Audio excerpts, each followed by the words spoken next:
In 1510, in the East China Sea, a handsome young man with a jade-like face in Xuanjiao village stood on the coast, looking at the sparkling sea in front of him in trance. Mu Xue never expected that one day he would become a time traveler. The world he traveled through was still full of dangers, strong men were like clouds, and one person could defeat a whole country. In the previous life, Mu Xue was just a student who had just graduated from college. Although her parents died in an accident, they left a lot of inheritance, so Mu Xue usually played games and watched anime. She had no bad habits and had never been involved in gambling or drugs. I didn't expect to travel directly through 2 days of overnight stays. After Mixu traveled through time, he became a swaddled baby. One snowy day, he appeared at the door of Kazuhiro Shimazuki's house. It happened that Kazuhiro had no children to inherit the kendo, so he simply adopted Mixu and named him Mixu Shimazuki. System, have you loaded it? Mu Xue said silently in her mind. That's right, how could Mu Xue, as a time traveler, not have a system? But this system has been loaded for 12 years, and the final progress bar has just been completed today. Ding, the system is loaded successfully.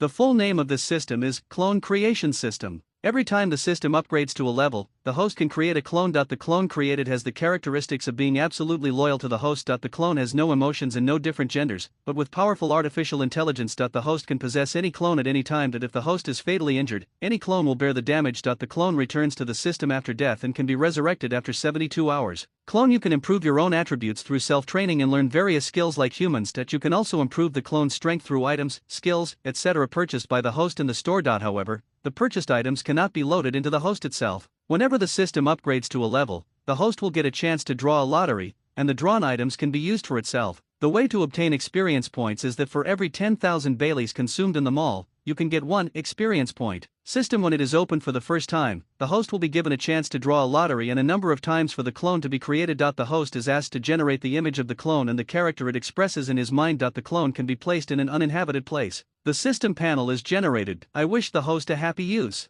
Host, Frost Mixu level, 1 experience value 0/100 number of clones, 1, not summoned, number of draws, 1 host's own ability, Kendo, intermediate. The panel information is simple and clear, and the only thing worthy of praise is that there is a Kendo that has reached the intermediate level. Ability, after all, it has been 12 years since he traveled through time, and he can be regarded as a swordsman under the guidance of Kazuhiro. After reading the panel, Mu Xue opened the system mall. What came into view were very few items. Why are there only so few? That's too few. Mu Xue said in disbelief as she looked at the deserted mall interface in front of her. I saw that there were only 3 lonely items in the system mall panel. The first one is Mastery of Cold Weapons from a certain martial arts world. The talent of a martial arts master who is proficient in various cold weapons can give the clone the ability to quickly master various cold weapons and quickly form combat effectiveness. Price, 10 Bailey, special offer for beginners. The second is Equipment Modification, consuming your own physical energy and other energy to strengthen weapons or armors and other items. You can also use special items containing supernatural power to replace physical strength for special magical modifications, giving its extraordinary power. Price, 500,000 Baileys, special discount for beginners. The last one is Space Magic Dress Up, Urza Shikareto, the so-called fairy queen from Fairy Tale. The magic talent is a kind of dressing magic belonging to the space system. It can instantly summon armor, weapons, clothes and other equipment existing in a specific space and wear them on the body. It can be used and converted flexibly. It can also be used as a storage space. Use. Price, 1 million Baileys, special discount for beginners. Then, there was a blank. System, this is too little, won't the number of products increase? Mu Xue tried to ask. Ding, the system mall is refreshed once a month. The level 1 system will only refresh 3 items at a time. Every time the system level increases, the number of refreshed items in the mall per month will increase by 1. Unpurchased items will not be retained and will be refreshed in the next month. It will be refreshed at the beginning of the month. I hope the host will buy it in time and distribute it reasonably. Not bad. At least there is hope, which is to get more Baileys, Mu Xue said thoughtfully. Brother Mu Xue, don't be in a daze. Father has called us to do morning lessons. While Mu Xue was still thinking about how to seduce Bailey, a clear female voice came. A girl with short dark blue hair shouted to Mu Xue. The girl's name is Shijizuki Koina. Yes, she is the girl who fell to death in the stairwell while holding a whetstone in the original novel. Koina happens to be 11 years old this year. Because she knew the plot of the original work, Nyexu deliberately put the whetstone on the ground to prevent tragedy from happening. Come on, come on. With a thought in her mind, Nyexu took back the system panel, picked up the iron sword next to her, stood up and said to Koina, is that guy with the green algae head here to bother you again? Green Algae. The leader is Rorino Zoro, the vice captain of the Straw Hat Pirates, but he is still a 9-year-old kid. He duels Koina and Mukiyuki every day. Unfortunately, due to his age, he has not won a single victory so far. Nyexu used to have an easy time fighting Zoro, but as Zoro gets older, Nyexu, Koina, and Zoro are now having a hard time fighting each other. With the mentality of taking advantage of his weakness and hitting him more, Miu Shui was merciless every time. As he famously said, steel becomes steel, and the more you hit him, the stronger he will become. Niuzhu walked towards Kuona while looking forward to the future. Needless to say, people in the pirate world develop really fast, and he was obviously at the age of elementary school in his previous life, but he was already a little he who showed his sharp points. At the same time, Kuona, who is wearing gym training clothes, has a heroic spirit that is not inferior to that of a woman. But there was a touch of worry between her brows, and her heroic demeanor added a touch of weakness, which made people pity her. Okay, don't look so gloomy, let's go back and hit the green algae head to make yourself happy. Miu Shui put her index and middle fingers together and lightly tapped Gina's forehead. Although Makiyuki, who came from time travel, can guarantee that Kuona will not die young, Koshiro's belief that women cannot become the world's greatest swordsman still worries Kuona.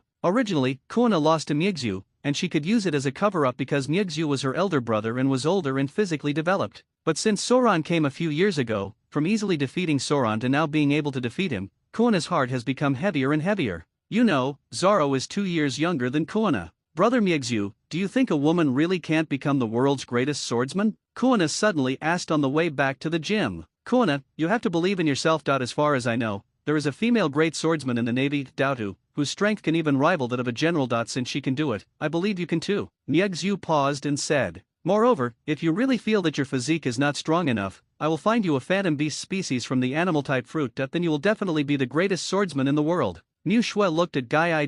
Said seriously, well, I believe you, brother. After listening to Miu Shui's guidance, although she didn't know what the phantom beast species was, Gina looked at Miu Shui's serious look, her face turned a little red, and she turned her head slightly and said, Kuona's mother died in childbirth, and Kaoshiro had to take care of the gym apprentices, so Miuzhu could be said to have taken care of Kuona since she was a child, and she was like an elder brother, like a father. Although Kaoshiro is not optimistic about Kuona, Miuzhu often enlightens her, so Kuona only occasionally worries and does not lose confidence. Asshole Miuzhu, hurry up and come to the 1000th duel. This time my three-sword style will definitely beat you to the ground. As soon as Miuzhu and Kuona entered the gym, a loud voice came out. You stupid green algae head, it's 100 years too early for you to win against me. Miu Shui was not annoyed and replied with a smile. How can you repair it? Take my sword. Zoro was so angry that he rushed over with one sword in each hand and one in his mouth that he was nicknamed the three-sword style. It's a pity that Zoro is not the Suoda that future generations of sea fans will call him. He is just a young apprentice who has just been exposed to the sword for 2.5 years. Ding! As expected, Miu Shui relied on her intermediate swordsmanship to easily take away the sword in Soran's hand. Then she forced Soran back with another sword strike, and then with a lunge, she pushed the hilt of the sword hard towards Soran's stomach. Ah! Zoro held his stomach and backed away. Damn it, I will definitely defeat you next time. Although Zoro lost, he would never lose the battle if he loses, so he must use harsh words. The 1000th duel, Miuzhu brother wins. Looking at this very familiar scene, Kuona smiled and told Zoro's magnificent record. Damn it, I'm going to defeat you too. Zoro glared at Kuona fiercely while holding his stomach. Okay, I'm waiting for your 999th challenge. Upon seeing this, Gina smiled helplessly. Although women are generally physically weaker than men, after all, Kuona is 2 years older than Zoro, and she was introduced to swordsmanship much earlier than Zoro, so she can still win against him. At this time, a thin man with long black braids, black-rimmed glasses, and a slim figure walked in. The official leader of the Shigetsu gym, Shigetsu Kaoshiro. A smiling, squinting old man. Okay, come here. It's time for morning lessons. Miuzhu, you are responsible for teaching the new disciples. Yes, master. That's right, Kaoshiro is both Miuzhu's adoptive father and his master. After the morning class, Miu Shui said something to Gina, and then set off to the mountain behind the gym alone. There are no particularly powerful beasts in the back mountain. After all, the swordsman Koshiro is so powerful that even those who are slightly stronger will be beaten. System, start the lottery. Miu Shui couldn't wait to call out the system panel. In an instant, 5 chapters of cards appeared on the system panel. Each one was exactly the same, and there was no way to tell whether it was good or bad. Ding, please host extract, the system prompted. Forget it, since you can't tell, just let it go. Thinking of it, Miu Shui turned over the 3rd card. Ding, congratulations to the host, you have drawn the World-Class Talent card. World-Class Talent card. After using this card, the host's talent will gradually be transformed to the limit that the world can bear. The host's understanding and bones will become the strongest in the world, regardless of learning. All skills and knowledge will advance rapidly, and there will be no bottleneck before reaching the world's limit. The system's cold voice sounded in Miu Shui's ears. Also displayed in front of Miu Shui's eyes was a card with a gray mist on it. There seemed to be nothing in the mist, but it also seemed to have everything. A world-class talent card, this thing is so powerful. With it, I will be the strongest in the world soon. What about see king of heaven, then I will be the king of the world. However, we can't rush yet. No matter how strong the talent is, it will take time to realize it. Besides, my system is obviously behind the scenes. I must keep a low profile and strive to become the pirate version of the Shilipo sword god. Niu Shui thought to herself. System, use the world-class talent card, accompanied Niu Shui's voice. An invisible mist flew out from the card, wrapped Niu Shui's whole body, and began to gradually transform Niu Shui's body. Ding, world-class talent card, used successfully. Ding, you gain the ability world-class talent. System, open the panel. Host Xuanjia Mixu level 1 experience value 0/100 number of clones 1 unsummoned number of draws 1 host's own abilities Kendo intermediate world-class talent cannot be improved. Now that the talent is there, the rest is to develop slowly. Let's see how to make the clone first. Niu Shui Heartway Niu Shui dug out the small treasury he had hidden in the back mountain. Over the past 12 years, Niu Shui has also saved a lot of money. After all, his family runs a gym, and his own strength is not weak in Xuanjiao village. System, recharge all these Baileys. Ding, recharge successful. System mall balance 600,000 Baileys. System, what is the process of making a clone? Niexu asked in her heart. Ding, the host can imagine the image of the clone in his mind, including but not limited to humanoid life. The ability can be loaded after the creation of the clone is completed. Hearing the words of the system, Niu Shui quickly closed his eyes, and then silently said Urza, yes, since Urza's space dressing magic appears in the mall, this resolute, brave and bold fairy queen must be reproduced. Long crimson hair. A handsome figure. The upper body wears a bulging armor, paired with a blue skirt and black leather boots. Ding, the image is set, the clone is being generated. As the system voice sounded, the next moment, a ray of light appeared not far in front of Niu Shui. The fairy queen who looked exactly like Niu Shui in her memory appeared in this world. Clone Urza Shukareto level 1, 1 free attribute point can be obtained for each level, experience 0/100, experience points can be obtained through exercise, combat, etc. Strength, D physique, D agility, D spirit, D will, D attribute points, 0 ability, none. Note, D is the attribute of ordinary naval soldiers in the current world. Looking at the woman in front of me who was exactly the same as in my memory, I felt a sense of intimacy as I saw a fellow countryman. Born. Ding, the avatar has no human emotions, but it can simulate personality through powerful intelligence, and the host can set it up by itself. The avatar has no gender. I hope the host will pay attention to the distinction and not be obsessed. The system's cold prompt sounded. After hearing the system prompt, Niu Shui, who was about to set her character, was immediately speechless by the last sentence of the system. Of course I know, I'm not that outrageous, Niu Shui said helplessly, covering her face. Speaking of which, if you create this image casually, if I were to make a Roger or Rox or something like that, I wouldn't be able to shock the world. Forget it, think about it, if you don't have the strength now, it's better not to mess around. Niexu follows the Shinto way. Niu Shui shook her head, shook off the distracting thoughts, and set up the character according to the original work. Urza looked at Niexu and spoke respectfully. My lord, please give instructions. Hearing the two-dimensional goddess in front of him calling to his lord. To be honest, Niu Shui, who was an otaku in her previous life, was a little excited. Fortunately, Niu Shui knew that this was just a clone setting. Wait a minute, you and I go to the town. We will prepare your weapons and armor, and then you go to sea to make money. You'd better find a way to join the navy. After all, the navy is now the largest force on the sea. Niu Shui felt that the first clone had just been born and had high potential, but was not strong enough yet that he could join the navy to grow first. Moreover, the Naval Intelligence Network is spread all over the world, and the naval headquarters has a system of various skills, which is very suitable for newcomers who have just gone to sea and have a dark eye. Once Urza has established a foothold in the navy, it will be easier to provide information for subsequent clones. When the time comes, the top brass of the navy, the Yonko pirates, and even the world government will all have their own avatars. Wouldn't that be a blessing? Thinking that you are behind the scenes, secretly controlling the world structure, an unspeakable pleasure arises spontaneously. Hold on, you haven't changed your character yet. Let's equip Urza with the skills first, and then get her outfit together. I hope everything goes well, Niexu thought secretly in her heart. System, purchase cold weapon proficiency and equipment modification, Niu Shui said to the system in her mind. Ding, the purchase is successful, the remaining Baileys are 0, and the experience value is 60. After the purchase, Niu Shui directly installed the skill on Urza, and its ability column changed to ability cold weapon mastery, cannot be upgraded, equipment modification, cannot be upgraded, system, how are these levels divided? Niu Shui looked at the words cannot be upgraded in brackets and asked with slight confusion. Ding, the system divides skill levels into basic, intermediate, advanced, top, and full levels. They cannot be upgraded to special skills.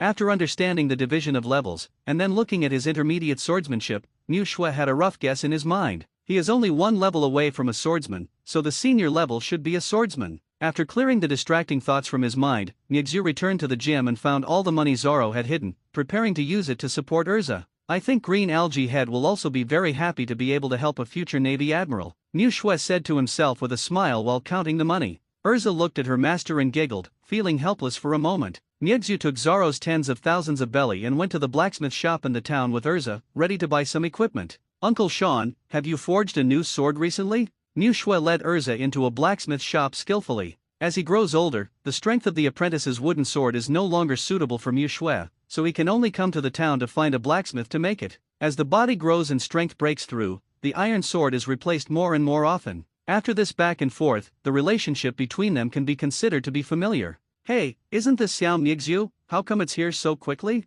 Uncle Sean with a beard replied from his rocking chair without raising his head as soon as he heard the voice. I'm not going to use it at this time. I'm preparing a new sword for my friend. You have to come up with the best one. Mu Shui looked at the carefree Uncle Sean and replied skillfully. Okay, as usual, you can choose any sword in the back room, it's 30,000 yuan. Sean waved his hand and motioned for them to go in and pick out the sword themselves. Okay, Urza, go pick something out in the back room and see if you like it. Hearing Mixu's words, Urza just nodded without saying anything more. Before coming, Mu Shui warned him not to call himself Lord in front of outsiders. He is also afraid of drawing attention to himself. Mixu's idea was that since the route arranged for Urza was to be a future Navy admiral, such a good identity on the surface. Set sail. Urza quickly picked out her favorite iron sword. To be honest, although this town is not big, the level of blacksmiths is still good. After all, there is a famous swordsmanship gym on the island, and the demand for swords is still quite high. After Mixu paid the money happily, he took Urza out of the blacksmith shop, and then took her back to the back mountain.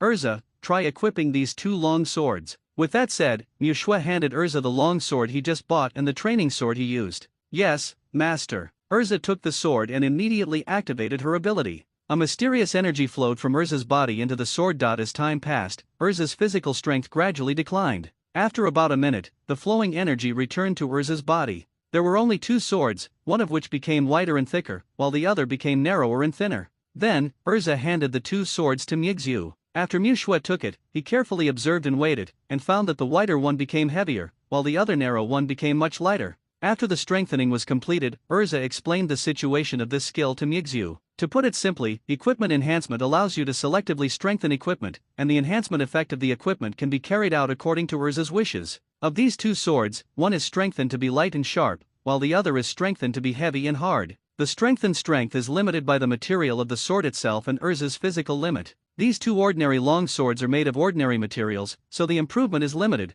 and they don't consume much physical strength. One sword consumes about 1/10 of the physical strength. Fortunately, the strengthening effect is still significant. The sword was obviously slender, and it was obviously easier to swing than before, and its sharpness was obvious. He used the broken sword that was eliminated before and cut it in half.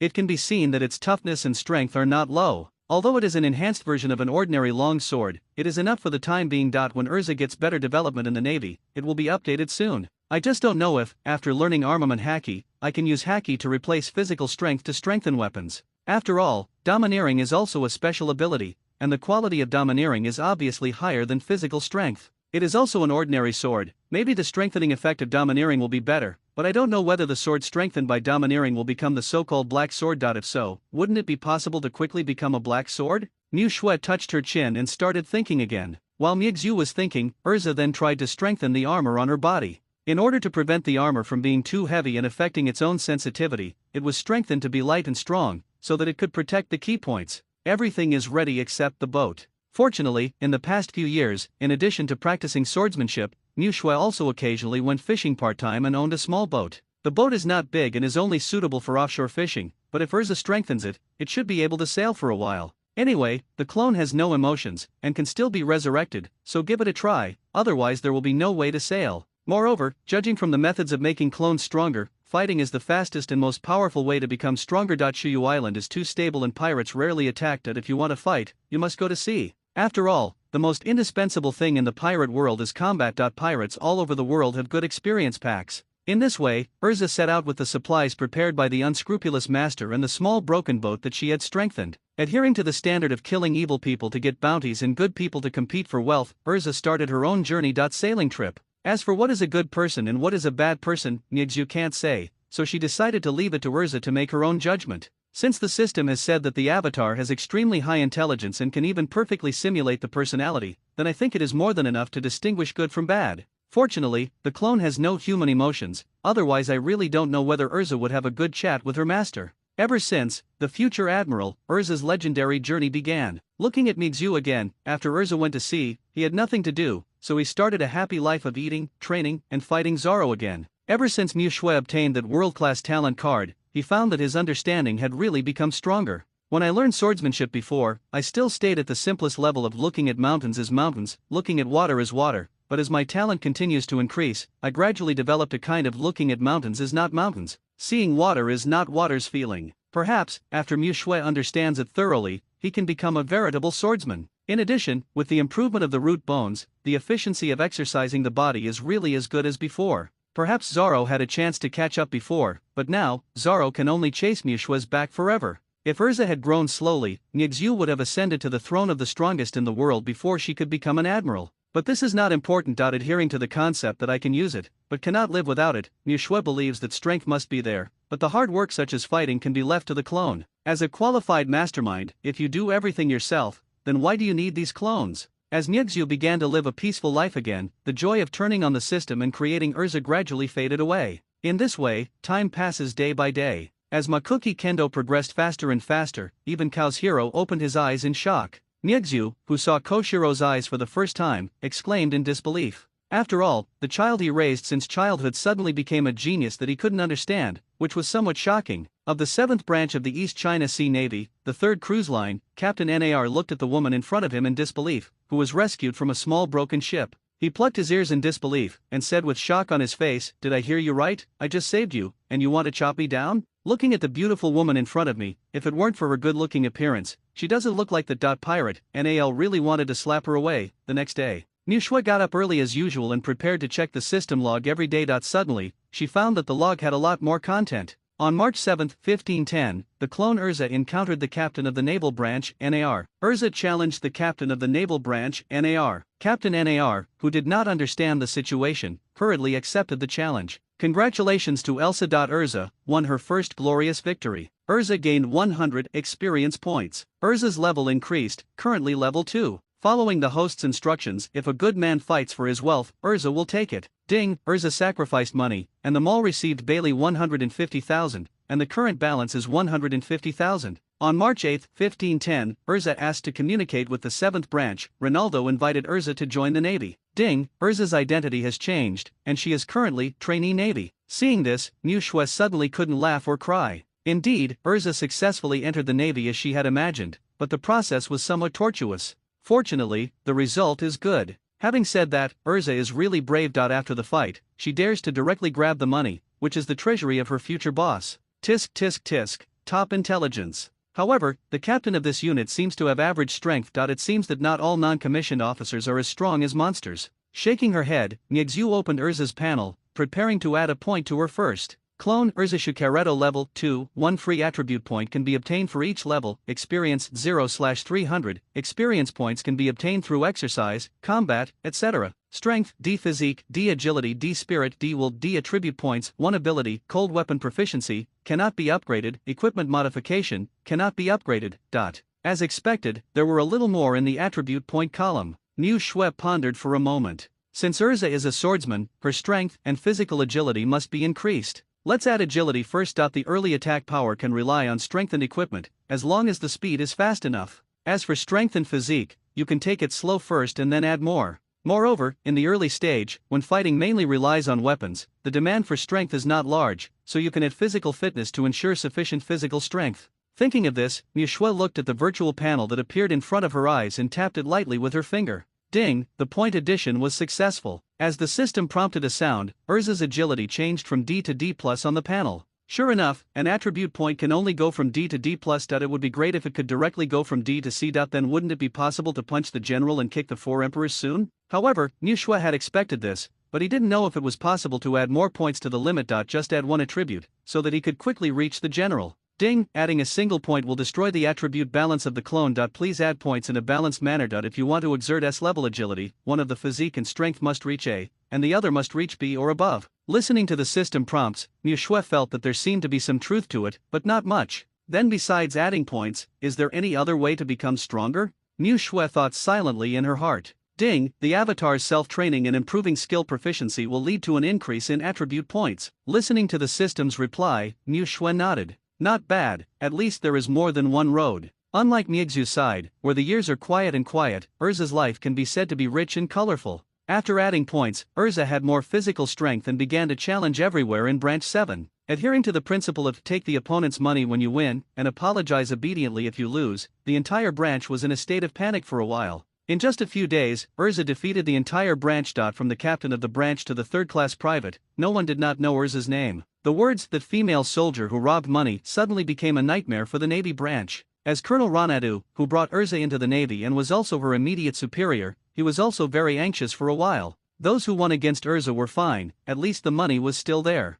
Those who lost couldn't bear it every day and could only break their teeth and swallow it in their stomachs. Unable to fight again and again, they could only gather together to appeal to the branch chief, Major Ronaldo, for justice. Ronaldo has been having a headache these days. The most common thing he hears recently is, "Sir, branch chief, that woman is just like a bandit. She doesn't leave even a Pele behind." After all, he brought his own soldiers, so Ronaldo, for this reason, Duo had talked to Urza many times, hoping that she could be more harmonious and friendly, but every time Urza sincerely excused herself and did not steal money. What's outrageous is that the sailors who were robbed couldn't find where Urza had hidden the money. Even after the warship was turned upside down, they asked Urza for it, but Urza denied it with a straight face. In the matter of robbing money, where is the money became an unsolved mystery of the 7th branch. For a while, Ronaldo had nothing to do, until one day, Urza took Bailey away from Ronaldo's office. Ronaldo immediately found Nar, who had rescued Urza on the ship that night, and had a friendly discussion with him. According to people familiar with the matter, Captain Null then went on a week's leave. Yes, with the continuous fighting in the branch, Urza not only gained a notoriety, but also gained a lot of experience through fighting. In just 10 days, Urza upgraded 4 levels in a row, reaching level 6.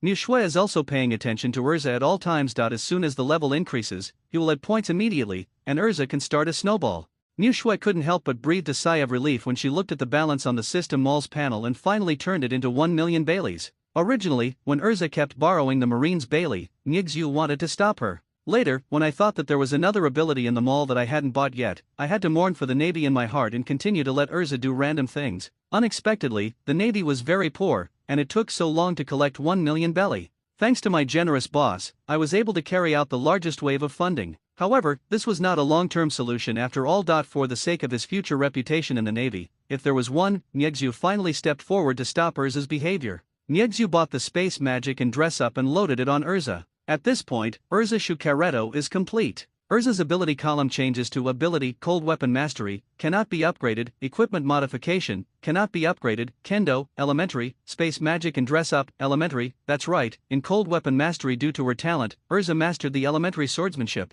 Coupled with the newly obtained space magic, it can be said that as long as there are enough special equipment, Urza can handle various scenes below the tens of millions level. I have to mention here Urza's achievements in the naval armory. Mu Shui's conjecture that energy such as domineering energy can also be used to strengthen equipment. In addition to the knives she first experimented with, which were purely strengthened by physical strength, Urza also successfully made fire knives, ice knives, and electric knives. As the name suggests, its abilities are fire, freezing, and paralysis. The production method is also very simple. Just place the knife on the flame and use physical strength to catalyze it, and you can successfully make a fire knife. The temperature of the flame depends on the material of the knife itself and the amount of physical strength consumed. Ice skates and electric knives are also made in this way, and the effect can be said to be quite good. However, because the disguise magic was not in place yet, Urza did not reveal these special knives. If by accident, this ability to mass-produce special knives is exposed to the public, it must not be taken away and turned into a ruthless production machine. Fortunately, now with the magic of changing weapons, you can change weapons with zero delay. As long as the shape of the knife is not changed when using equipment modification, others will not be able to tell that the knife has been changed.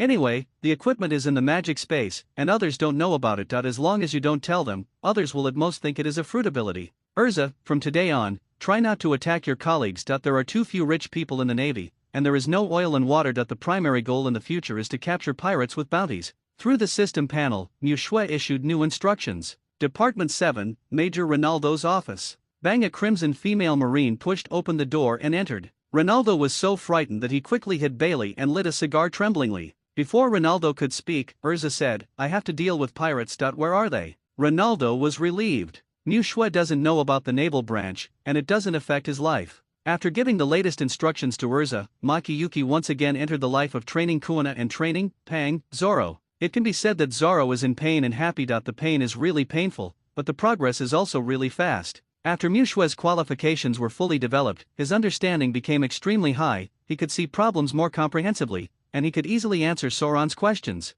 Compared to being rough with Zoro, he is very gentle with Kuina, but during training, Mixu is also ruthless. On the other side, a small island in the East China Sea. A group of naval soldiers from the 7th branch of the Navy, led by Ronaldo, ambushed the island in advance. A group of pirates were drinking and having fun around the bonfire, having a banquet and singing songs. Urza looked around, glanced at the pirates, then looked back at the nervous people and asked, "What's the reward for those pirates?" As Urza's words suddenly rang out, the marine next to him was startled, and he quickly raised his index finger to his mouth, trying desperately to signal her to stop talking. Ronaldo quickly looked at the pirates and found that the pirates were still immersed in the atmosphere of the party and did not notice the noise here. Then he breathed a sigh of relief and quickly lowered his voice. "Are you crazy? That's Butcher Wade, who has a bounty of 8 million Baileys, and his deputy captain, Bloodhand Laden, who has a bounty of 3 million Baileys. The people in their pirate group are a bunch of lunatics. Every time we have no chance of winning in front of us, we have to wait until they are drunk and sneak attack before we have a chance." "That's right." Captain Nar was afraid of Urza's impulsiveness and answered hurriedly, "With our strength, a sneak attack is the best way, otherwise there will be no return." "Is that so?" Urza nodded clearly. Then he paused and said, "But they seem to have discovered us. It may be too late for a sneak attack." A kind of navy looked around and found that the pirates who were just celebrating the banquet had already held weapons in their hands with a ferocious smile on their faces. They gathered around. The battle begins. Facing the pirates besieging them from all directions, the navy certainly cannot sit still and wait for death. However, Ronaldo and Nal knew very well that in the face of the situation, there was absolutely no chance of winning in a head-on battle. Breaking through was the only chance of survival. All the Marines in the 7th branch understood the situation at this moment after seeing Ronaldo's eyes. Led by Ronaldo and Nar, a group of Marines also followed and rushed towards the weak point behind the pirates. "What a mess!" Butcher Wade looked at the escaping navy and sneered, then took out his 2-meter-long machete. Wade, who was armed with a machete, and Laden, who was wearing a spiked finger tiger, rushed towards the navy who was escaping in embarrassment. Just when all the navy was in despair, a figure flashed past quickly.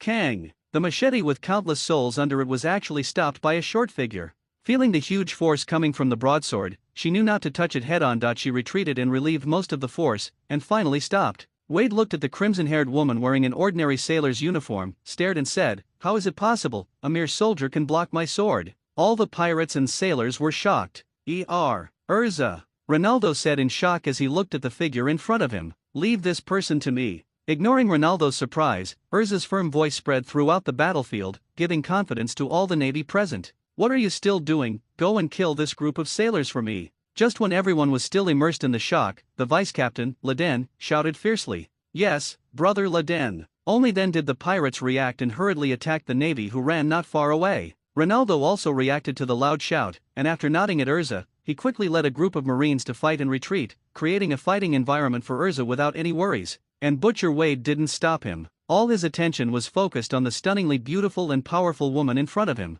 Although it was difficult to catch his own blow, judging from the speed of his attack and the agility of his body, he was still a good player. Wade grinned slightly excitedly. "Woman, if you surrender now, it's still too late." "That's a lot of nonsense." Urza ignored Wade's trash talk and rushed towards him with a knife. Ping, ping. The sound of weapons clashing echoed throughout the battlefield. Urza relied on her extremely high agility to tangle with Wade with ease. The movements of the two men were so fast that ordinary sailors and pirates could not intervene at all, and could not even see their movements clearly. Only Ronaldo and Laden could see clearly the process of their fight, but neither of them expected that this woman could actually fight on par with that strong and monster-like man. In fact, Urza was easier than they looked. Not to mention the tactics of equipping various special weapons, he could easily behead him by relying on his C+ agility and the sharpened long sword in his hand. After all, no matter how powerful Wade was, his body could not withstand the sharpness of the sword. At best, he was just a stronger sandbag. The reason why the battle is not over yet is because after she stopped Wade, Ronaldo and Laden were fighting equally,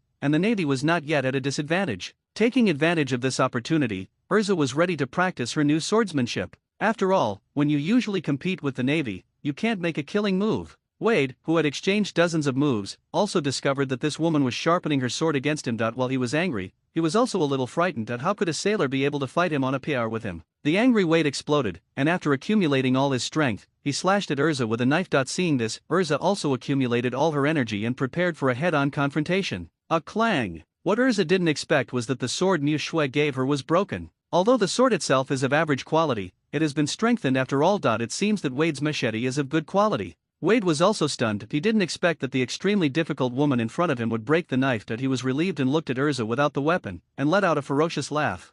Ha ha ha, go to hell, you bastard! Wade shouted and struck at him. Ronaldo in the distance also shouted anxiously, Urza, be careful. Unfortunately, the distance was too far, and Ronaldo had no choice but to watch helplessly. At this moment, Urza looked at the proud Wade and said calmly, "Who told you that I only have one weapon?" Urza took out a backhand and pulled out a Navy standard saber from the empty scabbard. That's right, it's the special knife made from the standard military knife before. With a thought in Urza's mind, she saw a hint of cold air rising up and down the blade, and then she nimbly dodged Wade's attack. In the next moment, Wade's head was cut off with a single knife. His head fell to the ground and his broken neck did not even splatter a trace of blood. Wade's face was filled with expressions of disbelief, and he didn't understand what was going on until he died. Seeing the fallen corpse and Urza holding a sword, the pirates were so frightened that their morale collapsed. Brothers, run, the captain has been killed. Then, that woman is a monster. The Marines looked at the pirates who were fleeing, and then at Urza who was unharmed. Everyone was shocked. I didn't expect the reversal to happen so quickly.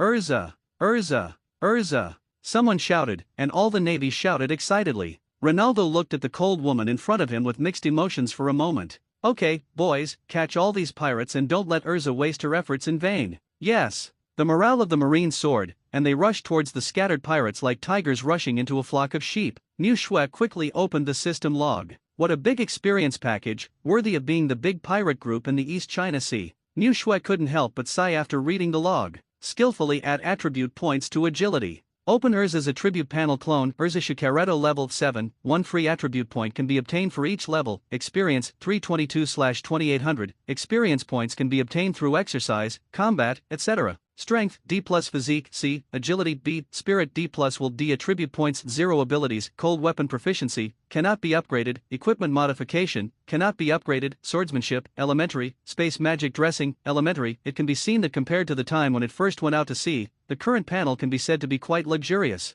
The spirit has been upgraded by 1 level due to the loading of space magic, and the agility has been much higher than other attributes. Fortunately, the physique has been upgraded to C level due to repeated use of equipment and constant consumption and recovery. Otherwise, this would not be the case. Agility doesn't even add up. After all, the human body is a whole, and each attribute is related to each other. Any attribute requires the cooperation of other attributes to be fully displayed. Seeing Urza reach B agility, I thought that the weapons adapted to the modification could already fight with the major of the headquarters. After all, not every major is agile. In the pirate world, Blood Bull warriors are the norm. If the level of swordsmanship reaches the advanced level, then with the swordsmanship of the new swordsman level, as long as he is not a weird colonel like Smoker, he can basically walk sideways among the school officials. It's a pity that the level of space magic is not high, and the capacity of the space is not large enough. If the skill level is maxed out by then, I can transform Hades into a mecha, and use Gundam to fight against the king. After adding points, Niu Shui will be here. Fall asleep in fantasy. One night, nothing to say. The next day, Niu Shui got up as the rooster crowed and skillfully opened the system log.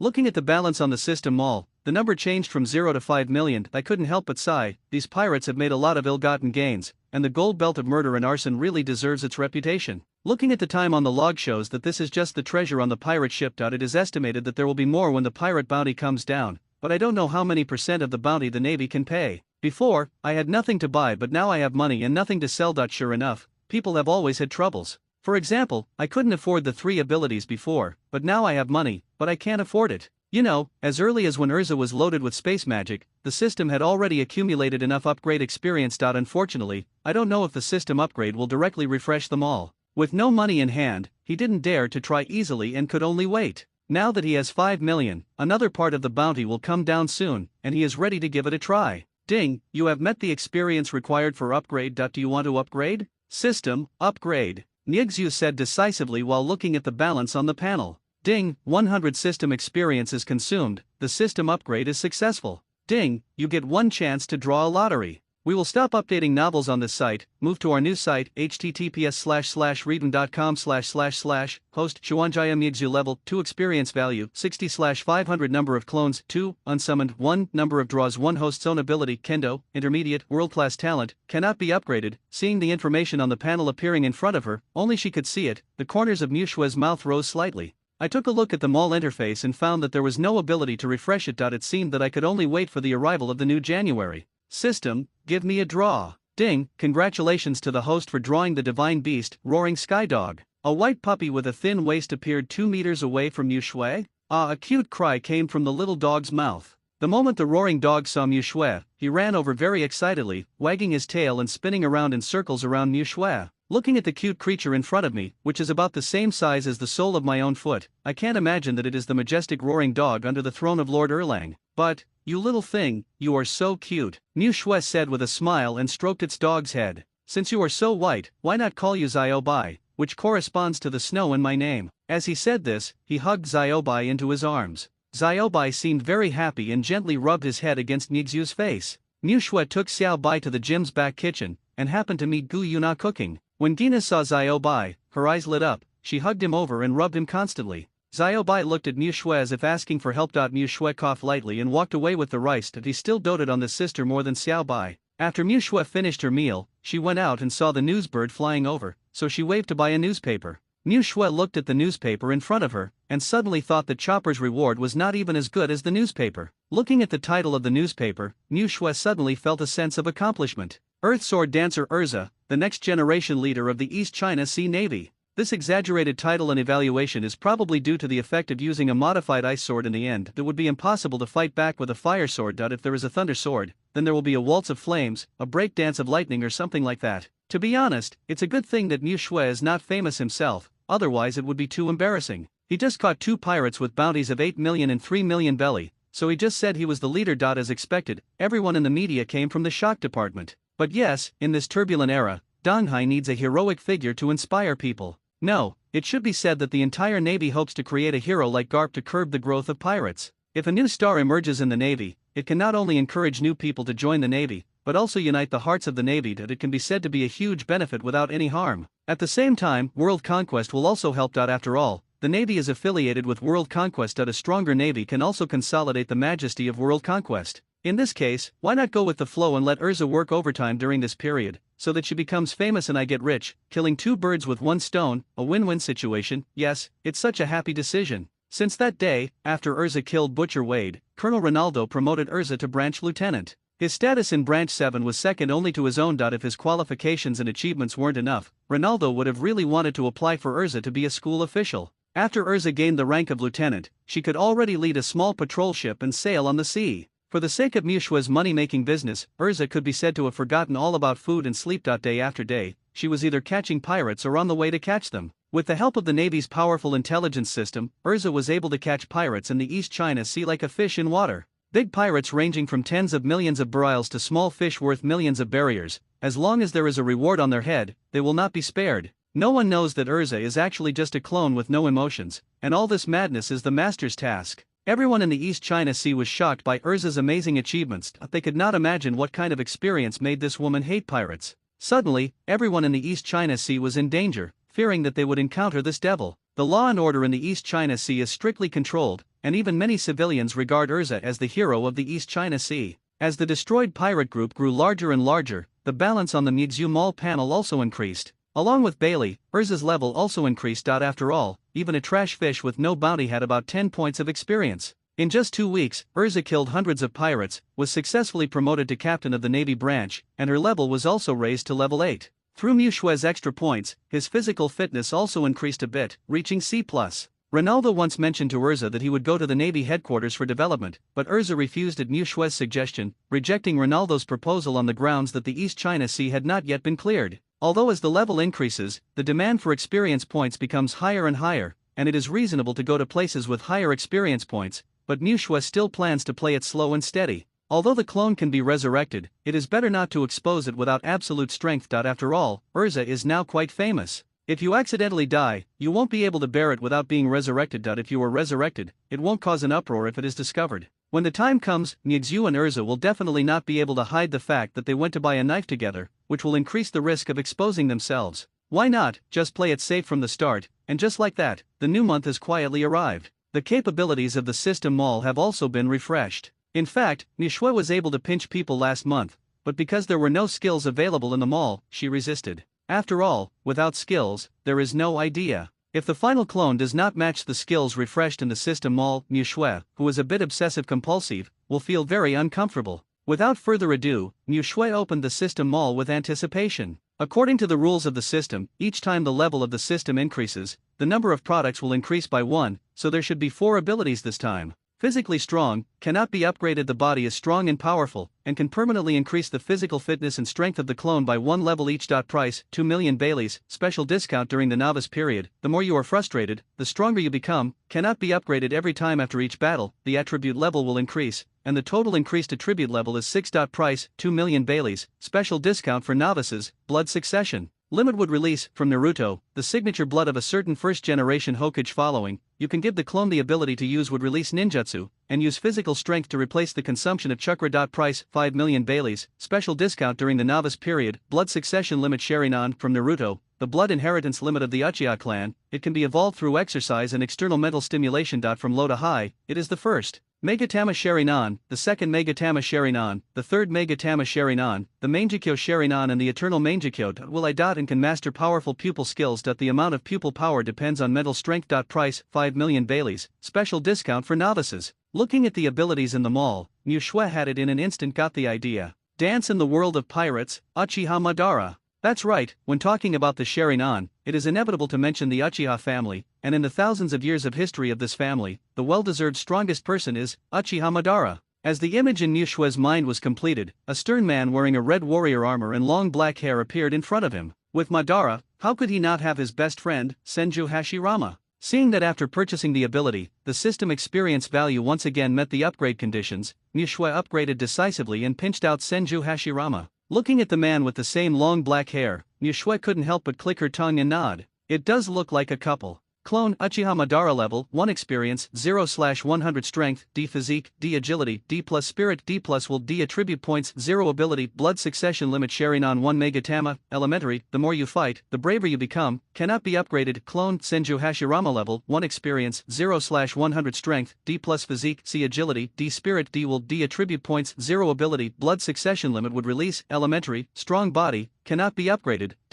Looking at the panels of the two of them, this one is much stronger than Urza when she first went to see. After all, you get what you pay for, and Uki is equipped with Sharingan. Habara's spirit and agility reach D+, and Hashirama is even more powerful. The wood release has led to an increase in physical fitness, and a strong body has further enhanced his strength and physique. With a C physique and wood release, it is estimated that pirates with less than 10 million can master it. Coupled with the existence of Uchiha Madara, it is estimated that tens of millions of people can touch it. That's right, Niuzhu decided to let them go to sea together. After all, good friends last a lifetime. After an hour, the town where Niuzhu and Urza bought knives. 2 men dressed incompatibly with the town residents walked into a blacksmith shop. In order to distance herself from these 2 clones, Niuzhu did not come with them this time. The first time I accompanied Urza was because Urza had finally determined the naval route, and having some connections made it easier for Niuzhu to act openly. As the balance of the system mall decreases, the system's experience value has also reached 960/1000, and the level has reached level 3, allowing another lottery draw.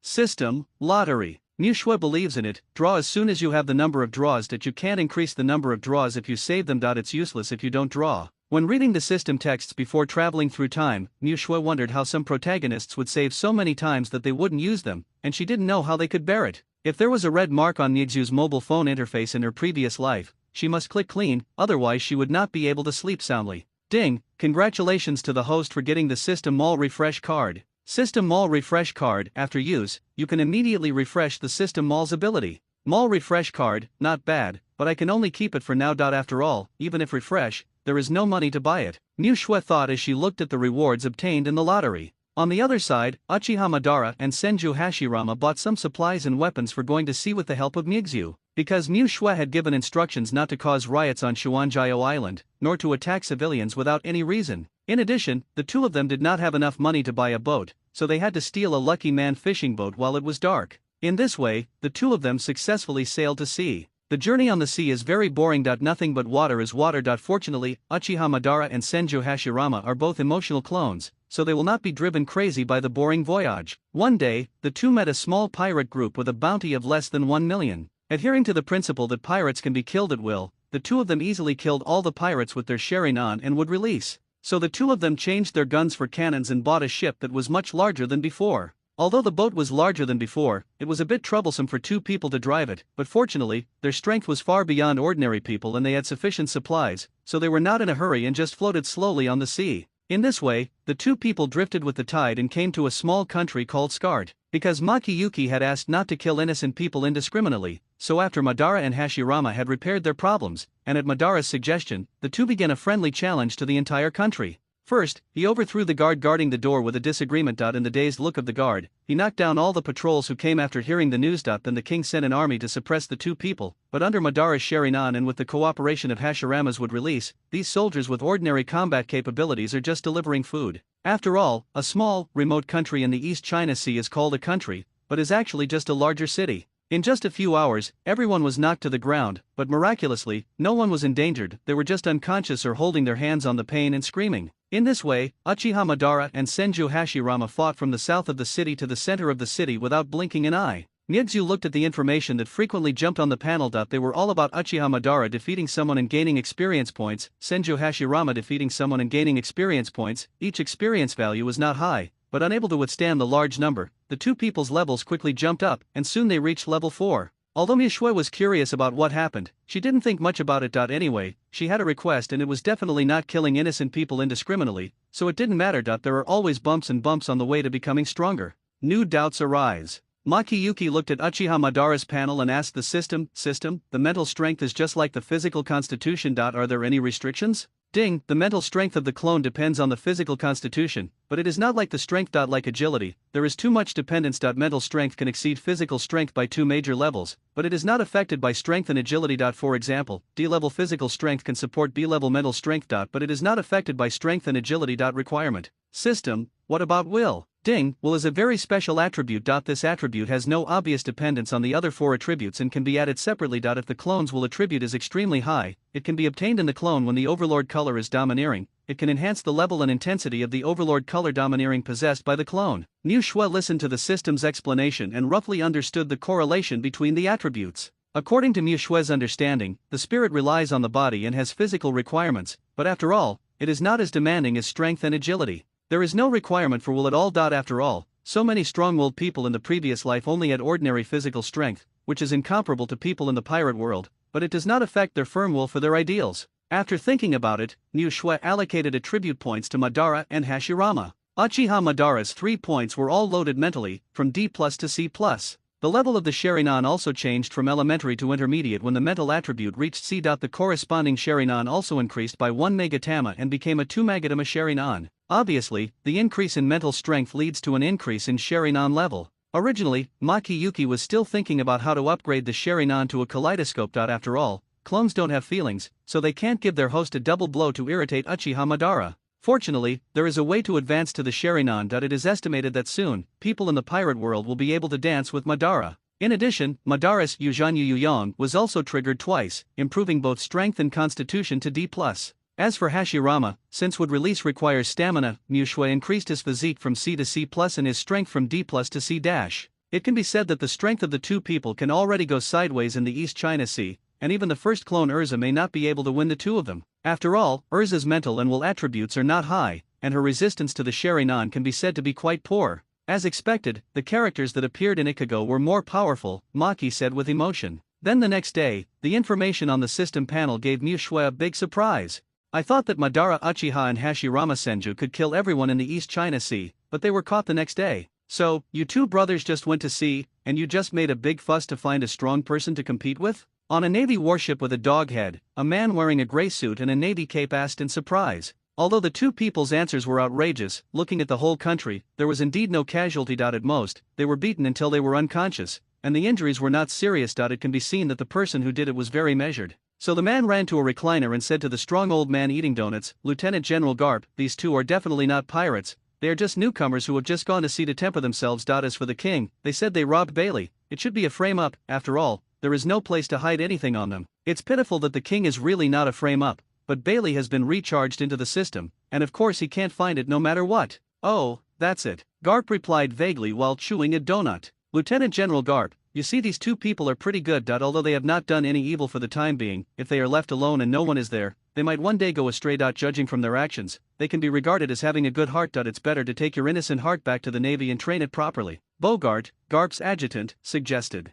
After hearing this, Garp finished the donut in his hand, walked up to Uchiha Madara and Senju Hashirama, raised his fist and laughed. Boys, join the Navy with me. There is an attitude that if you don't agree, I will beat you until you agree. Uchiha Madara and Senju Hashirama looked at each other, thinking about the scene where Garp knocked them down just like chopping melons and vegetables, and then looked at Garp's sandbag fist. Yes, sir. Just like that, the pirate journey of Uchiha Madara and Senju Hashirama ended before it even started. In exchange, Navy recruits Uchiha Madara and Senju Hashirama made their debut. Looking at the panel, the two of them had also joined the Navy. Nigzu was speechless. The two people who were invincible in Danghai originally planned to make some quick money, but unexpectedly they met the big boss Garp, who returned to Danghai to see his grandson. Sure enough, the plan couldn't keep up with the changes. It seems that the three generals of the Navy will be mine from now on, Niu Shui thought bitterly. Fortunately, the two of them followed Garp into the Navy, and at least they had a backer. With Garp's qualifications and connections, as long as the two of them didn't betray the Navy, it would be a small problem to fight and secretly hide the money they got from killing the pirates. You can also learn armed color and knowledge color haki to enrich your skill library.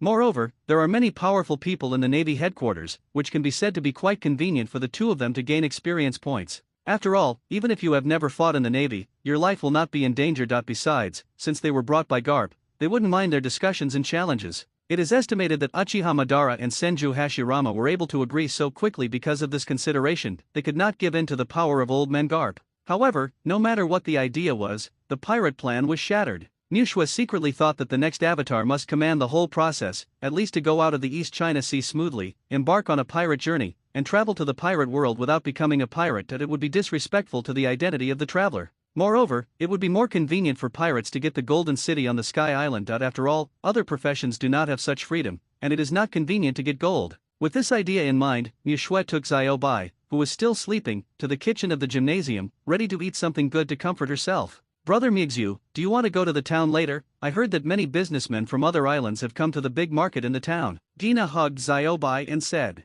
a businessman from another island, okay, let's go and have a look. With Xiaobai's helpless expression, Mixu agreed to Kuna's proposal. Okay. Dina happily rubbed Xiaobai's head, hoping that Xiaobai would not be in danger of hair loss at such a young age. The Grand Market of Xuanjia Town is the busiest place on the entire island. Businessmen from all the islands gather here every few months. Because of the existence of Xuanjia Gym, Xuanjia Island is the safest place nearby. Under the protection of Xuanjia Gym, the residents here have a safe living environment and have enough Baileys in their hands for consumption, which will naturally attract a lot of people. Businessmen come here. Mixu and Kuna were browsing the big market, carrying some special snacks from other islands in their hands. Looking at the bustling market, Niushua suddenly realized that the ways to make money in this world were not necessarily limited to robbing pirates. You know, the really powerful pirates in the pirate world, like Whitebeard and Big Mom, they don't rely on robbery to make money, or it's not just robbery. Although robbing money is fast, it doesn't last long. The real money comes from stability, must start from civilians. The various small islands protected by Whitebeard, as well as Big Mom's vast kingdoms, all followed the civilian route.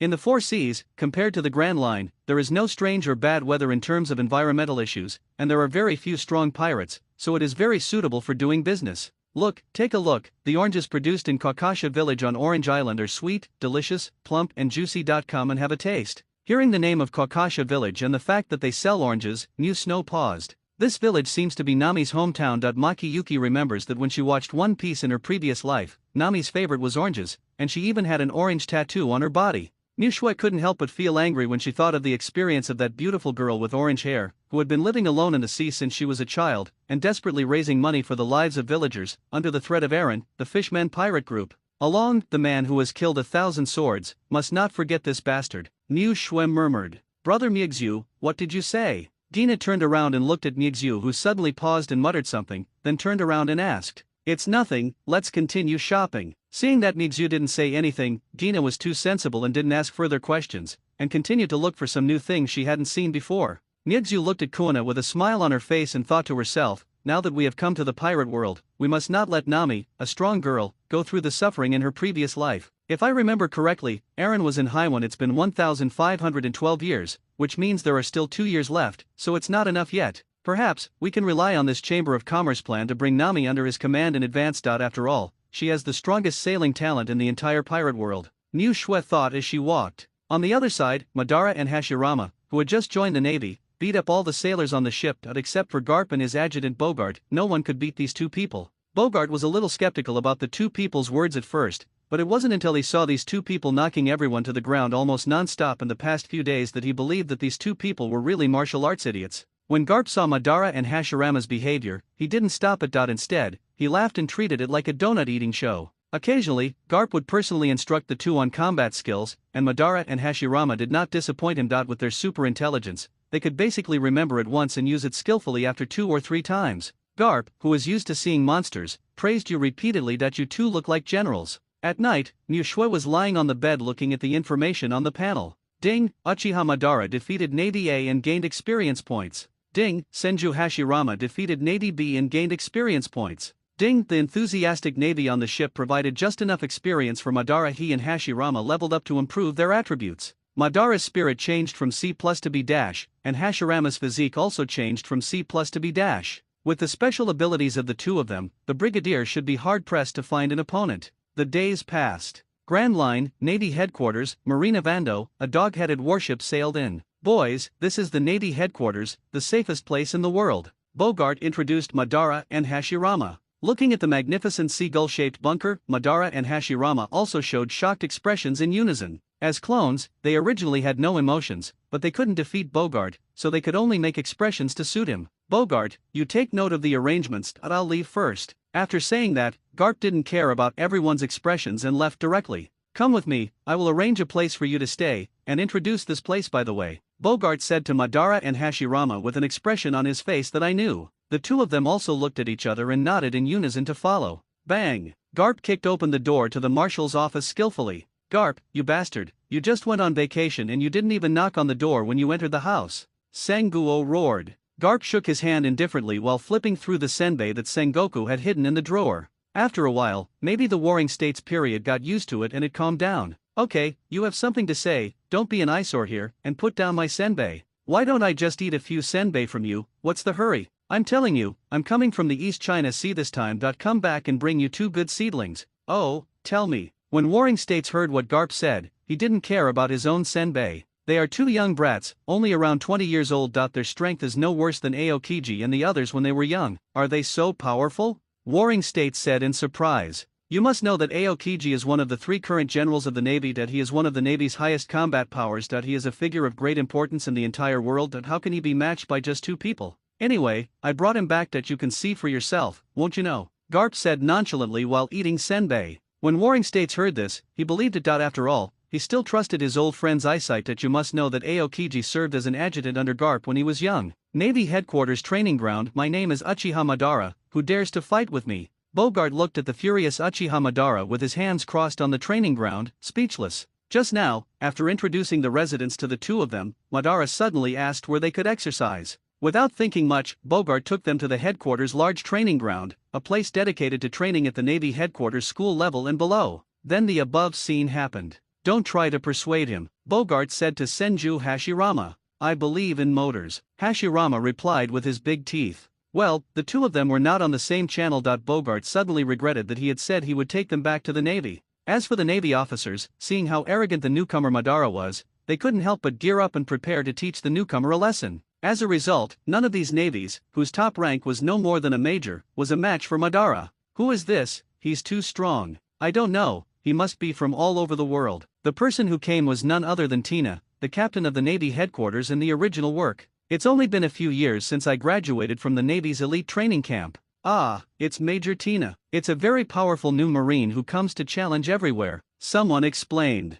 Tina knows. Listening to their few words, Tina understood what happened. The summary is to find fault. So, Tina stepped forward with a cigarette in her mouth. Hey, newcomer, Tina will fight with you. As expected, Tina, who was still a major, lost as everyone was amazed. Tina currently does not have the title of Black Throne, and her strength is only at the school level. Under Madara's Sharingan, all her actions are seen through, and Tina has no chance of winning. If Smoker comes, Uchiha Madara, who is not yet domineering, will not be so relaxed unless he takes advantage of Smoker's moment of distraction and defeats him quickly. It will be difficult to win. As Madara Uchiha and Hashirama Senju took turns to challenge, the Navy also realized the strength of these two newcomers. After that, the Warring States period did not arrange for the two of them to go to sea. After all, in the Grand Line, being at the school level was not enough. Moreover, the two of them were new to the Navy and did not have a strong sense of belonging to the Navy. Sengoku decided to first send Madara and Hashirama to a naval training camp to learn how to use haki, and also to cultivate their good impression of the Navy.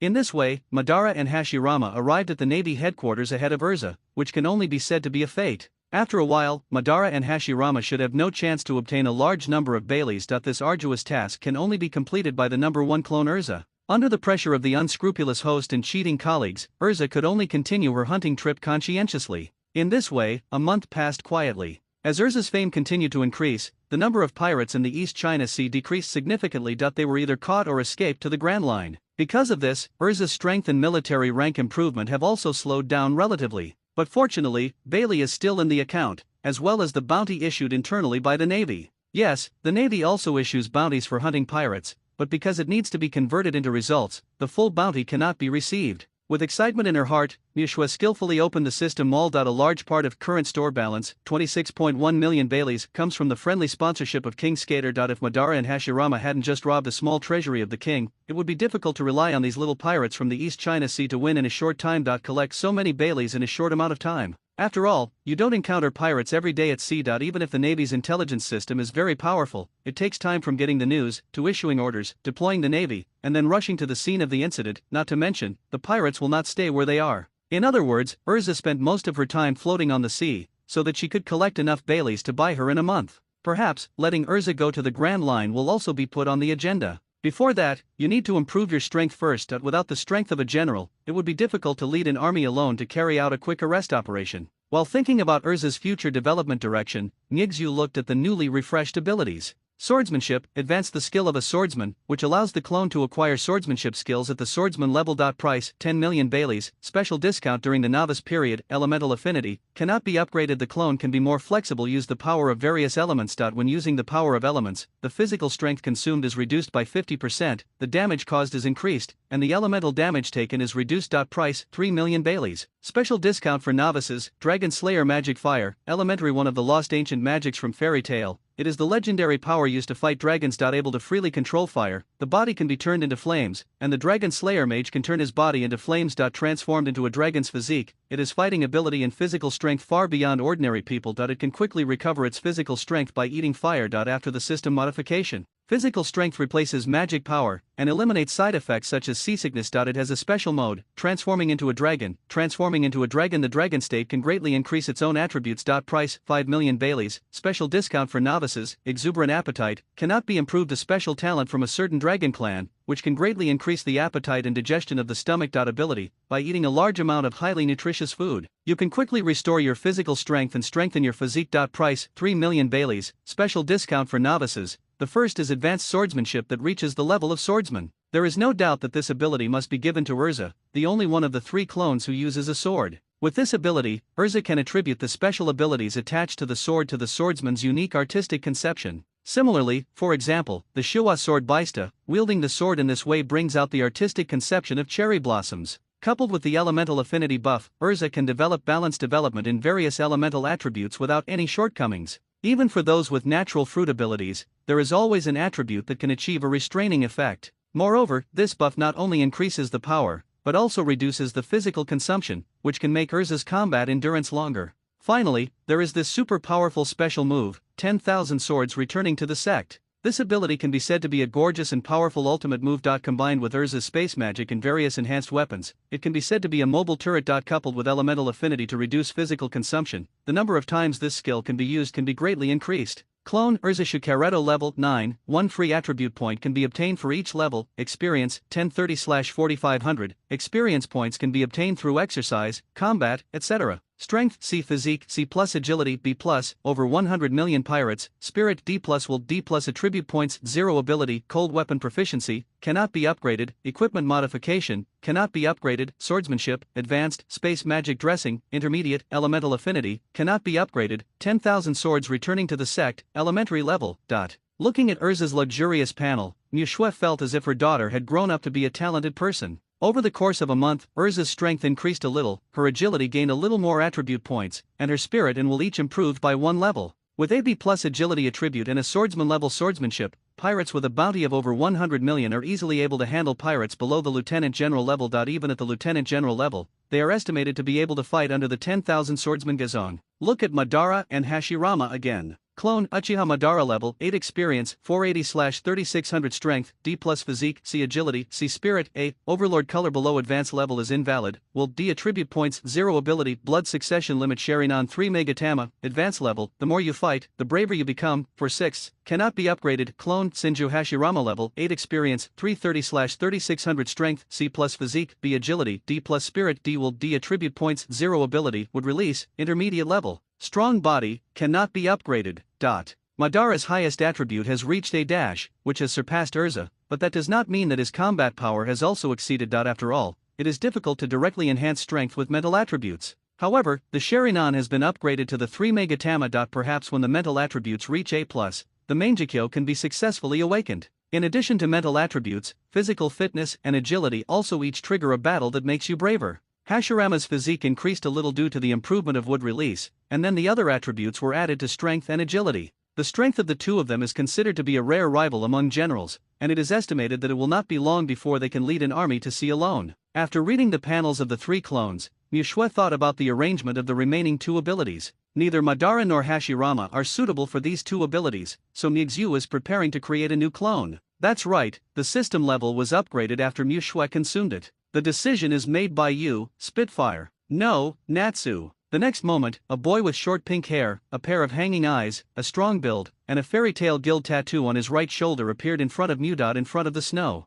Clone Atria's Natsu Dragneel level 1 experience 0/100 strength D physique D agility D spirit D will D attribute points 0 ability Dragon Slayer magic fire elementary strong appetite cannot be upgraded. Ding, the novice discount is about to end. After the system level reaches level 6, the prices of items in the mall will return to their original prices. Please prepare enough Baileys in time to facilitate the purchase of goods. What do you mean? Mu Shui raised an eyebrow. Ding, take the devil fruit as an example. It is basically the most common animal fruit, and the price is also 100 million Baileys. The abilities that appear in the mall are all top abilities from thousands of worlds. It is only in the novice period that in order to facilitate the host to quickly growth brings special discounts. Natsu, let me tell you that in this world, being a pirate is the most promising career. Unfortunately, your 3 senior clones all went astray and joined the navy. The responsibility of making money can only be left to you. Don't let this happen, I'm disappointed. Mu Shui said earnestly to Natsu. Although the avatar is absolutely loyal and has no affection, after the character is set, it can be treated as a normal person to communicate,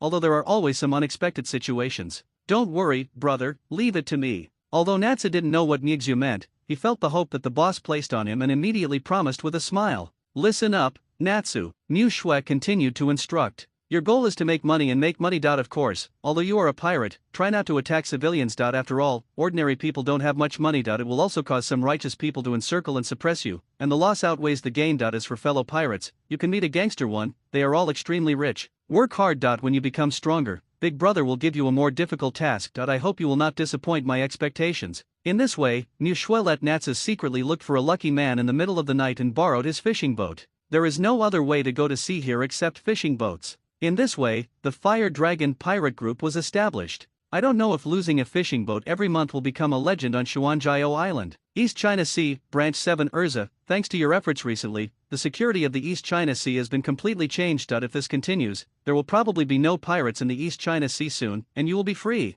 Ronaldo said to said Urza who came to report. There are no pirates anymore. Urza ignored Ronaldo's sigh and just noticed that there were no pirates. Maybe it's time to leave for the Navy headquarters, Urza mused. With her newly updated abilities, Urza was considered a strong person even in the paradise in the first half of the Grand Line. By the way, didn't I tell you about going to the headquarters before? Although you refused, I think you still have to go to the headquarters to have a future. After all, the East China Sea is just a small place, Barabala. Before I finished speaking, I suddenly remembered the voice of a phone bug. This is the 7th Navy branch. Please speak. My lord, Lieutenant General Doberman. Please prepare Captain Urza to go to the port and take her to the headquarters. Yes, I understand. Get ready. Greet the Lieutenant General. Pa. Ronaldo said to Urza, you heard it too, let's go, get ready. Originally, Ronaldo was prepared to be rejected, so he wanted Urza. After all, Urza's progress in the East China Sea will be very slow. After all, there is no strong person to fight. The result was unexpected. Urza nodded and went out without saying anything. Ronaldo was immediately confused.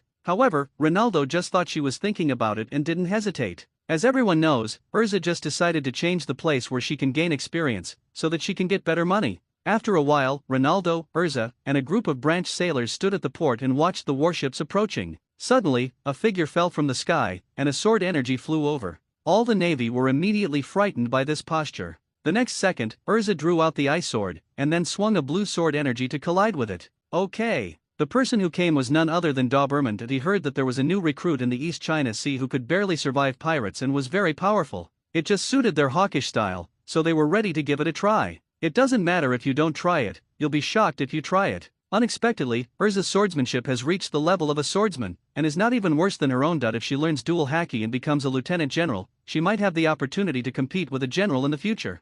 Thinking of this, Doberman couldn't help but raise the corners of his mouth, and even the scar on his face was filled with joy, which made the sailor next to him dare not laugh even though he wanted to. Captain Urza, I didn't expect you to have such strength at such a young age. Why don't you come with me to the Navy headquarters to train? How much money does this headquarters make? Urza asked instead of agreeing first. Doberman was stuck for one sentence. It was the first time he met someone who directly asked for money. The world is really big and full of wonders. Lieutenant General, Urza just, before Ronaldo could explain, Doberman waved his hand and replied patiently, of course, when you get to the headquarters, let alone money, you can get famous swords and devil fruits. Since Urza likes money, she will do what she likes. Who gave Urza this potential to let Doberman accommodate her? I'll go with you. In the first half of the Grand Line, Devil's Town boom. A young man with a strong build and a tattoo on his right shoulder slowly retracted his arm. Despite this, there was still an astonishing sense of oppression permeating the body. He looked at the unconscious pirate in front of him with an expressionless expression, and then sprayed out a thick pillar of fire from his mouth, knocking down several walls with the pirate. When the flames dissipated, the air was still filled with high temperature. This shows how powerful it is. The whole place was silent. As this extremely powerful flame appeared, everyone present knew the true identity of this bright-looking young man. Fire Dragon Natsu. Starting from the East China Sea, it took only 10 days to get a reward worth tens of millions, which shocked the East China Sea, and then it only took 2 weeks for his name to be completely resounding throughout the Great Sea Route. Now he is a supernova with a bounty of 100 million belly. Unlike ordinary pirates, the first thought of other pirates when seeing the Navy is to evacuate. But Natsu, the newcomer, is different. No matter who dares to challenge, Natsu will take it all. Since his debut, countless pirates, bounty hunters and navies have died at his hands. It seems that for him, there is no such thing as being merciful and being patient. It is precisely because of this that the name of the Fire Dragon has resounded throughout the Grand Route so quickly. After all, there are endless pirates in this world, but there are very few in the world who dare to kill all the Navy. Rumor has it that this supernova has been lingering on the islands near Upside Down Mountain. Therefore, it attracted many pirate hunters who wanted Natsu's high bounty, pirates who wanted to steal Natsu's reputation, and Navy who wanted to capture Natsu. It's such a dangerous situation. Natsu, who had been targeted by countless people, had dared to show his face in the first half of the Grand Route, and started fighting without restraint. Moreover, the first move was to kill Cisco, the great pirate with a bounty of 75 million baileys, in a ruthless instant. You know, this is not the evil generation where 11 supernovas, including Luffy, will go to sea together and gather on the Grand Line 10 years later. In today's ocean, although generations of great pirates have begun, there are only a few newcomers in this ocean who can offer bounties of hundreds of millions of belly all year round. They can be checked with one hand. No matter which sea area it is. The main reason is that the appearance of a pirate with a bounty of over 100 million is a big event that shocks the sea, and he even has the qualifications to win the Shishibukai. You know, Empress Boya Hancock, who just turned 18 last year, has only offered a reward of 80 million, and has already been appointed as the queen of the Shishibukai. One can imagine how much attention Natsu, who has become so famous in such a short period of time, has received. How amazing it is. Even Cisco, who was instantly killed by Natsu, was an equally astonishing being. However, such a terrifying being could not survive a single round in Natsu's hands. This shows that Natsu is not only famous, but his strength cannot be underestimated. Is this the big pirate with a strength of over 100 million? It's too scary. Those who witnessed all this realized the concept of a bounty of over 100 million. Everyone looked at Natsu in fear, fearing that he would step into the West.Sco's footsteps. Fortunately, Natsu ignored the frightened people, patted the dust on his scarf, got up and left. We will stop updating novels on this site, move to our new site, https://readum.com// living up to the name of the Fire Dragon. Even after Natsu left, the environment there was still hot. The second half of the Grand Line, the New World, Moby Dick. Dad, look, there is an interesting newcomer this year, a young man with a pineapple head said. The dad, who was sitting in his seat and drinking heavily, heard his son's words and took the newspaper. Kulela, he is indeed an interesting little guy. Oh, Dad wants to take in his son again? Dad didn't reply, he just raised the big wine bottle and started drinking. Wano country good on good on good on. An extremely tall and burly man was drinking from a wine gourd with the word printed on it. He has black hair shawl, a pair of long horns, a beard as long as a dragon's beard on his mouth, and a dragon scale tattoo on his left arm. The upper body is naked, within the devil is alive. Next to it lay a mace. Boss, this year's newcomers, there is one named Fire Dragon. Is it a fantasy beast species? Go find him. Oh, oh, oh, oh, oh, oh, oh, oh, oh, oh, oh, oh. Wanguo, Mom, look, there's another new person who's famous. Got it. A man holding a cane-shaped lollipop said while looking at the tall woman enjoying the dessert in front of him. If he can come to the new world, you can invite him to Mom's tea party. Brother Mixu, look at today's newspaper. A big pirate with a bounty of over 100 million has appeared in our East China Sea. Tell me, is it because Captain Urza just left that these pirates took advantage of the situation to cause trouble? Gina said to Mixu while holding the newspaper. Mu Shui took the newspaper, put her index and middle fingers together, tapped Kona on the forehead, and then replied meaningfully. Maybe. Clone Italius Natsa Dragneel level 8 experience 1850/3600 strength C physique B agility C spirit D plus will D plus attribute points 0 ability dragon slaying magic fire intermediate level strong appetite cannot be upgraded. In just over 20 days, Natsa's attributes were almost the same as Urza's. I didn't expect that dragon slaying magic was so powerful. After leveling up, all the attributes were increased by 1 level, coupled with the strong appetite and 2 points of physical fitness, combined with the ultimate move of dragon transformation. Basically no one under the general could keep Natsu. I wonder what the situation is like on Urza's side and whether the plan can be completed. Since Natsu is a supernova born in the East China Sea, wouldn't it be reasonable to let Urza, who is famous from the East China Sea, capture Natsu? Maybe we can create a situation where Garp and Roger can achieve mutual success and create a naval hero. On the other side, the first half of the Grand Line. Boom! The collision of flames and ice turned into mist and flew away. Urza and Natsu, two clones who had never met before, started to exchange friendly greetings as soon as they met. Natsu's fire dragon slaying magic, Urza's sword master level swordsmanship and weapons with various elemental powers collided with each other. The scene can be said to be quite terrifying. The aftermath of the battle made it impossible for the surrounding navy to intervene. The roar of the fire dragon. Natsu roared, and then his chest suddenly bulged, and a thick pillar of fire shot out from his mouth, quickly shooting towards Urza. Urza, who was attacking with a knife, saw this, but as if she had expected it, she suddenly swung the knife forward, and an icy blue sword energy collided with the flames. Then she quickly switched to the electric knife, and the activated current spread throughout her body. Urza accelerated suddenly and quickly ejected towards Natsu. Fire Dragon's hook. Natsu also reacted quickly. Bang! A huge collision sounded in Devil's Town. Although the battle situation seemed alarming, in fact, neither of them had used their trump card yet. Urza had just learned the 10,000 swords returned to the sect, and Natsu's special state of transforming into a dragon had not yet been revealed. It's over, Fire Dragon Natsu, let's capture him without any effort. In the next moment, Urza held the knife horizontally with both hands, facing Natsu. 10,000 swords returned to the clan. During this time, all the weapons on the navy and pirates floated and gathered. Behind Urza, the scene was shocking. Just when everyone thought Natsu was finished, transform into a dragon, fire dragon form. In an instant, blazing fire burst out from Natsu's body. With a lifelong roar, a western dragon about 5 meters in size flew out of the flames. It was neatly reddish in color and looked very frightening. Is this a phantom beast devil fruit?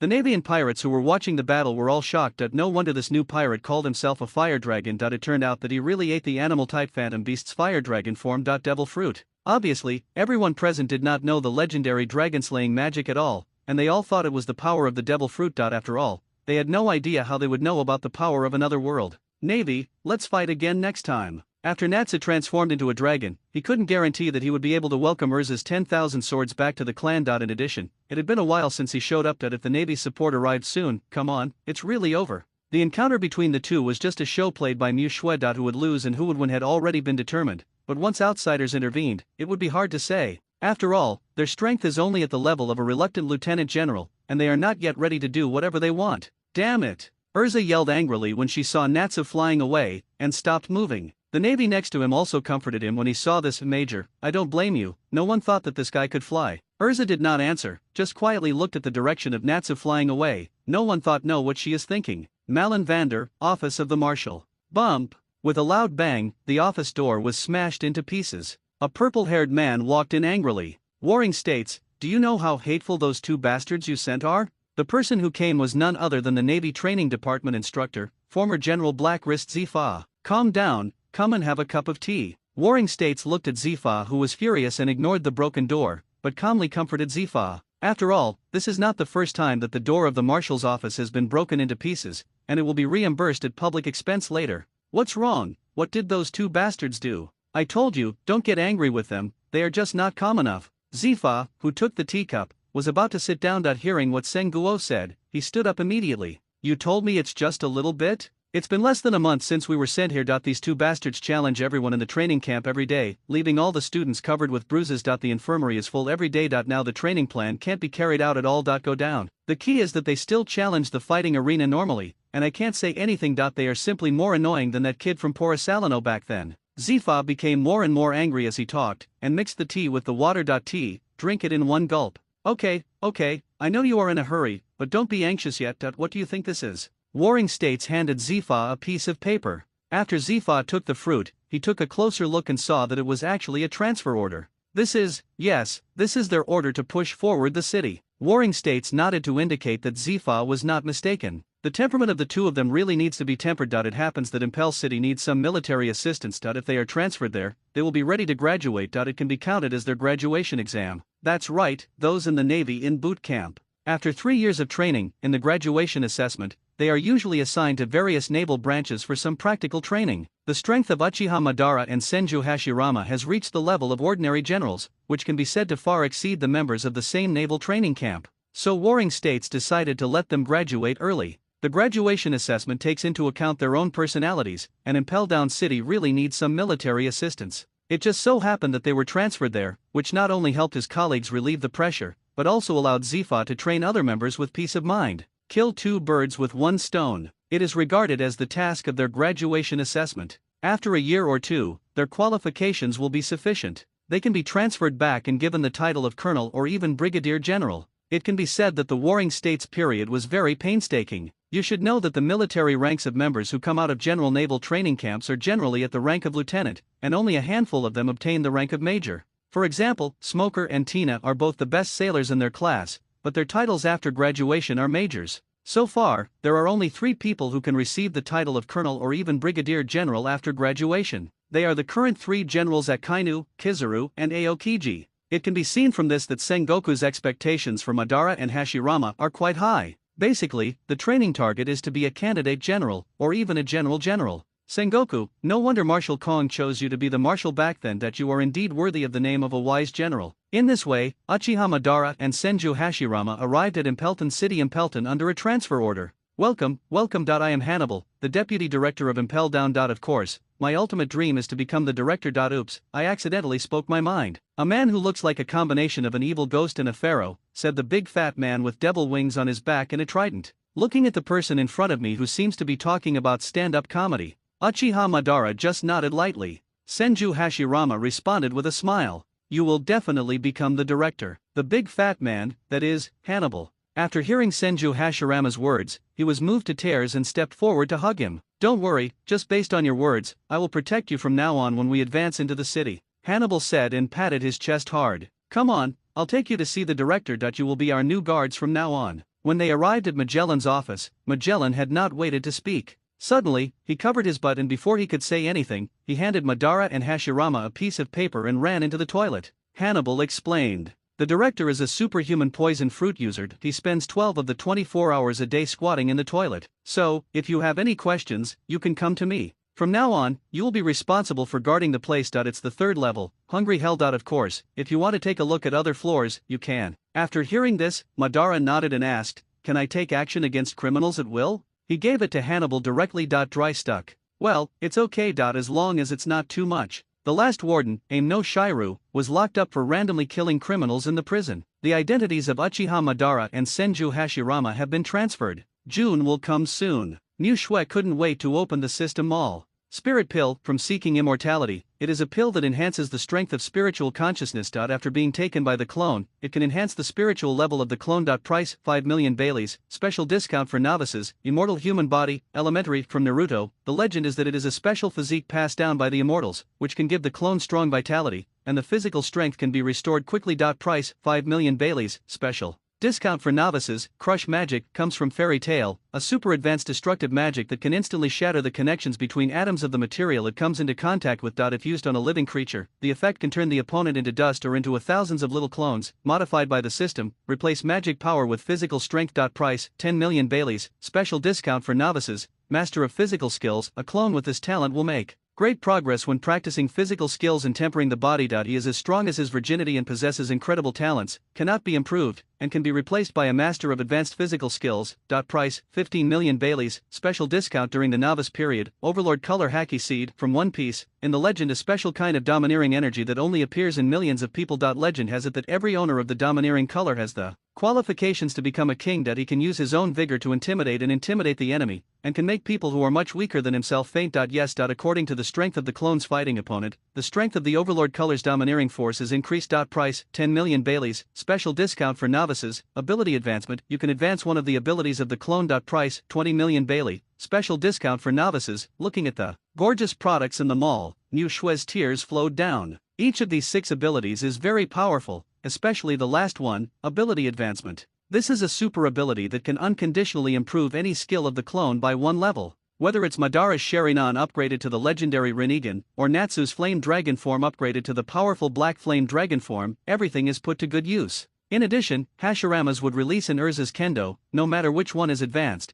can bring about earth-shaking changes. However, after thinking about it, Niu Shui found that the changes in the clone's abilities after advancement were not as good as the newly refreshed ability in the mall, Taijutsu Master. This ability, which sells for up to 15 million Baileys, is even more expensive than powerful abilities such as Crushing Magic and Dragon-Slaying Magic. It can be seen how high the potential of this ability is. In addition, there is an upper-level ability in the remarks, Taijutsu Master. Obviously, the reason why this ability, which cannot directly improve the combat power of the avatar, has a very high price is because of its potential. Maybe this ability alone can create a Yonko, and coupled with the most advanced Crushing Magic, it can even make the clone compare to the legendary Three Kings. So Niu Shui decided to put all the last 4 abilities on the new clone, making him the strongest combat power that he can freely mobilize. Unfortunately, I have a limited balance and cannot purchase all of them. Every time at this time, Nixu wanted to complain about Uchiha Madara and Senju Hashirama. If these 2 people hadn't lost their chains and failed to become pirates, Bailey doesn't have to worry about this now.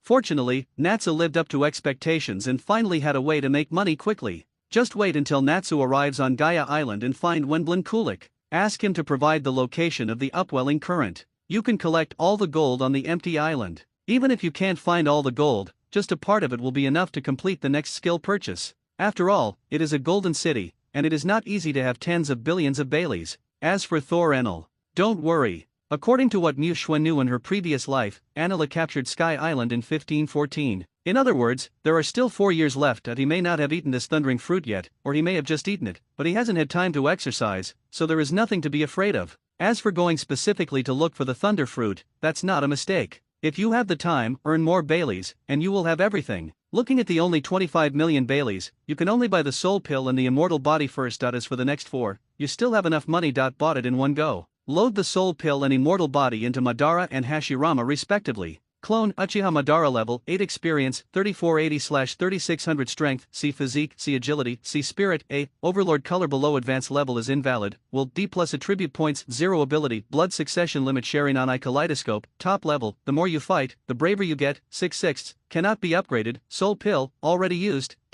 After a month, Madara's physique, strength, agility, and will have each improved a little, among which strength and willpower are naturally improved through battles, while the physical fitness and agility become more and more courageous with each battle. So far, all 6 attribute points have taken effect, and the highest spiritual attribute has also come to A. So far, Uchiha's strongest Mangekyo Sharingan has also appeared in the world of pirates. Soon, Madara had the whole world dancing with him. Clone Senju Hashirama level 8 experience 3300/3600 strength C plus physique B plus agility C spirit D plus will D plus attribute points 0 impel down city the 3rd level Hungry Hell The three Megatama in Uchiha Madara's Sharingan I suddenly rotated, stretched, and finally connected together to form a straight Megatama kaleidoscope. Madara, your eyes, well, it was the power given by the Lord, which finally opened up the true power of the Sharingan. It can be said that Light relied on the universal ability of the Mangekyo Sharingan, Susanoo. He already has the ability to fight against generals without losing. Unfortunately, it is not the eternal kaleidoscope and does not last long enough to be used.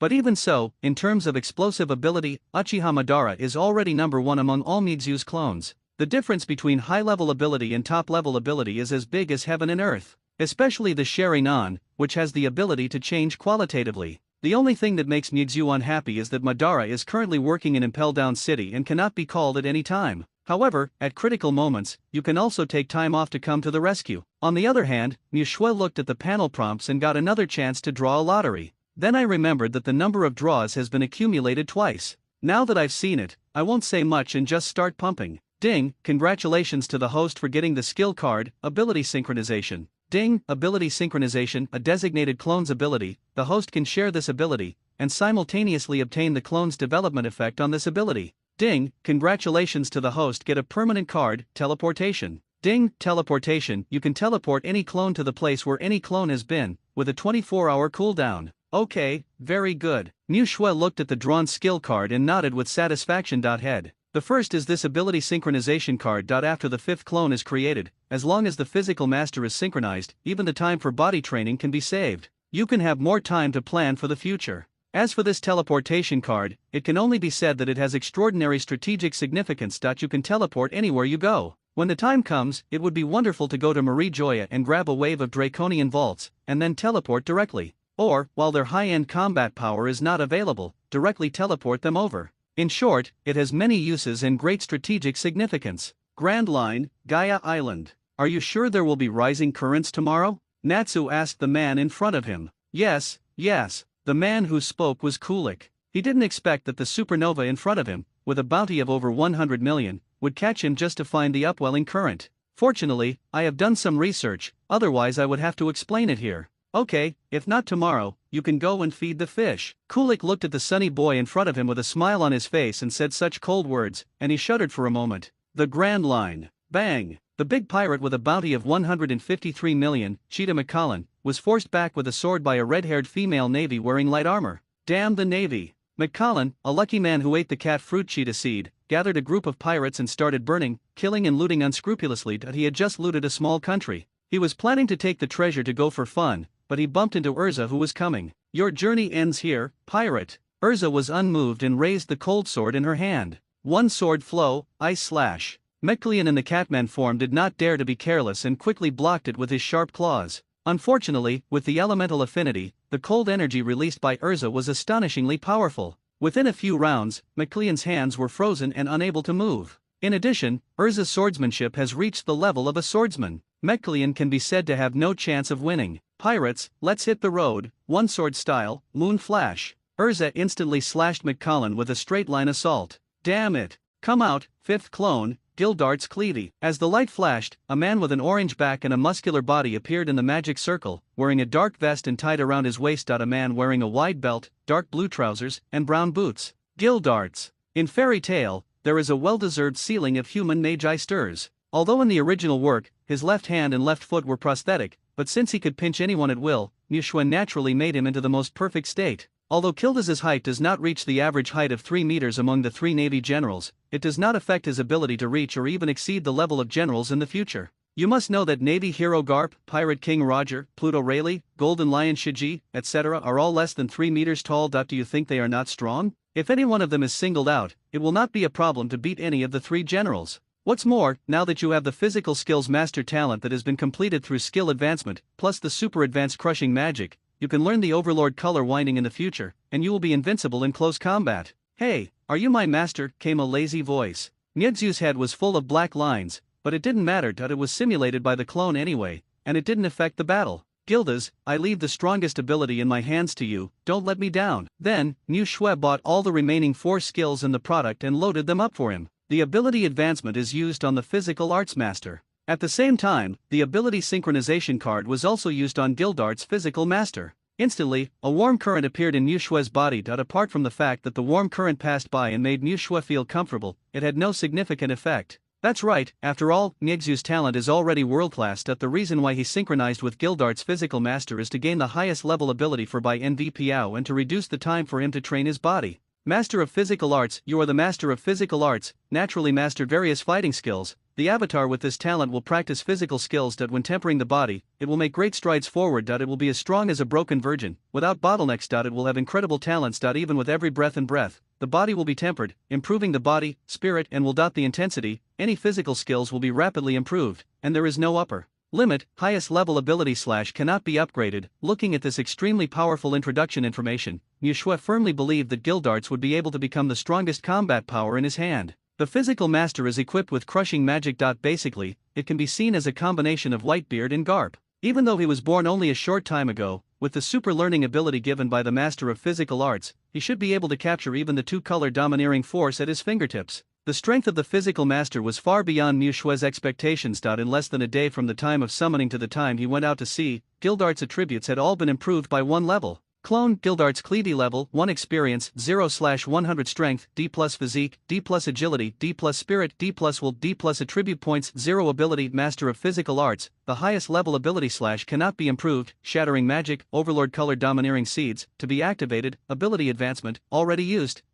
This tempering effect is too significant. If Gildarts takes the initiative to train, I don't know how much it can be improved. Mu Shue began to look forward to it. The East China Sea is making waves again. After the genius Navy star Urza, Uchiha Madara and Senju Hashirama, and the pirate supernova fire dragon Natsu, another extremely talented person has emerged from this small place in the East China Sea. Red hair, powerful physical skills, weird means. In just a few days, he single-handedly turned the naval branch in Rog Town, East China Sea, upside down. Crushed residue was everywhere. Anything that dared to stand in front of this man was completely shattered. When nearly half of Rog Town was destroyed, everyone was shocked by this monster with red hair, white beard, abilities, and Garp physique. No one dared to stop him, no one could stop him. Gildarts entered the Grand Line smoothly. On June 7, 1510, the Grand Line branch, Captain Gilman of the Grand Line branch was furious after learning the news about Rogue Town. He led 3 warships overnight to intercept Kildas at the entrance to the Grand Line. As a result, the entire army was wiped out.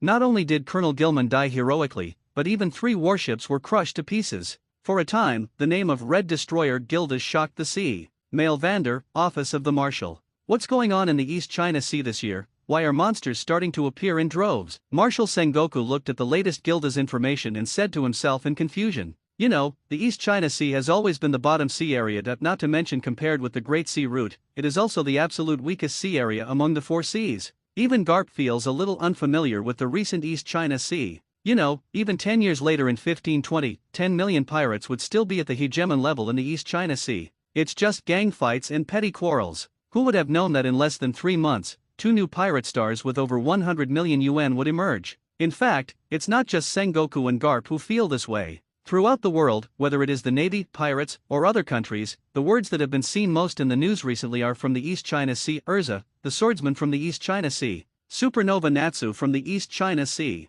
Now there is the Red Destroyer Gildarts from the East China Sea. That is to say, Uchiha Madara and Senju Hashirama were taken away directly by Garp and did not have time to become famous. Otherwise, there would be 2 more people from the East China Sea to become famous super rookies this year. If this continues, Mu Shue may be able to successfully take off the title of the weakest sea in the East China Sea on her own. New World, Red Voss. Captain, we have just left the East China Sea a few months ago, and so many terrifying newcomers have appeared. Yes, there is also a red-haired newcomer known as the Red Destroyer. Is he a relative of yours, Captain? A lot of people gathered around, drinking and joking. Ha ha ha ha, is it true? When he arrives in the New World, you must try his drinking capacity. Shanks was not annoyed and just laughed in response to his companion. After all, there are new pirates every year, and there are quite a few famous ones. The only thing worth talking about is that this year's new stars are all from the weakest sea, and this is what attracts people's attention, while the world is talking about Kildas. On the other side, Sky Island. What should have been a snow-white island is now covered with burnt marks. The once prosperous town is now full of dilapidated and damaged buildings, as well as scattered sky warriors who don't know whether they are alive or dead. The god Genfur, who was wearing armor and riding a Pegasus, knelt down weakly on the ground, and shouted with a look of confusion, "Why, Qinghai people, what are you going to do? Hand over the gold, or die?" Natsu shouted looking at the old man in front of him. With Natsu's unremitting efforts, he successfully caught the rising tide and arrived at the Sky Island. Unfortunately, the Sky Islanders were not very friendly towards the Qinghai people. Finally, with Natsu's efforts, he defeated thousands of Sky Island warriors. After a week, we finally got the specific location of Golden Island. The Skylanders didn't know that not only did they lose gold, but they also contributed to Natsu's level up. It can be said that the obstruction was not only unsuccessful, but actually made Natsu successful. The level was successfully raised to level 10, and the strength and constitution were increased by 1 point each, reaching C+ and B+. He left the empty island with the top quality storage shells he successfully captured and the golden bell. As long as you successfully find a buyer, even if you can only realize part of it, it should be enough to purchase the next product. After all, the level at which a product can be restored to its original price is level 6, and there is still enough time to realize it. While sighing at Natsu's strong execution ability, Niushue opened the system log, preparing to see the recent movements of the clones. Urza is chasing a pirate named Moreno in Alabasta. The bounty is not high, only 80 million Baileys, but this guy is very cunning and never stays in one place for a long time. He wanders around, causing Urza to lose a miss several times. If she caught him, Urza would cut him into pieces to relieve her anger. After catching this pirate, Urza will be free to fight with Natsu. There is nothing more interesting than acting to fool the world. If there is, it must be something that Makiya can't do at this age. Uchiha Madara and Senju Hashirama were in the 5th level of extremely cold hell, working hard to beat the prisoners. This level is the best place to gain experience due to the extreme cold, lack of physical supplies, and the weakness of the prisoners. Natsu said that he is looking for a buyer, but such a large amount of gold is not affordable for ordinary people. The progress is still slow and he has to wait. Look again, Gildarts. Gildarts is fighting Silbaz Rayleigh. Gildarts is defeated. Rayleigh is teaching Gildarts the technique of Haki. Gildarts has learned the 3-color Haki technique. Riley was shocked, and then invited Gildarts to drink together. Niushue was also shocked. A magical bubble island in the Shampoo Islands composed of alchem and mangroves. Pluto Rayleigh pushed up his reading glasses, looked at the rookie pirate with amazing physical talent in front of him, and took 2 sips of wine. Niushue was not surprised at all. Perhaps Gildarts had unlimited potential, but in the final analysis he was just a newbie who was less than a month old. Although Rayleigh has retired for a long time, you must know that even 10 years later, Kizaru will still be prepared to face Rayleigh. It is conceivable that for the legendary Pluto Rayleigh, Gildas is just a little baby. So it was normal that Gildarts had no power to fight back in Rayleigh's hands. What attracted Niushue's attention was that after Rayleigh defeated Gildarts, he actually taught Gildarts domineering regardless of his previous grudges and even invited Gildarts to drink together. You know, Rayleigh is a ruthless person who sells himself to the auction house just for drinking. It shows how addicted to alcohol he is.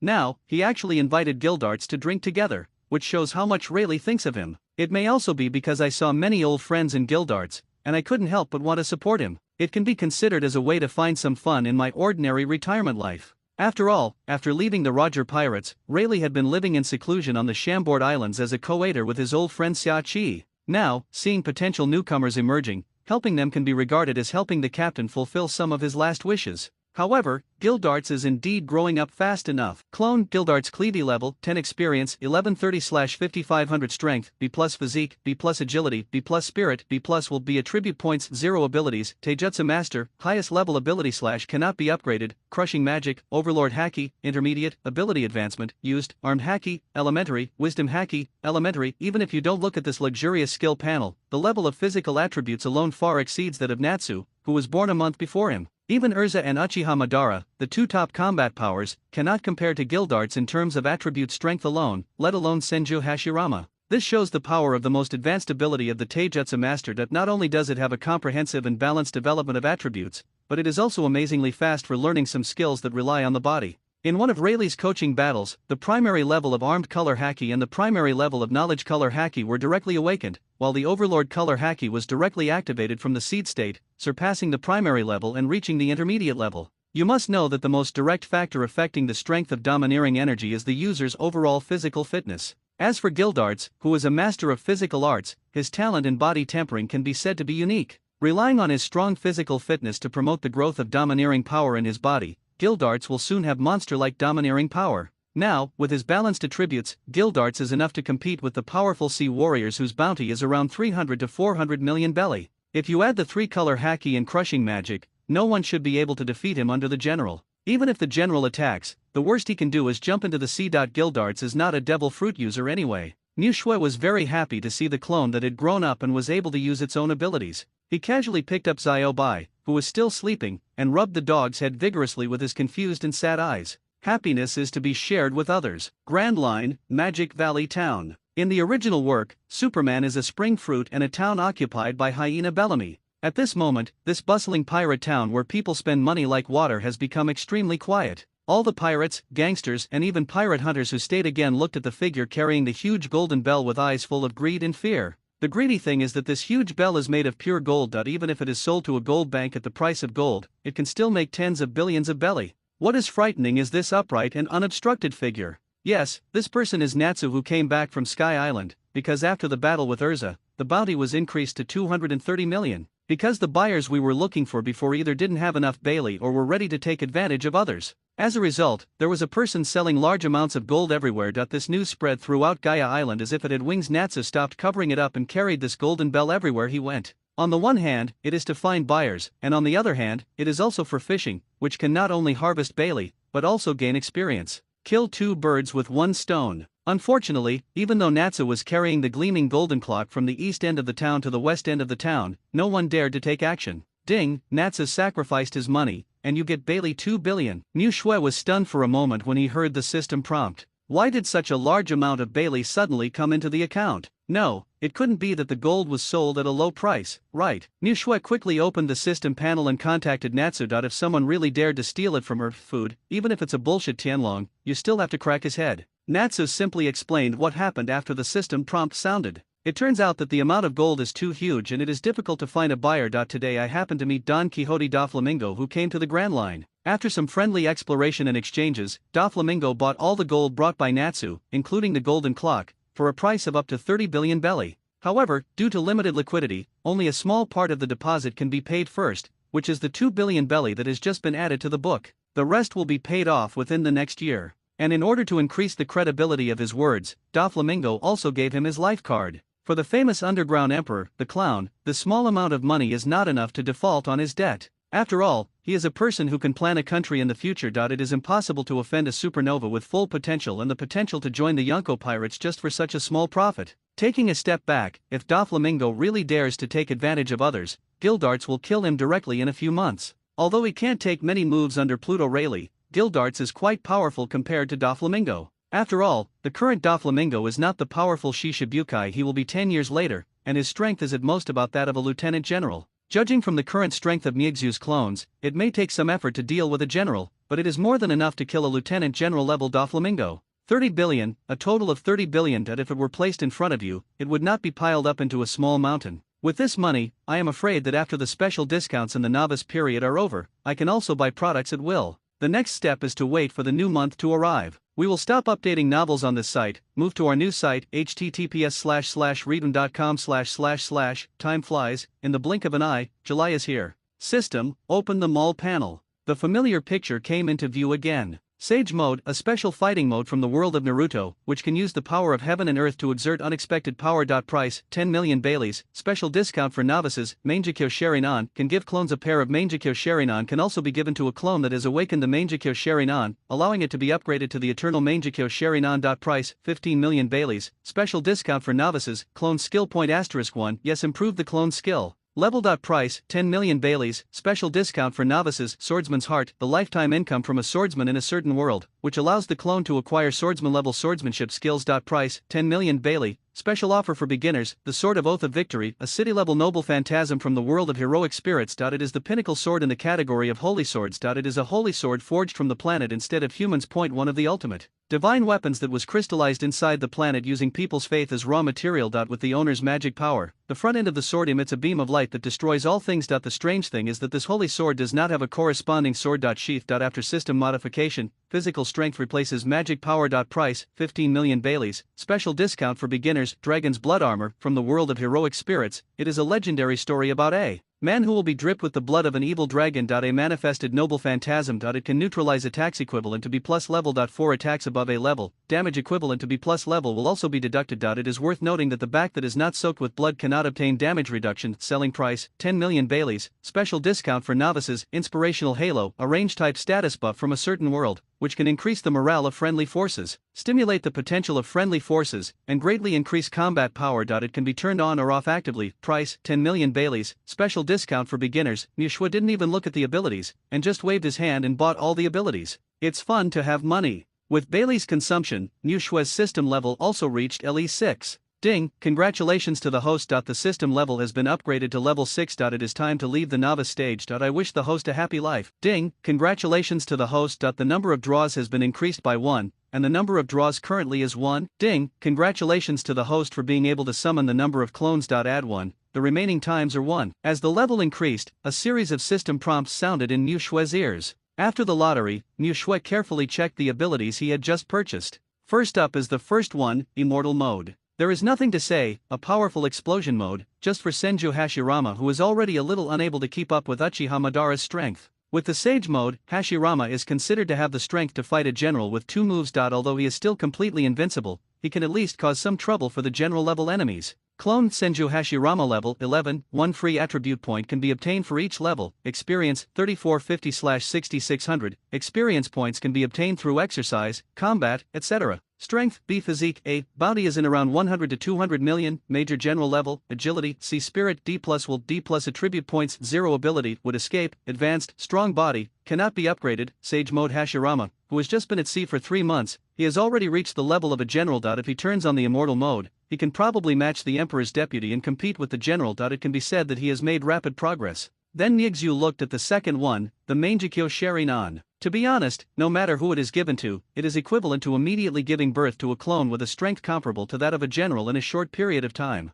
It's true that the Mangekyo Sherinan is very powerful, but the burden on the mind and body of the Mangekyo Sherinan is also quite heavy. If you have not been promoted to the eternal Mangekyo Sherinan, the short duration and excessive side effects will inevitably affect the clone's growth rate. You must know that the potential of every avatar is unlimited, and there is no need to waste a lifetime just for a moment. In addition, Niu Shui's clone is not in urgent need of a rapid increase in combat power. Therefore, Maki Yuki decided to give these Sherinan eyes to Uchiha Madara. Let his Sherinan be upgraded to the eternal Mangekyo Sherinan. In this way, his side effects will disappear, and the duration of the pupil technique will be greatly increased. Clone Uchiha Madara level 11 experience 5200/6600 strength C physique B agility C spirit A+, not affected by high level and lower overlord color haki, will D+ attribute points 0 ability blood successor limit Sherinan eternal Mangekyo full level, the more you fight, the braver you become 6/6 cannot be upgraded. Soul pill already used. Looking at Uchiha Madara's eternal Mangekyo Sherinan, which has reached full level and up to an A+ spirit, Niu Shui nodded with satisfaction. It can be said that from this moment on, Nixu's first general level combat power appeared. Although he was limited by insufficient mental and physical strength and could not fight for a long time, without the burden of pupil skills, even if Madara was exhausted, or you can spread your wings and retreat. It can be said that you can move forward and retreat freely. Later, Nixu added the last skill point to Urza's sword. After all, he was the first clone to be summoned, although it has been strengthened several times. However, due to his ability level, his strength is no longer comparable to that of his later clones. Just use this skill point to advance Urza's swordsmanship to the realm of a great swordsman. Clone Urza Shikareto level 12 experience 3220/7800. Experience points can be obtained through exercise, combat, etc. Strength C physique B agility A. Bounty is around 300 to 500 million. Medium general level. Spirit D+ will D+ attribute points 0 abilities. Cold weapon mastery cannot be upgraded. Equipment modification cannot be upgraded. Kendo top level. Space magic and dress up advanced. Elemental affinity cannot be upgraded. 10,000 swords returning to the clan. Intermediate level. With the great swordsman's level of swordsmanship, Urza can already be regarded as an elite lieutenant. General in combat power. With the addition of the ultimate move of 10,000 swords returning to the clan, even some of the imperial lieutenants can pass a few moves. It may be that his physical fitness is not high enough for the time being, and he cannot fully display the strength of the great swordsman. Otherwise, he will at least be at the same level as a substitute general like Mototu. There was no way, after all, the time was still short. Even Urza, who was the first to be born, had only been out to sea for 4 months. As long as you continue to develop step by step, you will one day be able to stand on the top of the world. After comforting herself, Niu Shui looked at the remaining 4 abilities. When she saw the Sword of Victory oath, that figure automatically appeared in Niu Shui's mind. Answer my call, King Arthur. In an instant, with the golden light flashing, a magic circle slowly unfolded. A petite figure with snow-white skin, blonde shawl hair, green pupils, and a dull hair on top of his head appeared in front of Niu Shui. Are you my master? The girl in front of him asked, her voice cold and cute with a hint of cuteness. Welcome to the new world, Artoria. Clone Artoria Pendragon level 1 experience 0/100 strength, D physique, D agility, D spirit, D.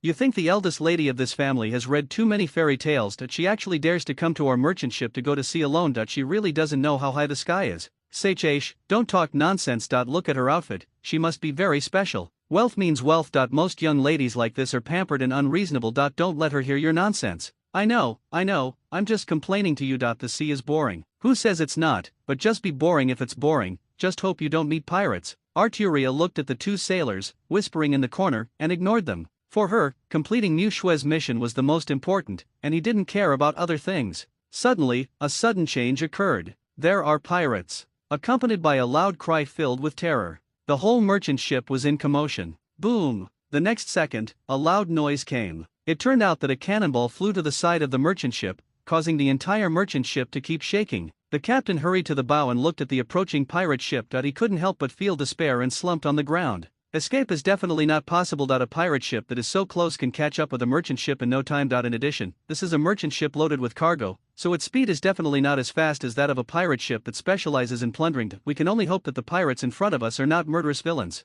Otherwise, let alone whether the goods can be preserved, it is not certain whether people will be able to see the sun tomorrow. At this moment, an angel-like figure appeared in front of the captain. Sir, do you need help? Grand Line, G6 branch. With long crimson hair and a strengthened famous sword, Hans Huang hanging on her waist, a woman wearing half armor and a pair of black boots appeared in the corridor of the fortress. Dong dong dong. Come in. Doberman, the lieutenant general stationed at the branch, heard the knock on the door and looked up at the person. Reporting to Lieutenant General, Colonel Urza requested to go to Demon Valley Town to capture the pirate fire dragon Natsu. Listening to Urza's sonorous and powerful tone, there is no doubt. Doberman sighed slightly. He knew that once the person in front of him made a decision, he would never change it. His temper was as hard as a stone. Even if he didn't let her go, she would sneak out to sea while he wasn't paying attention. After all the Navy and the entire G6 branch admire this charming, powerful, and responsible hero. Especially the new recruits. When they fought with Urza, they were like chicken blood, just to show themselves in front of her.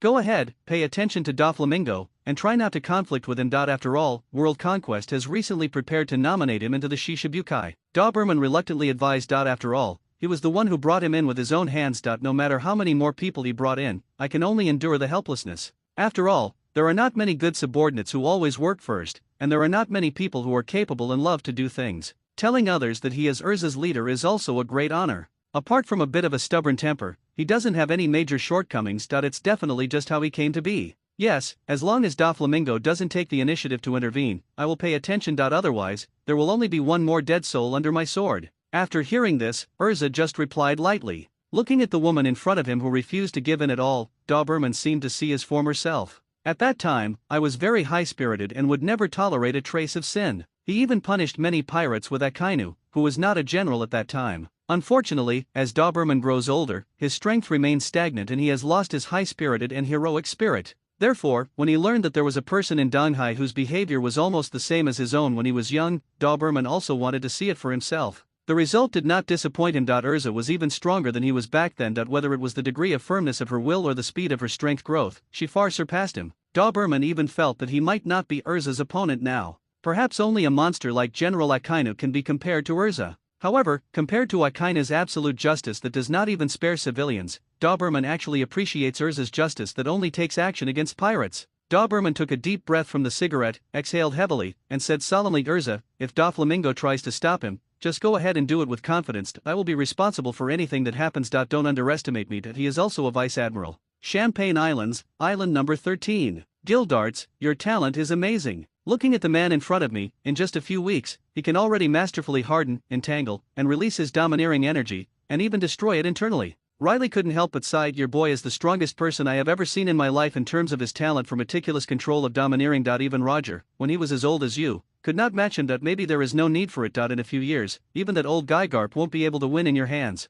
Maybe it won't even take a few years. Gildas shrugged and said confidently. You are so rude, kid. You must know that there is no shortcut to improve your domineering power. Even if ordinary people have been polishing their domineering power for decades, they may not have such achievements as you. What's more, I said that you can stand up to the domineering level in just a few years. The peak is said to be faster, but you must know that every step towards the back is extremely difficult. Impelled down city, 6th floor, infinite hell. Are you the last warden, Amano Hero? Hearing this, Amano Hero looked up and saw a man with black hair and red eyes, wearing red warrior armor. What, the new guy is itchy. Eugilio looked at the strange man in front of him and guessed that he should be taking his place. The new guy who didn't know the heights of the world also challenged him with interest. Ding! A bunch of keys were thrown at Zilio's feet. Let me see the strength of the last warden, Uchiha Madara said condescendingly. Shiryu looked at Madara Uchiha, who looked confident of victory, and grinned. As you wish. Monitoring room. Damn it, this guy Madara is secretly leveling up again without calling me. Senju Hashirama looked at the surveillance camera. Shiryu looked at Madara with disbelief in his eyes, and then couldn't help complaining at the figure who fell cleanly. Magic Valley Town. Natsu, who was still having friendly negotiations with Doflamingo, didn't know yet that Urza was already on her way to capture him. After several days of deliberations, the location and method of each delivery was finally determined. Natsu, who knew that a large number of Baileys were arriving every month, had a sunny boyish smile on his face. Hey, it's a pleasure to cooperate. I hope we can communicate more in the future. By the way, I will recommend you to join the Beast Pirates. With your strength and identity, you will definitely be valued by Kaido. You can apply then lead the trading cooperation between me and Kaido. In return, I will give you 1/10 of the amount of each transaction as a reward. That is a big business worth tens of billions of Baileys every year. By then, there will be at least we have over 1 billion. Doflamingo, wearing sunglasses, kept instilling a bright future into Natsu. After hearing that he could get a lot of Bailey, Natsu also smiled brightly at Doflamingo. It's refreshing to work with smart people like you. When you join the Beast Pirates in the future, the entire new world will be your stage. Cheers to our bright future.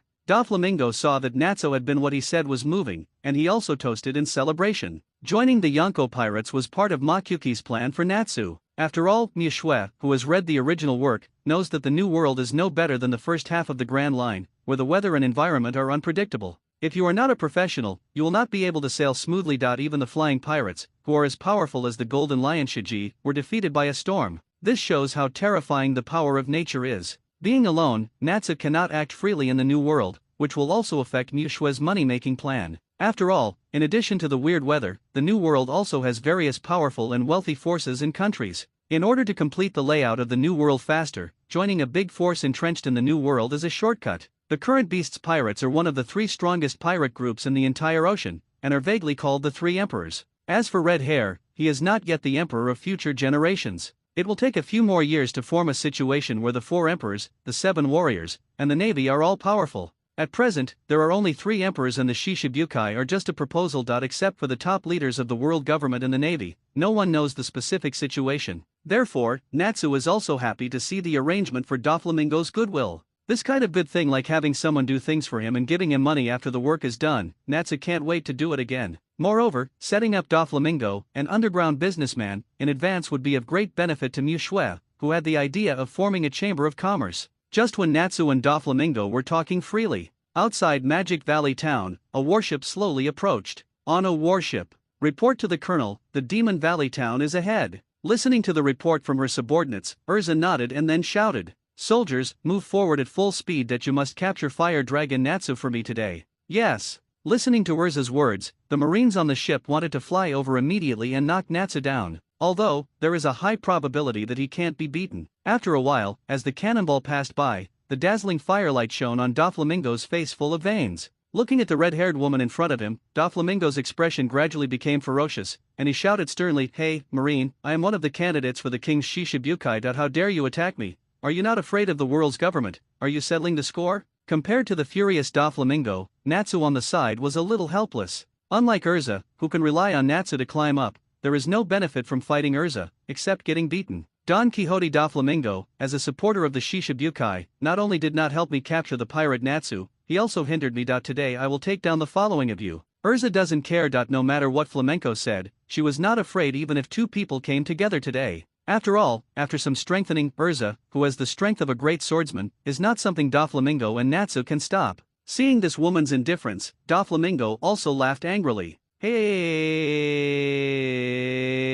interesting. Let me see if your strength is as strong as your tone. Since reasoning doesn't make sense, let's see the real trick. He couldn't just watch Urza take Natsu away in front of his eyes. Then would he still want his face? I just started working with you, Doflamingo, and I was arrested by the Navy after changing hands. What do you want others to think, and will you continue to do business in the future? Natsu looked at Doflamingo, who was fighting with Urza, and sighed before joining in. After all, Doflamingo alone may not be able to stop Urza. Don't say he can't run away, even the tens of billions of bellies business will be ruined. So Natsu could only bite the bullet and start fighting. As for Urza, every move is aimed at the vital point. She doesn't care about the Shishibukai or not, as long as they are within her killing range, she can kill them all. East China Sea, a merchant ship. The captain, who just thought he could wait for death, looked at the blonde girl in front of him, who was only 15 or 16 years old, and couldn't help but sigh. Fortunately, he was kind-hearted. Seeing that she was alone, he gave her a ride. Otherwise, this voyage will be my last. The other crew members also cheered, praising the girl in front of them excitedly. Just now, the blonde girl, Artoria, had wiped out all the pirates as easily as chopping melons and vegetables. Its strength stunned everyone present. Unexpectedly, the aristocratic girl in front of me, who looked as soft and frail as a porcelain doll, was actually a master of hiding. But in just a few moments, a life and death crisis was easily resolved. Thank you so much, Miss Artoria. Please accept my most sincere thanks. When you get to Goa Kingdom, I will definitely take you to meet my sister. Her husband is a noble and will definitely give you a gift. A satisfactory reward, Captain Bryn kept saying. During this period, he also introduced his sister's child, Outlook 4. That's right, in the original work, the sworn brother of Luffy and Ace, the unlucky guy who was bombarded by the celestial dragons when he went out, the second in command of the future revolutionary army, and the successor of the natural type burning fruit ability, Sabo. The reason why Artoria was on this ship was because Miyagzu wanted Artoria to go to the Goa Kingdom to contact Sabo to see if there was any chance to join the revolutionary army. After all, Miyagzu now has many people in the navy and pirates, while the other two major forces, the world government and the revolutionary army, do not yet have their own people. This is unacceptable to Mu Shui, who aspires to be the behind-the-scenes leader of all the top forces in the world. Therefore, Mu Shui was ready to let Artoria test the waters. After all, Mu Shui didn't know much about the revolutionary army. What little information is available is that Monkey D. Long had some contact with his adoptive father, Kazuhiro Shijizuki. However, Mu Shui does not want her apparent identity to be involved with the revolutionary army just yet. So we can only go back to Saab, the future general staff of the revolutionary army. Guys, to celebrate our escape and for the beautiful Miss Artoria, let's hold a banquet. Bryn raised his hands excitedly and shouted loudly. Artoria! Artoria! Grand Line, Demon Valley Town. Is this the monster of the Grand Line? Some newcomer pirates who had just arrived at the Grand Line side as they looked at Urza, Natsu and Doflamingo who had been fighting for a day and night. The new marines who followed Urza were also shocked by Urza's strength. Unexpectedly, this female marine whose name she only heard of was really as scary as the rumors said. During the battle and before the battle, he was completely different from the other person. He was so crazy and energetic that even the navy, let alone the pirate,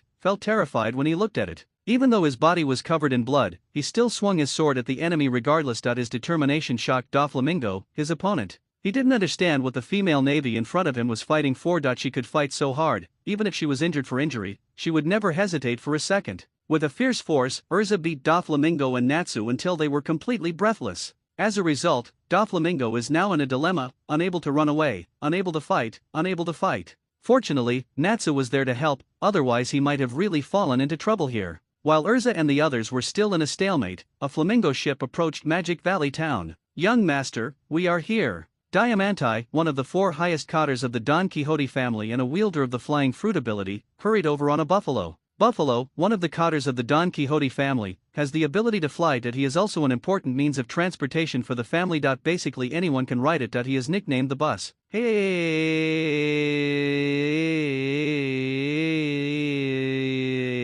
you're here just in time, Diamante. Come quickly and deal with this crazy woman. When Doflamingo saw this, he was not polite and quickly called someone to do it together. Natsu was relieved to see reinforcements coming to help. However, we must not drag it out any longer. If the navy comes to support, all plans will be ruined. We must quickly find a way to retreat. We must never get entangled with Urza any longer. East China Sea, Xuanjiao Village. Mu Shui, who was taking Zio by to bask in the sun on the back hill, looked at the system log. He murmured to himself, Doflamingo, I hope you can leave successfully. If you can't run away, it will only prove that your courage is nothing more than this. Then I will take over everything from you. That's right, Miyagzu already knew this when Urza fought against Natsu and Doflamingo. However, he did not stop it. On the one hand, Urza does need merit and fame to be in the navy, and Natsu and Doflamingo just meet this requirement. On the other hand, even if Doflamingo has a big deal with him, if Doflamingo is arrested, it will not be a loss for Miyagzu, and he will even make a net profit of 2 billion Baileys. As for the gold, the worst case scenario is for Gildarts to go find the Golden Emperor. It is not for sale to anyone. As for the recommendation of the Beast's pirates, please, even if there is no Doflamingo, with Kaido's love for animal fruits, he will definitely accept it and even invite Natsu. In particular, Natsu is also suspected of being a powerful fruit of the Phantom Beast species.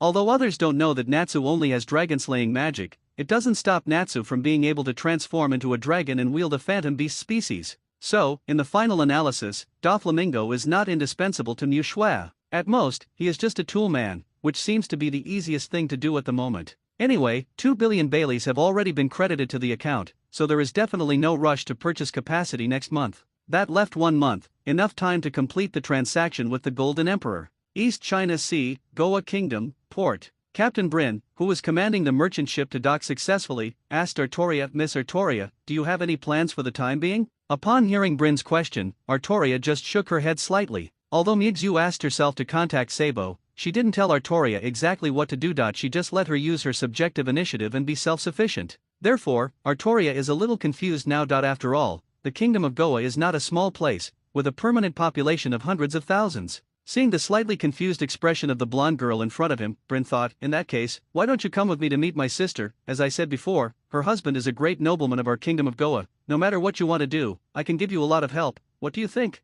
Since Artoria has no plans for the time being, and she is so powerful, she might as well introduce her to her noble brother-in-law. When you are happy, you can take more care of your own business. You know, some big nobles completely look down on these businessmen who went to sea day and night to do business, which also led to Brin rarely visiting his sister. Although my sister is very kind to me, she always advises me not to do business. Not to mention other things, safety is a big problem. Just like this time, if it weren't for the good fortune of running into Artoria on the boat, Brin would basically be able to declare its reopening. However, Brin was unwilling. Although doing business was a bit more dangerous, he was still making money based on his own abilities. If he followed his sister's arrangements, he would have to live under the contemptuous eyes of the aristocratic brother-in-law for the rest of his life. This was something Brin could never accept. Yes.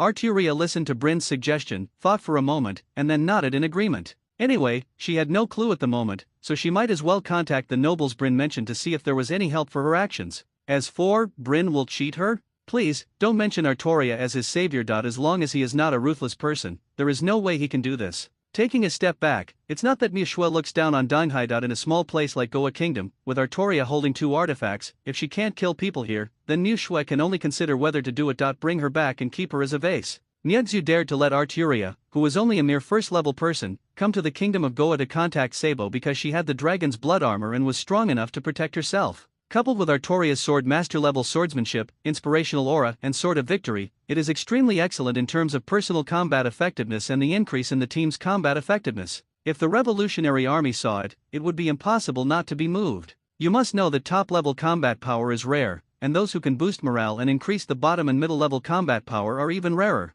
In particular, the Revolutionary Army, which encourages civilians to rise up on a large scale, needs a force like an inspiration halo that can increase courage to support it. Mail Vander, Office of the Marshal. Asshole, Urza is so bold. Although Sengoku criticized Urza, a smile at the corner of his mouth revealed his duplicity. The little guy Doberman brought back has a really stubborn temper. The white-haired Navy Chief of Staff, he said with a smile when he saw his old friend's inconsistent performance. As early as when Urza applied to capture Natsu, Doberman had guessed that she would definitely take action against Doflamingo. Although Urza had promised not to make the first move, with Doberman's understanding of her, it was enough to listen to Urza's promise. In order to help Urza get rid of her responsibility, Doberman directly reported to Sengoku that he ordered Urza to capture Natsu. As for Doflamingo, he may be suspected of helping Natsu escape, so Urza can the right to capture Doflamingo. After all, the world government's Shishibukai plan is just a proposal for the time being and has not yet been implemented, so Doflamingo is still a pirate. It is natural for the Navy to catch pirates.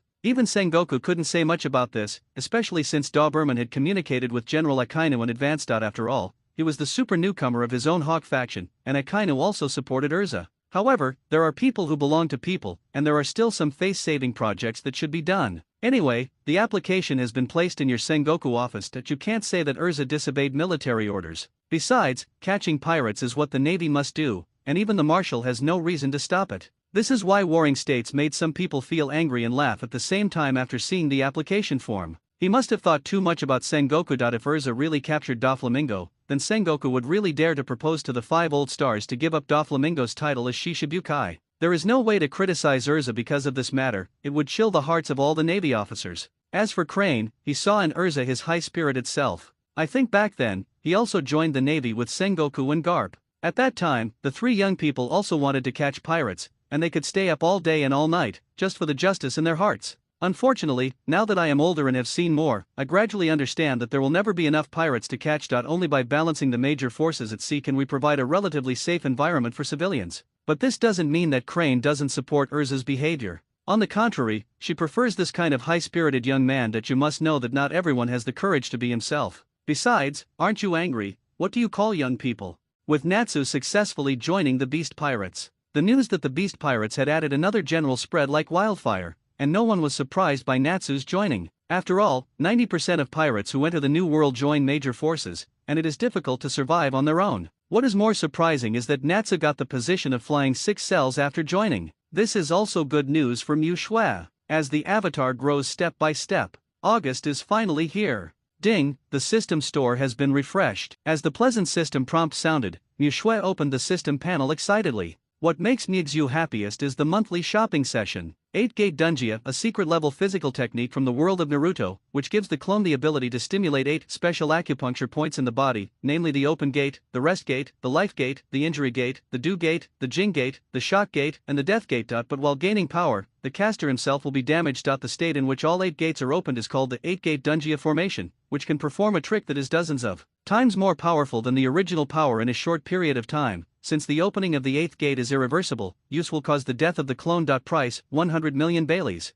12 Trials, a legendary treasure from the world of heroes, which can grant immunity to clones lower than their own physical level. Damage, the clone can be resurrected automatically after death, and can be triggered 11 times continuously. After leaving the battle, the number of losses will be slowly recovered over time. In addition, after the clone is attacked, as the number of attacks increases, the number of attacks suffered by the clone will increase. The damage will be reduced until immune. Selling price, 200 million belly. Sage Body, a special physique from the world of Naruto, which can give the clone extremely strong physical strength and the ability to quickly recover physical strength. Selling price, 100 million belly. Li. 10-Fist Sword, a special weapon from the world of Naruto. After system modification, the clone can temporarily seal the opponent's fruit ability through contact. Price, 100 million belly. Dragon Killing Magic Thunder from Fairy Tail, one of the lost ancient magics, is the legendary power used to fight dragons. Able to freely control thunder and lightning, the body can be turned into thunder and lightning. The Dragon Slayer mage can convert his body into the body of a dragon, has fighting ability and physical strength far beyond ordinary people. It can quickly recover its physical strength by eating thunder and lightning. After the system modification, physical strength replaces magic power, and side effects such as seasickness are eliminated. Price, 100 million belly. Earthly Resentment You from the world of Naruto, a magical secret technique can be used to obtain a near-immortal lifespan by stealing the hearts of others. It can also release other people's abilities during life through the stolen hearts. The maximum number of hearts can be held. 5. Selling price, 100 million Baileys. Money loving, because of the extreme love for money, even a little extreme, when faced with the matter of obtaining money, the avatar will burst out with 200% enthusiasm. Every time he earns 10,000, 100,000, 1 million, 10 million. When you use Bailey, you will get some free attribute points. Selling price, 100 million Bailey. B-level Ninjutsu gift pack from the world of Naruto, can be given a clone 5 random 5 elements ninjutsu. Price, 100 million Baileys. Remaining Baileys, 2.1 billion. Looking at them all after getting rid of the special discounts during the novice period, the screen was full of Baileys calculated in units of hundreds of millions. Mu Shui was dazzled. Fortunately, Natsu successfully exchanged the gold for Bailey, otherwise he would have been able to just stare at him at the rate at which the other clones were making money. It's a pity that many abilities are not suitable for Natsu, otherwise he would have to be rewarded well no matter what. First, apply the Thunder Dragon Slayer magic, the only one suitable for Natsu, to unlock the powerful Thunder Flame Dragon mode. As for why the Fire Dragon can discharge electricity, come on, rubber can catch fire, although it was later changed to Nika Fruit. Can't my Fire Dragon generate electricity by friction? Don't ask, just ask, and the fruit will awaken and become a Thunder Flame Dragon. In addition, Mixu gave the immortal body to Hashirama and the 10-Fist Sword to Madara. With the blessing of the immortal body, Senju Hashirama, who has almost unlimited physical strength, can already be worthy of being called a rookie harvester. As long as you can't kill Hashirama at once, you will be killed by the tree world. The 10-Fist Sword gives Madara the power to fight against those with fruit abilities. After all, if Susanoo is in a state of armed haki, he must not be sucked dry. But not everyone is called Barret. After the 10-Fist Sword, Madara can be said to have half the ability of the Dark Fruit. I wonder if Blackbeard Tiki will think that the Dark Fruit has been eaten and collapse immediately after seeing it. Mu Shui thought wickedly. Then there are the 8-Gate Dungia and the 12 Trials. If it hadn't been for the emergence of the 12 trials, Mu Shui would have given the 8-gate Dunjia to the new clone and directly become a suicidal warrior. After all, this is powerful, but the side effect is the ability to die. Mu Shui doesn't want to use it as a clone yet. Otherwise, if you die and are resurrected somewhere else a few days later, it will be problematic no matter how you think about it. But with the 12 trials, it will be fine. If you die, you will be resurrected from the charcoal immediately. Others will only think that it is the fruit's special ability, and will not think that it is someone else's resurrection ability. One is an early example of devil fruit, and the other may be reminiscent of someone with the ability to resurrect. Yes, this is exactly what Nixu thought when he and Kuina first went to the market. Form a chamber of commerce. As early as a few months ago, when Erza became famous in the East China Sea, Mu Shui had thought of using his connections to set up a chamber of commerce. However, in my previous life, I was an ordinary person and had no business knowledge. Secondly, at that time, clones were in short supply, and it was impossible to create a clone specifically for business. At that time, I had a weak foundation and all my money came from robbing. All I made was quick money. However, relying on robbery is an evil way after all. The real money must be taken from the people and used by the people. Not to mention the distance, just relying on the hundreds of millions of people in the East China Sea, each of them provides himself with 10 belly every month, then there are billions of belly. At that time, the mall's monthly capacity will not mean that you can buy whatever you want. It's fine now. Looking at the ability of being hungry for money as much as life, Mu Shui knew that there was a way to get the best of both worlds. You can make money without delaying the improvement of attributes. How great! Coupled with the bug-like skill of Earth Resentment, if you find a few black-hearted Chamber of Commerce presidents and lend their hearts, your business talent will come out, Kakuzu. As the light flashed, a man with black hair, green eyes, sutures all over his body, and a mask appeared in front of Nixu. Clone Kakuzu level 1 experience 0/100 strength, D physique, D agility, D spirit, D will, D attribute points 0 ability, Earth Resentment you 1/5, regards money as life, level B ninjutsu gift pack, thunder release pseudo darkness, earth release earth spear, water release water curtain, fire release compression. Looking at this luxurious panel, for a moment Mu Shui felt that it's a pity to go out and make money. But then I thought about it, Kakuzu is a person who likes to make money, so letting him make money is the best of both worlds. The responsibility for making money from now on will depend on you, Nixu said,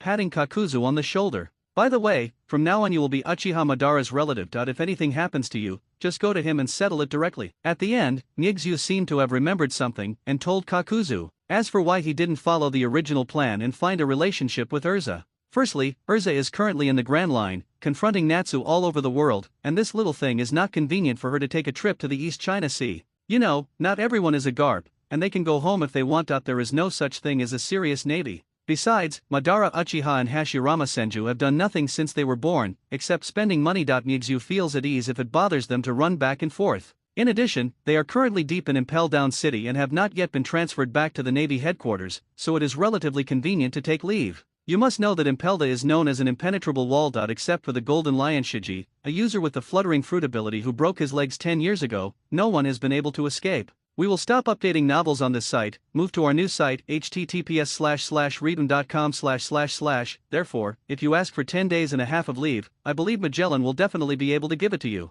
After all, Madara and Hashirama were also transferred from the Navy headquarters to be gilded, and Magellan would definitely not hold on to them. With the ready-made generals as the backstage, who would dare to reach out and chop them off directly? Maybe we can let Madara do something big on the way here, which will increase his reputation and save the cats and dogs from coming. In addition, Mu Shui also wants to start an underground arms business, which depends on Doflamingo, who is also known as the king of the underground world. Coupled with the fact that Erza and the three of them were in the Navy, reselling a wave of arms would also be a way to make money. This is also the reason why Nixu doesn't want to borrow Erza's name. Otherwise, when Doflamingo sees that he is Erza's relative, he will be disgusted and Nixu will still lose. Although Mu Shui is not afraid, it takes time to go back and forth. Without Doflamingo, he has to integrate the underground world by himself and bribe the world government. How troublesome it is. It is better to just use Doflamingo, a ready-made one. Tool man. When the time comes, one day I am in urgent need of money, so I just rob Doflamingo, and this will bring me money. Bailey's Depository, Doflamingo.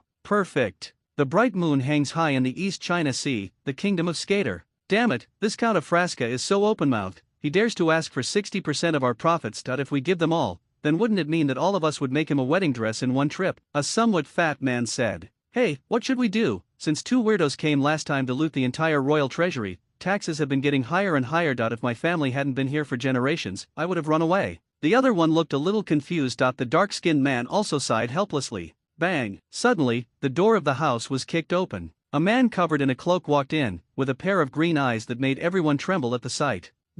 Sir, what's the matter with you? Do you need our help? The fat man at the front looked at this mysterious man full of murderous intent, and quickly came to his senses, and cautiously asked, "Anyone who comes uninvited in the middle of the night may have bad intentions." Now the fat man just hopes that he is here to make money. As long as he is still alive, he will earn back his money sooner or later. Open it and take a look. The mysterious cloaked man ignored the fat man, but threw a cloth bag over and ordered in a calm tone. Seeing this, the fat man hurriedly stepped forward to catch it, fearing that it would fall to the ground and cause the mysterious man's displeasure. After the fat man took the cloth bag, he opened it and saw that it was a head. The ferocious expression made his hands shake in fright, and the head rolled to the ground. This is Count Frasca. A sharp-eyed man looked at this ferocious and familiar face and suddenly exclaimed, "This is exactly what they were discussing before, Count Frasca's head. From now on, all of you must join my Chamber of Commerce. If you object, this is what will happen. Lottery, Uchiha Madara is in action. Open the system panel. Host, Xuanjia Mixu level 8 experience points 14060/100000. Number of clones 7, 1 not summoned. Number of draws 2. Host own abilities Kendo, Advanced, Physical Master, In Sync, Teleportation, Portable Space 8*8*8. Looking at her panel, which was much more luxurious than the original, Mu Shui was still very satisfied. Although the level of swordsmanship is not high, he has just reached the level of swordsman. But he is only 12 years old. It has only been 5 months since the talent transformation. He has already achieved the goal Zoro achieved when he was 19 years old, becoming a swordsman. After all, Mu Shui is not like his clone. He has various powerful skills that are continuously enhanced, and he has a lot of battles to hone. As Mu Shui, who aspires to be a behind-the-scenes boss, there is no need to worry about strength, it will come sooner or later. I really want to see who is displeased and want to take action. When the time comes, a teleportation will happen, and thousands of troops will come to meet them. System. Draw. Ding. Congratulations to the host for getting the system level improvement card. Ding. The system level improvement card. You can immediately increase the system level by 1 level. Ding. Congratulations to the host for getting any door. Ding. Any door. The host can go anywhere he or his clone has been. Mu Shui looked at the items drawn out and nodded with satisfaction. First of all, there is nothing much to say about the system level improvement card. That you can use it when you have a lot of abilities and need new clones. And the arbitrary door is great for Mu Shui. Unlike the teleportation obtained before, teleportation can only be used to provide long-distance rapid displacement to one's own clone. And the cooling time is not short. But the arbitrary door is different. It can transport the host without CD. It can secretly transfer clones at critical moments, or occasionally go out to see the scenery outside. With clones all over the world, wherever Mixu wants to go is just a matter of thought, and she doesn't have to face the boredom of sailing on the sea, which can be said to be quite practical. As for the remaining clones to be summoned, Mu Shui plans to wait until next month to see if there are any new abilities. East China Sea, Kingdom of Skart. Kakuzu-sama, there are 13 chambers of commerce in total. 0.5 of them have agreed to join our Dan Chamber of Commerce due to tax issues. 0.5 of them still have to consider it for the time being. As for the remaining 3 chambers, the fat man, the only person who had the courage to ask questions that night, was named Moses Winter, who was the president of a chamber of commerce. Because they couldn't stand the harsh taxes, they united with the heads of several other chambers of commerce to think about countermeasures. As a result, Kakuzu was caught red-handed. When their lives were threatened, they threw themselves into Kakuzu's arms without hesitation. After all, it costs money and lives, and they still know. I thought that Kakuzu was just a reckless man who had no strength and only knew how to count money. Unexpectedly, in just a few days, many effective methods were proposed. This is why 5 companies did not reject them and are still considering them. They plan to see if this so-called dawn can really bring a dawn to the business atmosphere of the Kingdom of Skart. Go on. Kakuzu looked at Winter, who suddenly fell silent, and said calmly, "Sir, they told us to pay the money quickly and honestly, otherwise they will look good on us." Seeing this, Winter also forced himself to explain the situation directly. "I understand, let's go down." Seeing that Jiaoda didn't get angry at him, Winter also breathed a sigh of relief and quickly retreated. There was nothing I could do about it. Kakuzu's green eyes were strangely penetrating. As an ordinary person, Winter felt chilly even when she was next to him, let alone looking at each other. In order to reduce trouble, it seems that we need to find a backer, Kakuzu murmured to himself after Winter retreated. Then, according to the address given by Mu Shui, he wrote a letter and asked Winter to send it. The Grand Line, Impel Down, and the Cold Hell. Madara, there is your letter. It is from Donghai. It is written by a person who claims to be your brother. The person who sent the letter seems to be named Kakuzu. While Uchiha Madara was still working hard to train these criminals, his upper body was naked. The trembling Hannibal ran over and handed him a letter. Yes. Seeing Hannibal shivering from the cold, Uchiha Madara added, "Thank you. Then, with Hannibal's shocked eyes, he opened the letter. And Hannibal was still immersed in the fact that this cold man could actually say thank you. The letter was sent by Kakuzu, and Madara Uchiha had already been notified by Makiyuki. Madara, who understood what he was going to do, said directly to Hannibal, who was still stunned, "Please help me take a leave." Hannibal, who came back to his senses, heard that the model worker unexpectedly wanted to take a rest. You know, since Madara and Hashirama when I came to Impel Down City, let alone asking for leave, East China Sea, Kingdom of Skart. Kakuzu-sama, no. It's not good. Duke Rensis, the younger brother of King Skater 6, sent people to block our people at the door and prevent them from going out. What should we do? When Te ran to Kakuzu's office sweating profusely, breathing heavily as he spoke. Don't worry, you'll know later. Looking at the fat man in front of him who was so anxious that he was smoking, Kakuzu showed a rare smile. It's a pity that Winter didn't notice it because he was wearing a mask, otherwise he would probably be shocked. Yes, sir. After a moment of hesitation, Winter decided to trust the man in front of him. After all, these days, every business-related problem will get the most complete and feasible answer after passing through Kakuzu's hands. Winter wanted to believe, and could only believe that this man, who could be called a business wizard, could once again create miracles. Door. Hurry up and call that guy of yours who's called the Horn to come out. Duke Rensis is here, so why don't you come out and pay your respects? A scoundrel yelled loudly next to a man with a fat head and big ears who was covered in jewelry. I'm telling you, if you don't come out, you won't be able to enjoy anything good in the Kingdom of Skart in the future. Just as the dogleg continued to threaten, suddenly, there was a commotion in the crowd. Get out of the way, everyone, get out of my way. Lord Uchiha Madara, the warden of Impel Castle, is here, why don't you get out of the way? At this moment, a group of the king's personal guards pushed the crowd, leading a samurai in red. The man in armor came over. Lord Madara Uchiha, look, this is the Dawn Guild you mentioned. If you hadn't mentioned it today, I wouldn't have known it was a chamber of commerce opened by my younger brother. I will definitely take more care of you in the future. The person in question is none other than the king, Scat 6, whose treasury was robbed by Madara and Hashirama a few months ago. Ever since I received the notice in the morning, I knew that a big shot from the world government was coming to visit my relatives in my territory. King Skater 6 quickly got ready, fearing that he would neglect his distinguished guest and cause a stumbling block for himself. You know, the life of a small country like the Kingdom of Skart is already difficult. It depends on the public officials of the world government who patrol the participating countries every year in exchange for the help of some nearby naval branches. If we don't serve this big shot well, it's hard to say whether the country will be destroyed or not. After all, the East China Sea is in such chaos right now, and there are only 2 supernovas. Who knows if one day, some pirates will directly use the Skater Kingdom to become famous. However, Scat 6 is also flexible. As a king, the first time he saw Madara Uchiha, he recognized him as the monster who robbed the treasury back then. Now he has become a big shot in the world's government. He will never offend him. Started. Skater 6 was also afraid that Uchiha Madara would take revenge for taking his money, so he would simply use it for personal gain and find a reason to deal with him. He just kept a low profile, talking like you and talking like an adult. With this appearance, there is no air of a king, he is just like a bitch. A man like Scatter 6, who was slapped on the left cheek, would smile and turn the other cheek to be slapped, and in the end he was afraid that the other person's hand would hurt. It's really amazing.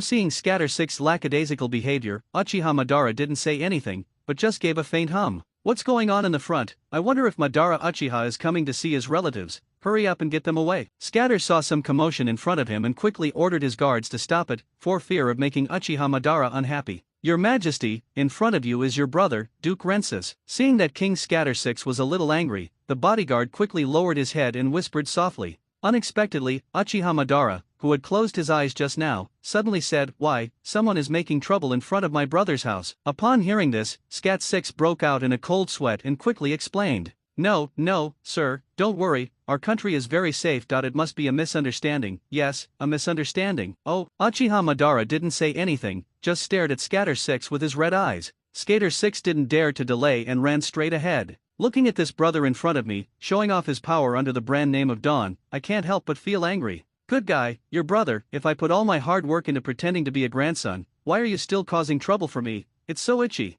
Scat 6 went up and slapped him twice, which stunned Duke Rensis. Brother, why did you hit me? Looking at the ferocious-looking Scatter 6 in front of him, Duke Rensis shrank his neck in fright and asked weakly. Do you know where this is? This is a chamber of commerce opened by the world government, the warden of Impel Down City, and the younger brother of Lord Uchiha Madara. You have the nerve to ask me? Let me tell you, if you make my brother unhappy today, you will wait for me to die. After saying that, Skater 6 left without looking back, thinking to himself, I can only help you so much, I hope you stupid pig can grow some brains. Hearing the quarrel below, Kakuzu also took Winter down at the right time. Looking at Duke Rensis kneeling on the ground, kowtowing and repenting, Winter felt as if he was dreaming. Kakuzu ignored the people on the ground and walked straight to Uchiha Madara. "Thank you. Stupidudu, just go ahead and do it, I will take care of everything." The matter at the Chamber of Commerce has come to an end. With the Uchiha Madara platform, no one in the East China Sea except Old Man Garp dared to touch Dawn's beard. As for Garp, he is the leader of Uchiha Madara and Senju Hashirama, and he can be considered one of their own. Basically, it is only a matter of time before all the chambers of commerce in the East China Sea are opened. By then, all the chambers of commerce in the entire East China Sea will be integrated, and the profits will be absolutely astonishing. What Mu Shue has to do is to protect herself wisely. After all, the clone can be resurrected. As long as his head is around, everything is possible. And the world of pirates is by no means as simple as it seems. In addition to the three forces of the Navy, the Shishibukai and the Yonko, there are also the Army, Air Force and CP organization directly under the Century government. Especially the legendary CP-0 has the highest combat power comparable to that of a general. In addition, the D family hiding in the dark, the three major weapons, the 100 years of disappearance and the rumored Raftru are all mysteries that have not yet been solved in the original plot. Even the useless Tianlong people who were as stupid as pigs, Mu Shue felt that there must be something fishy. That he did not believe that apart from the 5 old stars in the CP organization, the so-called descendants of gods had no backup at all. No family that can inherit a family for 800 years and is still at its peak is simple. This is also the reason why Mixu is unwilling to involve his apparent identity to other clones. The only one who is involved is Urza, the first clone in the Navy. Even Kakuzu, who opened the Chamber of Commerce, was dependent on Uchiha Madara's actions and had nothing to do with Makiyuki. Just to ensure that he will never get into the eyes of the 5 old stars or even I'm in the throne. Who knows who the legendary King of Heaven is? If he gives it to himself, wouldn't it be better to send it directly? Wano Country, Rabbit Bowl, Quarry Detention Center. Natsu asked the phone bug with a gloomy look on his face. "You mean this batch of goods has been robbed?" Listening to Natsu's unkind tone, the person on the other end of the phone was frightened and trembled. Yes, Natsu-sama." After hanging up the phone, Natsu was about to walk out, and happened to bump into Dopon coming towards him. Due to time constraints, Duopeng is not yet the deputy warden of the quarry 10 years later, just an ordinary real fighter. So ever since Natsu was assigned to the Rabbit Bowl, he has been courting Natsu. Unfortunately, although Natsu smiled on the surface, he was not interested in a pauper like him who had no Bailey at all. "Natsu-sama, what happened?" Seeing that Natsu, who usually always had a smile on his lips, looked surprisingly ugly today, Dopon also cautiously asked. "Just in time, Dopon, prepare a ship for me, I'm going to the hive," Natsu said following the situation. Hive. Duopeng was stunned. This was a lawless place filled with many evil pirates. How could the good Natsu go to such a place? "That's right, some unsighted person intercepted my goods, and I want to take them back with my own hands," Natsu explained expressionlessly. "So that's it." Hearing this, Duopeng finally figured out the context of the matter. To put it simply, it was a blind pirate who robbed Natsu's goods and was still hiding in the hive. The next moment, Dopon realized that this was a good opportunity to get on Natsu's thigh. After all, relying on his own strength, Fei Liubeo probably wouldn't be able to reach it. But Natsu is different. Jack is still a little kid now, and there is still a vacancy in the big poster position. Natsu is very likely to become the new Drought. If he follows Natsu's footsteps now, he might become rich in the future. Those little thieves are so abominable. Duopeng pretended to be angry. "Natsu-sama is the new flying sixth brother of our beast's pirates. The other party dares to touch your things so blindly that it is not only contempt for you, but also a provocation to our entire beast's pirates." Looking at Dopon, who was suddenly angrier than himself, Natsu was stunned and added, "No, the other party doesn't know it's my product." "That's not possible, Lord Natsu, we must let the other party understand who they offended, only in this way can your reputation be known throughout the sea, so that no one will dare to touch your things," Duopeng yelled angrily in a picture of himself being robbed. "You're right." Natsu was also completely convinced by Dopon's reasoning. Indeed, if you don't show your prestige, there will always be some unscrupulous people who touch your goods. Although Natsu is not afraid of trouble, these are the money provided to Mu Shue. If Mu Shue's important event is delayed, it is inevitable that he will be blamed for all the deaths. In order to continue to gain Mu Shue's favor in the future, Natsu must do this well and let Mu Shue know that he can do everything well. Seeing that Naz was persuaded by him, Dopon also struck while the iron was hot. "Natsu-sama, don't worry about the ship's problems. Leave it to the younger ones. I guarantee that with your command, our countless brothers and the beast pirates will work with you to cut those bastards into pieces." Although Duopeng is just a real fighter, as one of the 3 strongest pirate groups in this sea, he has a natural sense of superiority and does not take other pirates who are not the Emperor's group into consideration at all. "You are right, I am already a member of the beast pirates, I am no longer a lone wolf. I cannot bring shame to the entire beast pirates just because of me." The Grand Line, a small island.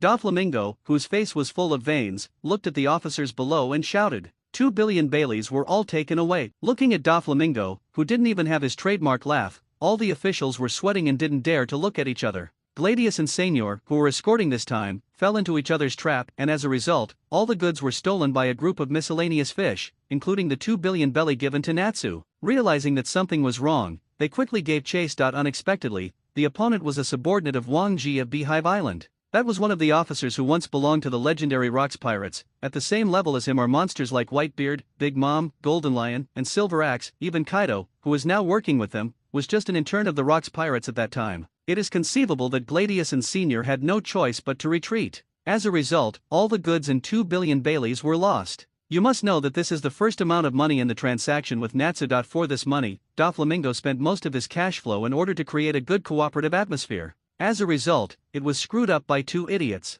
Doflamingo carefully calculated all the properties under the name of the Don Quixote family and found that he could not collect another 2 billion belly in a short time. The only solution now is to snatch it back personally. Otherwise, Natsu would never give up. Despite Natsu's usually sunny boyish expression, if he really wanted to take action, he would be just as crazy as Urza. Doflamingo doesn't want a good ally to turn into a terrifying enemy. You know, in the original Doflamingo would rather give up the title of King Shishibukai than dare to anger Kaido of the Beasts. Now if the relationship with Natsu breaks down, it will not affect the relationship between Doflamingo and Kaido. For the current plan, he can only go to Wang Ji first, hoping that he can give him face, and then give Naz some compensation afterwards, so as to prevent the relationship between the two parties from breaking down. Bulu. Just as Doflamingo was deep in thought, the phone rang. All the cotters were attracted for a while. Looking at the phone that turned into a ringing bug, Doflamingo guessed that Natsu had gotten the news. Sure enough, when the bug answered the phone, he looked like he was hanging from his eyes. Doflamingo, you missed your appointment. An emotionless voice came from the phone bug. I was careless this time, but I will definitely give you an explanation, Doflamingo promised. No need, you disappoint me. I have received approval from the governor. Next, I will take all the Fei Lu cells to clean the hive. All Fei Lu cells? After hearing Natsu's words, Doflamingo realized that Natsu already had such a high status in the Beast Pirates. You know, apart from Kaido, who is the governor, and the 2 big billboards, it is the Fili Usai who have the highest status. Being able to get Kaido's approval to let Natsu lead other Flying 6 cells of the same level shows that he has been included in the candidate list of the big board. Not only that, Doflamingo was also frightened by Natsu's decisive methods. Not long after the news arrived, the other party took action directly. It can be seen that Natsu did not hesitate at all and directly chose hard steel. This is only 2 billion belly, and Natsu was going to face the cotter who was in the same boat as Kaido. If he couldn't hand over the 30 billion belly, it's hard to imagine what crazy behavior Natsu would do. The newcomers nowadays are really scarier than the last. Doflamingo sighed after hanging up the phone. Both Natsu and the female marine were crazy. What happened to this world? East China Sea, Xuanjiao village. After being notified by Naz, Mushui realized that her 2 billion belly had been intercepted by someone else. Not to mention Wang Ji, a mere loser from the previous era, he was also a Navy admiral, and Mushui wanted to let him leave something behind. You know, at the current stage of the Chamber of Commerce's infancy, the only place where money can come in on a large scale is gold from Sky Island. Now, something unexpected happened with this money, which directly stopped Mushui from becoming stronger in the future. Therefore, Mushui agreed with Naz's plan to scare the monkeys. But just in case, Mushui decided to send Gildas as well. Just as he had newly obtained the 8-gate Dungia and the 12 trials, he wanted to see how many lives this so-called Great Pirate King had. Gildarts, it's time for you to take action. Now, immediately, leave for the hive, cooperate with Natsu and make a scene for me. Mushui wants the whole world to know this time, not everyone can get their hands on his stuff. Grand Line, Chambord Islands. After receiving the order, Gildarts opened his eyes. Gildarts, who understood that he was leaving, got up and went to see Rayleigh, who was drinking. Old man, I'm leaving, I'll have a drink with you when I come back. Oh, do you want to go out for some exercise? Well, it's time to let the sea see the birth of the monster, ha ha ha ha. Neither did Rayleigh. Surprised, after all, it's not like I'm getting older, I've lost my enterprising spirit, and it's time to retire. Gildarts is an upright young man, so he should go out and make a career. By the way, this is for you. Riley seemed to suddenly remember something and handed Gildarts a life card. Don't come back after you make a big fuss. Old man, I don't want my leisurely life to be broken. If there is any trouble and you don't have a companion, you can try to find him. His name is Shanks. He has the same red hair as you and likes to wear a straw hat. He is a guy you can trust with your back. East China Sea, Xuanjiao village. Mushui, who was far away in the East China Sea, looked at the latest report in her hand. Shocked, all 6 members of the Beast Pirates are dispatched. who has offended the overlord of the sea. I have to say that the speed of these newsbirds under Morgans is really fast. Natsu just told him to prepare move out. All this news has been published.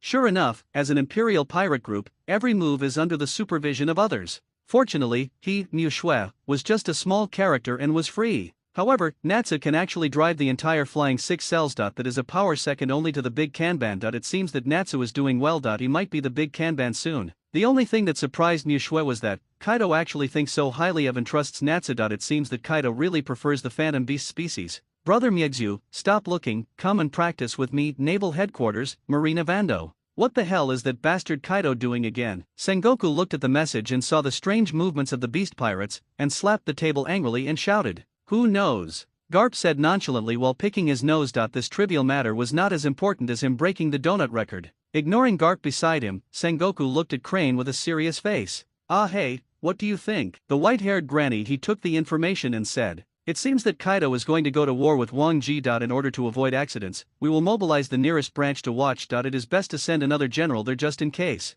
Listening to his suggestion, Sengoku also agreed.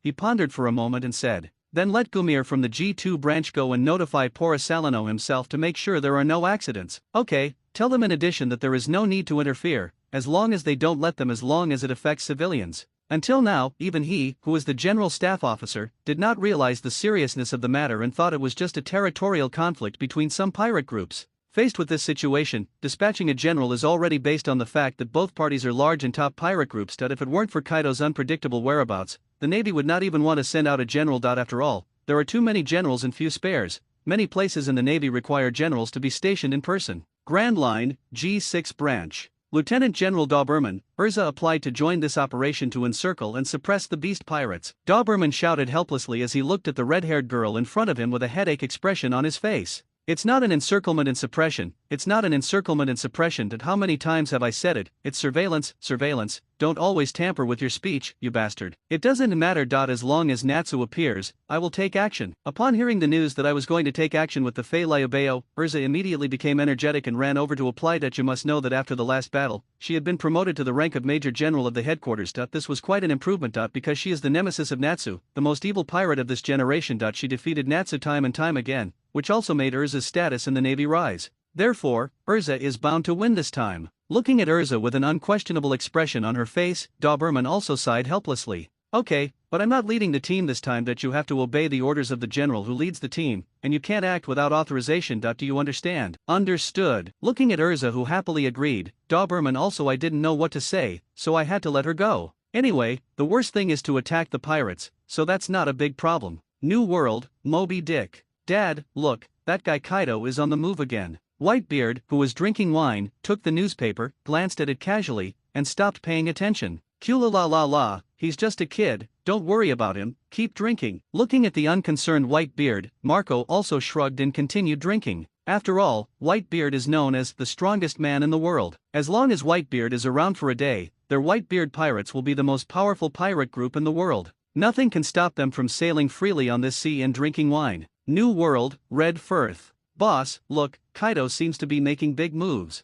Beckman said solemnly to Shanks. "Relax, it's not time for us to take action yet, kids, let's have a party." "Okay." The Grand Line, the Don Quixote family. "I didn't expect that Natsugai really sent out all the 6 flying brothers. Young master, should we also take action?" Diamante looked at the silent Doflamingo and asked. No matter whether they succeed or fail, we are not able to intervene. The biggest problem now is how to repair the relationship with Natsu. After all, 2 billion is not a small amount. If Natsu and the others succeed, we will definitely have to give him a satisfactory explanation. "Hey, I hope you can succeed. I don't know if this you is Natsu or someone else." Grand Line, Hive. In the royal capital, Wang Ji looked at the gathered pirate members and shouted angrily, "Boys, cheer up, let the whole world know that even if we are the remnants of the past era, we are definitely not something that a mere trainee from Kaido can challenge. Kill them to pieces, leave nothing behind, crush them all. Leave nothing behind, crush them all. Leave nothing behind, crush them all." That's it. Natsu's action attracted attention from all over the world.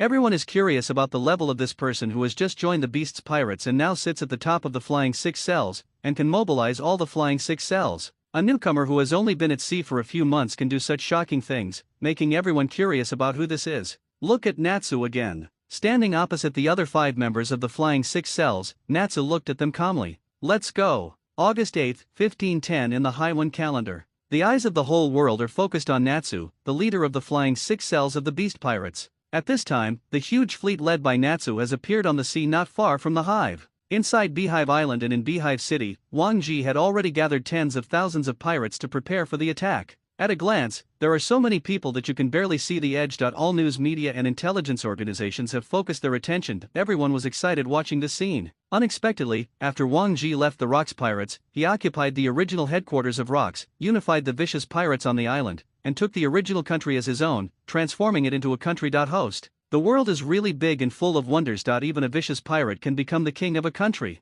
This also made the people present look forward to the next scene even more. You must know that since the disintegration of the Rocks Pirates, the only large-scale pirate group melee was between Roger, the Pirate King, and the Golden Lion Shiki, the Pirate Admiral. Apart from this, there has never been a large-scale melee. Of fighting. But this time, almost all members of the Beast Pirates were dispatched. Except for the missing Captain Kaido and the two big signboards, basically everyone with numbers joined the battle, which shows the determination of the Beast Pirates. Everyone felt that this time it must be a decisive battle between Kaido and Wang Ji, the two old and new pirates. After all, in a battle of this scale, Kaido, as the governor, had no reason not to come out and have a king versus king battle. This is the largest war since the beginning of the Great Pirate Age. If nothing is done, it is a war, a real war with tens of thousands of participants. President of the Yes, as early as the beginning of the Great Pirate Age, the Whitebeard Pirates, the Big Mom Pirates, and the Emerging Beasts Pirates had a vague tendency to keep pace with each other and far surpass the ordinary pirate groups. Even Wang Ji and Silver Axe, former cotters of the Rocks Pirates, are still not as powerful as the first three.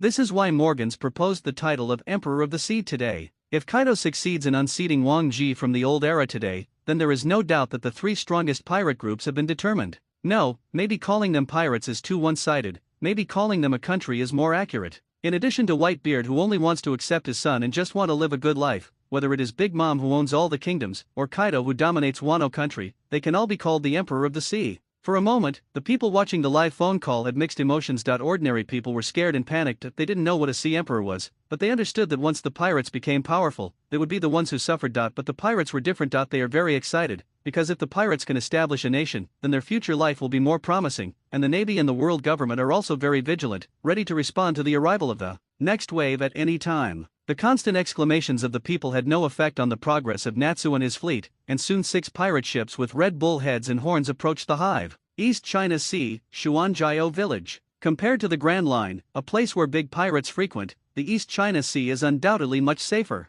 In particular, since Urza was born, and Natsu and others have cleaned up a wave of pirates every time before leaving the East China Sea, the East China Sea can now be called the safest sea area. The villagers who should have been busy with their own affairs are now gathered in front of a videophone, watching this shocking scene. Nyuxu was also there with Kuina and Zoro. As for where the phone bugs came from, it was naturally Niu Shui who asked Kakuta to donate them to various major islands in the East China Sea in the name of the Don Chamber of Commerce. The purpose was to promote products in a timely manner, and it just so happened that he could watch a live broadcast for free now. Is this the strongest man in the world? One day I will stand on the top of the world? Looking at Gina's longing eyes, Niu Shui smiled fondly. You're still early, I must be number one in the world. The unpleasant green algae had interrupted the beautiful atmosphere at the right time, and then ushered in Nyuxu's iron fist. Looking at the densely packed human heads on Honeycomb Island, Niu Shui felt that these were not objects that could be easily destroyed to establish power. This was clearly a reappearance of the war on the top 10 years later. However, compared with the quality of battles on the top, this battlefield is still far behind. There is no general-level combat power. There are only 2 general candidates and even elite lieutenant generals fighting in the top of the sky.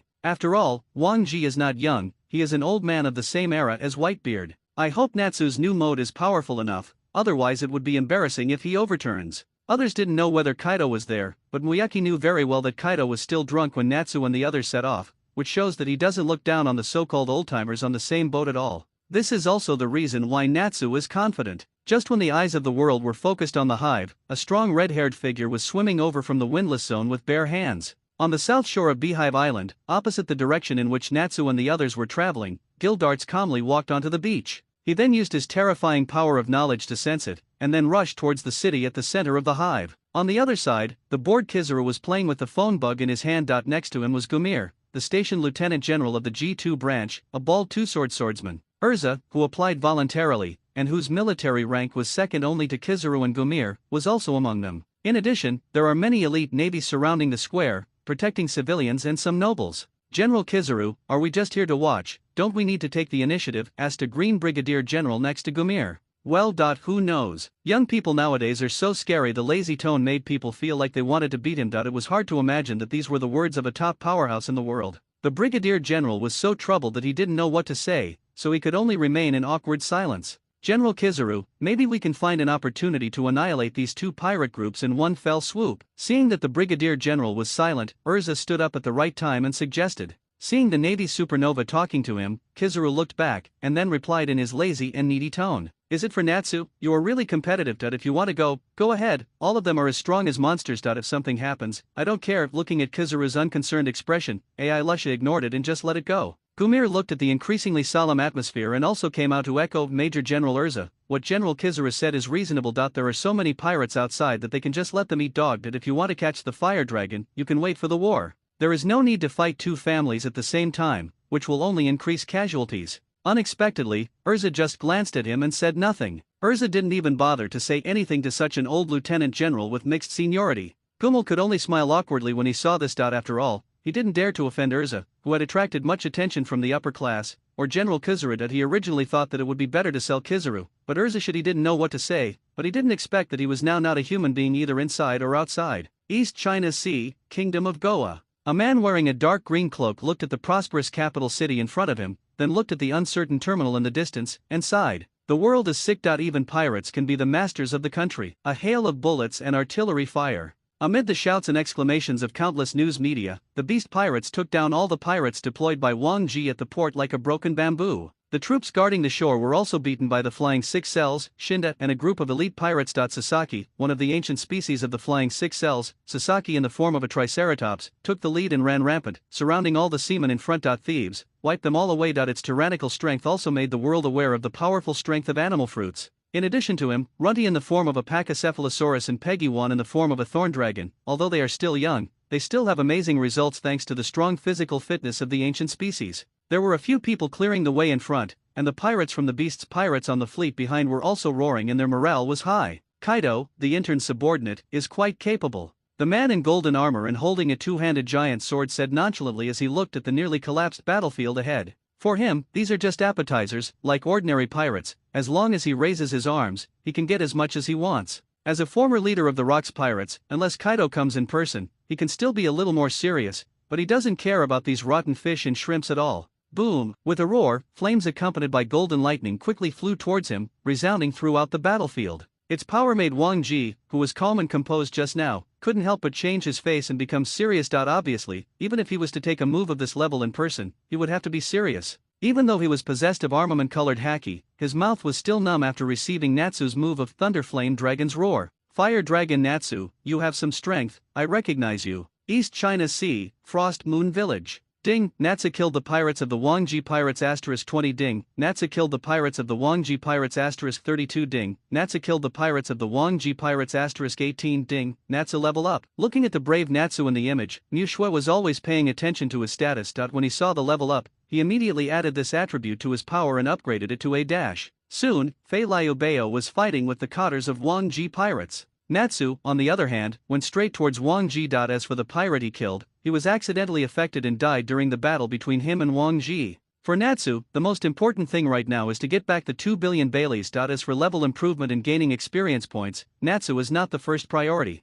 Thunderflame Dragon's Hook Claw, bang! Another fierce collision, with the blessing of 2 dragon-slaying magics, gave Natsu a physique that was not inferior to, or even surpassed that of the animal fruit, the Phantom Beast type ability user. In addition, with the blessing of the 2 violent powers of lightning and fire, even Wang Ji, a great pirate, felt uncomfortable for a while. However, after several battles, Wang Ji discovered that Naz had been relying on his abilities to fight and had never used haki. Are you a brat who doesn't even have domineering power? You can't go far just by relying on the power of the fruit, ha ha ha ha ha. While beating, Wang Ji tried to use words to interfere with Natsu, but unfortunately Natsu was a clone. Zemo's feelings will not be aroused by him at all. But the next one, a thicker thunder flame roared over. The broken teeth of the thunder flame dragon. This world is more than just domineering. Old guy, a new era is coming. A remnant of the old era, like you should crawl into the grave as soon as possible. Natsu, who had no feelings, decided tooth for tooth, mouth for mouth. For a moment, Wang Ji was so angry that his teeth itched. Sharp-tongued little thing, let me show you what the real power is in this sea. Randomly, a terrifying overlord-like domineering energy burst out from Wang Ji's body.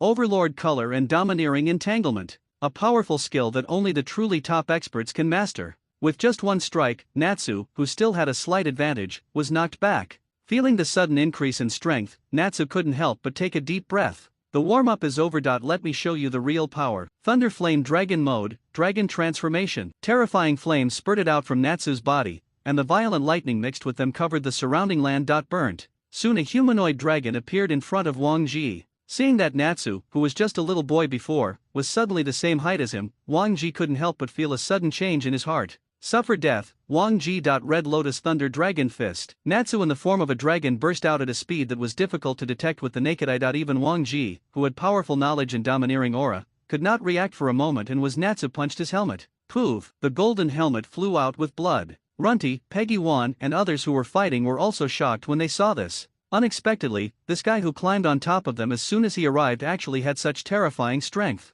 Cough, cough, I really underestimated you. Wang Ji, who stood up, said in a low voice as he looked at Natsu, whose strength had increased dramatically. Thunder Flame Dragon Spear. Ignoring Wang Ji's words, Natsu immediately flew into the air, raising his hands high. As the flames and thunder and lightning continued to gather, a giant spear hundreds of meters long was condensed, and it flew towards Wang Ji. Come. Get down quickly. Real Dapan shouted immediately as he watched Natsu's movements. Although he has never seen the Thunder Flame Dragon Spear in the dragon form, he has been lucky enough to see the Flame Dragon Spear in its normal state. Its power can directly collapse a mountain. This is why he insists that Natsu has the potential to become a big poster. The reason, if nothing else, is strength. Sure enough, the next moment, boom! The shaking like an earthquake and the strong wind shocked everyone present. Even the news media people high in the sky were blown away by the hurricane. The newsbirds flying in the sky were also shaken away and disappeared without a trace. All the phone bugs who were doing the live broadcast were immediately knocked unconscious because of this move. Gumir and others far away in the square also opened their mouths, too surprised to speak. What a scary newcomer, Kizuru complained with a surprised look on his face. Without the playback of the phone bug, Yushua didn't know what was going to happen next. Real-time observation can only be done through the system panel. Ding, Natsu killed the pirates of the Wang Ji pirates. 1200 Ding, Natsu's level increased. Ding, Natsu killed the pirates of the Wang Ji pirates. 1360 Ding, Natsu's level increased. Ding, Natsu killed the pirates of the Wang Ji pirates. 1510 Ding, Natsu's level increased. Ding, Natsu killed the pirates of the Wang Ji pirates. 633 As the kill information flooded the screen, Natsu's level directly completed 3 consecutive jumps, directly reaching level 17. Mu Shui immediately added points to him, adding points to his constitution to S and his agility to B-.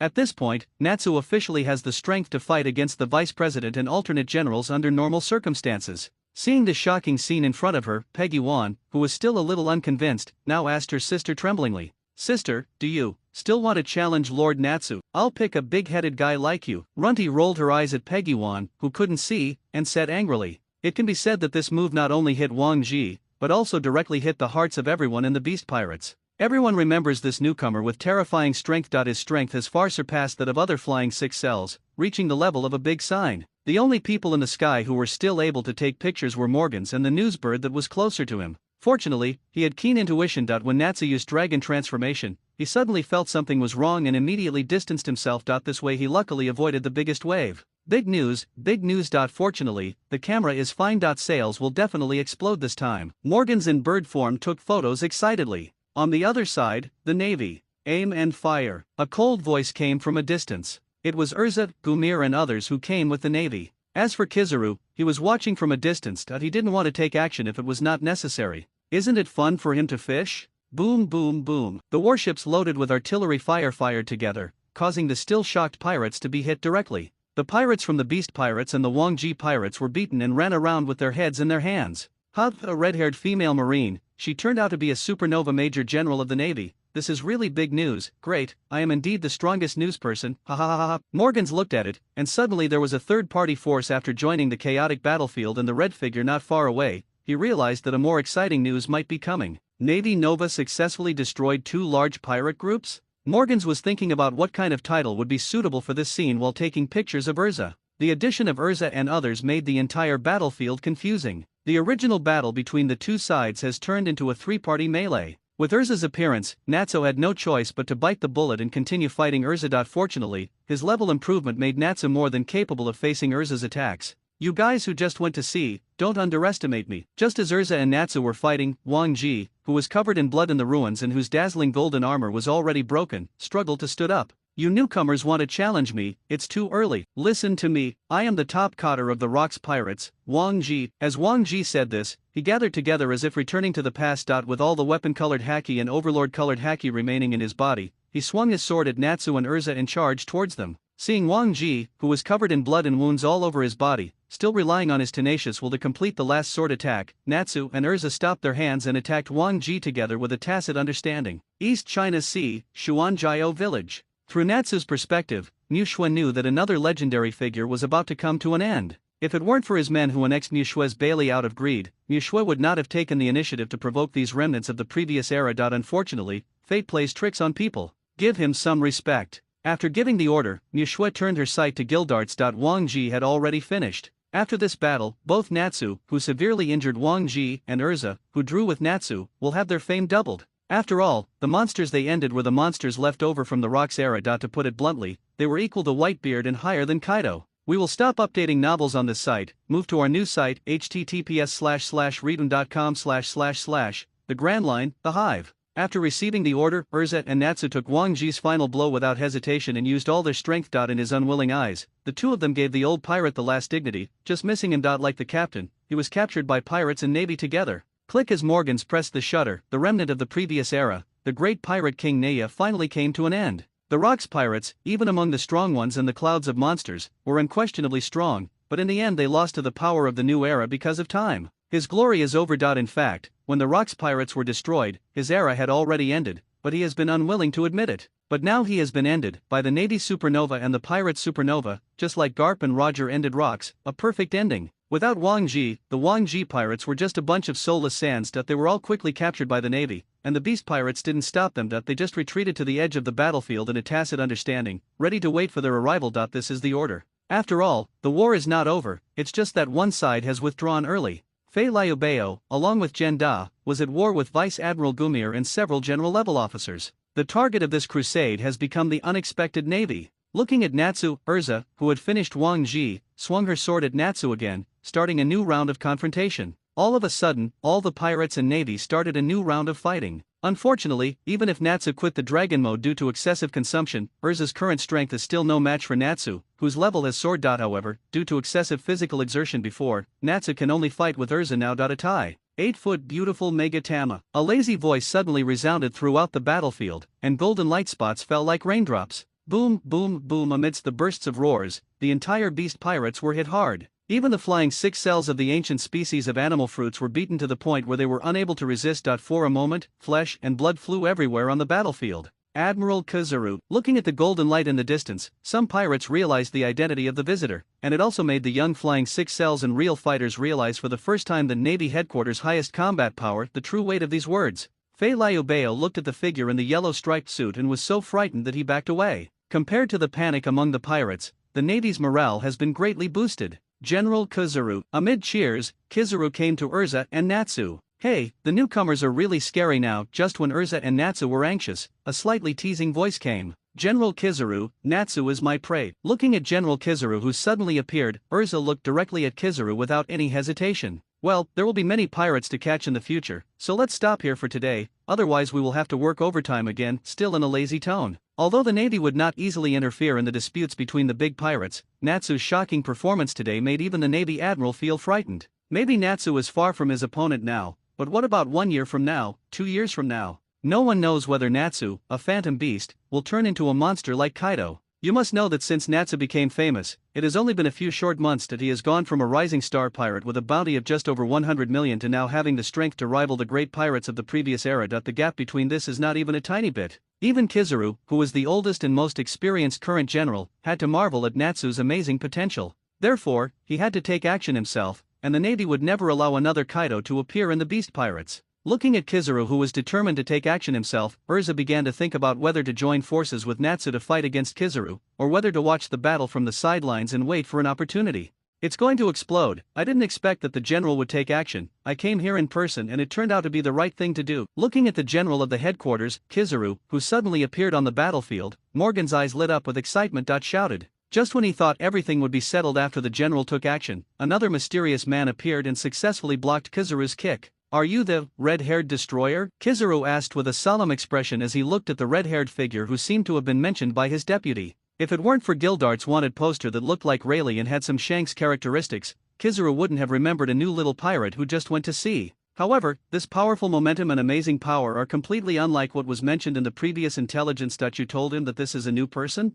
The sudden change shocked the entire battlefield, especially Fei Liubeo and the others. They were already prepared to be wiped out, but they didn't expect that there would be a turnaround and there would be a chance for a reversal. A red-haired man only 2 meters tall. The air all over his body was distorted visibly to the naked eye. It was Gildarts who had opened the 8 gates of Dungia and arrived in time. In the original work, when Xiao Li opened the 3rd door, his facial expression began to distort. For Gildarts, who has the support of a master of physical arts and armed domineering, the 3rd gate has no other adverse reactions except the chaos of air flow around the body. I heard people say that generals are very powerful. Let me learn from you today. Gildarts activated the vast armed domineering energy in his body. With the blessing of the master of physical arts, his total body strength can even be compared to that of Barrett, who can arm an entire giant. Gildart's entire right hand was dyed ink, and there was a transparent circle on it. It was his special ability, crushing magic. Its strength depends entirely on Gildart's physical strength. With the blessing of the 8-gate Dungia, the crushing magic has initially shown its astonishing power.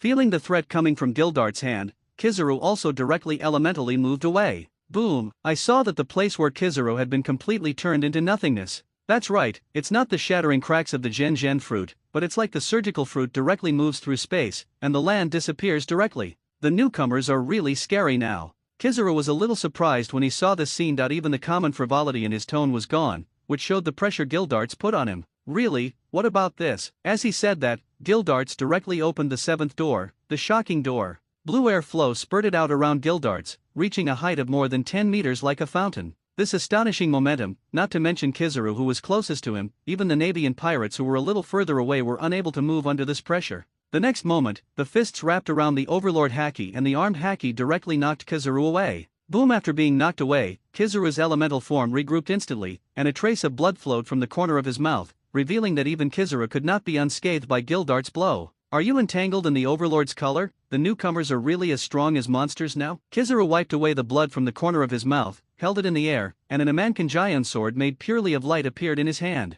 However, before Kizaru could say the name of the sword, Gildarts had already rushed over, using his fists as big as sandbags, mixed with 2 kinds of domineering power and the power of crushing magic, to face Kizaru head on. Come over here. Destroy evil and show righteousness in one day. Facing this move, Kizaru held the sword with both hands and struck hard with a heavy look on his face. Bang! With one blow, the ground cracked and the breath surged. Domineering collision, dust flying, momentum soaring to the sky. Under the disbelief eyes of everyone in the audience, Gildarts and Kizaru had a draw. Ha ha ha ha ha, that's great. The highest combat power in the Navy headquarters, Kizaru, as an admiral, is evenly matched with a rookie pirate. It's really big news, big news. Looking at the incredible expression on the field in this scene, Morgan's face was flushed with laughter, and the shutter of the camera in his hand couldn't stop. What Morgan's regrets most now is not bringing more film. If he misses any exciting plot, he will definitely go crazy with regret. East China Sea, Xuanjiao Village. Through Gildart's perspective, Mu Shui saw the power of the world's top powerhouse for the first time. Even Gildarts, who opened the 7th gate, relied on his 2-color domineering and crushing magic,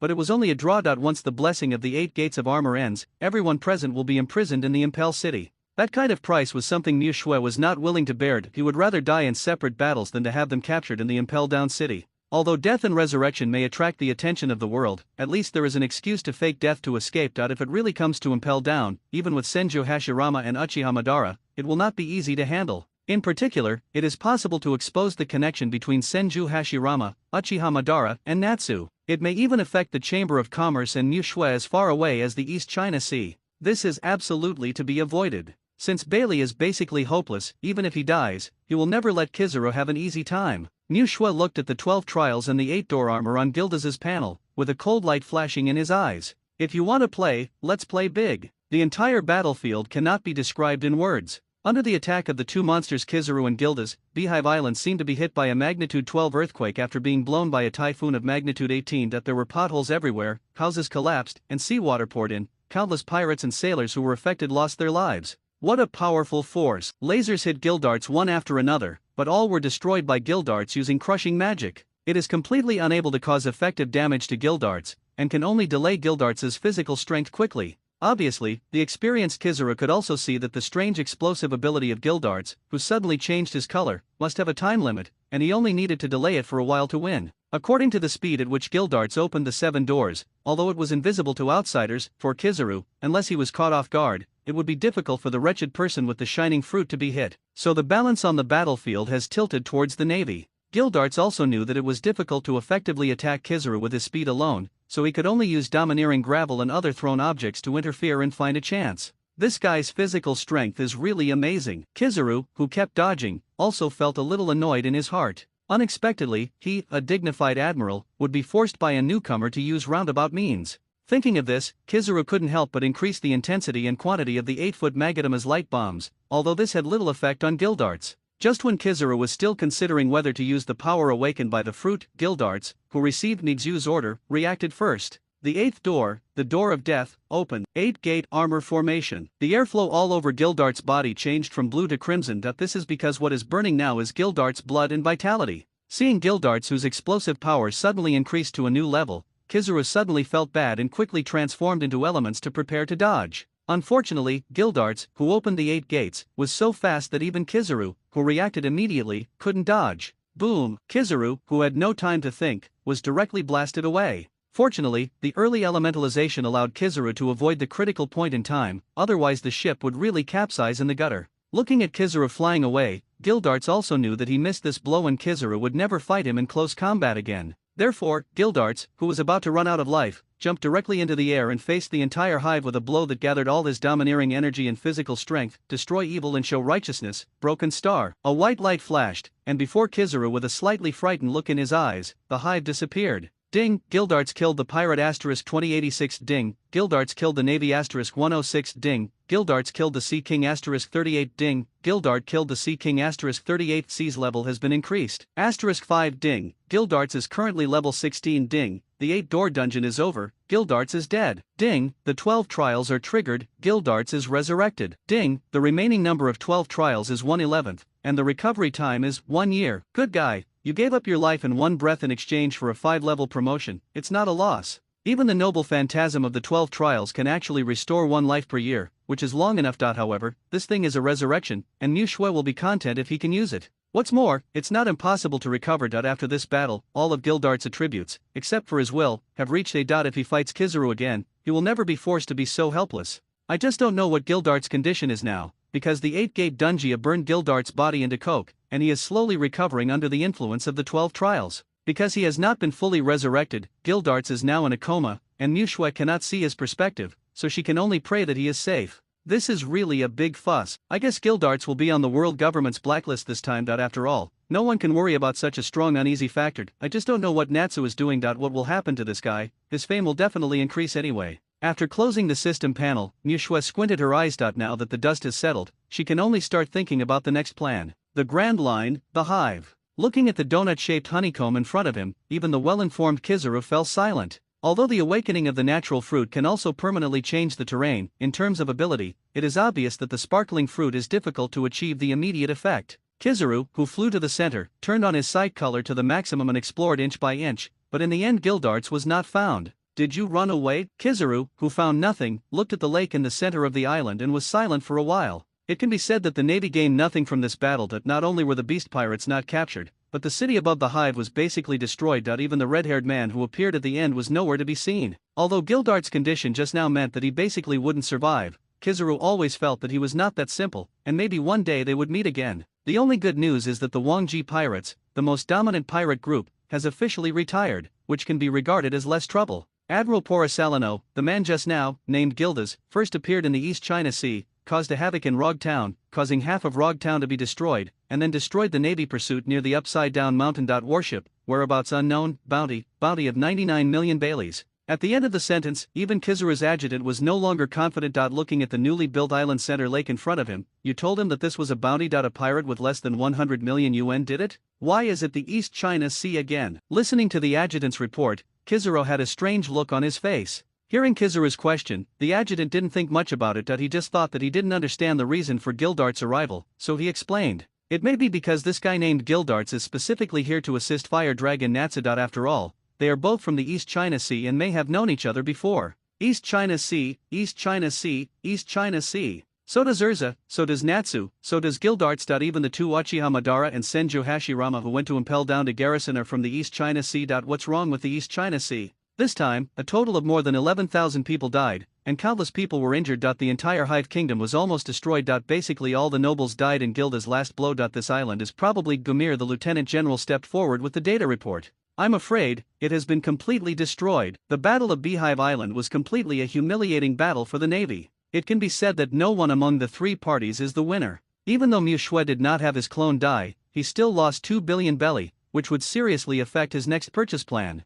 Fortunately, the gain of experience gave Mu Shui some comfort, and Gildart's level was perfectly on par with the first echelon. It's just that we don't know when Gildarts will wake up. Natsu is still in a semi-disabled state for the time being. Urza is relatively better. Except for a head-on confrontation with Wang Ji at the end, she is basically fine. It is a blessing in misfortune. As for Senju Hashirama and Uchiha Madara, to be honest, I can't count on them for the time being. After all, they are two office workers and it is difficult for them to go to sea freely. This time Uchiha Madara came to the East China Sea on leave. And Artoria, what do you expect a noble teacher to do? We can only hope that Urza can give Mizu some surprises. It cannot be said that there is no winner at all. At least Morgans is very happy. After all, the news this time is definitely shocking to the world. August 9, 1510 in the Haiwan calendar. It had only been one day since the Battle of Beehive Island, and the overwhelming number of newspapers had spread with the newsbirds. Shocked, the legendary great pirate ended up in such a tragic situation because of a newcomer. The Navy Star and the Pirate Star join forces. What is the intention? Does the most evil star of this generation have the power to become a king? Another redhead, even the generals are staying away. Let me get you closer to that man. Mu Shui looked at the exaggerated and outrageous headlines and almost thought she had read the wrong newspaper.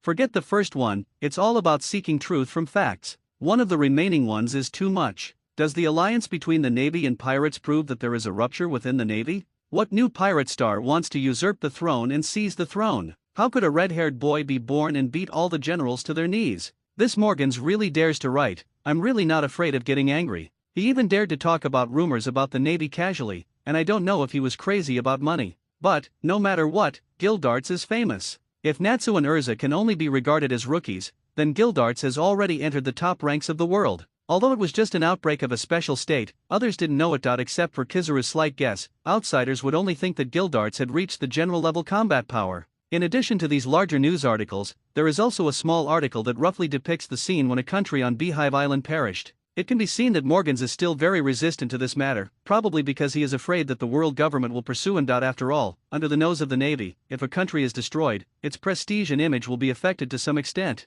Look, there is someone from the East China Sea who can rival the general. What, real or fake? How is this possible? It seems that a country was destroyed by this man named Fire Dragon Natsu. Big Pirate. How is it possible? With the protection of the Navy, those pirates cannot destroy a country. That is, how can such a big country be destroyed by pirates? How can he be so powerful and be beaten away? Someone is shocked. Some people are confused. In any case, this incident made people all over the world once again realize the terror of Urza, Natsu, and Gildarts. Sacred place, Marie Joya, conference room. Bang. Damn, what are those navies doing? They support so much military expenditure every year, but they can't defend a small country. What do the kings of the participating countries think of this? A bald man holding a sword angrily took his hand. The information was slapped on the table. Well, now that things have happened, stop complaining. The top priority is to deal with the impact of the destruction of this country. It must not affect the prestige of the world government, said the bald old man with a mustache. If there's anything to say, just kill them. Just like O'Hara did back then, let them have their say. As long as they die without proof,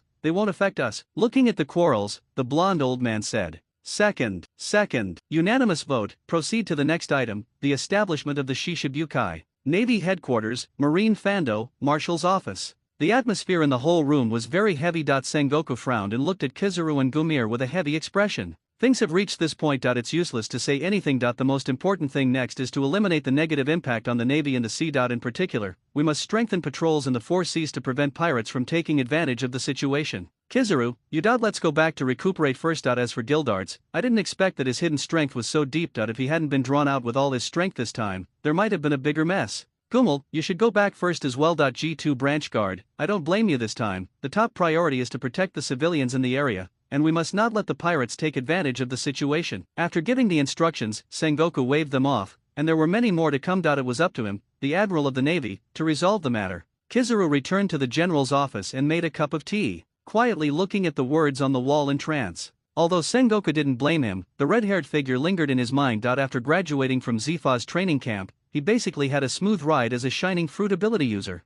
I have never had an injury so severe that I am now on leave as a work-related injury. However, as a naval admiral, he was not discouraged by this. On the contrary, he suddenly had some fighting spirit and wanted to learn from Gildarts again. This time he suffered from insufficient intelligence, but he would not be able to do it next time. For sure. Thinking about it, Kizaru took a sip of tea, then picked up a storybook and started a happy fishing life. In addition to the world government and navy, everyone who is also the top pirate group in the New World is also shocked by the news of the battle on this hive island. Especially Marco and the others, when they saw their comrades from the same era as their father being killed by two newcomers, their expressions of disbelief were palpable. It even makes many pirates think that they are not suitable to be pirates, or maybe times have changed. More and more newcomers with amazing talents are appearing. The red-haired Shanks, who was once an intern on the Pirate King's ship, has been making frequent moves recently. It is said that he is taking action against the legendary pirate Silver Axe, which seems to be a challenge to the title of Emperor of the Sea. Determined to win. Destroyer Gildarts, Fire Dragon, Natsu, Empress Boya Hancock and other newcomers with amazing strength gradually show their prominence.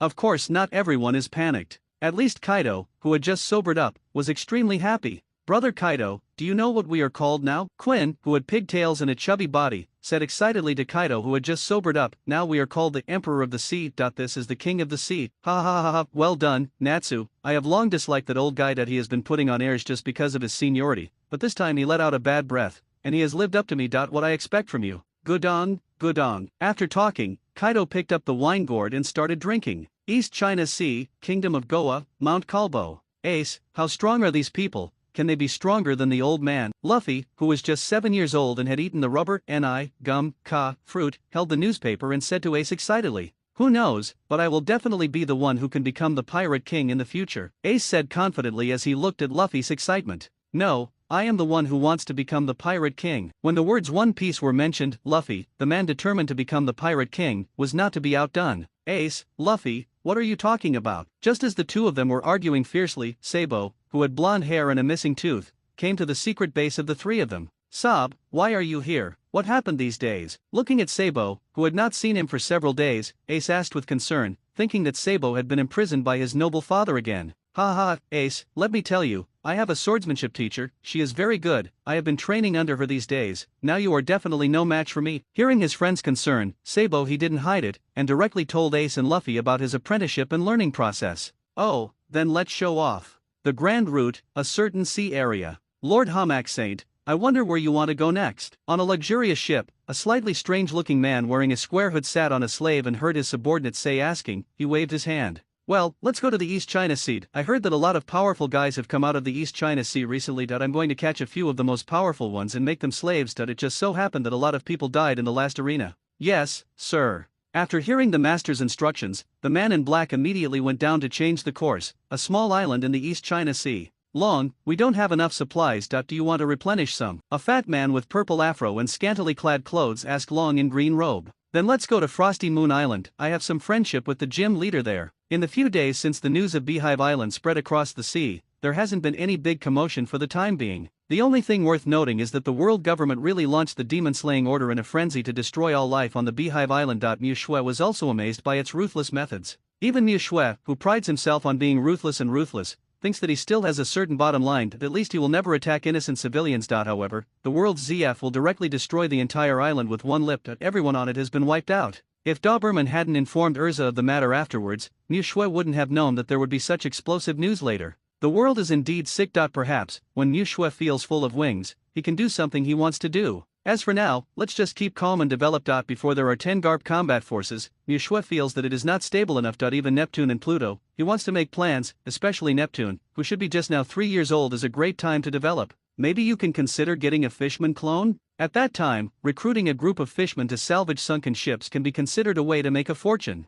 East China Sea, Rog Town. Madara-sama, this is a weapons shop opened according to your request. Don't worry, everything is arranged properly. A branch colonel newly sent by the Navy to garrison Rog Town was nodding and bowing to Uchiha Madara. Ever since Uchiha Madara took leave to help Kakuza gain a foothold, he remembered that Mixu had ordered a weapons trading business, so he stopped by Rog Town to open a weapons store. By chance, a station colonel who wanted to make money and make connections with the world's government came into Madara Uchiha's sight. After some friendly exchanges and the promise of protection, the two parties successfully reached a consensus. Uchiha Madara produced some firearms that were eliminated from Impel Down City. The colonel was responsible for sending people and stores to sell and protect them. If there was trouble, Uchiha Madara would give him a platform. The two parties hit it off, as long as they found a suitable next home. Making profits of over 100 million baileys a month is not easy. East China Sea, Kingdom of Goa, uncertain destination. Sabo, is this the master you're talking about? She doesn't look much older than us, but she's so powerful. Ace watched as Artoria easily took down the gangster leader at uncertain terminal. Said to Sabo in surprise.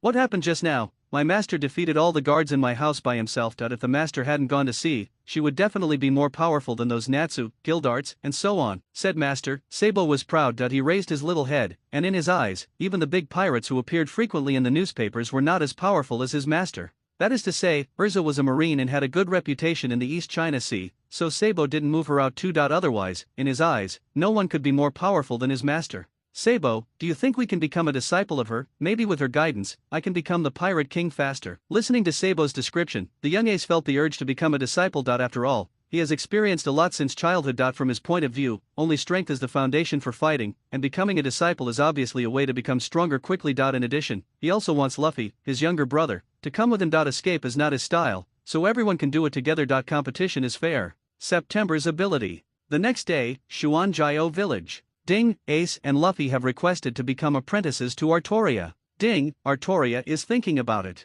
Ding, Artoria has seen a lot of delicious food brought by Sabo. Ding, Artoria is thinking about it. Yeah, agreed. Mu Shui looked at the information on the panel and was a little confused. It was really unexpected that this boy Ace also became a disciple. But it doesn't matter, one of them is teaching, and the other three are guiding, so Mu Shui doesn't need to worry about it anyway. Immediately, he took another look at the status of the other clones. Natsu has basically recovered by eating a lot of Neptune meat, and is currently preparing to go to sea to make money. Yes, he is indeed the most sensible cub under him. Urza received a commendation from the marshal for her merit in stopping Natsu and for killing Wang Ji with her own hands. Because Urza's use of Haki is still relatively basic, Sengoku plans to leave her to learn Haki under Zifa for a period of time to enhance her use and understanding of Haki. It seems that Urza can't be counted on for the time being, and Natsu is the most worry-free. Looking at Uchiha Madara again, seeing that he had been busy selling arms recently, Nyexu felt relieved. Maybe Madara could give him a surprise. Otherwise, let Ben disguise himself, or find a reason to go to Bihai and contact Germa 66. Their arms business is still very good.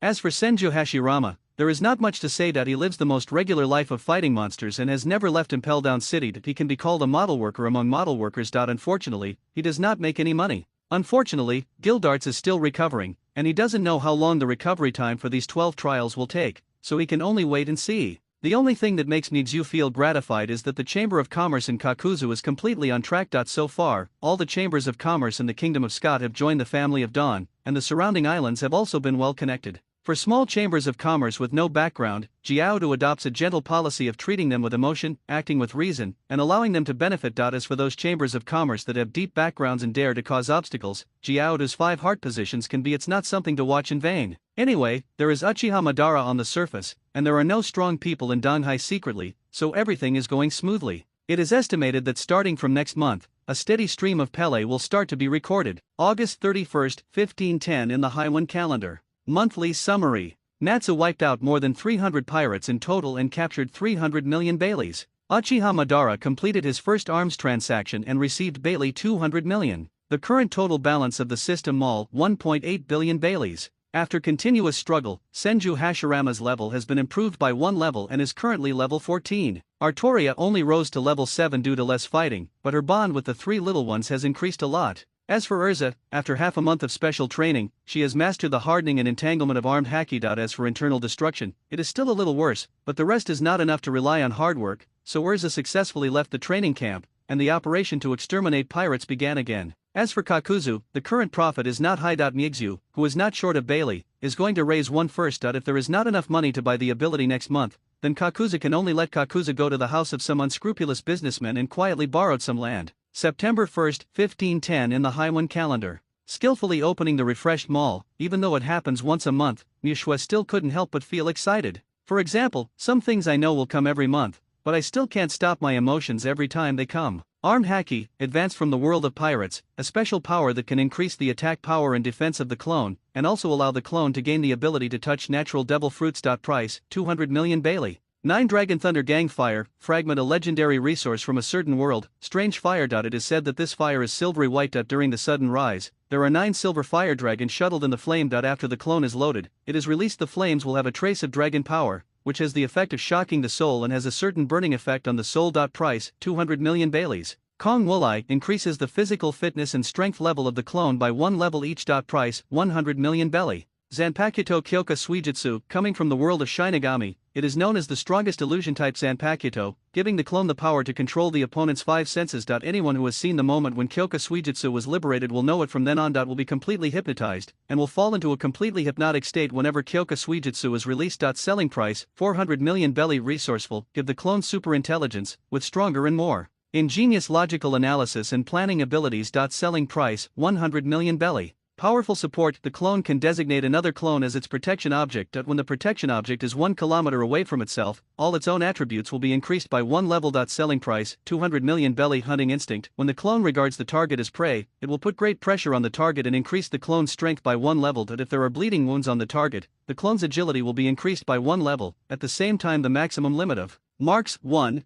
Selling price, 100 million Belly. Wrath of Berserker, a special ability from the Berserker family. As physical strength decreases, strength and agility gradually increase, up to 3 levels, and when attacking the target, you can steal the opponent's physical strength to restore yourself. Selling price, 200 million Baileys. The first is high-level armed color haki. According to the information Migzu has learned from clones in the past few months, except for Garp who has full-level armed color haki, even the general's armed color haki is only at high level. Among the top. After all, none of the current 3 generals rely on armed color haki to fight. As a natural fruit ability user, they rely on their own physical strength and fruit ability development. At best, they use the knowledge and knowledge haki to assist, so it is said that high-level armed color haki, which can be considered average among this generation of admirals. Looking back at Migzu's clones, we first exclude our model worker Natsu. Although Mishue wanted to take more care of this model worker, as the owner of dragon-slaying magic, he did not lack the skills to attack people with natural abilities, and he did not really need the armor-colored domineering attachment, so for him, armed-colored domineering it's just the icing on the cake. If it is, it's better; if it's not, it doesn't matter.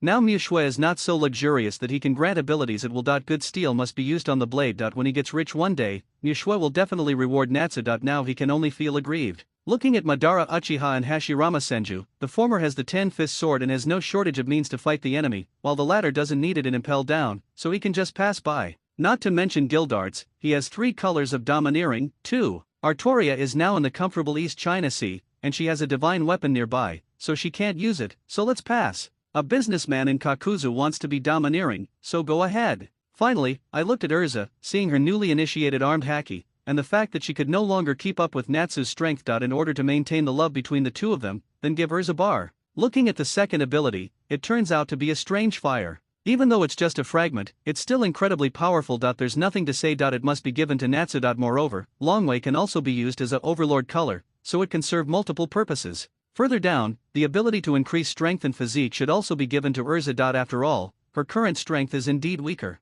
Further down, looking at the Zanpakuto named Kinka Suijutsu, Migzu knew it was time to start laying out the world's government. Let the man who is famous in Soul Society and Hueco Mundo bring some new vitality to this sea. Clone Aizen Sosuke level 1 experience 0/100 strength, D physique, D agility, D spirit, D will, D attribute points, 0 abilities. Zanpakuto Kyoka Suijutsu, resourceful, cannot be upgraded, however, although it is loaded with resourcefulness, but after all, his own combat effectiveness is insufficient. Maybe he can also get a partner for him. Just like every high IQ character, there is always a Tai Hanhan with extremely high martial arts value. The decision is yours. Clone Kenpei Zaraki level 1 experience 0/100 strength, D physique, D agility, D spirit, D will, D attribute points, 0 abilities, powerful support, cannot be upgraded, hunting instinct, cannot be upgraded, fury of war, cannot be upgraded, blood drinking sword, cannot be upgraded, combat intuition, cannot be upgraded. Looking at this template, which can be called the strongest reckless man in the bodyguard world, Niu was very satisfied. As for the combination, there must be something a fool is commanded, otherwise two smart people will play tricks on each other, which will affect the efficiency. Looking at the two new clones that appeared in front of her, Niu was very satisfied. Look for an opportunity to infiltrate the intelligence organization of the world government that you can do the rest. I believe in you, Aizen. To Kenpei, just be responsible for listening to Aizen's orders. I'm optimistic about you. That's it. With the help of Kyoka Suijutsu, Aizen and Kenpei successfully entered a merchant ship preparing to leave the island. Compared with other clones, it can be said to be silent and flawless. No one would know that the two of them came from Shimazuki Island. Without worries, they can go ahead boldly. After the abilities were distributed, all the clones were summoned. Looking at the system that had been upgraded to level 9, Niu used the newly obtained number of draws. Ding, congratulations to the host for getting the accumulated card. Ding, accumulated card. If you haven't purchased any goods this month, after using it, you will definitely gain the highest level ability in the next month. Is it the accumulated card? Not bad. Niu he touched his chin and said with satisfaction. The most advanced ability is a super skill that can quickly create a monster, and it is also a necessary ticket to the top of the world. Just like guild arts, without the foundation of a master of physical arts, even if he breaks out the 8-gate Dungia, he will not be able to defeat Kizaru as a general. You must know that the 8 gates Dungia also relies on the strength of his own physical strength. In just a few months, Guild Arts has developed a strong body and deep domineering force through his master of physical skills, which are unmatched by other ordinary skills. If the funds are insufficient in any month, you can also use this card for emergency purposes, and it will also have the most advanced ability. East China Sea, Kingdom of Goa. Arturia accompanied the three little ones on the edge of the cliff, looking at the endless sea. Master, you know, my biggest dream is to escape from the control of my parents and become the freest person in the sea. Sabo turned to look at the master who had always taken care of him. In her body, Sabo felt a kind of tolerance and care that he had never experienced before. No matter what Sabo did, Arturia never asked for reasons, but only silently supported him. This moved Sabo very much, and it was also the reason why he brought Arturia to their secret base today. Sob, although I don't understand, as long as you move towards the path you think is best, I will always support you. As for the panel, I will open a separate chapter for everyone to read, and it will not be included in the main text. Although it's all free, I'm afraid someone will say something about me if I just give it a try. I don't want to enter chapter numbers, but he doesn't allow it. It's heartless. First clone, Urza Shikareto level 14, 1 free attribute point can be obtained for each level, experience, 2300/10500, experience points can be obtained through exercise, fighting, etc. Strength, B physique, A agility, A+, elite lieutenant general, mid-level Shishibukai, 5,678,900,000,000 pirates, spirit, D+ will, D+ attribute points, 0 abilities, cold weapon proficiency, cannot be upgraded, equipment modification, cannot be upgraded, swordsmanship, top level, space magic and dress up, advanced, elemental affinity, cannot be upgraded, return of 10,000 swords, intermediate, armed color dominance, advanced, Kong Wulai, cannot be upgraded, second clone, Uchiha. Madara level 13, 1 free attribute point can be obtained for each level, experience, 3220/9100, experience points can be obtained from exercise, fighting, etc. Strength, C physique, B+ agility, C mentality, A+ will, D+ attribute points, 0 abilities, blood successor limit Sharinan eternal Mangekyo, full level, getting braver with each battle, 6/6, cannot be upgraded, soul pill, already used, 10 fist sword, third clone, Senju Hashirama level 14, 1 free attribute point can be obtained for each level, experience, 1020/10500, experience points can be obtained through exercise, combat, etc. Strength, B+ physique, A, medium general, 3 to 4 to 5 billion pirates, inferior Shishibukai, agility, C+ spirit, D+ will, D+ attribute points, 0 ability, would escape, advanced, strong body, cannot be upgraded, sage mode, sage body no quad clone, Atria's Natsa Dragnia level 17, 1 free attribute point can be obtained for each level, experience, 1850/15100, experience points can be obtained through exercise, combat, etc. Strength, A physique, S-, Admiral's replacement, Imperial Lieutenant, Superior Shishibukai, Billion Pirates, Agility, B Spirit, C Wolf, C attribute points, 0 ability, Dragon Killing Magic Fire, Advanced, Exuberant Appetite, cannot be upgraded, Dragon Slayer Magic Thunder, Advanced, 9 Dragon's Thunder Gangfire, Fragment, 5th clone, Dildart's Cleavy level 16, obtained for each level, 1 point of free attribute points, experience, 2100/13600, experience points can be obtained. through exercise, combat, etc. Strength, A physique, A dexterity, A spirit, A will, A major general, 230 million pirates, attribute points, 0 abilities, Taijutsu grandmaster, highest level ability / cannot be upgraded, crushing magic, overlord color domineering, advanced, ability advancement, used, armed color domineering, advanced, knowledge color domineering, advanced, 8 door armor, 12 trials, 1/11th, 6th clone, Artoria Pendragon level 7, 1 free attribute point for each level, experience 110/2800, exercise, combat, etc. Both can gain experience points, strength, D plus physique, C plus dexterity, B spirit, D will, D attribute points, 0 abilities, heart of the swordsman, advanced swordsmanship, sword of vow to victory, blood armor of the dragon, inspirational aura 7th clone, Jiao to level 4, 1 free attribute point can be obtained for each level, experience 670/1000, experience points can be obtained through exercise, combat, etc. Strength, D physique, C agility, C spirit, D plus will, D attribute points, 0 abilities, earth resentment, 5/5, money as life, 4 times, B level ninjutsu gift pack, thunder release pseudo darkness, earth release earth spear, water release water curtain, fire release, fire carving head, wind release, pressure, 8th clone, Aizen Sosuke level 1, 1 free attribute point can be obtained for each level, experience 0/100, experience points can be obtained through exercise, fighting, etc. Strength, D physique, D agility, D spirit, D will, D attribute points, 0 ability, Zanpakuto Kinka Suijutsu, resourcefulness, cannot be upgraded, 9th clone, Zaraki Kenpeki level 1, 1 free attribute point can be obtained for each level, experience 0/100, experience points can be obtained through exercise, combat, etc. Strength, D physique, D agility, D spirit, D will, D attributes points, 0 abilities, powerful support, cannot be upgraded, hunting instinct, cannot be upgraded, fury of war, cannot be upgraded, blood drinking sword, cannot be upgraded, combat intuition, cannot be upgraded, some settings, strength and physical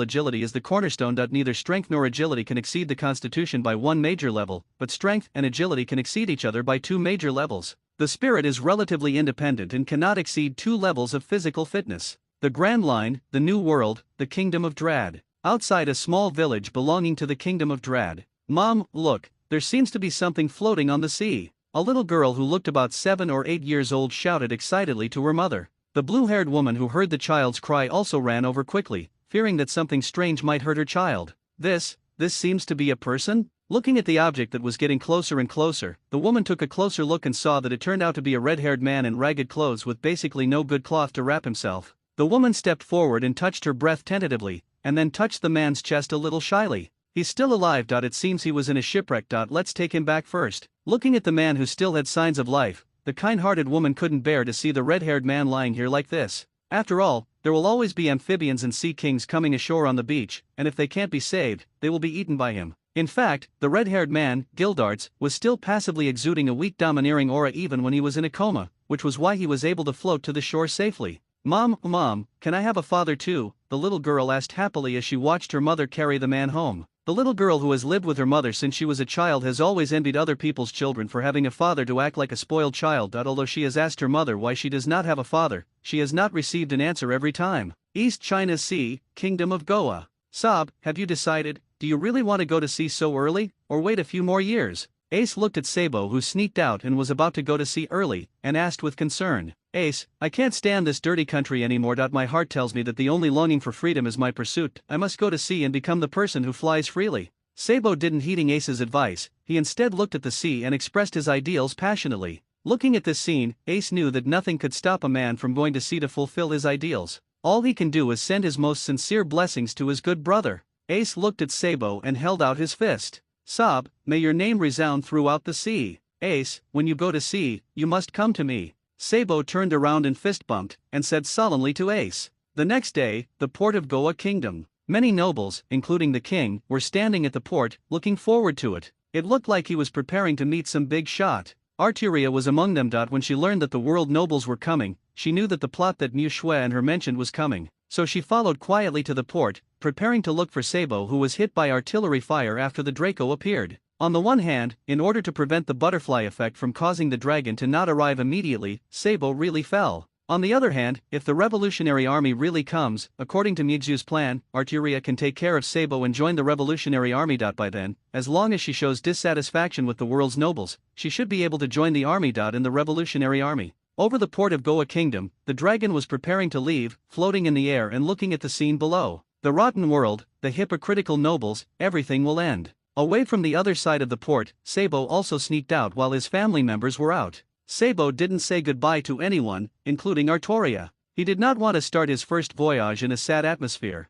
We will stop updating novels on this site, move to our new site, https://readon.com// Lord Hamak Saint. Ahead is the Kingdom of Goa, which is known as the most beautiful country in the East China Sea. The dog-legged man in black said to a celestial dragon wearing a square hood, "What is that?" Hamak Saint looked at a small black dot appearing on the right. "Sir, it looks like a fishing boat." The man in black took a look and replied, "Is that a pariah? Take out my cannon and dare to block in front of my ship that you are such a stupid pig." Hamak Saint said dissatisfiedly to the man in black. "Yes, yes." Seeing that the Tianlong man was angry, the man in black ran tremblingly to bring the cannon over, for fear of being too late, he would bang it. You must know that these so-called world aristocrats are just a bunch of freaks who are slaves to others. Whoever knows which one is wrong will kill people indiscriminately. In addition, once someone provokes the celestial dragons, a navy admiral will appear, so that no one dares to provoke these world nobles. Charmako Saint, who got the cannon, took a look in the direction. Bang! An arc flew out of the cannon. Sabo looked at the luxurious giant ship in the distance and lamented that one day he would also sail on such a ship.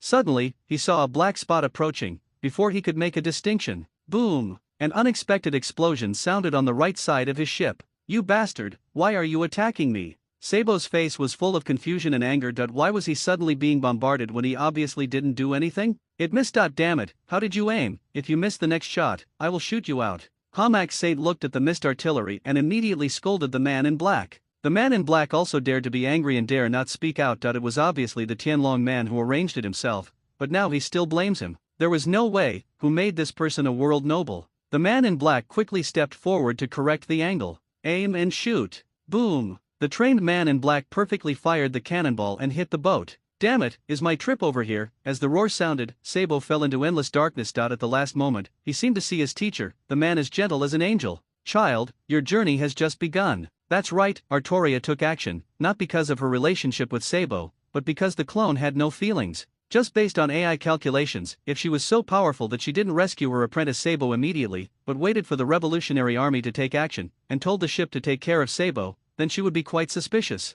In addition, her origin is unknown. She suddenly came to the Goa kingdom some time ago among the celestial dragons. It is hard not to think of the CP organization. Therefore, Artoria believes that only by taking action against the celestial dragons can her identity be unlimited. Go high and gain the complete trust of the Revolutionary Army. After all, there is no force in this world that dares to take action against the Tianlong people, at least not in the East China Sea. Placing Sabo on the shore, Artoria raised the sword of victory in her hand. "If you dare to attack my disciple, even if he is a god, I will kill him for you." Excalibur. A brilliant and dazzling golden light was released from the sword, as if it was going to penetrate the sky. Witnessing Artoria killing the dragon of the celestial dragon, she decided to bring this powerful man into her own power. As for whether taking in the thugs who killed the Tianlong people would arouse the hostility of the world government, Long said that as early as the establishment of the Revolutionary Army, he was on the absolute blacklist of the world government, and he was not panic at all. East China Sea, Xuanjiao Village. New Shui fishing on the beach. Ding, Artoria killed the man in black. 55 Ding, Artoria killed the celestial dragon, Charmako Saint. Ding, Artoria's level increased.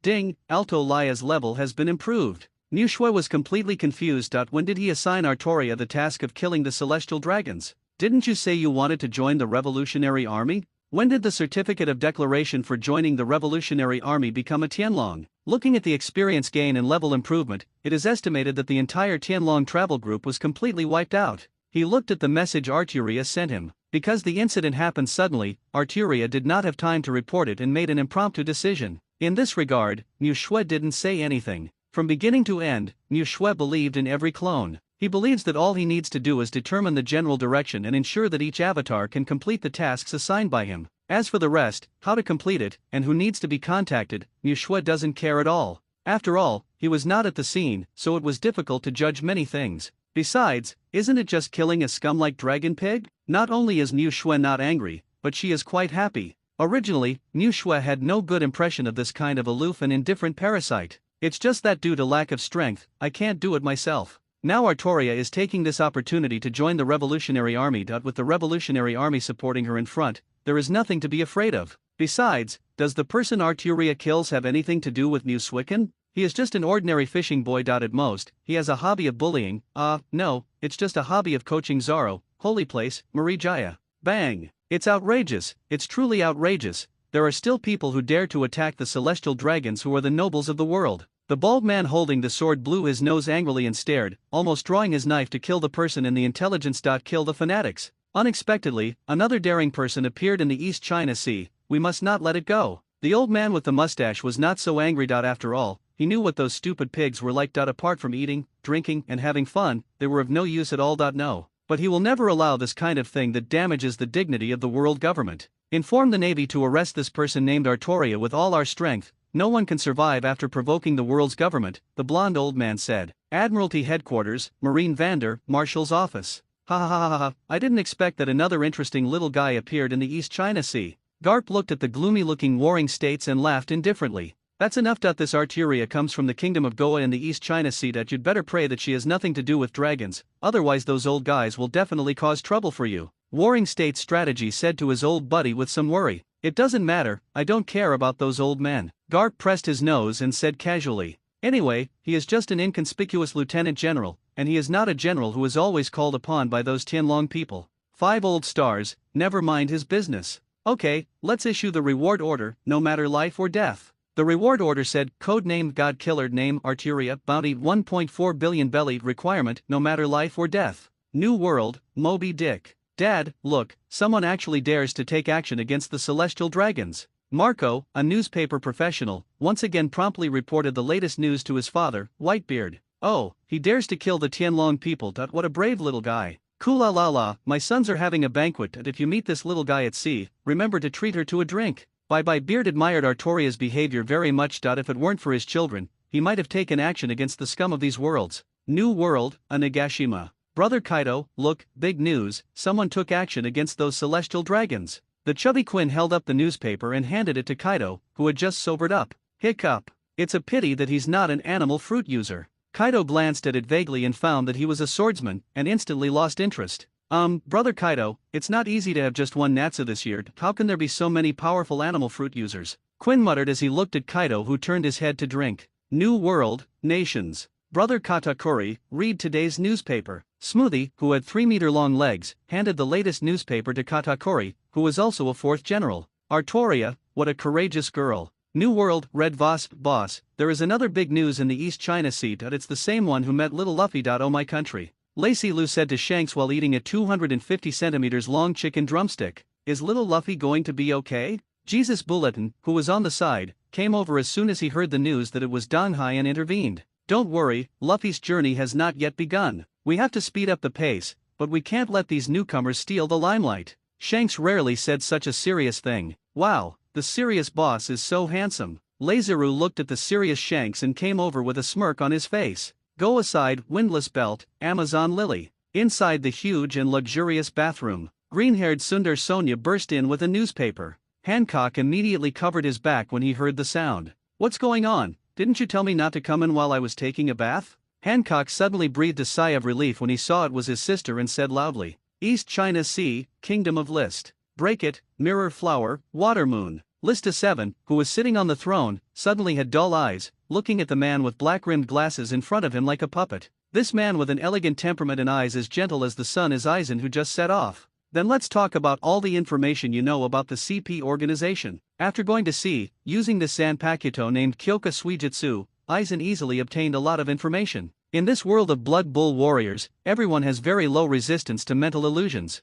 After Aizen's attempts, even a strongman comparable to a colonel in the headquarters could not escape his hypnosis quickly. At least in this East China Sea, where the haki of knowledge and haki and the haki of overlord are extremely rare, Aizen can come and go freely, just like his own back garden. According to the monthly practice, they will send someone to trade with me tomorrow morning. Tomorrow, after getting the news he wanted, a glimmer of light flashed in Aizen's eyes. New World, Kingdom of Dread. Where is this? After a long wait, Gildas finally regained consciousness. Looking at the simple but warm rooms around him, he was a little confused for a moment. You're awake. My name is Christine. This is a small village outside the Kingdom of Dread. My daughter found you on the beach. Seeing Gildas wake up, Christine closed the book beside her. Go up and explain to him gently. The Kingdom of Dread? Listening to this unfamiliar name, Gildarts couldn't remember where it was for a moment. Mom, run quickly, there are a lot of pirates outside. Just when Christine was about to explain to Gildas where this was, her daughter suddenly shouted outside. Vilnia! There are pirates, what should we do now?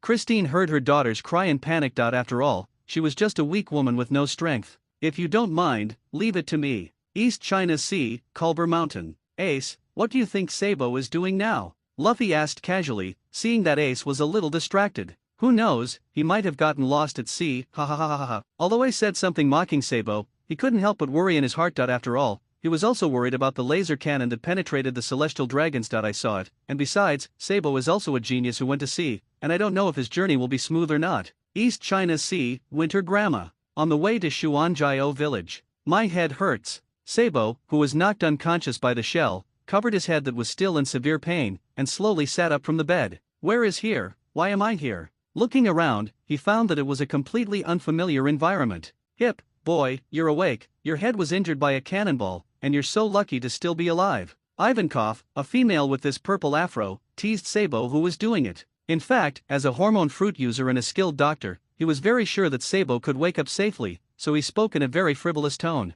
What bomb? Who are you? Sabo looked at Ivankov blankly. It seems that our boy has something wrong with his brain. Upon seeing this, Ivankov immediately understood that Sabo had suffered a certain degree of amnesia due to a head injury. How to cure it? Arturia walked in from the next room. She didn't expect that Sabo had lost his memory. It's difficult. After all, the brain is the most sophisticated instrument. Even Vegapunk, the world's best government, can't study a person's brain thoroughly. Ivankov looked at Arturia and spread his hands helplessly. Teacher! Just when Ivankov was at a loss what to do, Sabo suddenly shouted, "Do you still remember me?" Arturia was also a little surprised. I don't know, but in my mind, there has always been a figure as warm as an angel. The moment I saw you, I blurted out uncontrollably and subconsciously. Sabo was also a little bit, I was at a loss, even though I couldn't remember anyone in my memory, I suddenly called someone teacher. Generally speaking, the more recent the memory, the more blurry it may be, but a memory that is too profound may leave an impression in his mind that when he sees it again, it will trigger that memory. Ivankov explained in due course.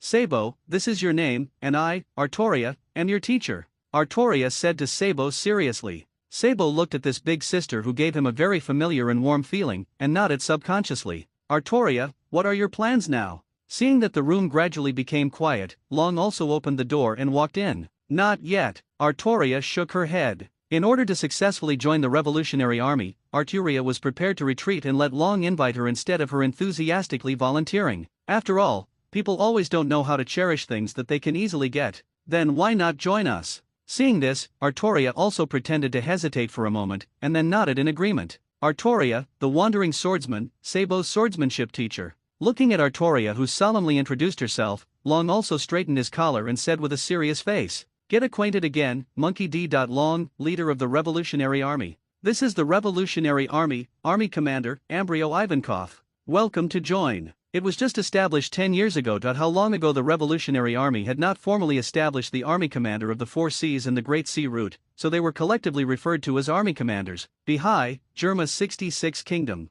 Your Excellency is the famous warden of Impel Down City, Mr. Uchiha Madara. I have long admired my name, the leader and chief scientist of Germa 66, Vinsmoke Geiji. A man wearing a metal head, the man in the helmet, with long blonde hair and a pointed black beard, wearing an orange cape and a light gray combat uniform with Germa's 66 logo, said enthusiastically to the man in front of him. Uchiha Madara just nodded lightly, as if he didn't take Geiji, the king of Germa 66, seriously. When Jiaji saw this, he felt a little angry that he was so low profile, but he didn't expect that the other party would actually put himself in a superior position. If it weren't for Uchiha Madara's back to Impel Down, he would have really wanted to summon the clone warriors to take down this ignorant guy. After all, Impel Down City is no better than the Navy. Although they only belong to the world government in name, the Navy has a great degree of freedom compared to Impel Down City and Judicial Island. Moreover, most of the Navy are just people and will not attack other countries for no reason. The Impel City is different. Although it is on the same level as the Navy on the surface, the world government is actually in charge. Once the warden of the Impel City is offended, he will receive blackmail from the world government or even attack.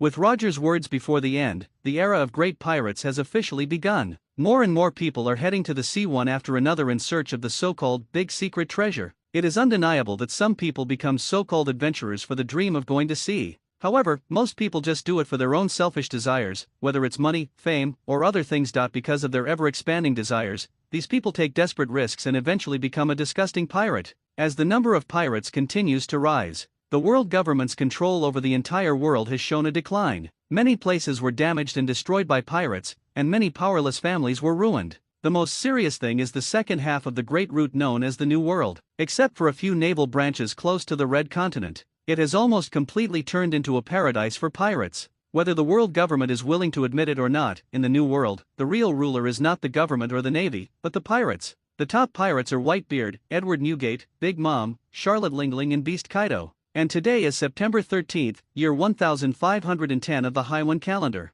Red-haired Shanks, a trainee crewman under the Pirate King, killed Silver Axe, the former top leader of the Rocks Pirates, on Gobia Island in the New World. Suddenly, the call for red-haired Shanks to ascend the throne became louder and louder. Vaguely, the New World has the voices of 4 emperors, spreading across the sea. In fact, the world government doesn't care much about this. After all, only those franchised countries are protected by the world government, and the main distribution locations of the franchised countries are the 4 seas and the first half of the Great Route. Therefore, for them, whether it is the 3 emperors or the 4 emperors, they only affect the New World. For the world government, it is nothing. However, the world government is absolutely unwilling to see the continued expansion of pirate power. Once, the power of the 4 emperors expands to the Grand Line, and even the 4 seas. This is a fatal blow to the world government. However, the current strength of the Navy is no longer enough to contain the expansion of the entire Great Pirate era. Then only triggering internal conflicts among pirates is the best way to solve the expansion of pirates. For this reason, the King Shishibukai was born, Holy Place, Marijaya.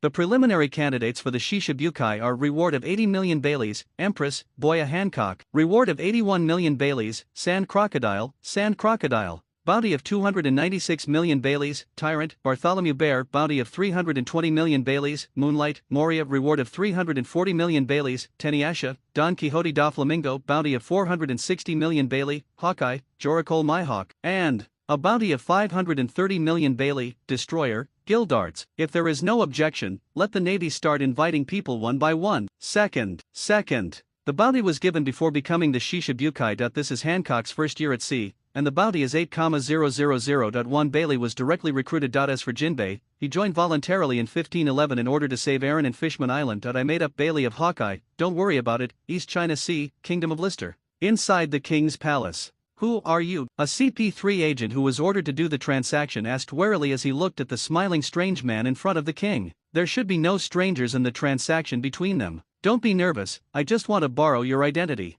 As soon as he finished speaking, the CP3 agent lost consciousness. Good luck, it's still a big fish. After some questioning, Eisen raised his glasses with a smile. The members of the world's ZF intelligence organization in front of me are under the general manager of CP3's branch in the List Kingdom of East China Sea. They are responsible for helping his boss conduct underground transactions with the kings of some countries. In other words, this person knows a lot and has considerable authority in the List Kingdom branch. It is very conducive for Eisen to arrange for himself and Zaraki Kenpeki to go in quietly, the Grand Line, a certain island. Hey, long time no see, Natsu, now your fame has surpassed mine, you have to take care of my business more in the future. At the end, Doflamingo turned to accept and shouted arrive. Bring everything up quickly. He walked over very enthusiastically, wanting to give Natsu a hug. Natsu glanced at it, but avoided without leaving a trace, and said calmly, Doflamingo, you broke the contract last time, and it's not yet time for the transaction. What are you doing with me? Doflamingo also reacted when he saw this. Not annoyed, after all, he was the one who broke the appointment first. Natsu didn't refuse his invitation directly and came to the meeting in person. He was already very satisfied.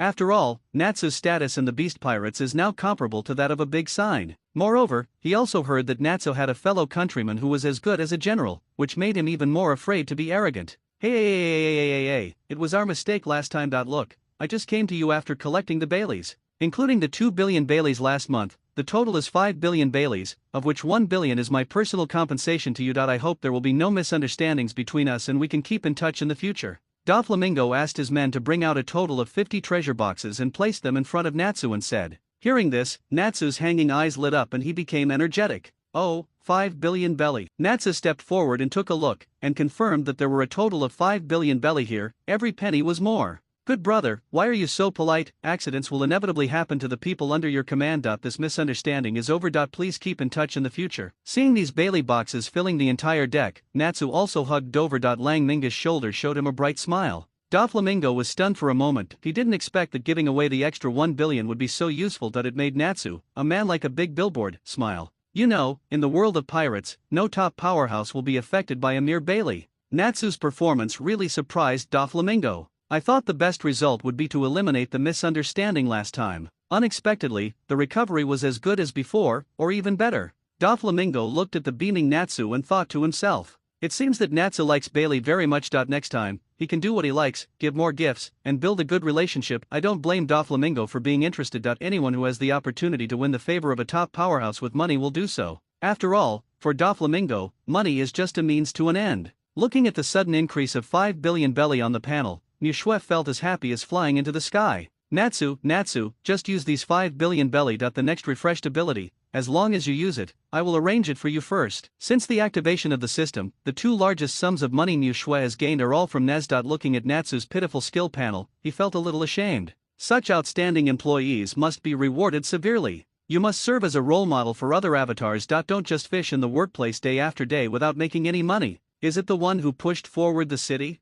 New World, Kingdom of Dread. What, father, how could he? In a small wooden house, Christine heard the person who came to report the news, with an expression of disbelief on her face, and she slumped on a chair. Your Highness Princess Christine, the entire royal capital has been captured by the saber-tooth pirates. Before the palace was captured, the old king was still thinking about you. Let me give you a message. The old king said, he is not a competent father and does not give you the life you want, but he really loves you. Listening to the words of the captain of her father's personal guard in front of her, Christine had mixed feelings for a while. When she learned that her father had finalized a marriage for her with a prince from another kingdom, she was young and rebellious and chose to run away from home. With some Bailey, I came to this small village on the border, isolated from the world. On the road, he met the infant Vernia, the little blonde girl who discovered guild arts. Christine, who felt unnoticed, felt pity for Vernia when she saw her being abandoned in the jungle, and took her in. This cultivation lasts 7 years. The leisurely and comfortable time made Christine gradually forget her worries and integrate into this small village. Your Highness, in fact, the old king found your trace 7 years ago, but because the country was in danger of being destroyed at any time, he never found you.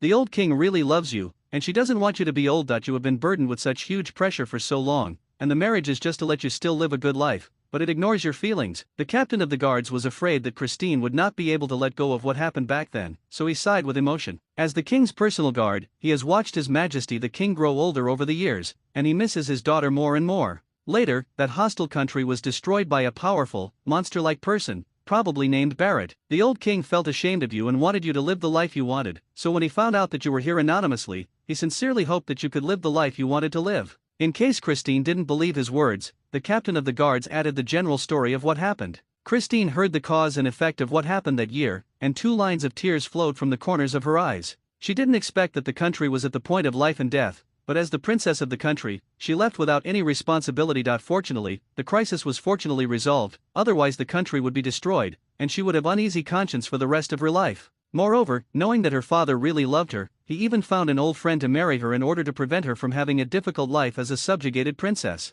But she only thought about her own feelings, and didn't even ask the reason, so she just took it for granted and escaped. No, take me to see my father. I have been running away for 7 years. This time, I will advance and retreat with my father. Christine wiped away her tears and looked at the captain of the guards firmly, saying decisively, Your Highness, but the royal capital has been heavily surrounded, I'm afraid. The guard captain said this, and his eyes dimmed. As a life and death brother who grew up with the king, he would never leave the city alone if it were not for the purpose of conveying a message to the Princess Christine and protecting her. Now listening to Christine's words, although he was very moved that the father and daughter were reconciled, the crisis of the situation did not allow him to do it. If you don't mind, how about taking one with me? Gildarts, who had been listening at the door for a long time, finally found the opportunity to come in. His tone was as if a friend was going to travel and applied to take one with him. Are you Lord Destroyer? The guard captain asked in disbelief with his eyes widened. As the captain of the king's guards in the New World, understanding the current reality is a required course. Obviously, Gildarts, who had become famous some time ago, was also in his impression. Is Gildarts famous? Christine asked, looking at the captain of the guard's surprised expression that didn't seem to be fake. Obviously, in this village with little information, she had not read the newspaper for many years and did not know Gildart's name. Gildas stretched out his right hand, gently made a small gap with his thumb and index finger, and said jokingly, It's just a little bit of fame. East China Sea, Xuanjiao Village. A country in the New World. After receiving the feedback from Gildarts, Mu Shui closed her eyes slightly and began to think about the feasibility and benefits of controlling the kingdom. As we all know, the New World can be said to be basically out of the control of the world government and completely belongs to the domain of pirates. Armed separatist regimes abound everywhere. A capable pirate will basically plunder or occupy a country and develop it as his own base. For example, Kaido, who occupied Wano country, and Big Mom, who established the 10,000 kingdoms, even Whitebeard, had many islands under his command to seek refuge. It can be said that a fixed territory is a symbol of the strength of a pirate group. Of course, this is not suitable for an elite pirate group like Red Hair. Then again, the separatist war between many pirates means that even if a country is destroyed and the country's royal family is replaced, it will not arouse anyone's alarm. Then occupying a country in the New World and starting to expand continuously is also a good way to make money. After all, strength is king there and will not attract the attention of the world government. Coincidentally, a pirate invasion occurred in the Drad Kingdom where Gildarts was located. In addition, the woman who rescued Gildas is the daughter of the current king, that is, the princess. You know, there is no saying in the pirate world that a woman cannot be a king. In order to test the feasibility of this idea, Mushui prepared to let Gildarts take part in the succession of the throne of the Kingdom of Drad. Bihai, Germa's 66 Kingdom. Cough, cough, Madara-sama, don't fight anymore, I'll give you whatever you want. Geiji, whose battle suit was completely damaged and covered in blood, looked at the huge figure standing on the sea, dozens of meters high, and said in a voice somewhat tremblingly shouted. Looking at the entire Germa 66 fleet group, basically more than half of the warships have disappeared without a trace. Even the fleet that survived was now in dilapidated condition. On the sea, the blue sea was dyed blood red, and the remains of the corpses of genetically cloned soldiers were floating everywhere. Even some of the most powerful combat weapons that Geiji was most proud of had fallen into a pool of blood, and they didn't know whether they were alive or dead. Only the ragged Vinsmoke Rager remained, still conscious, half leaning against the railing of the ship, barely able to avoid falling. Can we talk properly now? Uchiha Madara, with a cold face, dismissed Susanoo and stood in front of Geiji. Condescendingly, he looked at the embarrassed man in front of him with emotionless eyes and spoke lightly, as if he was not the one who had just caused such a tragic situation. Seeing Uchiha Madara approaching, Reiju's body suddenly trembled, and she didn't even dare to look at him. She could only lower her head in fear, fearing that she would follow in the footsteps of her other brothers. It can be seen that the powerful power of Uchiha Madara just now brought to her what kind of psychological pressure. Madara-sama, I will give you whatever you want, please show me your noble hand. Geiji looked at the spotless Uchiha Madara, then looked at the miserable state of his fleet, fell to his knees, and begged for mercy in pain. He regretted it very much. When he first heard Uchiha Madara's unreasonable demands, he flew into a rage and couldn't help but attack him. Originally, he just wanted to control Uchiha Madara, teach him a lesson, and make him understand that he could give him face because he had the world's government behind him, not because he was afraid of him. The result was unexpected. The chief warden of Impel Down City was so powerful that he could easily crush the entire Germa 66 kingdom. You said you were so strong, why didn't you tell me earlier? Not to mention just a few weapons, even his favorite daughter and son can be given to you without blinking an eye. After all, for him, except for the genetic modification technology of blood factors, nothing else matters. It's better now that most of the fleet has been destroyed, and the child doesn't know whether he's alive or not. He has to kneel down and beg for mercy. It's really painful. I came because I wanted to cooperate with you in the arms business, but now I have changed my mind, Uchiha Madara said still expressionlessly. After hearing the first half of the sentence, Geiji thought there was still a chance for a turnaround, but as a result, the second half of the sentence was completely despairing. If it weren't for your usefulness in weapons manufacturing, the kingdom of Germa would be history now. In Uchiha Madara's understatement, destroying the country seemed like squeezing an ant to death. It will cause him to have mood swings. I don't care what method you use, as long as you provide arms worth 2 billion Baileys every month, someone will notify you of the time and place. As he said this, Uchiha Madara dialed the phone number to contact Colonel Rogtown, and threw it to Geiji. Regardless of his reaction, he turned around and left. If he hadn't been a member of the Navy and the world's government, Madara Uchiha would have wanted him to pay tribute directly to Bailey every month. This still leaves time for buying and selling arms. Unfortunately, this method of direct extortion is not suitable for someone like him who is on the side of justice. You can only use a small amount of Bailey every month to purchase arms and resell them. Although this is a bit troublesome, it has a fig leaf, and the top government officials will turn a blind eye. In any case, Germa 66 is also one of the participating countries of world government. It is not easy to do anything that is too extreme. Then use 10,000 belly every month. This is a huge amount of money that can buy a lot of chopper. Grand Line, Impel Down. Master Hashirama is here. It's up to you to deliver the key this time. The two jailers were pushing and shouting, and no one dared to approach Senju Hashirama, as if the other was a perverted devil. Pretend to be dead, the devil is here again. Don't come here, sir, please, stop torturing me, just give me a good time. In the days when Uchiha Madara was not around, Senju Hashirama it can be said to be quite happy. There is no one competing with me for experience, and I don't have to worry about earning Pele. There are so many nice talking brothers to accompany you to relieve your boredom, it's a lot of fun. Because of the problem with the experience acquisition mechanism, Hashirama needs to frequently take action against these criminals, but as the warden, he cannot kill them all. Otherwise, there will be another bed next door to Ziliu. As for the mechanism, when the clone fails to kill the target, it cannot obtain all experience points. If you defeat it, you will only get half the experience value of killing it. Depending on its strength, there will be a certain cooling time. The more powerful the monster, the longer the cooling period will be. In other words, the more novice you are, the more times you will be tortured by Hashirama. On the contrary, those on the lower floors rarely see Hashirama. Coupled with the fact that Hashirama is getting stronger and stronger, he is basically beating the weaklings in the first few levels. That's right, with the wood release, he can really beat him. The fly in the ointment is that after defeating a non-hostile target, you will not gain experience. Of course, if you kill it, it doesn't matter whether there is hostility or not. Therefore, Hashirama was helpless and could only arouse their resistance by stripping these criminals naked and hanging them in the middle for others to admire. Only in this way will you gain experience points after defeating them. It's just not much. It was fine at first, but then everyone was screwed. You hang on to yours, and I watch mine. Everyone has been seen anyway. This gave Hashirama a huge headache, so he had to change the method. As a result, no one in the entire Impel Down city, except for a female warden chief named Little Sithy, dared to look at her, for fear of being beaten by this perverted boss. Gina, do you remember? This is how this move works. Mu Shui put Hideo Yaiwan back into the scabbard, turned to Gina and said, it hurts, bastard Mixu, why did you hit me on the head when you were teaching Kuna the moves? Zoro covered the big bump on his head in pain and shouted angrily at Mixu, idiot, I want you to experience it for yourself. Isn't the effect much better than just seeing it? I'm doing this for your own good, and you still doubt me. Mu Shui held her forehead and pretended to be, I'm doing this for your own good, you still don't understand the helpless expression. When Zoro saw this, he rubbed his head with his hands and was stunned. Then he said with some hesitation, yes, let me tell you, don't think that I will be grateful to you. Sooner or later, I will defeat you with my own hands. Zoro, who was surrounded, couldn't tell the difference. Did Mu Shui do it on purpose? He simply said harsh words and ran out in a hurry. Ouch. Zoro, who was running and thinking, didn't notice the figure that suddenly appeared in front of him, and bumped into him without noticing. Despite Zoro's young age, with his body as strong as a calf and the speed at which he didn't pay attention just now, even an adult male would be knocked to the ground if he didn't pay attention. However, unexpectedly, the person who was hit did not even move, and was as stable as a mountain. Kid, you're not hurt. Be careful next time you run. The man in green robe reached out and helped Zoro up. He didn't blame him, but said with a smile on his face, okay.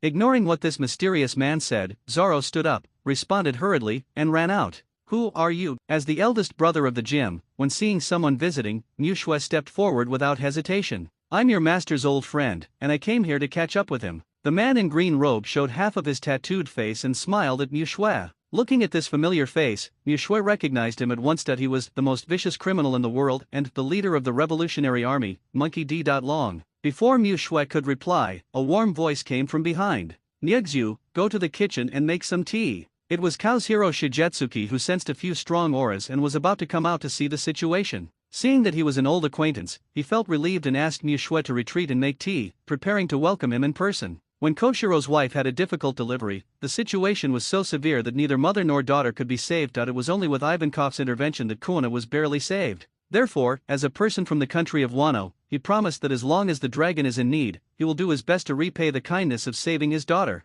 Long time no see, let's talk in the back. Kazuhiro also knew that Long's identity was relatively sensitive, so in order to prevent any accidents from happening, he planned to take them to the backyard to have a detailed chat. The dragon is also a guest who does as he pleases. Backyard. Master, this is the tea you want. Freshly brewed hot tea was brought from the kitchen. Mixu placed a portion in front of everyone, and then quietly withdrew under the signal from Koshiro's eyes. It's not that Kazuhiro doesn't trust his children, but the news about the leader of the Revolutionary Army naturally means that the fewer people know about it, the better. Knowing too much would be detrimental to Mu Shui's development. Therefore, the only people present were Monkey D. Long, Shigetsuki Kazuhiro, and Ivankov, who had saved Kuna. As for Artoria, she was left on the ship by the dragon because of the excessive limelight outside. He was also afraid that appearing on the island would cause unnecessary trouble to Kazuhiro. After taking a sip of hot tea, Long didn't mince words and went straight to the point. I came here this time to ask you to help us prepare some supplies. Brother, who are those people? Seeing that Mu Shui was also kicked out, Gina whispered in Mu Shui's ear and asked. They must be old friends of the master. Leave them alone. Do you remember the sword moves just now? Mu Shui, who didn't want Gina to get involved, prevaricated vaguely. Then he put his index and middle fingers together and lightly tapped Kuna's forehead. If you don't tell me, why don't you tell me? Let's go and keep practicing. I must learn it before Zoro does, Kuina muttered coquettishly. Feeling Niu Shue's intimate and familiar movements, she knew that no matter how much she continued to ask, she would not get an answer. When he was a child, whenever Niu Shue didn't want to say anything, he would use this action to interrupt himself. After so many times, Gina was sensible enough not to ask any more questions. Anyway, Niu Shue would definitely not harm her. When it was time for her to know, Niu Shue would definitely tell her. I'll trouble you this time. After solving the material problem, Long started to talk about the past with Kao's hero in a good mood. More than 10 years have passed in the blink of an eye. That kid has become a grown man. I wonder if he has any plans to go to sea? Long thought of the boy wearing the word Watto. He had a fierce aura about him, and he seemed to be a good swordsman. It's just that I was worried about material issues at the time, so I didn't pay too much attention to it.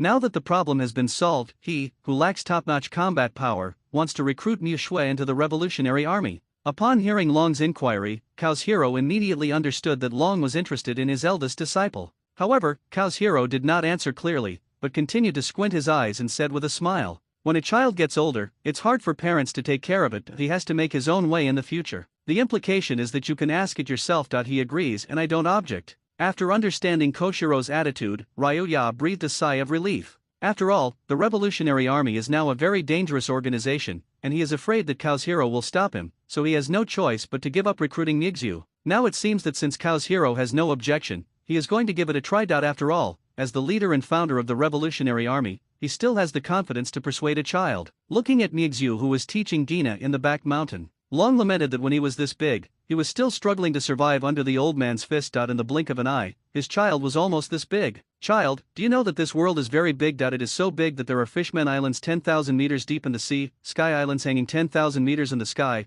giants who are tens of meters high, and giants who are only as tall as the world is so wonderful, waiting for people to explore. And the scenery on the sea cannot be seen on just one island. What do you think? Do you want to join us? I will take you there. See the majestic waves across the entire sea. Watching the speech of the legendary leader of the Revolutionary Army, Niu Shue felt like being cheated again. Why take him to see the scenery of the sea? He was obviously caught running away with his head in his arms. I really thought he didn't know anything. Sorry, this is not my dream. Niu Shue looked at Long with a normal expression and refused in a calm tone. He is a dignified person, the controller of the future world, the man behind the scenes of all the major forces. Maybe the Revolutionary Army will belong to him from now on, so why would he mess with you? The rejected dragon didn't say much. After all, saying too much would be unsightly. It doesn't matter. If you change your mind, you can come to me at any time. My name is Monkey D. Long. A gust of wind blew by, and the dragon's figure left. A week has passed since the dragon recruitment incident. During this period, the sea was basically calm. There was nothing breaking news in the newspapers.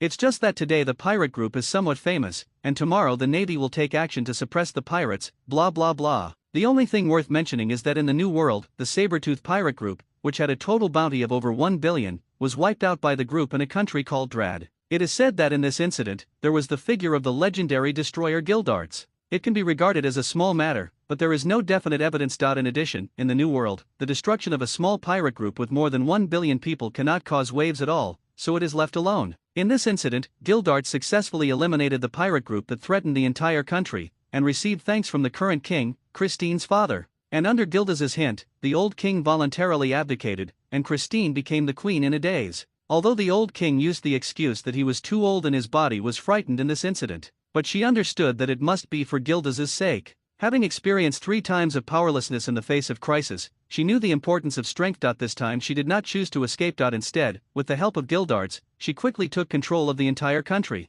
and it was announced that the Drad Kingdom would officially enter Gildas's command, make offerings to him, and receive his protection. Unfortunately, due to post-war reconstruction, not many Pele can be collected in a short period of time, so Gildas only received a symbolic fee of 100 million belly. In this regard, Nixu said that if there is no shortage of money, it is still possible to raise chickens that lay golden eggs. September 28, 1510 in the Haiwan calendar. The first half of the Grand Route, in the windless zone adjacent to the South China Sea, on a Navy standard warship. Teacher, where are we going to practice this time? A girl with sea blue wavy curls said coquettishly to the purple-haired old man in front of her. Ai Yin, don't keep pestering Teacher Zifa. When the time comes, Teacher Zifa will tell you. Seeing Ai Yin pestering Zifa all the time, Binzi, who was wearing flashy clothes and a turban, couldn't stand it anymore, said helplessly. It doesn't matter, our destination this time is an island in the South China Sea occupied by a group of pirates. Zifa reached out and rubbed In's head, and responded with a smile. In his early years, after his wife, children, and many relatives were attacked and killed by pirates, Zifa resigned from his position as general and devoted all his efforts to the naval training camp.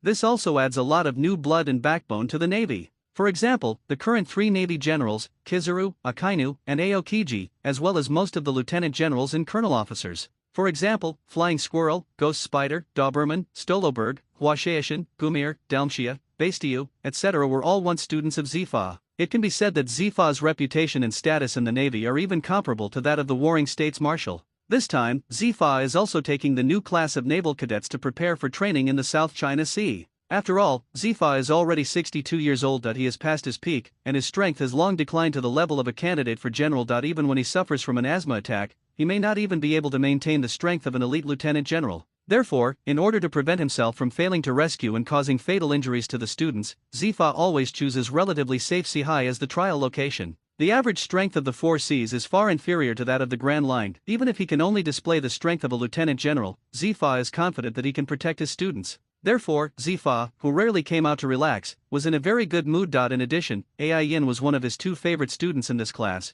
so he naturally did not hide it from her. If it hadn't been for the accident that year, maybe his child would have been as old as Ai Yin. Seeing and secretly hiding behind him and making faces at Bins, Zifa couldn't help but sigh in his heart. Okay, stop making trouble. Even with the latest sea-floor stone technology, it is not 100% safe in the windless zone. You must always be vigilant. Although Zifa emphasized seriousness and vigilance in his mouth, there was a touch of softness at the corner of his mouth. His smile showed that he was not actually worried. After all, even if he gets older, he still doesn't care about those superficial Neptunes. Okay, teacher. Yes, teacher Zifa. After hearing Zifa's words, and Bins quickly replied. As orphans, they have always regarded Zifa as both a teacher and a father. This is why An relies heavily on Zifa. Not far from the warship. Mom. I'm so hungry, I want to eat. A tall, fat, ugly guy with a crescent-shaped white beard curving upward complained to a short, ugly old woman on a small boat. Be obedient, good son, there is food prepared for you by your mother in front of you. Go and grab it.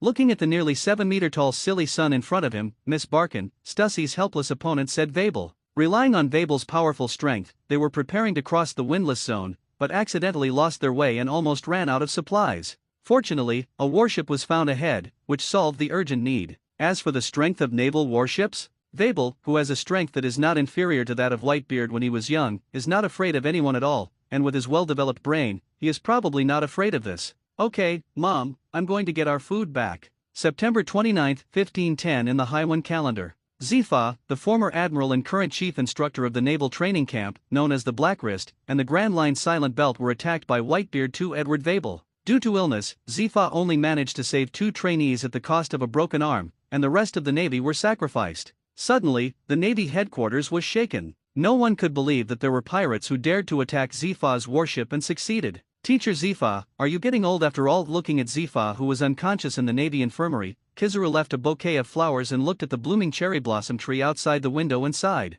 Although Zifa looked down on Kizaru, who relied too much on fruit abilities, he had taught Kizaru for many years. Kizaru also came to visit his mentor as soon as possible, and saw that the once powerful and arrogant teacher was now like a lonely lion, and could only survive in the infirmary with an oxygen tube inserted. Kizaru's heart suddenly felt mixed, and he was silent for a long time. Marshal's office. Bang, asshole, this damn guy. Did Zifa lose his arm in an attack? Alas, time is merciless. The black-armed Zifa, who was so powerful in the entire sea, was defeated by time and disease. After receiving the latest news from Urza, Niushue shook her head slightly and couldn't help but sigh. Even the most powerful person is powerless in the face of time. Only the I'm hanging high on the throne gained endless lifespan due to the power of the surgical fruit. Perhaps because of some side effects, I will not appear in front of the world at all. Eternal life. Niushue didn't know what would happen if he fell into twilight one day. Maybe with the system, he might have a chance to get a glimpse of true immortality. At the end, Niushue seemed to suddenly think of something and slapped her head hard. MD, I'm only 12, I'm worried about nothing. I don't want to, we'll talk about these things later. Now we can't even talk about being the strongest in the world, so why bother about the spring and autumn? Niushue held up the cold lake water and took a picture. The cold touch on his face brought him back to his senses. I remember that this Whitebeard too seems to have no special abilities except for his brute strength that maybe he can show off. October 1st, 1510 in the Haiwan calendar. The rough waves on the sea cannot affect Niushue in the East China Sea. Niushue only knew that a new month had arrived. Open the mall. 1. Murloc Bloodline Tiger Shark from the world of pirates. A special racial bloodline can give the clone super physical fitness and gain the ability to breathe underwater and move freely. A clone with this skill, please fabricate a special respiratory organ. Selling price 200 million Baileys. 2. Alien Nemesis, a special ability from a certain world. When the avatar attacks a non-same bloodline owner, it will cause additional damage. It is the nemesis of the alien race and the same race. A hero, when the avatar faces people with the same bloodline, the same race will subconsciously agree with the avatar's actions and words. Price 200 million belly. 3. Murloc Karate, from the world of pirates. The Fishman, the unique fighting skills of the clan, can control water flow to fight to a certain extent. Using Fishman Karate in the sea, the effect will be greatly improved. Price 100 million belly. For Big Sword Samki, from the world of Naruto, one of the 7 special knives in a certain village. After being modified by the system, the clone can absorb the enemy's physical strength through the same muscle and replenish itself. Price 200 million belly. 5. Mind-to-heart connection, from a certain world. A person, a special ability that can be given to the clone and some kind of spiritual instrument to achieve a state of spiritual integration, thereby achieving a special integration effect and exerting more powerful power. Price 200 million Baileys. 6. The talisman that breaks the commandments of all things. It comes from the world of heroic spirits. It is a special treasure that looks like a short knife. It can invalidate the enemy's ability for a short time. After the system is modified, it can be driven by physical strength instead of magic power. Selling price 300 million Baileys. 7. Heitake sword technique, from the world of Naruto. A ninja clan's inherited sword technique uses lightning to stimulate cells, bursting out unparalleled speed and lethality. After system modification, physical strength can be used instead of chakra. Selling price 200 million Baileys. 8. Ghost Mask Ninja group, from the world of Jackie Chan's adventures, giving the clone the ability to summon the Shadow Ninja. The Shadow Ninja comes with its own equipment, darts, throwing knives, smoke bombs, daggers, etc., and the avatar can freely shuttle through the shadows. After system modification, summoning the Shadow Ninja and traveling through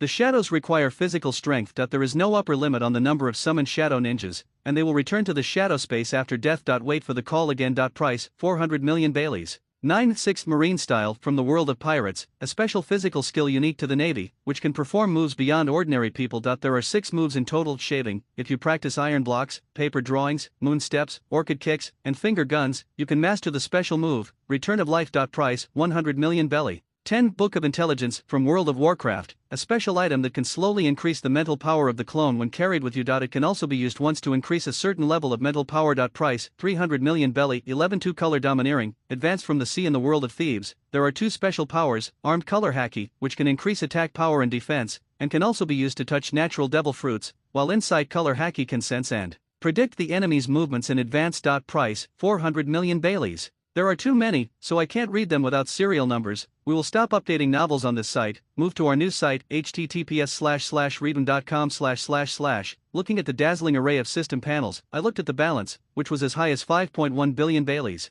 Niu Shui waved her hand and bought them all. Ding, the experience points are full, the system level has been upgraded. Ding, the experience points are full, the system level has been upgraded. 2 prompts sounded in succession, and Niu Shui's system level reached level 11. The current experience value is 4060/250000 and received 2 opportunities to fabricate clones and 2 lottery opportunities. Don't rush into the lottery, let's allocate abilities first. First of all, there is the ruler of Fishman Island that Nyexu has longed for before, Gansaki Kisame. Clone Kisame Kisaki level 1 experience 0/100 strength C physique C plus agility C spirit D will D attribute points 0 abilities Murloc Bloodline Tiger Shark cannot be upgraded, Alien Nemesis cannot be upgraded, Fishman Karate beginner level Sword Same Hata already equipped, Heartfelt Communication cannot be upgraded. Kisame Kisaki, who has the blood of a fishman, even at level 1, has physical fitness that far exceeds that of ordinary people. With his Fishman Karate, even the school officer is no match for him in the sea. Coupled with the combined state of Same Hata and mind-to-heart connection, and the alien nemesis, as long as an Ikeki Kisame grows up, he will be invincible at sea, which is no longer a dream. Perhaps, the title of Neptune can be worn.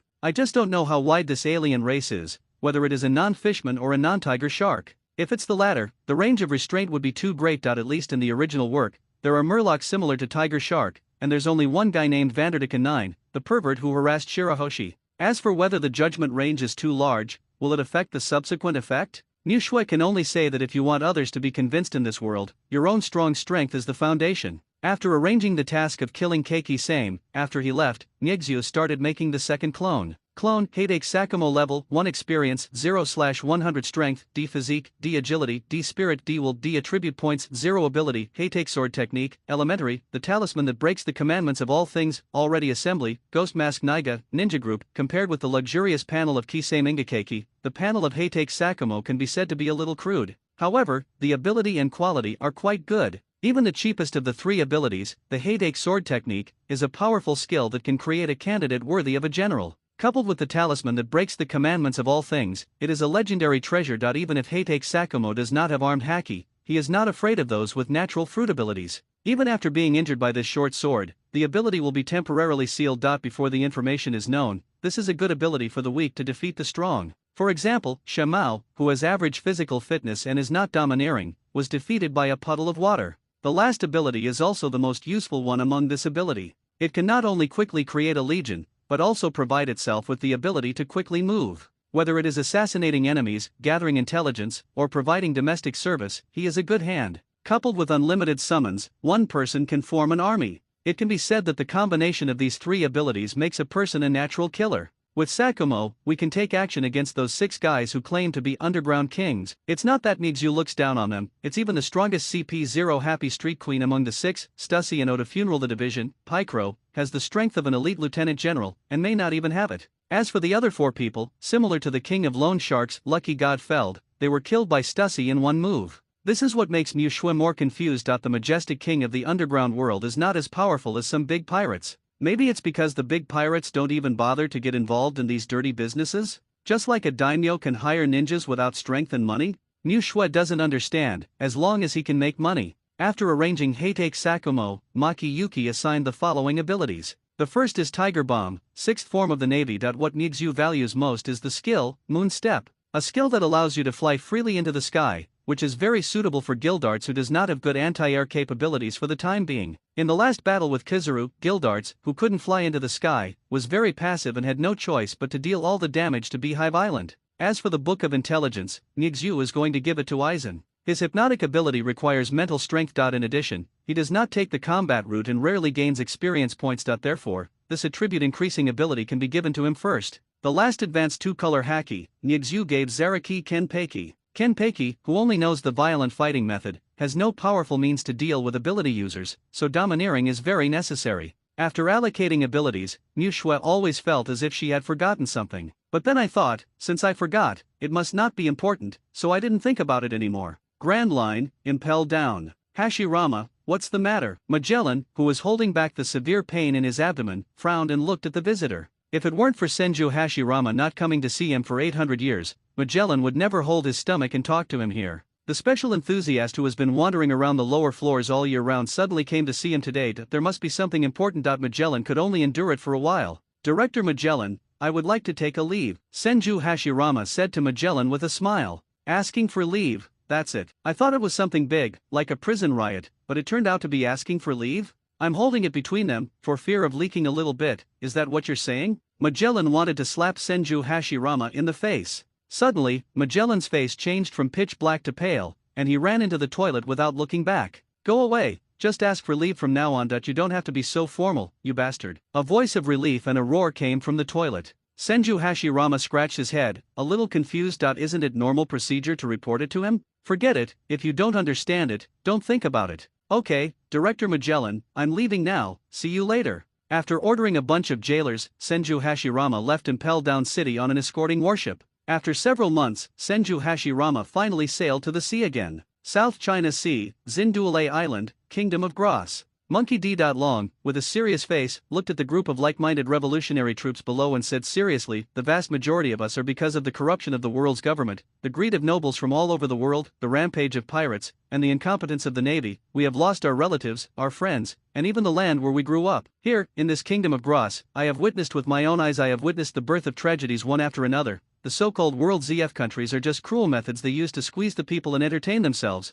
the so-called world nobles are a group of cruel and unscrupulous demons, and the king of this country, we are collaborating with them to oppress the people. The world has become corrupt, only all like-minded people can gather together and use our will and our strength to create a new world for this world and for all those who are oppressed. The world of heaven and earth. At that time, no one was naked or hungry. At that time, there were no cruel and ruthless nobles to oppress us. At that time, we all enjoyed the same life under the same blue sky. Life. Here, I, Monkey D. Long, announced that here, on this Sandola Island, the first shot of our revolutionary army will be fired. Goal, to subvert the world and create a new sky. Roar. Everyone was shocked by Monkey D. Long's words. They roared wantonly, as if they wanted to vent their anger. Many of them could not survive in their hometowns and joined the revolutionary army in order to survive. Today, they truly understood the true meaning of the revolutionary army. Understand what they are fighting for. Although the entire world's transportation is not considered closed, the windless belt, the red earth continent, and the ravages of pirates have made it inconvenient for most people to travel, so each sea has its own characteristics.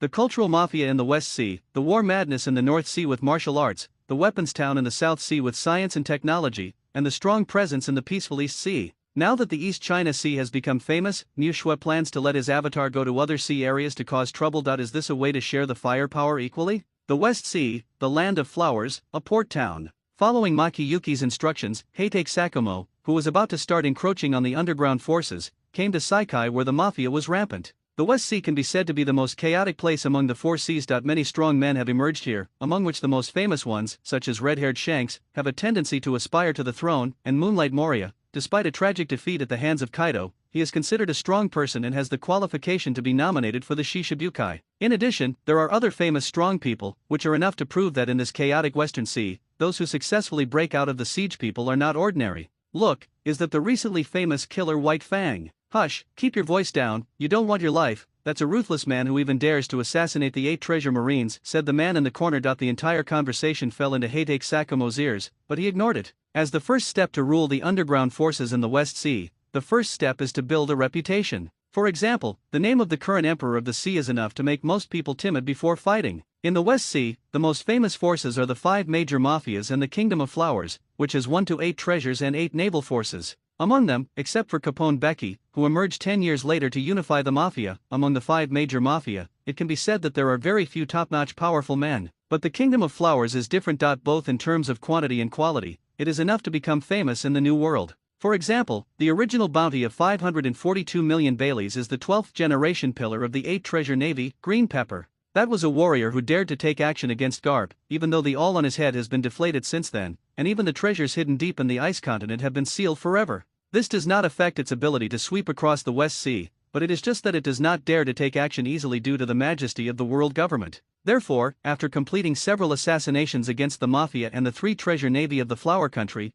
Heitake Sakumo walked on the road with swagger. The purpose is to stand at the head of the Kingdom of Flowers and become famous in the West Sea. As long as he doesn't take action against the 8 treasure marines, Heitake Sakumo is confident that no other navy can be his opponent. After all, with the weirdness of shadow sneaking and the power of the talisman that breaks the commandments of all things, most people don't know how they died until they die. In the same way, even if Qingjiao of the Babao Navy really doesn't follow the routine and takes action personally, or at worst sneaks around, you won't be able to keep him anyway. Hey, are you the so-called White Fang? An arrogant voice sounded from behind Heitake Sakumo. You are the bastard who dares to assassinate the cotters of our Sanbao Navy. Let me see who gave you the courage. A man with a rough appearance, a strong back and a strong waist, a tall figure, and muscles all over his body was very scary. No, the deputy leader of the Sanbao Navy, Zag is here. He is a crazy being who dares to kill anyone. Run. What? Why did that madman come out? Wasn't he imprisoned? Never mind him, I just know that if he doesn't leave, it will be too late by the time he goes crazy. After seeing the face of the visitor, everyone looked panicked. But it was okay for Heitake Sakumo. After all, he was a killer and would not attack poor civilians like them without any reason. The deputy leader of the Sanbao Navy was a well-known lunatic. He had been imprisoned by his boss because he damaged several blocks due to his drunken madness. Unexpectedly, it was released just a few days ago. It's not bad, it's a big fish. Looking at the arrogant Zag, the corners of Heitake Sakumo's mouth slightly raised under his mask. Let me see if your strength and your reputation can be compared. The Grand Route, all nations, Totland. Well, I want a delicious dessert. Give me the dessert quickly. Charlotte Lingling, the big mom who had just woken up and was about to have a delicious afternoon tea, shouted angrily. It's coming, Mom, don't worry, the dessert is on its way. Pitos Pero, the eldest son of the Charlotte family on the side, wiped his sweat with a nervous handkerchief and replied quickly. I'm afraid that if I say I'm a step too late, my mother will be furious, and if she triggers Syphoria, she'll have another big fuss. After a while, the head chef, Long Bread, came in pushing a cart of cakes. Lingling, the cake is here, you try it quickly. A short old man with a beard shaped like two leaves used this soft tone to comfort Charlotte Lingling, who was nearly 9 meters tall. The scene can be said to be quite funny. Unfortunately, no one present dared to laugh, and everyone expected Charlotte Lingling to calm down sooner. Why are these again? I want to eat new desserts. Looking at the cake handed over by the baguette, Charlotte Lingling obviously didn't buy it. With her childlike nature, she only wanted to eat those that she had never eaten before and that were more delicious. Dessert. Not these old cakes that I've eaten countless times. For a moment, Longbread didn't know what to say, and Perospero next to him was sweating profusely, fearing that his mother would run away in the next moment. Fortunately, the 25-year-old Charlotte Snag on the side seemed to suddenly remember something, said something in Perospero's ear, and hurried out. After Perospero heard this, he immediately calmed down and shouted to Charlotte Lingling, "Mom, there are new desserts. Snag has already gone to get them. Why don't you eat some first and wait a moment, he will be there soon. It will be delivered." After hearing that there were new desserts, Charlotte Lingling calmed down with satisfaction, picked up a giant cake and ate it. "Snag, where are you going?" Smoothie asked casually as he watched Snag hurried over. "Sister Smoogie, I'm going to Water Tower Town in the Kingdom of Drad to get some desserts for my mother." Holy Land, Marie Joya. Bang! Are all intelligence organizations just for nothing? The Revolutionary Army overthrew 3 countries in the South China Sea. Why didn't they get any information in advance? The bald man holding the sword once again slapped the table angrily and pointed at others who were dissatisfied. This can't be entirely blamed on the CP organization. There have been too many things recently, and the so-called Revolutionary Army is like rats in the sewer, too cunning. The blonde old man in charge of intelligence said, dissatisfied. "Do you have a temper with the people below, or do you dislike me as the boss?" Okay, stop arguing. A mere Revolutionary Army gives orders to intelligence agencies in various places, provides information, and captures or kills Revolutionary Army cotters alive. There will be heavy rewards. The old man with a mustache quickly stopped him. He said, "If the quarrel continues like this, a fight might break out." That was really a joke. Second. Seeing someone coming out to smooth things over, the two old men stopped arguing. The Grand Line, first half. "Boss, what a huge harvest this time. I didn't expect to catch a lone female mermaid. That's a big deal, worth hundreds of millions of belly rise. Yes, it sounds like she has a companion. It's a pity that it's too late, otherwise the profit will be doubled." 2 men complimented a tall man with a black eye patch on his left eye in the cabin. Obviously, listening to their conversation, you can tell that this is a notorious slave ship that specializes in illegal human trafficking and sells it to underground forces in order to obtain a large number of baileys. Ordinary people are of average value, but the Inhumans, especially the extremely rare Inhumans like mermaids, are sought after by the nobility of the world. In order to satisfy their strange collecting habit, countless people try their best to enter Fishman Island and engage in human trafficking. During this ordinary voyage, they unexpectedly encountered 2 mermaids who sneaked out. They were the lucky ones. Okay, just one. It's a windfall in the first place. Point 1 is enough. This thing is hot, so hurry up and get rid of it. The one-eyed captain said leisurely, for him, stability ranked first. Everyone in this line of work is a ruthless person. If the news leaks out and is taken advantage of by other colleagues, it will be really hard to find a way to cry. Therefore, even if he knew that there was another mermaid or fishman, he did not want to take the risk and wait here. For him, the good mermaid is the one who takes action. Bang! "Hey, where did you hide my mermaid friend?" The door was violently broken. A man with long dark blue hair, golden pupils, a face and skin color similar to a shark, and sharp teeth stood at the door and said to the 3 people, How did you get in? Where are the people outside?" The one-eyed captain did not answer his question, but asked slightly nervously, "You know, there are dozens of strong men with guns outside. How did this guy sneak in?"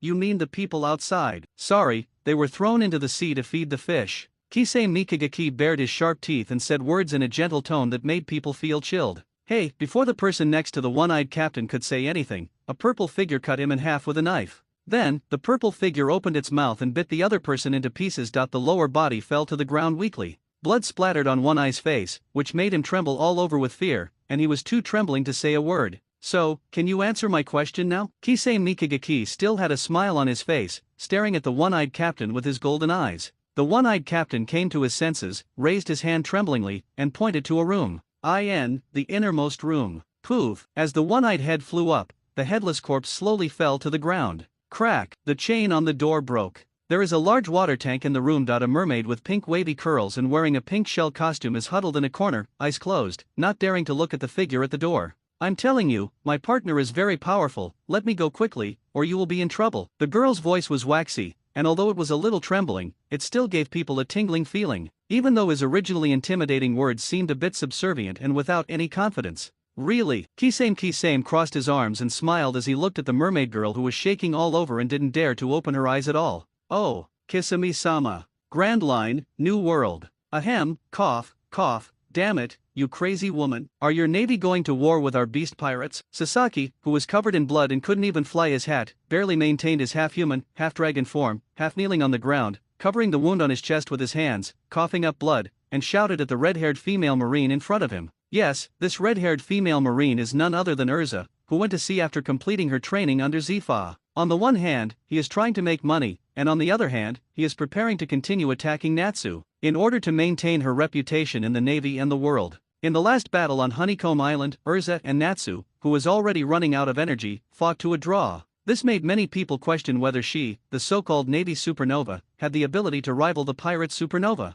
Even more seriously, if she, the rising star of the Navy, loses to the pirates of the same period. Then, this will further reduce the Navy's deterrent effect, causing pirates to enjoy the carnival. After all, everyone knows that Urza is the leader of the new generation of the Navy, and her importance is comparable to that of the three generals in their youth. He is a powerful competitor and successor as a general. Once there is a decline, it is likely to increase the arrogance of pirates. Therefore, whether it is for her own considerations or for the Navy, Urza must prove herself. Coincidentally, after some strengthening, Urza's speed has reached S-, which is comparable to the strength of the Imperial Deputy. Coupled with the fact that she has many more skills than Natsu, at least a tie shouldn't be a big problem. Even with the ultimate move, 10,000 swords returning to the sect, it is likely to severely damage Natsu, which will make Urza's reputation rise again. You can gain more fame and status in the Navy. The Grand Line, the New World. Wano Country, Rabbit Bowl, Quarry Guard Factory. Natsu, who rarely went out to sea, was leisurely basking in the sun and enjoying the good time.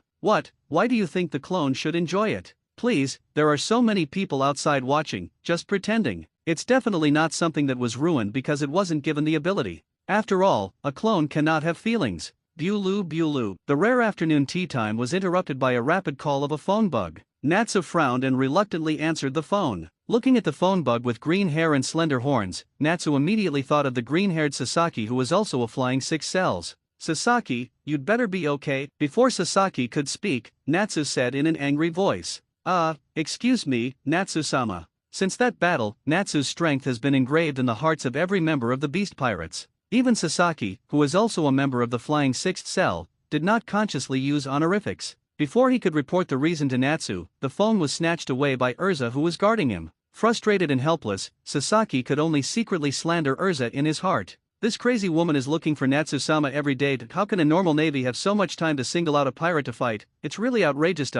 Maybe she's attracted to Natsu-sama. These two people are the same, coming from the East China Sea. Maybe it was love that gave rise to hatred. Sasaki became more and more frightened as he thought about it, and quickly stopped this shockingly bold idea. As if he had forgotten the pain, Sasaki shook his head crazily, trying to forget this thought. If you are not careful, some gossip will spread from your own mouth. 10 lives are not enough for Natsuze. Seeing Sasaki suddenly convulsed, Urza was not polite, possessed armed haki, and kicked him unconscious. Although Urza is reckless, it does not mean that she has no brains. If she kills Sasaki now, she will definitely be targeted by Kaido, which will be troublesome. Now is not the time. It's me, come out and have a fight. If you win, I'll give this guy back to you. Urza went straight to the point and was not polite, as if the two of them knew each other very well. It's you again, sister, can't you be someone else? Picking up wool. Looking at the green-haired phone bug who turned to red hair, and the cold tone, Natsu knew at once that it was Urza. The crazy lady is up to something. Hey, please tell me a time and place, so we can finish the fight quickly. Natsu, knowing that this battle was unavoidable, could only sigh helplessly and asked feebly. 3 days later, Shinati Island. Bah! Looking at the phone call bug who hung up ruthlessly after speaking, Natsu couldn't help but let out a long sigh. Dopon, prepare the ship, target, Shinati Island. The Great Line, the New World. Drad Kingdom, Water Tower Town. Look, freshly baked water tower cake. If it's not delicious, it's free. Water Tower Town is a town famous for its desserts, and its most famous one is undoubtedly the water tower cake. It smells fragrant and fragrant, tastes soft, like a water ball, and the aftertaste is endless. Boss, give me an extra large premium rum water tower cake. The red-haired man stretched out his hand and shouted to the fat boss. Okay, guest, please wait a moment. I'll leave the money, no need to look for it.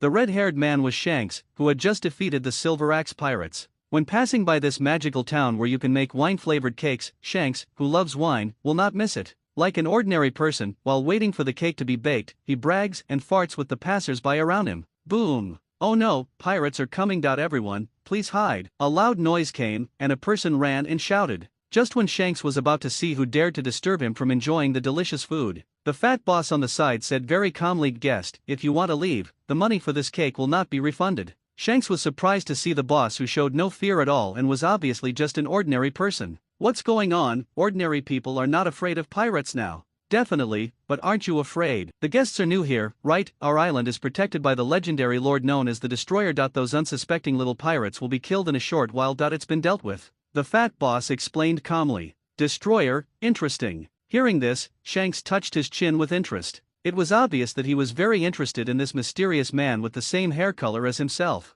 Sure enough, within a few minutes, the sounds of fighting stopped abruptly. Okay, guest, your extra-large boutique rum water tower cake. A friendly reminder, there are 2 flavors when it's freshly baked and after it's cooled. Obviously, under the protection of the Destroyer, their days were going well. Very comfortable, sure. How could this happen? The man, who looked very fat and had a gourd-like haircut, and was wearing a woolen coat and a red and white striped scarf, looked at the scene in front of him in disbelief. With just one blow, the entire ship and the biscuit soldiers on it were reduced to nothingness. It's like none of this ever existed. Even Snag, who sensed the crisis in advance, lost one of his right hands. I remembered you, which destroyer you are who fought with the general. Snag, who was anxiously looking for the cake, seemed to suddenly remember it. He pointed at Keel with his remaining left hand in horror. Das lost his voice. Is this the so-called general? To be honest, I'm a little disappointed. Seeing Snag completely losing his will to fight, Gildarts did not make another move. Now is not the time to compete head-on with the Imperial pirates. When Gildarts has the strength to fight against the general under normal circumstances, that will be the time to be truly unscrupulous. Get out of here. Gildarts waved his hand impatiently and shouted to Snag, who was still in dementia. Hey, hello, my name is Shanks. Do you want to come and try the cake I just bought? Shanks, who was observing in the dark, breathed a sigh of relief when he saw that Gildarts did not attack Snag, stood up with a smile. For him who pays great attention to balance, he really doesn't want 2 top powerhouses to conflict, which will have an irreversible impact on the situation in the sea. Looking at the red-haired man who suddenly appeared in front of him, and hearing him introduce himself, Gilda suddenly remembered that this man seemed to be the intern that old man Riley had mentioned. The silly son of the landlord, Vabel. The Great Sea Route, the Windless Zone. Mom, how much longer are you going to float? I'm so hungry. Edward Vabel, the second white-bearded man with a runny nose, said coquettishly to Miss B.A. Jin with a depressed face. Well, don't worry. There is still some food in the cabin that was plundered last time. You can eat some first. Miss B.A. Jin looked helplessly at his silly son who kept begging for food. Why was CP0S Stussy so effective back then, and why was Vabel so mentally retarded? Miss B.A. Jin was alone on the bow of the ship, murmuring in confusion. Back then, it was also a product of Mads. How come the one cloned from Whitebeard was mentally retarded? Oh, who would let this be my stupid son? Although Miss B.A. Jin was full of disgust, when she looked at Vabel who was eating and drinking, her eyes were full of doting. She had no family in her life, but she got a son when she was old and raised Vabel little by little. Although she was not her biological child, after so many years, it would be a lie to say that she had no feelings for him. Mom, do you want to eat too? Then I won't eat, I will keep it all for you. Seeing Miss B.A. Jin looking at him eagerly, Vabel thought that his mother was also hungry. Holding back the roar in his stomach, he pushed the food in his hand towards his mother. After all, Mom is already so small. If she gets even hungry, she won't be able to find her. Silly boy, you can eat it yourself. Mom is not hungry. Miss Badgen laughed dumbly and turned his head away, slightly moved. Really, why is there still sand on the sea? If I hadn't chosen to be a pirate at the beginning, alas, Miss Badgen's eyebrows darkened slightly, and he looked down at the calm sea. The right fish couldn't help but fall silent. Wouldn't release, violent spear tree. A sudden loud shout completely destroyed the happy atmosphere of the two people's family. I saw multiple thick wooden vine branches, attacking unexpectedly in an instant. Boom! Mom, are you okay? Vabel reacted quickly picked up the broad-blade naginata at hand, and interrupted the flying vines. Looking back, Miss B.A. Jin asked worriedly as his arm was penetrated. Ahem, it's okay that you go to meet the enemy first. Mom can take care of yourself. Miss B.A. Jin coughed twice, covering the punctured wound, and comforted. Damn it, you dare to attack Mom, it's unforgivable.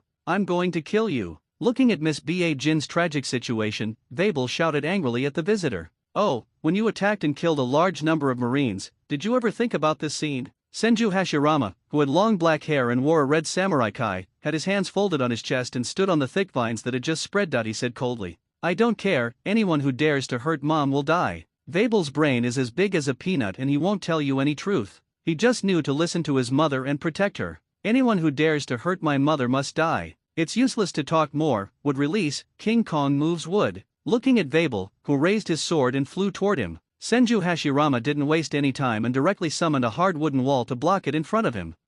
You still have some strength, let's look at this move. Would release, wooden man technique. Following Senju Hashirama's loud shout, a huge wooden man dozens of meters high appeared on the sea. The part above the sea alone is nearly 50 or 60 meters long. Let alone fighting with it, just standing there is intimidating. What is this? When did such a strong man appear in the Navy? Seeing the shocking scene in front of him, Miss Ba Jin lost control of his expression and shouted with horror on his face. Look at the man in front of you who is obviously young, but he can use such amazing power. Miss Ba Jin couldn't help but feel a little desperate. Although teacher Zifa has not taught me for a long time, he is still my mentor. And you, a cruel pirate, dare to attack my teacher. Today, I will make you pay with blood. Would release, would dragon technique. The wooden man raised his huge arm, and a huge dragon-shaped attack that was as big as the wooden man's arm flew towards Vabel. Boom! Puffed! Vabel, who was knocked away, spat out a mouthful of blood. Miss Ba Jin's eyes widened and he couldn't help but feel his heart twisting when he saw the scene in front of him. Cough, cough, mom,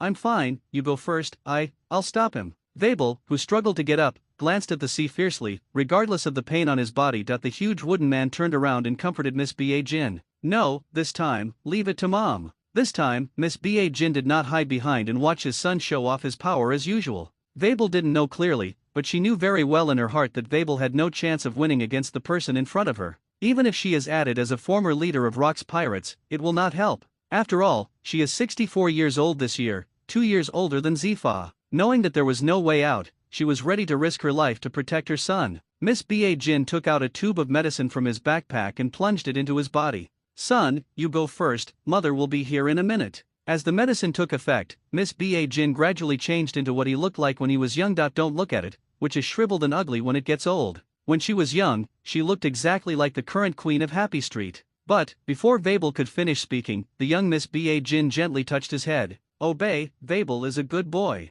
After saying that, he rushed towards the huge wooden figure between the 1,000 armed pillars without hesitation. October 10, 1510 in the Haiwan calendar. Under the command of World ZF, the warden of Impel Down City, Senju Hashirama, in the windless zone of the Grand Line, killed Miss Ba Jin, the villain who attacked former General Zifa, and severely injured Whitebeard II, Edward Vabel, and captured him. Arrested. At this point, for the first time, the name of Senju Hashirama, the guard of the Impel City, resounded throughout the sea. Being able to capture and defeat the former General Zifa, Vabel, the world will call the Senju Hashirama of the Impel City and Urza of the Navy, and call them the Twin Stars of Justice. What they don't know is that Senju Hashirama is actually a member of the Navy, and the reason why he is in Impel Down City is just a practice. Navy Headquarters, Marina Vando. Zifa's hospital room. Bang bang bang, a knock on the door brought Zifa, who was looking out the window blankly, back to reality. Come in. The voice no longer sounded as energetic as before, but instead sounded like a twilight old man. Teacher Zifa, that Vabel has been imprisoned and pushed into the city. Huo, a burst of hearty laughter came from Warring State's mouth. Ever since the incident with his old friend Zifa, he had been feeling sulky in his heart. Now that the news of Vabel's arrest came, he instantly felt refreshed, as if he had eaten 10 packs of senbei that he snatched from Garp. Generally speaking, very comfortable. Looking at Duan, Warring State suddenly laughed heartily. Garp, who was sneaking around and looking for the senbei hidden by Sengoku, suddenly froze. Is this old boy going crazy because he can't eat the senbei? Garp muttered secretly in his heart. Hey, why are you so angry? I didn't steal your senbei. Garp shouted to Sengoku with his stubble covered in residue. Looking at Garp playing tricks, Warring States felt that this old guy was so pleasing to the eye for the first time. You big-headed devil, I've eaten all my senbei by you, a swindler. Okay, let's not talk about that. Come and see, the 2 newcomers you brought back are now able to stand alone. You really brought back a treasure this time. Warring States, who was in a good mood, did not get angry with the unrepentant Garp, but gave Garp a rare compliment. TCH, that's it, I've known for a long time that these 2 dolls are treasures. Garp picked his nose and said in a nonchalant tone, but a smile at the corner of his mouth did show that he was in a good mood. It's not just the 2 newcomers he brought back who have achieved results. More importantly, his old comrade in arms Warring States was rarely happy for once. Ever since he became marshal during the Warring States period, let alone joking, he has not even relaxed his brows. Now, seeing the smiles of his old comrades again, Garp felt relieved. Seeing Garp's duplicitous behavior, Sengoku really wanted to punch him. Perhaps we can consider bringing them back. Be high. Uchiha Madara, who was preparing to return home, also saw the latest reports. Shocked, the guards of Impel Down City actually did something to a 60-year-old woman in the windless zone. Ignoring the unreasonable title, Madara looked directly at the content inside. Hashirama, are you already famous? Perhaps, I can also consider it, as two clones who went to sea together. They not only joined the navy together, but also trained under Zifa, and then entered Impel Down City side by side. All these things make the relationship between the two people even closer. Although it is said that clones cannot have emotions, this does not mean that they cannot have brains. The relationship between the two of them is like that of real brothers to outsiders, so they don't consider anything else but their reputation. In order not to hinder Hassie's hot mom, he has to build up his reputation. What do you mean, Germa 66? Don't be ridiculous, Bihai is just a piece of trash. If you really want to be famous, you have to go to the new world. Change the target, don't go back to Impelda. Uchiha Madara shouted and ordered. Ah, yes, Madara-sama, then, where are we going? The frightened jailer ran over and asked regardless of his doubts. Pick one of the top pirates in the new world. Uchiha Madara wrote lightly after glancing at the fussy jailer. Ah, Champagne Islands. Hey, kid, what are you doing? Aaron, who had blue and purple shark skin, said viciously to the orange-haired little girl on the boat. I'm sorry, I know how to work and clean all the time. Please don't hit me, I'm sorry. As if it was a stress reaction, the little girl said subconsciously after hearing others talking to her. A lot of words, most of them were apologies, as if he was a slave without dignity. No matter what happens, I won't cry. Please don't kill me. Looking at the indifferent Aaron, the little girl pinched the corner of her clothes, gritted her teeth, and shouted helplessly with tears in her eyes. Okay, Aaron, don't scare Kara. You know she's scared, but you still bully her. Jinbe, the fat blue man and whale shark man who was passing by, gave Aaron a big blow when he saw this scene. Forced fight. Afterwards, Jinbe was helpless and picked up Kurla. Okay, it's okay, don't be afraid, you are free. I'm really useful, we of you. Maybe it was Jinbei's gentle words, or maybe it was Jinbei. The warm embrace made Kurla feel a sense of security. Korra, who kept talking repeatedly, gradually began to sob quietly, and finally cried loudly while hugging Jinbei. Aaron, I know you don't like humans, but you shouldn't shoot everyone to death. The Sun Pirates wore a turban, thick curly hair, a wide mouth, and red skin. The captain, Fisher Tiger, came out and spoke to Aaron in a serious tone. I understand, Boss Tiger. Although Aaron didn't mind, he still didn't refute the boss whom he respected very much. Champagne Islands, Area 9. Underground Auction House. Welcome to Little's Underground Auction House. Today's auction theme is Alien Slaves. The auctioneer on the stage began a long and tossing speech. Stop fucking with your ink. I'm here to spend money to buy things, not to listen to your farts. Ha ha ha ha ha, did you hear that? Hurry up and get the goods for me. The participants below the stage, obviously he didn't want to listen to the auctioneer's nonsense. Well, I announced that this auction is about to begin. Everyone, please take a look. The first item, the long-legged tribe. This is a 25-year-old, upright young male long-legged tribe, with amazing natural kicking skills. After a little training, he will be a good housekeeper and nurse. Then, his starting price is 800,000 Baileys, 820,000 Baileys, 850,000 Baileys, 900,000 Baileys, I want it. Soon the products were auctioned one after another, and the last product was pushed up. Unlike other slaves whose overall appearance can be directly seen, this is a huge square box wrapped in black cloth. It's impossible to tell from the outside what's inside. However, the bursts of pop sounds were like the sound of water hitting glass. That's right, this is the last item in this auction, a female mermaid. Real high-end luxury. Dear customers, this is the female mermaid we just caught some time ago. I don't need to say anything more about it. What nonsense, I don't know the mermaid yet. Start quickly and stop inking. Fuck, female. Mermaid, this is the first time I've seen it in my life. I'll give it a try. Are you kidding? It's just you? Why, are you looking for trouble? The appearance of the mermaid caused the entire venue to erupt. There was a more heated discussion. The momentum even felt like lifting the roof off. Dang dang dang. The auctioneer knocked on the table without saying much. Everyone, the starting price for the mermaid is 100 million Baileys. I'll offer 101 million Baileys. Who is this? Don't you know this is Mr. Little's territory? You guys, there are some blind guys who dare to come here to make trouble. Looking at the figure carrying a big knife at the door, the auctioneer shouted angrily. In an instant, the boys on the side were raising their swords and holding their guns. It's so menacing and scary. Hand over that mermaid now, and I may consider leaving you a whole body. As the smoke dissipated, a blue-skinned shark-shaped fishman stood at the door. It's Kisame Kisaki, who is preparing to go to Fishman Island. As for why he was here, it was because he accidentally heard the news about a mermaid auction at the auction house. I thought that since I wanted to be famous on Fishman Island, wouldn't it be the best way to kidnap the mermaids that were auctioned off? Asshole, a little fishman, how dare you be so arrogant, kids, get on him. I originally thought it was something, a big pirate who preyed on evil. The result is a fishman. Suddenly, the auctioneer seemed to have thought of something, his eyes lit up, and he shouted, "Dear distinguished guests, those who get a mermaid in the auction will receive this mermaid as a gift to make up for our poor hospitality." Obviously, in order to restore his reputation, the auctioneer instantly thought of a good plan. Okay, this fishman is strong enough at first glance, I want it. A heavy tank weighing several hundred kilograms, with a smile on his lips, looked at the dried persimmon Kisame with greed in his eyes, as if he wanted to eat him.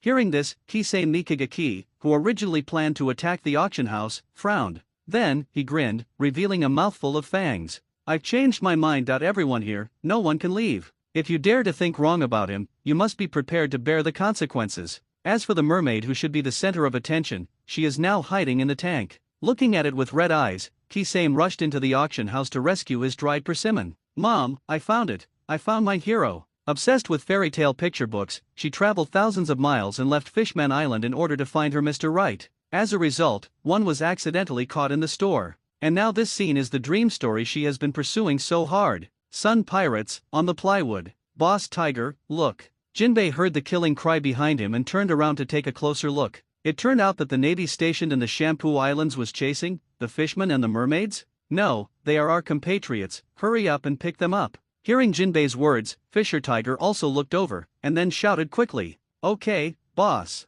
You're just a human, leave it to me." Aaron looked at the navy on the shore with a fierce look. For him, a complete and Murloc-oriented racist, watching his compatriots being hunted down made a fire rise in his heart. Look at the dried persimmon Kisame again. "Tarina, take Briano away first, I'll come right after." Knowing that if the three of them left together, no one would be able to leave. Inikasaki Kisame was prepared to stop the attack first and then attack later. Then chase them. But, the pink-haired mermaid, Talina, was still a little hesitant. Fortunately, the purple-haired Brenner, the rescued love-brain mermaid, had unconditional trust and was her hero. "Tarina, we will only be holding you back here. You have to believe Kisame-sama, he is our hero." "Yes, believe me, I am invincible in the sea." Kisame looked at him in surprise. Briano didn't expect that she believed in him so much, so he quickly echoed in an attempt to convince Talina. Just as the three were preparing to separate, Lieutenant General Magzi, the Navy stationed at the Chambord Islands, led a group of Navy elites to surround them. "Murloc, I advise you to quickly put down your weapons and surrender, otherwise,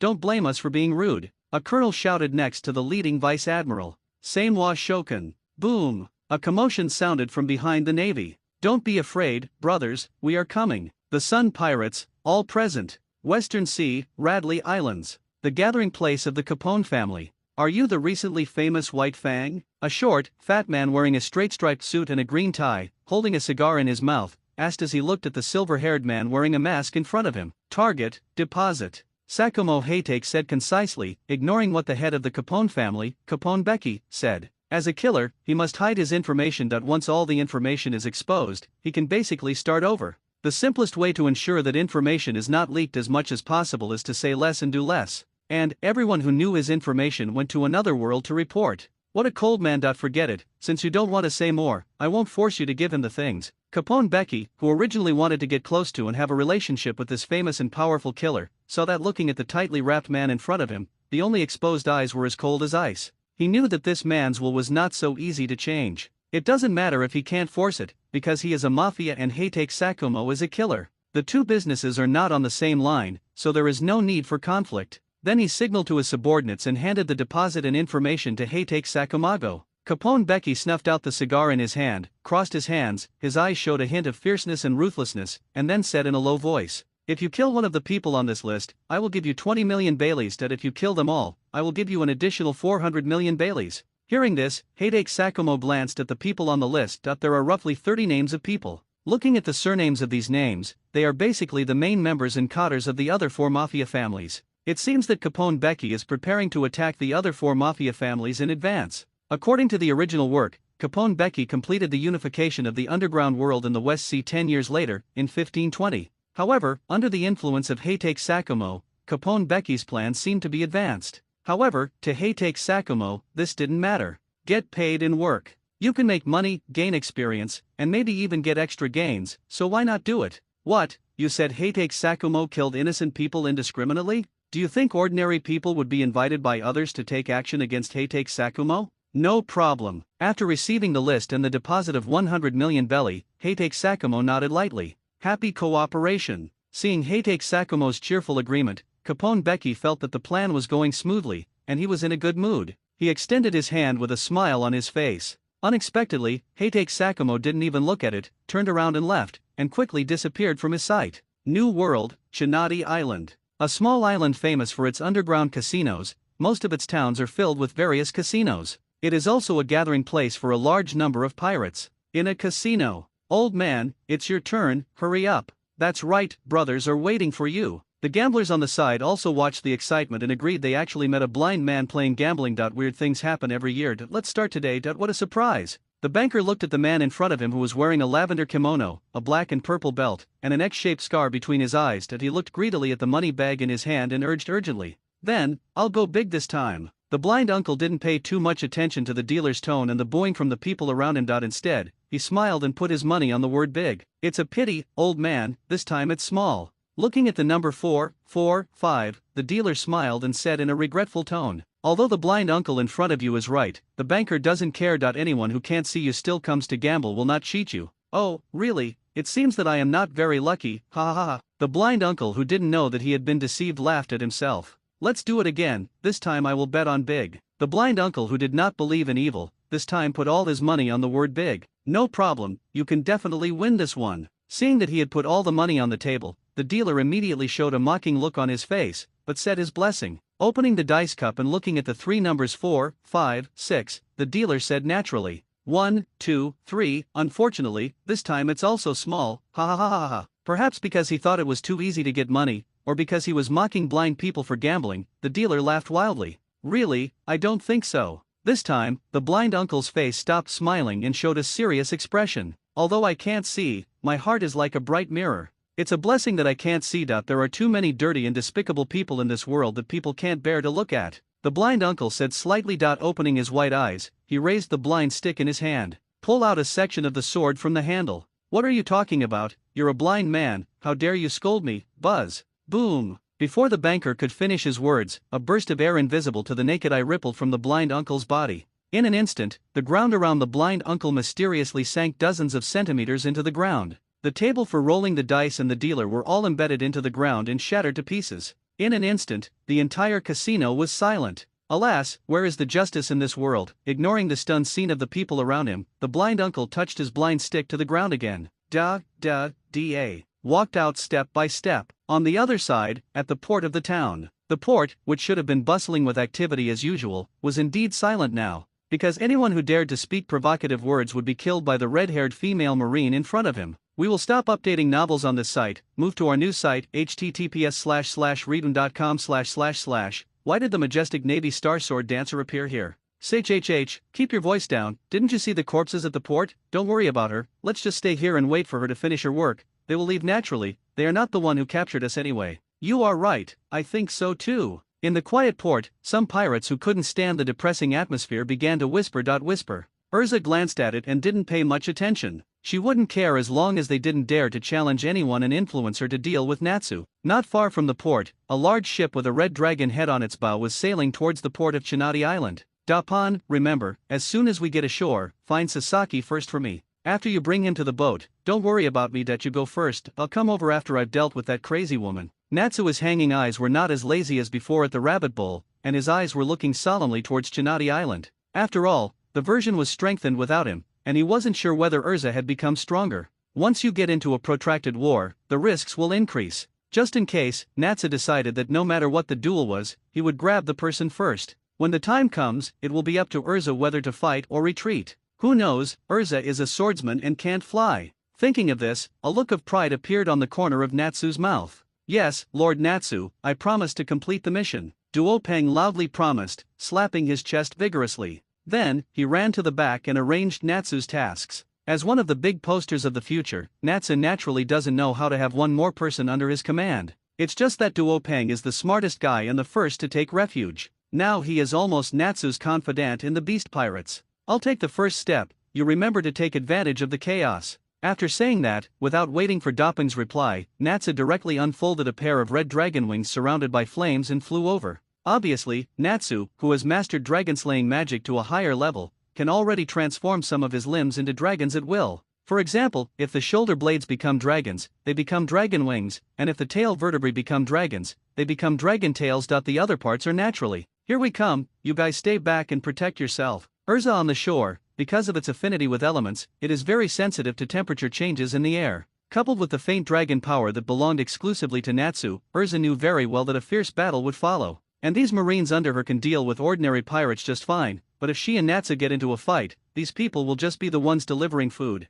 Just in case, she could only let these people watch the battle remotely. By the way, leave that Sasaki right there, don't worry about him. At the end, Urza suddenly ordered, surprising the marines who were about to take Sasaki away. Yes, Urza-sama. As Urza's ardent fans, they would subconsciously obey no matter what strange orders they were given. So no one questioned why Sasaki was not taken away. He roughly threw Sasaki aside, who was covered in wounds, and casually untied his sea stone handcuffs. The marines all retreated obediently. Hey, can't you be gentler, bastard, it hurts so much, it's really hateful, you must not fall into my hands. Because these days, he has been bound by the sea tower stone, and the ability of the devil fruit has been blocked. Suppression, coupled with Urza saying that he would not die without eating for 3 days, he still hasn't had a drop of water. Natsu-sama, come on, you must teach this crazy woman a lesson. Sasaki, who did not dare to speak loudly or even look directly at Urza, could only pray secretly in his heart. If it weren't for now, he really didn't have enough physical strength and wouldn't dare to say anything and stay here.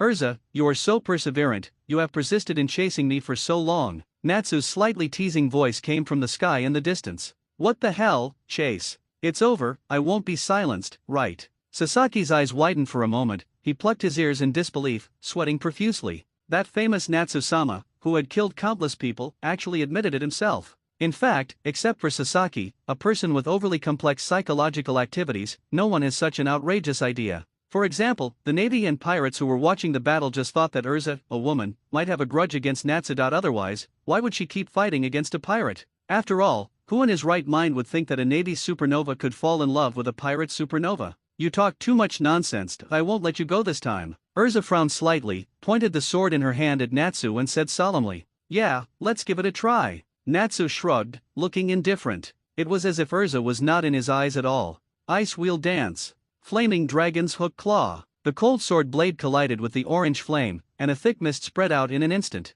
Obviously, the two of them were evenly matched in this attack. Okay, these tests are useless. Be serious and finish your work early, I'm still waiting for my vacation. Maybe Urza's strength is not as strong as Natsu imagined, or maybe it's just a pure provocation. And hints. All in all, Natsu didn't have a good word to say. No one can tell that these two guys are actually from the same camp.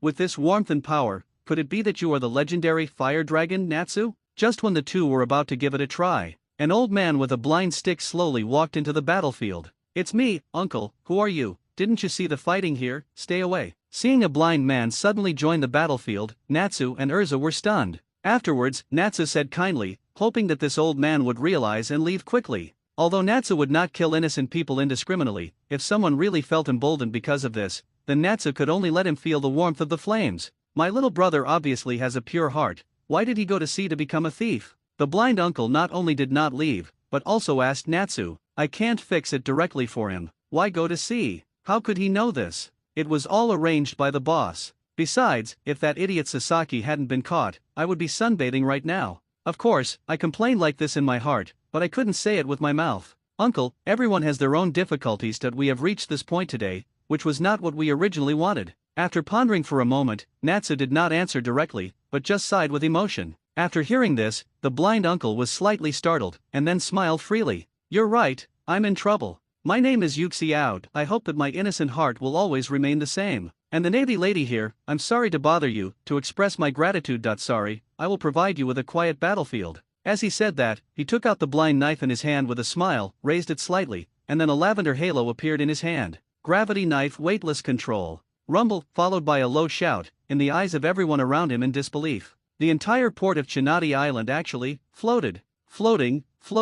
Sasaki was the one who received the biggest impact and felt the strongest shock. Just 1 meter in front of him, the entire ground began to rise bizarrely. As the ground flew up, seawater poured in, hitting Sasaki's body. Even so, Sasaki was still dumbfounded, looking at this ordinary blind uncle. Fuck, when I go back this time, I will never go to sea again. There are monsters out there. Unable to bear the shock in his heart, Sasaki murmured with dull eyes. Urza and Natsu were also shocked by the scene before them. As far as they know, only Shiji, the golden lion who broke off his legs 10 years ago and ran away from Impel Down City, has the ability to control the flight of the island. Unexpectedly, there are still people who can control the ground. Or a blind man who has lost his sight? Even though they had experienced many battles with devil fruit users, Natsu and Urza were amazed. This is my apology. I hope you can all move forward according to the goal in your heart. I will take my leave first. Yuxiao put away the blind knife in his hand, bowed slightly, and left with the blind stick as he came. Are you still fighting? Natsu asked tentatively because he was high in the air and could not be seen by others.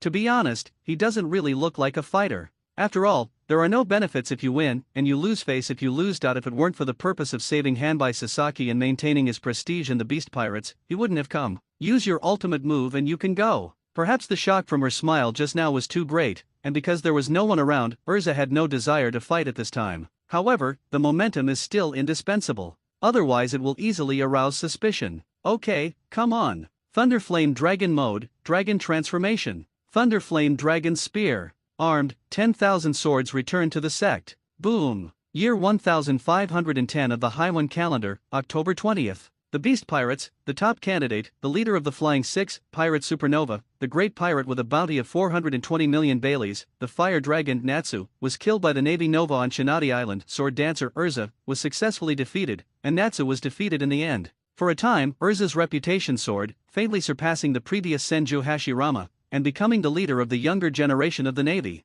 The Grand Line, First Half. Brother Kisame, you are really like this. On a large ship with a sun logo, the chubby Jinbei gave a thumbs up to the dried persimmon Kisame on the side. Okay, I know your brother Kisame is the most powerful. The red fishman on the side, Fisher Tiger, spread his hands and shook his head helplessly. Seeing everyone sitting around the bonfire, laughing and playing, Tiger grinned in relief. The scene in his dream is like this, where all the fish and mermaids can be carefree and happy under the sun. Immediately, he looked to the side, where Kara was curled up alone, hugging her legs. Kurla, come over and celebrate with everyone. Relax, you will be able to return to your hometown in a few days. Yes, Kurla, come together. Hearing Tiger and others say inviting, Kurla walked over silently. Although it was not the same pitiful scene as before, it could still be seen that she was a little reserved. After all, she was the only child and the only human being here. Nervousness is a given. Unfortunately, Kurla's matter couldn't be rushed, so Tiger could only sigh helplessly and put the matter aside for now.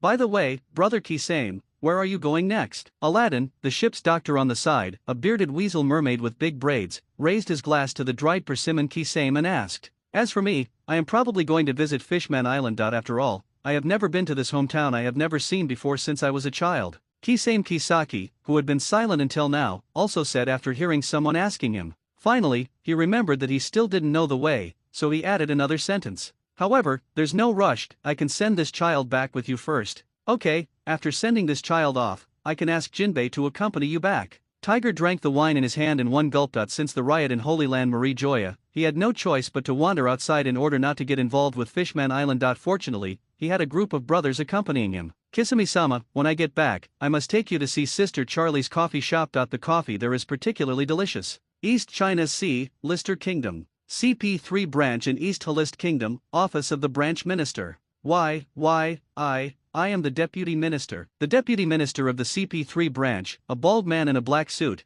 covered the knife wound on his body with his hand in shock, with anger and confusion on his face. He didn't understand that this person's information clearly stated that he was an excellent spy trained at CP headquarters since childhood. Because of his outstanding ability, he was sent to the Eastern Sealist Kingdom branch for some training. He obviously had a great future, but he suddenly attacked him in front of the branch director. What are you talking about? You are the evil revolutionary army that endangers the world's government, and you are an undercover agent stationed in the East China Sea. Eisen smiled, pushed the frame, and said in an incredible tone that shocked others. Unexpectedly, within CP3, there is actually a revolutionary army who has reached the position of branch chief. What a dereliction of duty. Mr. Minister, why don't you come and take down this traitor yourself? It can be regarded as atonement for your merits. Impossible, what are you talking about? How could I be an undercover agent of the revolutionary army? I think you are the real traitor. Mr. Minister, you must not let him fool you.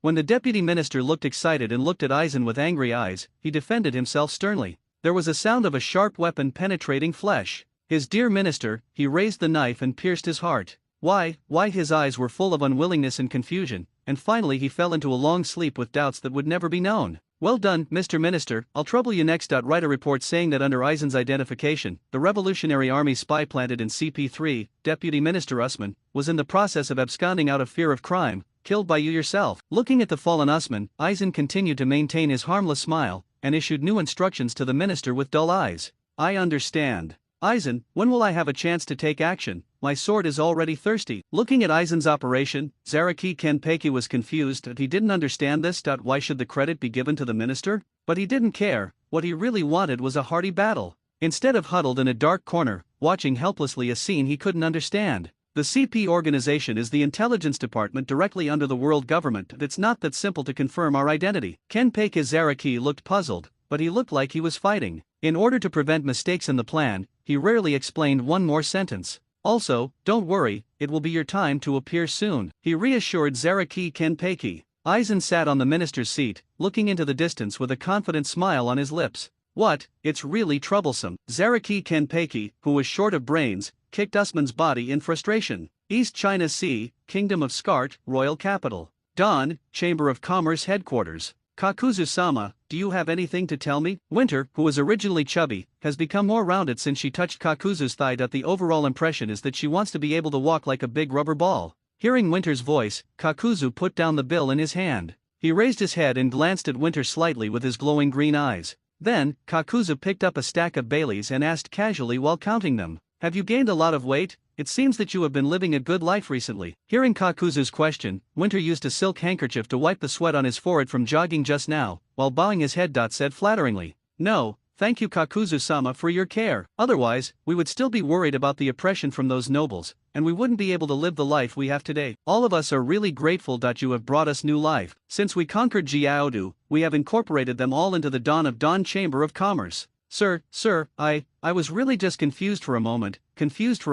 Sir, please give me another chance. Winter, who was kneeling on the ground, was covered by the paper. The words were so frightening that I lost my mind. Suddenly, as if he remembered something, he crawled to Kakuzu's side, hugged his thigh and began to beg for mercy. Winter, you are the first person to follow me. I thought you were a smart person, but unfortunately, you have thoughts that you shouldn't have. You should know the consequences of using power for personal gain, right? Kakuzu said directly. Winter, who was holding his thigh, kicked him out. Looking at Winter, who was rolling to the wall with runny nose and tears, Kakuzu looked at him expressionlessly. Sir, I'm really just obsessed. Don't worry, there will never be a next time. I promise, it's true. You, just take care of me, I'll be with you early. For the sake of me, please spare me this time, please. I will give all my property to the Chamber of Commerce. Ignoring the severe pain coming from his body, Winter kept shaking his head up and down, begging for mercy. It looked like he wanted to kowtow and beg for mercy. Unfortunately, his belly may be too fat because he has eaten too much recently. Even if he bends down very hard, his head can't reach the ground. Like a funny roly-poly. Ignoring Winter, who kept confessing. After all, the rules are the rules. If you make a mistake, you must admit it, and if you are beaten, you must stand at attention. Fan Oka, go and deal with the people on the list. By the way, there is also this fat pig, deal with it too, Kakuzu said slowly to the man standing in the shadow. At this time, Winter realized in hindsight that there was actually another person in the room. This is a man wearing a strange hat, an eye patch on his right eye, a black cloak, and holding a long gun. He looked to be about 17 or 18 years old, just coming of age. He is obviously at a vigorous age, but he gives people a sense of depression and world weariness. But at this moment, Winter couldn't care about others, let alone care that someone saw her embarrassing appearance. However, just when Winter was about to open his mouth and say something, bang, then I'll go down first, Lord Kakuzu. Fan Oka blew the smoke from the spear in his hand. Kakuzu bowed slightly behind him, holding his beloved gun Kinlu in one hand, and holding Winter's dead body in the other hand, and slowly retreated. Van Oka, in the original work, is the captain and sniper of the Blackbeard Pirates, the No. 3 ship, nicknamed Otatsu, and a superhuman teleportation fruit user. But now, he is just a young man who has not yet obtained the magical teleportation fruit. Of course Kakuzu didn't know this. It was just that one time, when Kakuzu went to inspect the local market, he fell in love with Van Oka's superb spear skills. It happened that he didn't have any powerful combatants on hand, and Van Oka was not old. There are also opportunities for training. Simply, Kakuzu recruited him as his subordinate. Go and clean up Winter's assets. Remember to deal with them cleanly. After hearing Van Oka walk away, Kakuzu said suddenly without raising his head, However, looking around, it was clear that he was the only one. East China Sea, Xuanjiao Village. Ding, Heitake Sakumo sacrificed 1.3 billion Baileys. The Black Shadow Corps is really easy to use. It sorted out the assets of so many businessmen so quickly. Nyexu looked at the large number of Baileys that had arrived, couldn't help but sigh. It was those shadow ninjas assigned to Kakuzu who brought all the assets of the dirty businessmen in the Chamber of Commerce to Heitake Sakumo, and then directly confiscated them. If you don't do a good business, if you insist on reaching out to me, the whole money will be enough to spend a lifetime. Oh, people's hearts are so greedy. Niu Shui shook his head, looking at the slightly irritated on the sea surface. I couldn't help but sigh. When Niu Shui formed the Chamber of Commerce, it was for the purpose of maintaining stability and having Bailey account for it. That he didn't care at all if these businessmen could make money, because that was their luck and ability. What's more, if everyone joins a team to make money together, they can share the risks equally and avoid attracting attention. However, they dared to modify prices in private with other nobles, falsify private accounts, and put crooked ideas on themselves. Then there is nothing more to say. In business, everyone with a keen sense of smell immediately discovered something was wrong, but due to lack of evidence, it was difficult to take action directly, to avoid causing unnecessary turmoil within the Chamber of Commerce. After all, the Chamber of Commerce's fortune relies on force to force other small merchants together. Once Kakuzu has no evidence, all these old men will be dealt with. The Chamber of Commerce that was finally established will probably collapse. Therefore, after getting the news from Kakuzu, Makiyuki immediately asked Heitake Sakumo to send a part of the Shadow Ninja to Kakuzu. Let him collect the evidence as quickly as possible. And these Shadow Ninjas did not disappoint Niu Shui. In just a few days, they found out the whole story. As expected of a ninja who is capable of stealth, intelligence, and housework. If it weren't for the prevention of malicious people, thinking about the connection between Kakuzu and Heitake Sakumo, he would have wanted the Dark Ninja to follow Kakuzu all year round. It's a pity that Kakuzu and Heitake Sakumo are destined to not be able to unite in an honest way. Otherwise, a future president of the East China Sea Super Large Chamber of Commerce will openly join forces with the future king of the underground forces in the West Sea, or even the king of the underground forces in the New World. This can easily attract the attention of the world government. Once a large number of CP organizations intervene, the mysterious disappearance of a large number of Baileys in the Chamber of Commerce can easily cause changes. Therefore, in order to prevent any possible accidents, Nyexu only allows Kakuzu to borrow part of the Black Shadow Ninja under such circumstances, where there are huge benefits and minimal impact. Otherwise, he would rather not have the money and definitely not want to take too many risks. After all, he has plenty of time and is not in a hurry. Moreover, Kakuzu was entirely too careless this time. He didn't expect that those businessmen who usually nodded and obeyed would still dare to take risks after seeing his methods. It can only be said that Kakuzu underestimated the greed of people. However, after learning this lesson, and with his keen sense of smell in business, there will never be any accidents again. The first half of the Grand Line, the waters near Forchard Island. A ship with the Sun Pirates flag printed on it. Brother Tiger, ahead is Kara's hometown, Forchard Island. Fat Blue Jinbei shouted to Fisher Tiger. Where's that idiot Snag? Why isn't he back yet? Pero, the eldest son of the Charlotte family who was leaning on a candy cane, looked at the dwindling cakes in front of his mother and couldn't help but turn around and asked angrily, people around me. Well, brother Pero, Snag didn't tell us either. Everyone couldn't help but look at each other under Perospero's glare. Finally, the one who looked most similar to Charlotte Lingling, the eldest daughter of the Charlotte family, Charlotte Compert, stood up, feeling aggrieved like a child weighing several hundred pounds, and explained to Perospero Road. Obviously Snag whispered in your ear for a while and finally ran out. In other words, you are my eldest brother and I am embarrassed to talk to you. Now you're asking us again. The children secretly cursed in their hearts.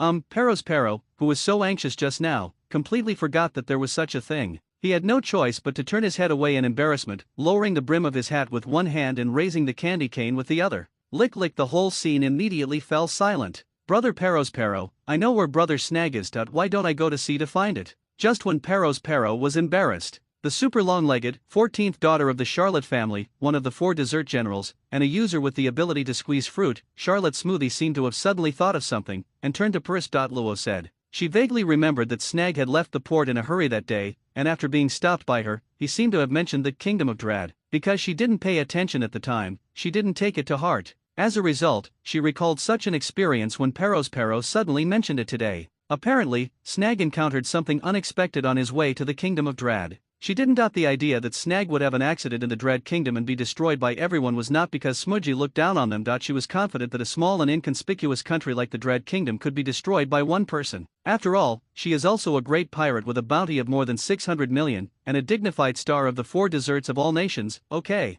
Okay, then please pay attention to your safety. I will find a way to get Snag back first regarding the dessert. Pero listened to Smoothie's words, pondered for a moment, and then said, as the eldest son of the family, his mother is a weirdo who, apart from eating, is also good at giving birth. Therefore, he has been taking care of his younger brothers and sisters since he was a child. It can be said that Snag and others were brought up by him. It would be a lie to say that he is not worried. In fact, Pero was 15 years older than Smoothie, and 20 years older than Snag. It is no exaggeration to say that an eldest brother is a father. However, because he is the eldest son, in addition to taking care of his family, he also has to learn to manage a team and various diplomatic matters, so his own strength is not very outstanding. In addition, as the manager of the family, it is difficult for him to leave Wanguo. And as the most powerful person in the Charlotte family, second only to Charlotte Lingling, and a user with the Nyonyo fruit ability, Katakuri cannot leave the 10,000 nations. Otherwise, once the mother loses control, other people will not be able to restrain the violent mother.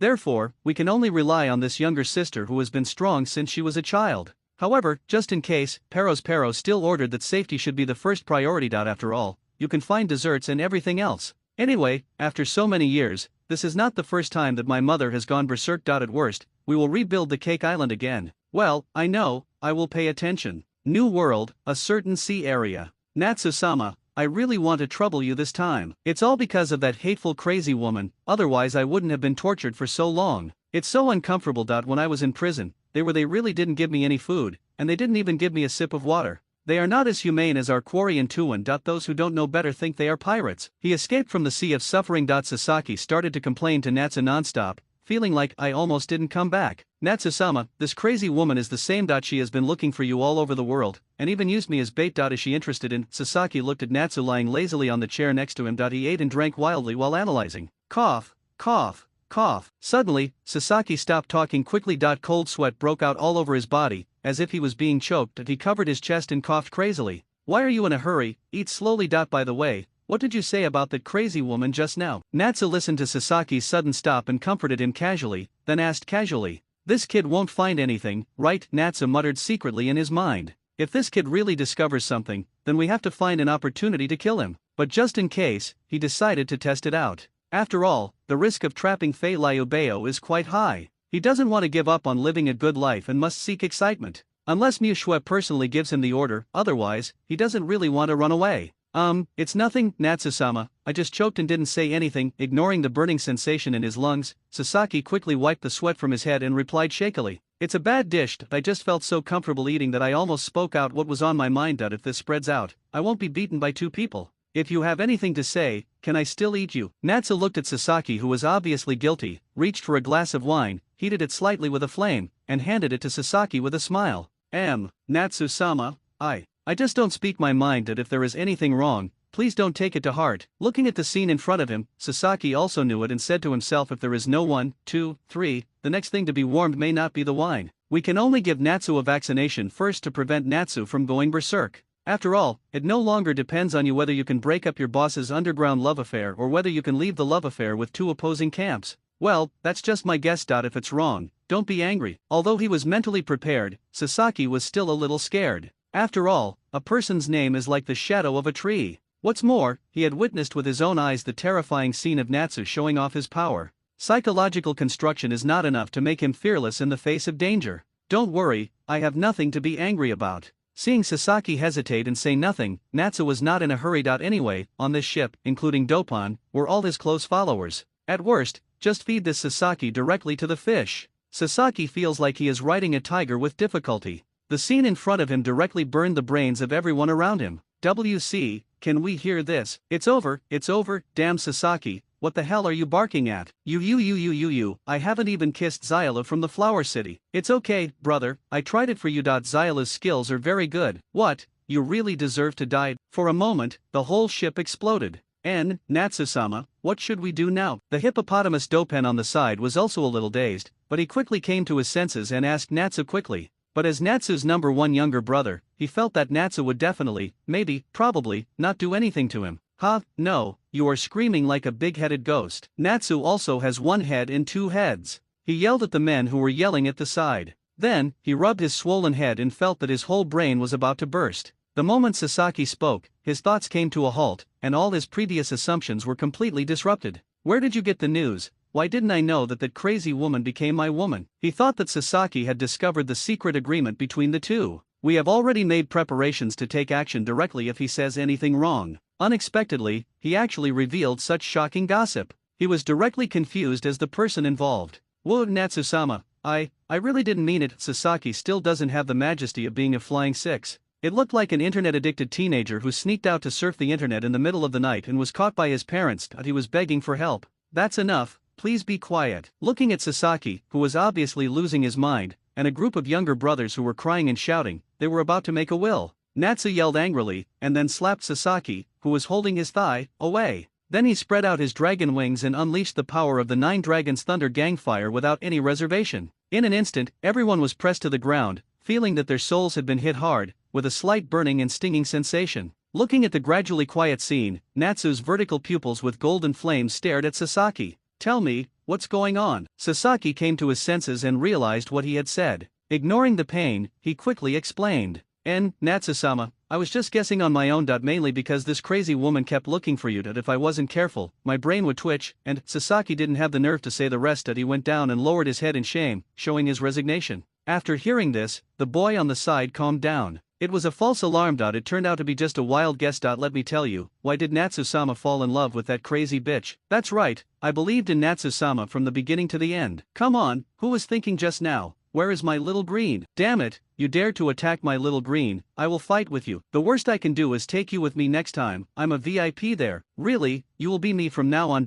My dear brother. The misunderstanding was resolved, and the atmosphere on the ship became active again. Natsu was left with black lines all over his head. Very good, Sasaki, it looks like your skin is tight, Natsuki said to Sasaki with a smile. No, don't do it, Natsusama. New world, a certain sea area. Where are you ahead? Uchiha Madara, who was standing at the bow of the ship with his arms folded, asked coldly to the jailer next to him. Your Majesty, not far ahead is the Totland Sea of all nations. The jailer stood aside and replied respectfully. Suddenly, a harsh warning sounded from the observation deck. Madara-sama, there is a pirate ship ahead. It looks like it should be from the Big Mom Pirates, one of the 4 dessert generals, the Juice Minister, Charlotte Smoothie. After a while, on the observation deck, the jailer quickly ran over and reported to Madara Uchiha the information he had just seen through the telescope. For Generals, Smoothie, listening to his subordinate spitting out a series of names, there was a feeling that the other party is very awesome, it's best to avoid the limelight first. Is the bounty high? Uchiha Madara, who was not very clear about the strength of this dessert star, could only use the simplest method to judge, that is, the bounty. Theoretically speaking, the amount of a pirate's bounty is closely related to his strength. Unless he is a terrorist who has done many evil things, otherwise, the bounty can be used as a measure of strength. Hearing Uchiha Madara's eager tone, the jailer replied nervously. Sir, her bounty has reached 632 million belly, more than 600 million belly. She should be about the same strength as Whitebeard too, so she is the one. I heard the words of my subordinates. Uchiha Madara pondered for a while. I discovered that Whitebeard II's bounty didn't seem to reach 500 million berry. Then this pirate with more than 600 million berry would be enough to make him famous and stabilize the Senju Hashirama. Then, well, sir, I think this pirate is too weak and not worthy of your personal action. How about we replace him with another one? Uchiha Madara, who was listening to the muttering to himself, said, making others gasp. The jailer on the side almost had his heart blown out of his chest. That is a monster with a bounty of over 600 million and inhuman strength. The jailer, who doesn't know Uchiha Madara's true strength, just wants to find an excuse to ask him to quickly change his target. It's best to walk around a few more times. When he gets tired of shopping, it's best to go back to Impel Down. Oh, didn't you see that you were very discerning? Uchiha Madara, who did not hear the other meaning, glanced at the jailer next to him with admiring eyes, and rarely said a few more words to praise him. It's okay, I don't think much of a mere 600 million little pirate, just pull the boat over. The confident Madara Uchiha didn't notice the jailer's face as if he had eaten a bitter melon, and said, leave the boat to me, instruction. Yes, sir. Knowing that there was no way out, the jailer could only accept Uchiha Madara's praise with tears in his heart and shouted loudly. Thinking on the bright side, at least, he is the only one who has received praise from this cold-faced killing god, so it is considered worthy. Far away, the cabin is made of juice cups, and the boat is decorated with various fruits. Lord Smooji, there is a warship in the distance. It looks like the escort warship of Impel Down City. Although the lookout was a little confused, he still reported what he saw to Smaji truthfully. After a while, On the bow of the boat, a figure with a dark body and a bare head was squirming. Natsu-sama, please forgive me. I really know that I was wrong. I will never dare to talk nonsense again. This charcoal-like figure that kept shaking was exactly what Natsu had killed. On the bow of the boat, Sasaki is used as fishing bait. As for why his whole body was black and his head was hairless, it might be because Natsu wasn't very good at controlling heat. Be honest with me. As long as you can attract a sea king, I will let you go. Natsu, who was sitting cross-legged on the bow of the boat, glared fiercely. Sasaki, who still had the strength to beg for mercy, adjusted it casually. The length of fishing line. Ah! Sasaki, who felt his back suddenly relax, couldn't help but exclaimed as he looked at the sea getting closer and closer. Just when he thought he might be intimately embracing the sea kings in the sea, the power on his back reappeared. Sasaki's face was only a few inches away from the sea. If he had been any slower, he would have been baptized by the sea water. Natsu-sama, I was really wrong. Don't scare me. I have a weak heart. If you play like this, problems may easily occur. Sasaki, who had escaped the disaster, started complaining endlessly again. If you talk nonsense to me again, I will throw you into the sea and feed you to the fishes. Looking at the energetic Sasaki, Natsu slowly threatened. This time, Sasaki felt a hint of coolness coming from behind him and shut his mouth honestly. Although he is a one-horned fish man, he is not afraid of drowning. But if you fall into the sea, your muscles will become weak due to the devil fruit. That feeling of losing all power, Sasaki said that he never wanted to try again. Seeing Sasaki finally calm down, Natsu could finally take a good rest. However, with his super hearing, he always heard the whispers of the boys on the boat. The general idea is it true that Boss Natsu is not in love? Boss Natsu has never been to drink flower wine, so he doesn't like men, right? Boss Natsu won't attack his brothers, will he? Do you want to resist when the time comes? If Boss Natsu really takes action, then I can only feel sorry for Xiao Lu. Natsu was confused, but it was hard to explain. After all, this thing is getting darker and darker as it is described. We can only hope that this matter will dissipate quickly without too much interference from him. In other words, are you really looking for a shield?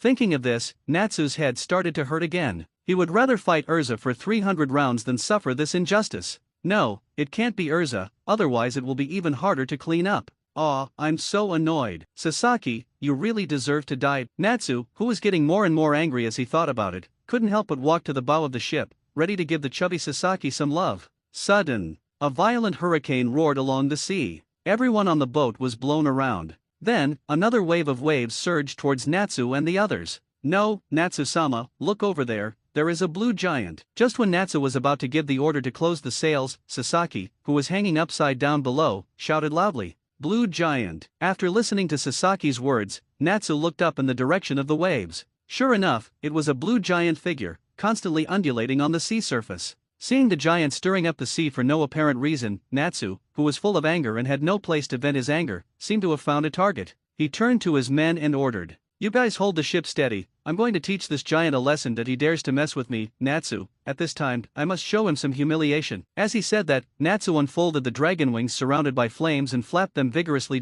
With its wings, it flew towards the giant against the wind, the other side. Is this the so-called dessert shoujo? It's so boring. Madara Uchiha, standing in the tall blue Susanoo with his hands folded across his chest, frowned and looked slightly disappointed at Smooth, who was struggling to support himself below. G, said coldly. To be honest, Uchiha Madara was very disappointed. He thought it would be a hearty battle, but it turned out to be a one-sided crushing. Although, his own purpose is to step on a big pirate to get to the top. However, a strong opponent can also provide him with a lot of experience points, which is a killing two birds with one stone. Result, that's it? Uchiha Madara, who had no desire to continue fighting, with a thought in his mind, the huge Susanoo directly drew out the Juken sword, preparing to give Smoothie the final blow. Where did this monster come from? Why would Impel Down City send such a powerful person to come all the way to the New World to arrest me? It's no longer possible. I have to use the trick to fight. I'm sorry. Feeling the strong sense of oppression brought by Uchiha Madara, Smoothie had no choice but to apologize to the men he brought.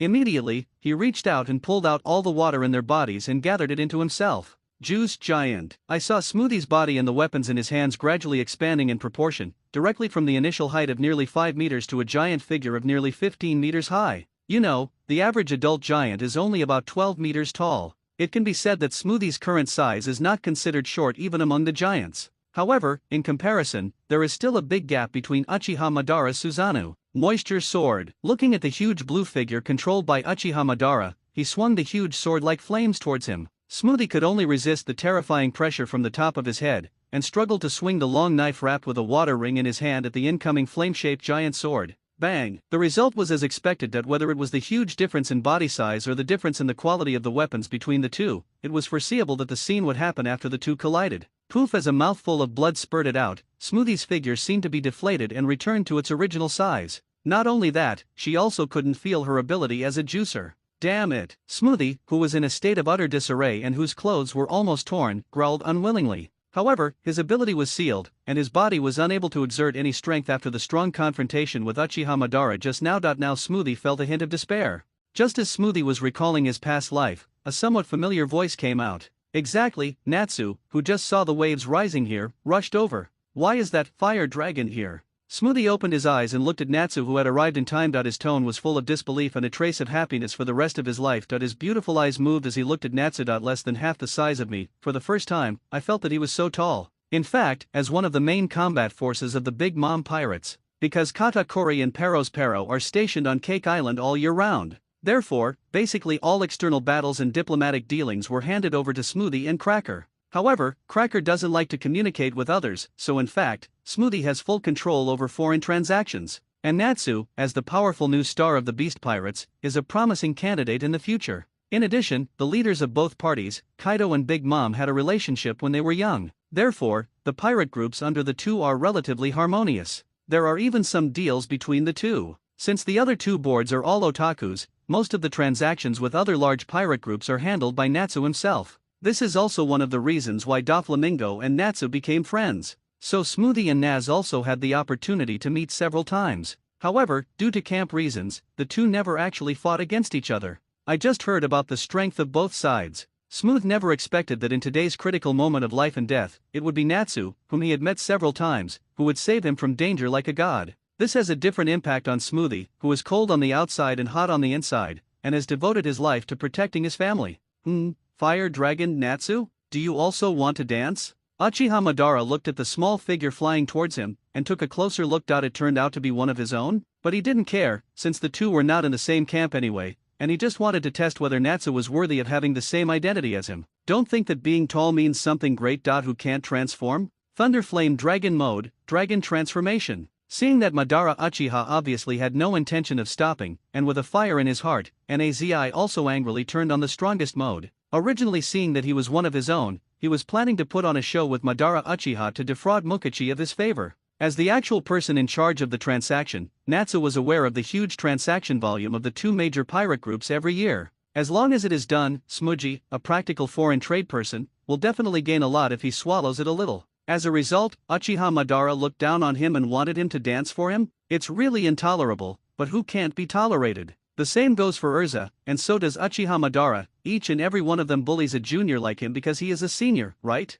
Today, Natsu is going to show Madara Uchiha that as the incarnation of fire and thunder, the controller of the two most violent forces, not just anyone can control him. Seeing the furious Natsu, Smoothie, who didn't know why, couldn't help but feel a little moved in his heart. Ever since she was sensible, she has been very talented and wanted to be strong since she was a child. She has basically never been protected by others. Even in turn, she has to take care of her brothers and sisters who are much older than her. Because of this, she can become the dessert star that surpasses everyone as the 35th son of the Charlotte family. Unexpectedly, one day, she would be protected by an outsider whom she had never met a few times. Moreover, this person was just someone who had met him because of several transactions. When he saw that he was seriously injured, he went into a rage. For a moment, Smoothie, who had always treated others with the image of a cold lady, couldn't help but blush slightly on her cheeks, and her earlobes hidden under the white waves were also slightly hot. Her blue eyes reflected the red figure in the sky. Natsu, who was unaware of Smoothie's condition below, transformed into a dragon figure nearly 10 meters tall. The left hand condensed a blazing hot flame, the right hand condensed a terrifying thunder flashing with white light, and raised both hands high. Convert all the power in the body into flames and thunder. With the continuous stretching and deformation, the flames and thunder intertwined and twisted, gradually forming a medieval knight spear that was tens of meters tall. The flames and thunder turned into small snakes swimming at the tip of the spear. Their power was so terrifying that the space at the tip of the spear was filled with ripples, as if it was trying to penetrate the space. Uchiha Madara couldn't help but look solemnly as he watched, frantically mobilizing his eye power and sending all his strength to Susanoo. Extreme Control Thunder Flame Dragon Spear. Complete Susanoo 10 Fist Sword. In an instant, the two collided, causing the somewhat dark sky to shine like daylight. A terrifying wave of air, centered at the intersection of the two skills, began to spurt out in all directions. East China Sea, Xuanjiao Village. Ding, Uchiha Madara defeated Charlotte Smoothie. Ding, Uchiha Madara fought against Natsu. Ding, Uchiha Madara defeated Natsu severely. Looking at the newly refreshed panel information, a huge question mark appeared above Mu Shue's mind. What's the situation? Why are they so cruel? Mu Shue looked at the information on the front panel and found a very strange prompt. Ding, clone Natsu has entered a state of anger. Ding, clone Natsu has entered a state of rage. This is very strange. Doesn't the clone have no emotions? Mu Shue was a little confused. He didn't have to do it. All the clones were very rigid, otherwise they wouldn't be able to set their personalities. However, according to the system prompts, the characters of these settings are only simulated. Ding, the avatar itself does not have emotions, but because the host has set a character template for each avatar, which means the emotion simulation section is opened, as the avatar's level increases, its own calculation ability continues to increase, and its emotional simulation analysis ability gradually strengthened. The clone will continue to get closer to the personality designed by the host. Then, what is the difference between this and having emotions? Listening to the system's prompt tone, Mu Shue thought for a moment and asked puzzledly, since there is an emotion simulation section, why do we say that the clone has no emotions? Ding, host, please remember that there is an essential difference between emotional simulation and having emotions. As a host, you can modify the simulated personality of the clone at any time. In other words, in fact, their performance is based on the host's own assumptions. Yes, if the host is not satisfied, you can recast your character at any time.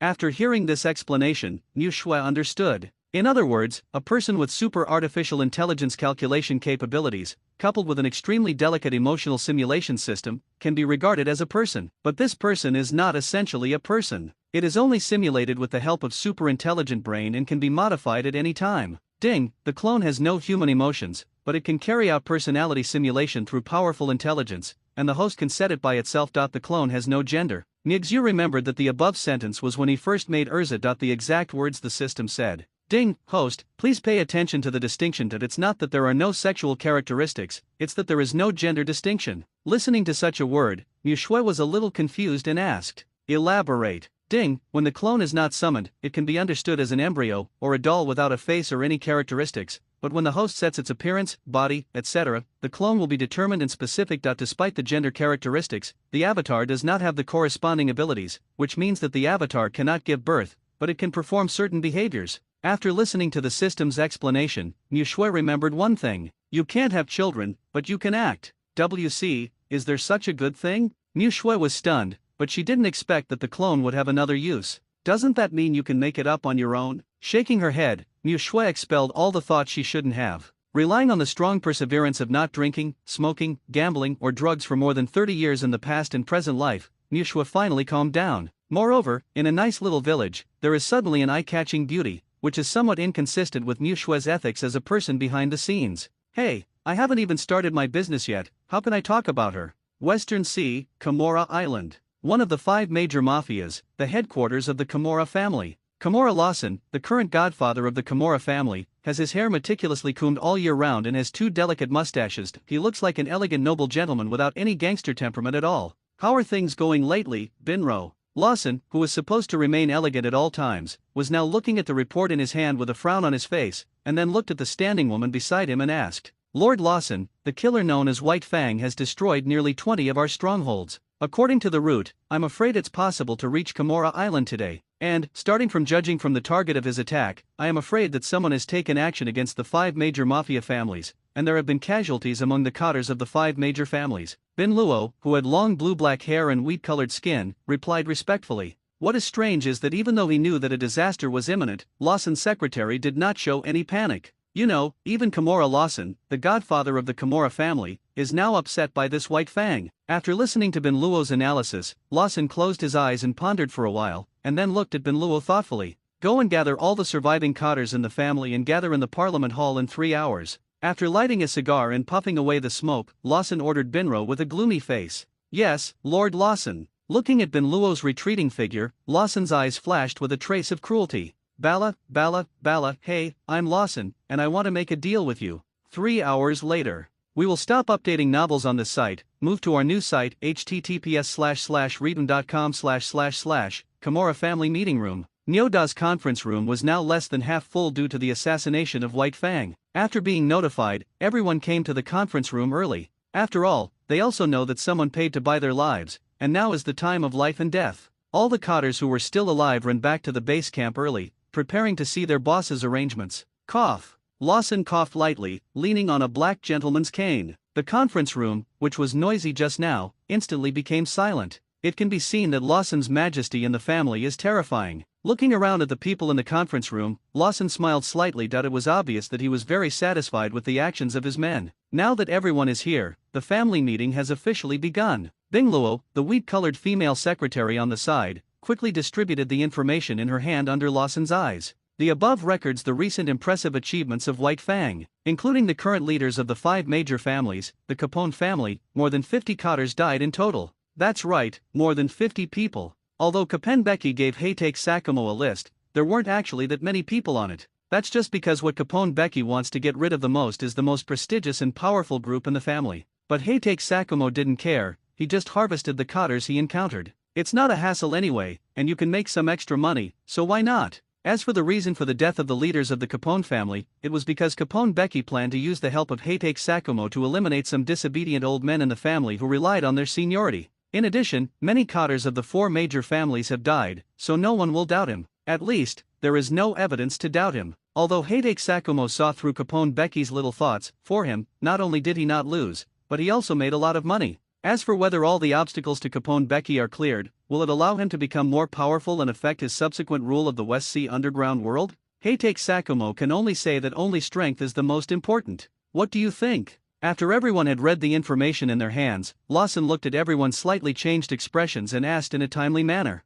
This person is a god of death. To be honest, if there weren't rumors, we wouldn't even know that it was White Fang who did it. Yes, except for that time in the Kingdom of Flowers, apart from his deliberately showing his head, traces of his presence can only be detected from the dead body. We can't prevent this method at all. As Lawson's question was raised, the cotters present, everyone's the faces were full of fear and shock. At first, they just thought that the so-called White Fang was just a clown. After all, which killer would be informed of the news in advance before taking action? As a result, people died one after another, and they just thought it was because of insufficient intelligence that they were defeated one by one. This made them feel a little scared and hurried back to the base camp. Although they were a little panicked, there was no sense of urgency that death would come at any time. Lawson said at the end, paused slightly, and was ready to see the reaction of everyone present. Perhaps they were shocked by the horrifying information Lawson provided, but no one opposed Lawson's approach. One is because Lawson looks like an elegant gentleman on the surface, but in fact, after being in charge of the family for so many years, he has a lot of blood on his hands.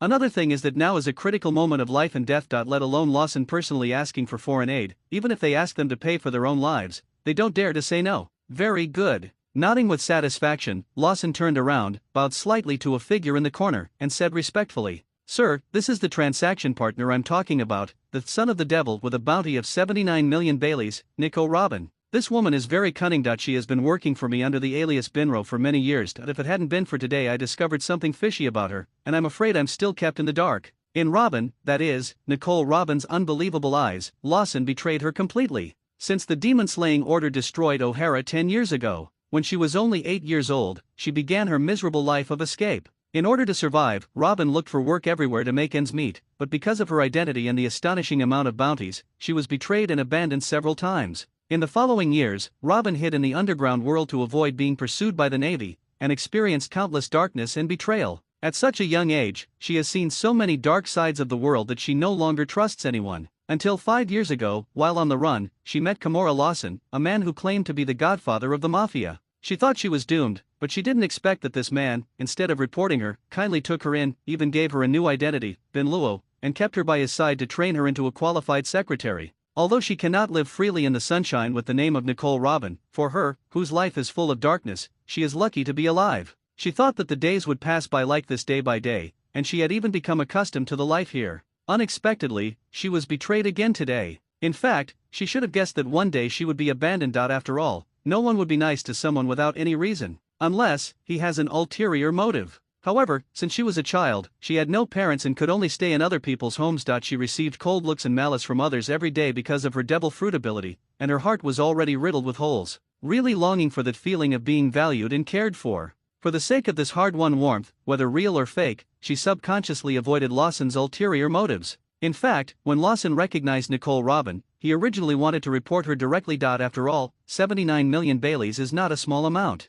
Although he didn't know why a teenage girl would be offered such a huge reward, there must be value that he didn't know about in Nicole Robin. Therefore, he had a long-term view and did not kill the goose to lay the eggs. He planned to keep her by his side. Anyway, she would not be short of food for one person. Since the world government takes it seriously, one day this trump card will be useful. Coupled with Nicole Robin's intelligence, the family's business has grown to a higher level in recent years. In terms of size, it has successfully reached a level second only to the Capone family. If he hadn't been forced to do anything this time, he wouldn't have wanted to let go of this cash cow at all. Nicole Robin, whose heart felt like being stabbed by sharp thorns, closed her eyes in despair, and a line of clear tears flowed down her cheeks. She didn't explain anything, and she didn't blame Lawson for betraying her. Over the years, although Lawson was using her, he did resist a lot of disasters for her, and he also carefully trained her, allowing her to learn a lot of management and business knowledge. If it hadn't been for this accident, perhaps her whole life would have been spent wearing the mask of Ben Luo, as the secretary of the mafia godfather. Therefore, she doesn't blame anyone, because she has been lonely and bullied since she was a child. She even suspected that it was because of her that she brought disaster to everyone in O'Hara. Am I really a devil? Robin, heartbroken, leaned against the wall weakly and sat down slowly without any resistance. Very good, Lawson, your report has been meritorious, please tell me your request. Looking at Nicole Robin, who showed no resistance, the CP5 agent on the side felt very happy. Imagining a wonderful life with great achievements and about to be promoted and make a fortune, he generously asked Lawson to make a request. Sir, I wonder if you have ever heard of a killer named White Fang. Lawson looked at the agent with a satisfied look and immediately felt relieved. What he was most afraid of was that the other party would just mention him and kill him. Let's go. That's really it. You lose your wife and lose your troops. White Fang, I've heard a little bit that he's just a killer who doesn't show off. What, you provoked him? As a professional agent directly under the world government, he looked down on those so-called killers who came from wild backgrounds. They're just a bunch of reckless men who don't even know how to sneak around or spy on information, just in the name of killers. Yes, that's the person. I know that compared to you, sir, it's like a firefly competing with a bright moon, but for us ordinary people who just make a living, it's a big trouble. Although he didn't know how strong the CP agent was, but seeing his disdainful tone and indifferent attitude, he felt relieved. After all, professionals must know the information he can get. Now that he didn't care about White Fang at all, he must have pinched him with his hands. However, even though he is a little bug, it would be troublesome to find him if he didn't show his head. Do you have any information about him? Just when CP5 agent confidently agreed, the sound of a sharp weapon piercing flesh suddenly came. Cough. A mouthful of blood spit directly from the agent's mouth onto the face of Lawson, who was just about to get up and was defenseless. Ouch! Since he became the godfather, he has not done anything himself for many years, and he has already developed a misophobia that a gangster should not have. From his meticulous hairstyle, it can be seen that he is a very refined person. As a result, a mouthful of blood mixed with pieces of internal organs from someone else's mouth was spat directly into his mouth. He even swallowed it subconsciously, which made Lawson feel sick. But then he realized that the injured person in front of him was his own powerful foreign aide. If something happens to him, even if White Fang doesn't take action, the agents under the world government won't make it easy for him.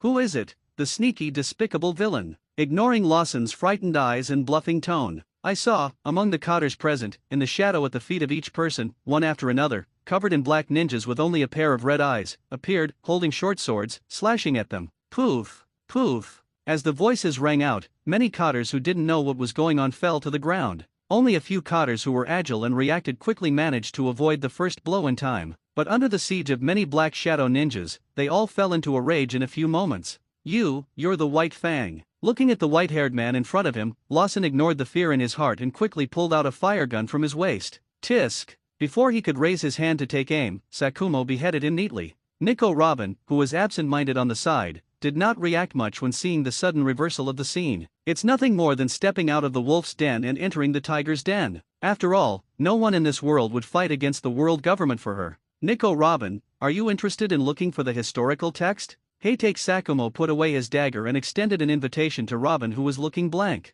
According to Mushue's previous speculation, Robin left the West Sea and entered the Grand Line 3 years later. Therefore, Heitake Sakumo was given a mission, which was to find Nicole Robin and take her under his command. After all, there are not many people in this world who can translate historical texts, and Robin is the best person to do it. Of course, Mushue is not very curious about the so-called historical text that hides 100 years of blank history. In the future, he is the man who wants to create history. As for the past, he doesn't really care. So, looking for Nicole Robin was just a matter of course. It's probably an attitude of I'm lucky if I get it, but I'm lucky if I lose it. Navy Headquarters, Marina Vando. Marshal's Office. What do you think? How about bringing Senju Hashirama back in advance? Warring State stroked his braided beard and faced Zifa, who was drinking tea on the sofa. Different from the original work, there is no news of Whitebeard 2 joining the Shishibukai. Zifa was not completely disappointed with the navy, so he rebelled against the navy and established a new navy. But when Senju Hashirama arrested Whitebeard 2 and sent him to prison, he felt that he was getting old and it was time to officially retire and take care of himself. I came today to talk to the Warring States period and catch up on old times. You are the marshal, you can look at the arrangements. I am just a retired old man now. Sucks since he had the idea of retiring. Zifa feels that his overall condition has improved a lot. Not only does he feel more relaxed, I felt much more relaxed and started to have more expectations for life. For example, watching your disciples gradually climb up the ranks, or watching your old friends on the side constantly busy, while you can leisurely sip tea and enjoy some delicious senbei. Crack. No wonder that Guy Garp always comes to your office to eat secretly. Your senbei is really good. Ignoring the bulging veins on Sengoku's forehead, Zifa found it from his office while eating of senbei while commenting, "Oh, you old guy, one day, I will be so angry with you and that bastard Garp." Seeing Zifa looking more and more like Garp now, with his hobmeet getting closer, Warring States couldn't laugh or cry. Swore. But at least he was relieved that his old friend was starting to embrace a new life. "Since you don't have any objections, then I will apply to transfer Senju Hashirama back." But this Uchiha Madara still has to hone his skills. He took leave to return to the East China Sea some time ago, but ended up going to the North Sea again. It was really, Garp is just the same, he's just getting me into trouble. Although he complained, Senguo was still very proud when he saw that the new generation of the Navy, which was somewhat inexperienced, had 3 newcomers with high strength and potential, even though Sengoku admired Urza, the strongest new Eagle brand. Because, although Urza's acting style is a bit ruthless, it is only for pirates. Urza is still very measured when it comes to civilians and her own people. It's not like that guy Akainu, who doesn't care about anything when he makes a move. Thinking of this, Warring States had a headache again. Today's Navy's top combat force is full of problem children. The cold-blooded Akainu, the lazy Aokiji, Kizaru who fishes at work, Garp who asks for leave every day, and Zifa who enjoys retirement, none of them make him worry-free. We can only hope that Urza, Senju Hashirama and Uchiha Madara will grow up quickly. Coupled with Jun and Cake, the 2 lieutenant generals barely had the combat power of an emperor or deputy. Maybe, when he is the marshal, he can usher in the peak of naval strength in the 800 years of history. At that time, 10 general-level combat forces will be able to allow the Navy to dominate the new world. Impelda, Impelda. 6 floors underground. Ah! A piercing scream echoed in the empty basement. "You bastard, kill me if you dare." Yusiliu, who didn't have a piece of good cloth on his body, looked at the smiling man in front of him fiercely. He was obviously an honest guy, but he didn't expect that he turned out to be a pervert even more perverted than himself. He is a man who is extremely bloodthirsty and murderous, and at worst, takes other people's lives. Senju Hashirama is so good, he doesn't kill people, he only kills people's hearts. He actually used would escape and used mystical physical skills on him, 1,000 years of killing. Yusilius swore that he had never hated a person so much in his life, or that it was the first time that he was full of murderous intent towards a person. He swore that if he was let out one day, he would definitely give him a good look. "Sir Hashirama, the director wants to see you for something." Just when Senju Hashirama was immersed in the harvest of happy experiences, sexy and hot little Sadie walked over slowly. Seeing the scene in front of her, her face was already flushed, but she didn't react at all. She just said in a low voice to Senju Hashirama, "Oh, what's the matter?" Senju Hashirama asked curiously when he saw that the person coming was his good partner and torture expert, Little Sathi. "It's all right, why is the director looking for him? Could it be that the torture of Yusilia was exposed? It seems that you are about to be transferred back to the Navy headquarters." She heard the question from Lord Hashirama, whom she admired most. "Well, Lord Hashirama, can you take me away too?" Little Sathi bit her lower lip lightly, mustered up the courage, and spoke to Senju Hashirama, the request that she had hidden in her heart for a long time. In fact, little Sadie has been coming to Impel Down for several years. Initially, she joined the Navy because of her family's arrangement. But because she was a child, her personality was different and her hobbies were too unusual, which made her very unsociable. Ever since she was sensible, she has had few friends who share common interests. In other words, he has no friends at all. Everyone who knew about her hobby of torturing people would treat her like a pervert and stay away from her. So, even though she has a hot figure and acts very outgoing, in fact she has always had low self-esteem. The reason why I keep my bangs so long is that I don't even want to expose my eyes. It's because she doesn't want to show her ugly appearance when she's excited, and she's also afraid that others will look at her with disgust and contempt. This was also the reason why she later took the initiative to apply to be on duty in Impel City. She thought that in this prison full of pirates, she would find like-minded friends. As a result, she was greatly disappointed. She discovered that not everyone chose to come here because of love. More people do it out of helplessness and for the sake of living, otherwise who would want to stay in this cold and humid city, surrounded by the sea, isolated and helpless.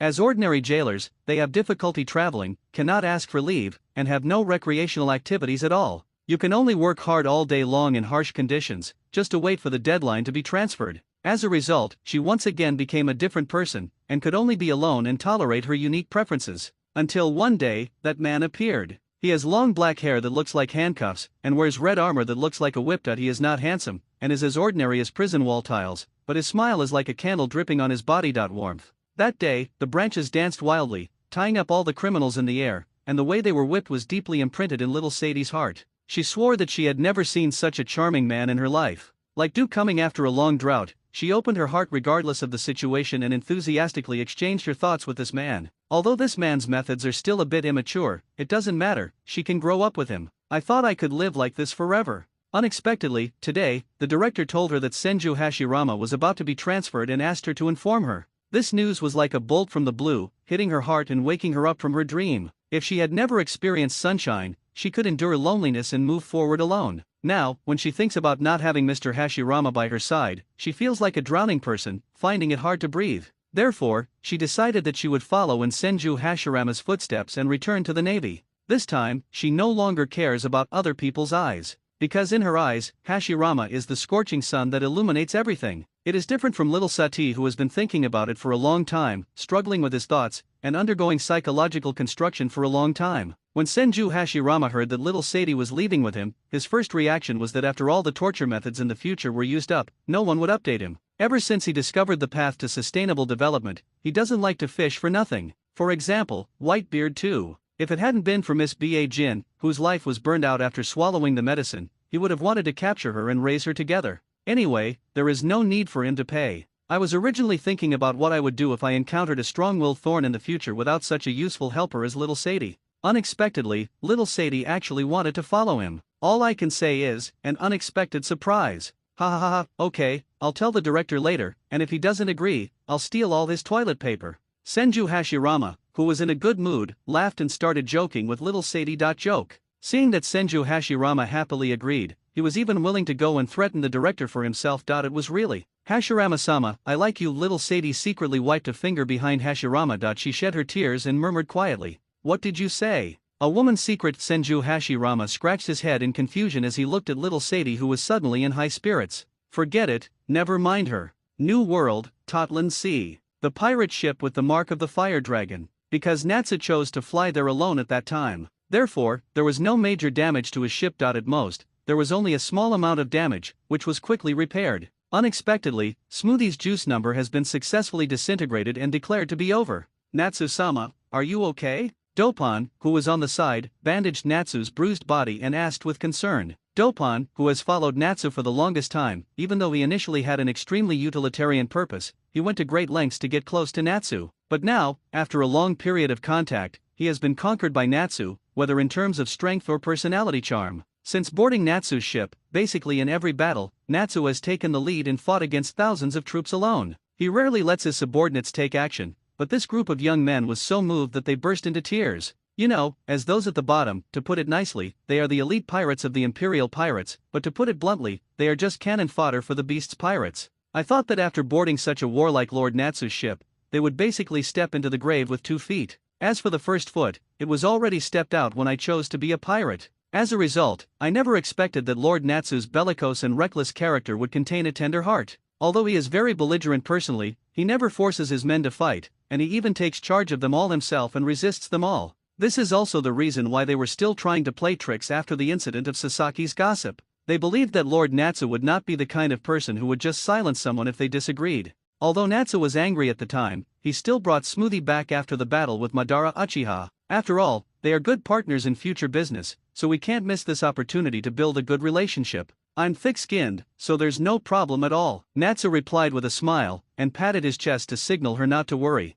After all, with the blessing of dual dragon-slaying magic, coupled with the effect of a strong appetite, both physical strength and injury recovery speed are far beyond the reach of others. For now, it is not an exaggeration to call him the person with the best physique under Kaido. After all, not everyone in One Piece is called Kaido and Big Mom, even if they are good at physical fitness. To at least reach this level, in addition to talent, the blessing of the fantasy beast species cannot be ignored. However, in Smooth's eyes, this action seemed like a show of pretentiousness in order to prevent her from worrying and feeling guilty. Smoothie gained a new understanding of the little man in front of him. It was like when she was in the cabin before, she secretly overheard the other members of the ship showing concern and greetings to Natsu that didn't seem to be fake. It is enough to prove that this man is a kind-hearted and gentle person. Looking at his pale pink hair, which was as charming as cherry blossoms, swaying in the breeze, Smoothie's cheeks suddenly felt hot, and he lowered his head slightly, his long eyelashes trembling slightly, and a flash of light flashed in his eyes. With a touch of shame, he didn't dare to look at Natsu again. Natsu looked at Smoothie, who had difficulty with his legs and feet, and suddenly lowered his head in silence.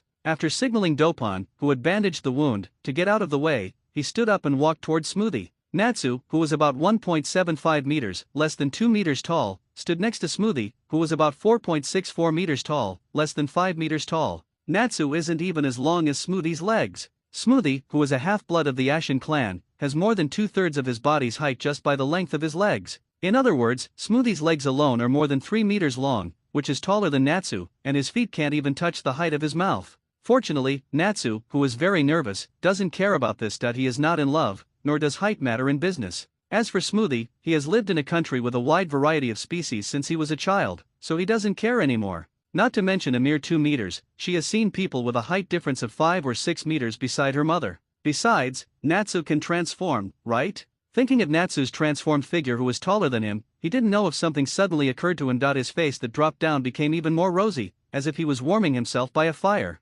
Even the top of her head began to release the sweet smell of juice. What's wrong? Are you still not feeling well? Looking at Smoothie, who was silent and his whole face was burning, Natsu stepped forward and asked with concern. He didn't want to think that the money bag he finally saved would not die in the hands of Madara Uchiha, but would end up on his own ship. That's true. Jumping from the Red Earth continent into the Grand Line, you can't even wash yourself away. In order to determine whether Smoothie was sick, Natsu was ready to reach out and test the temperature of Smoothie's forehead. But after comparing his height, Natsu frowned slightly, and then directly changed into the dragon mode, which was just a head taller than Smoothie. After canceling the dragon's claw, Natsu stretched out his big hand and attached it to the distracted Smoothie's head. It's okay. It's not hot at all. It's probably not a fever, Natsu said to himself after feeling that the temperature on Smoothie's head was enough to fry an egg. Hey! Smoothie, who was brought back to his senses by Natsu's intimate behavior, screamed and instinctively wanted to step back. But when she raised her head and saw the man who was seriously caring about her, she stopped dead in her tracks. Unfortunately, because of her previous leg injury, she couldn't control her body properly while limping, and threw herself into Natsu's arms. His little head rested tightly against Natsu's warm chest.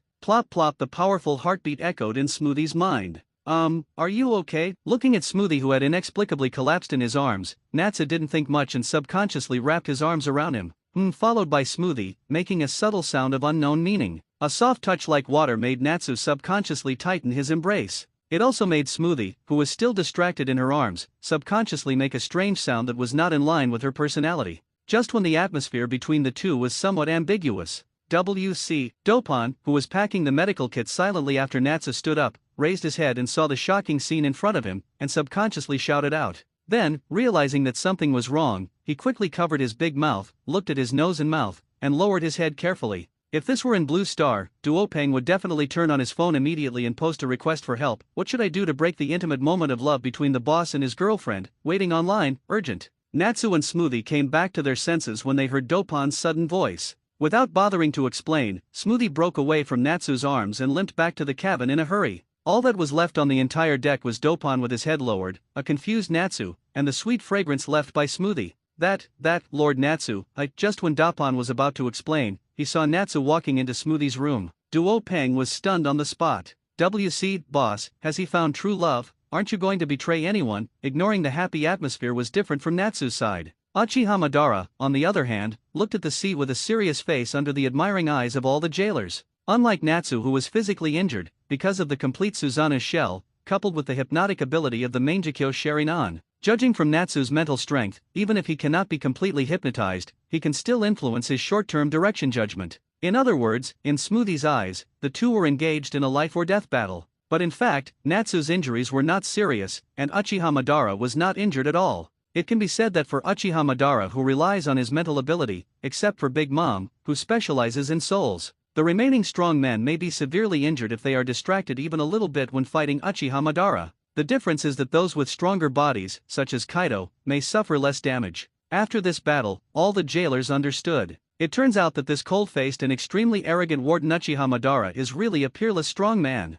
Not only did he easily crush the royal group's general, Smoothie, but he also had the upper hand in the battle with the recently famous fire dragon Natsu. At least, in their eyes, Uchiha Madara, who has no wounds on his body, already has a status comparable to that of a director. Navy Headquarters, Marina Vando. Marshal's Office. Ha ha ha ha, ah hey, look at this, the two little guys brought back by that bastard Garp are really extraordinary. Some time ago, I told Zifa that this kid is just like Garp, except he will cause trouble, but I didn't expect that he gave me a big surprise today. Seeing Senguo laughing happily after receiving the information, a smile appeared on his face involuntarily. The Iron Triangle of the Navy back then are now in their old age, so after seeing the new rising stars of the Navy, both of them couldn't help but beam with joy. Especially, this is the closest comrade in arms, the one who was brought in personally. Nanhai, in a small town. Extra, under the command of the world government, there is another general from Impel Down City who surpasses Senju Hashirama. Artoria, who was preparing to go out and taste the local specialties in the morning, heard about Senju Hashirama. When Hashirama heard the name, he subconsciously glanced at the boy selling newspapers.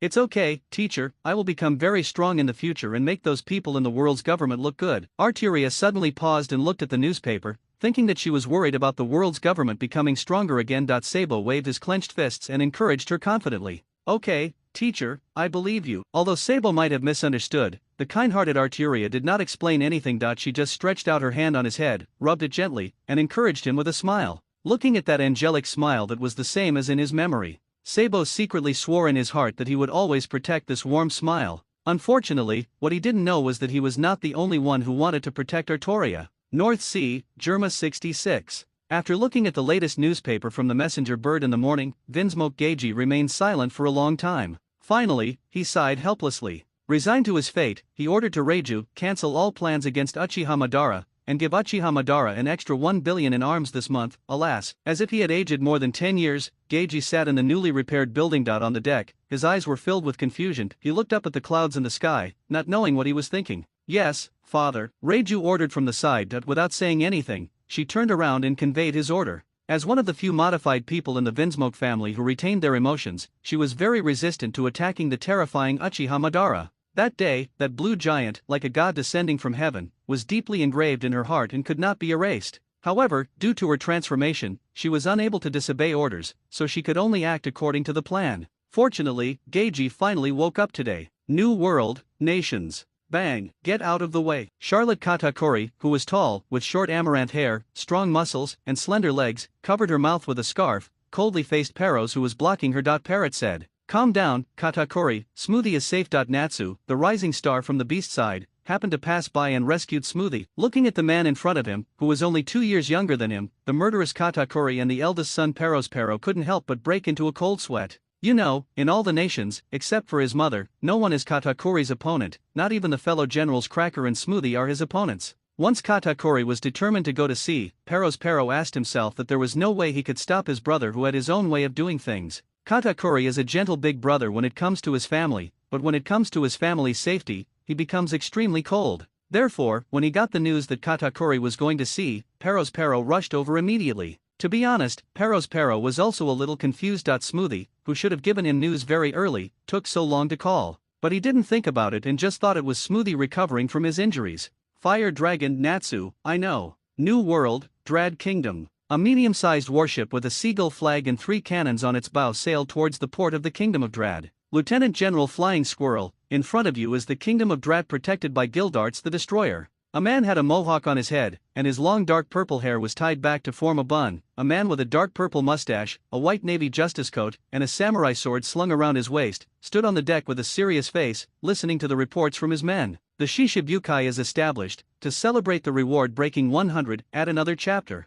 Gildarts, we are here to extend you an invitation to the Shishibukai. The adjutant raised his head and looked at the visitor. Unfortunately, under the dazzling sunlight, he could only see a black figure approaching quickly. Although his eyes could not see clearly, his body felt the huge pressure coming from above, which made his body start to shake a little and his spirit began to lose focus. Only Flying Squirrel, the Vice Admiral of the Navy headquarters, frowned, stared at Gildarts who was above him, and told the purpose of his arrival word by word. I thought it was just a simple messenger job, but I didn't expect this man to have such a powerful oppression. Shishibukai. Gildarts landed on the deck after hearing what the Flying Squirrel said, secretly thinking about the pros and cons. The Shishibukai is a special power and identity given by the world government to a great pirate who is famous in the sea and has extraordinary strength. If you become a member of the Shishibukai, your wanted order will be revoked, and you will be exempted from all previous crimes, and you will be legally the right to plunder the sea. Looking at Gildas, who was silent, Flying Squirrel, who thought that he did not understand the specific system of the Shishibukai, explained aloud. What's the price? After thinking for a moment, Gildarts felt that it was natural to join the Shishibukai, but just in case, he still had to ask everything clearly.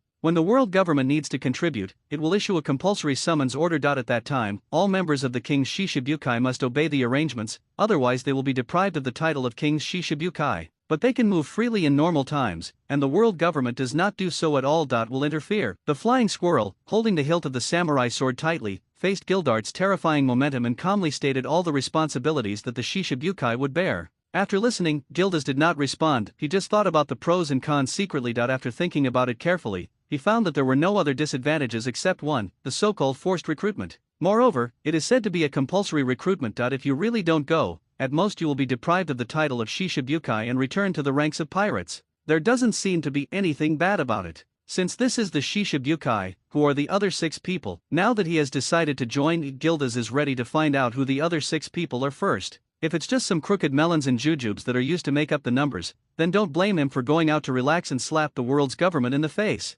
Anyway, it didn't say that the Shishibukai cannot attack each other. In addition to your excellency, there are also the world's greatest swordsmen, Hawkeye Joricole Mihawk Ama Yashid Don Quixote da Flamingo, and Moonlight Moria, Tyrant Bartholomew Big Bear, Sand Crocodile, and Empress Boya Hancock. Each of them is a famous pirate. Other than that, next in the next month, all the Shishibukai will be summoned to the Navy headquarters for the first Shishibukai meeting. As Flying Squirrel's words fell, the entire scene fell into silence again. After a while, Gildas turned around, took a moonwalk towards the sky, and left the warship. Just when the Flying Squirrel thought that this operation was going to fail, Gildart's voice came over. Okay, I'll go. Lieutenant General Flying Squirrel, the sweating adjutant on the side, looked at Gildas leaving, and looked at Flying Squirrel with some confusion. It doesn't matter, such a person doesn't bother to lie. Wake up all the soldiers and go back to train twice as much. November 1st, 1510 in the Haiwan calendar. The paper proposal that was only presented at the Wulaoxing meeting was officially announced. A force that can compete with pirates and the Navy,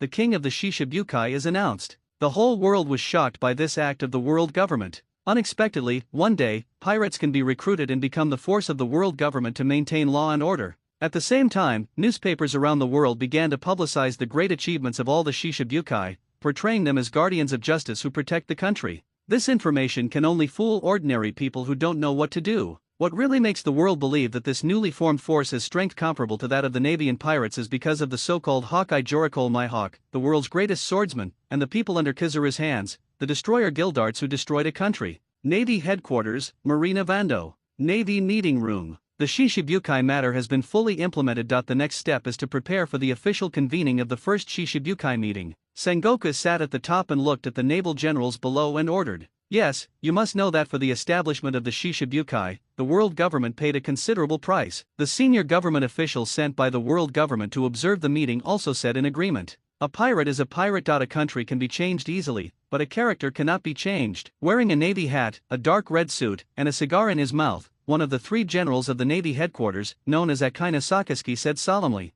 The lava traces faintly revealed on his body showed that he was not in a peaceful mood. The senior official of the world government, who was choked by Akainu, just stood up before he could retort. Akainu stared at him speechlessly with his fierce eyes that seemed ready to burst out and hurt anyone at any time. The senior official of the world government, unable to withstand the pressure, snorted coldly, sat down, and ignored Akainu's behavior. It's still unclear whether pirates can be a help, but don't lead the wolf into the house. Akainu saw that the senior government officials of the world were subdued and said nothing more. It's rare for Kizaru to arrive, he said pointedly. Seeing him trimming his nails and saying inappropriate and depressing words at the same time, Sengoku became extremely angry. That's enough, you have to remember that we are the Navy, and the Shishibukai are also under the command of the world government, a direct force. No matter what grievances we had before, they are now wiped out. Adjourn the meeting. New World, Mo Baidik. Dad, the world's government is really getting worse and worse, and they actually came up with a stupid trick of using pirates to fight pirates. The pineapple head on the side, the captain of the first team, the ship's doctor, and the newspaper intelligence officer Marco, looked at reading the latest newspaper. He twitched the corner of his mouth and said mockingly, "Kula la la, don't underestimate the world's government, my silly sons, but don't worry, I'm not old enough to walk on the road yet." Whitebeard, who had read the newspaper, picked up a pot. "Wine, no pain or itching," said the frizzy Marco. As an experienced pirate who has gone through many eras, Whitebeard is well aware of the horror of the world's government. Even the old captain, Rox, who was as powerful as a monster, was eventually plotted and hated on the spot. Unlike the shocked world, Nyxu, who already knew the list of the Shishibukai from Gildarts, is most concerned about the new month. The capabilities of the system mall have been updated again. 1 Kintuntianju, a magical fairy grass from a certain world. The energy it eats can move the limbs and the blood can connect the 8 meridians. It can give the clone an indestructible body and greatly improve the body attributes of the clone. Selling price, 500 million Bailey. 2 Blood Succession Limit Corpse Veins, from the world of Naruto, a special ability from the Kagaya clan can be given to clones to freely manipulate bone bud cells and osteoclasts, and even control calcium concentration. The ability to form bones. Bones are harder than steel, and wounds have the ability to heal quickly. There are no side effects after system modification. Price, 300 million Baileys. 3 Inheritance of Corpse Vein Body Technique, from the world of Naruto, a physical technique inheritance from the Kagaya clan, with mature corpse vein fluid techniques, as well as usage precautions and experience. Price, 200 million Baileys. For Pseudo-Sage Mode, from the world of Naruto, a special ability from the Libra family. It has an unstable immortal mode. There is a risk of going berserk when used. As the number of uses increases, the runaway time can be reduced, or it can be neutralized by superior abilities, immortal mode, or the immortal body. Risk of runaway. Selling price, 200 million Baileys. 5 3 UN Sword, from the world of Warm Snow, a special weapon that can be freely switched between fire, ice, and thunder and lightning, and can also use all 3 at the same time. Ability. Price, 200 million Baileys. 6 Ghostface Training Pill, from the world of Seeking Immortality, a pill that cultivates the state of mind, which can increase the will and spiritual attributes of the clone. Price, 200 million Baileys. 7 Overlord Haki Seed, from the world of Pirates, a magical power that can give the clone the potential to possess Overlord Haki. The power of the initial awakening is determined based on the strength of the clone's will attribute. If you hold the seed, if the clone's will is too low, it will be temporarily in a seed state. Price, 100 million Baileys. 8 Armed Haki. Advance the magical power from the pirate world. Advanced Armed Haki can give the clone hardening, entanglement and outer appearance. The ability to release. Selling price, 200 million Belly. 9 Master of Forgery, from a certain world, an extremely powerful forgery ability. The avatar forged texts, books, and other evidence, perfectly consistent with historical traces, even if you know people who tell the truth can't help but doubt themselves. Price, 500 million Baileys. 10 B-level Water Escape Gift Pack, from the world of Naruto, 5 Water Escape Ninjutsus given to clones of B-level and below, Explosive Water Rush, Number of Water Shark Bombs, Water Prison Technique, Rain 4 Sharks, 5 Food Sharks.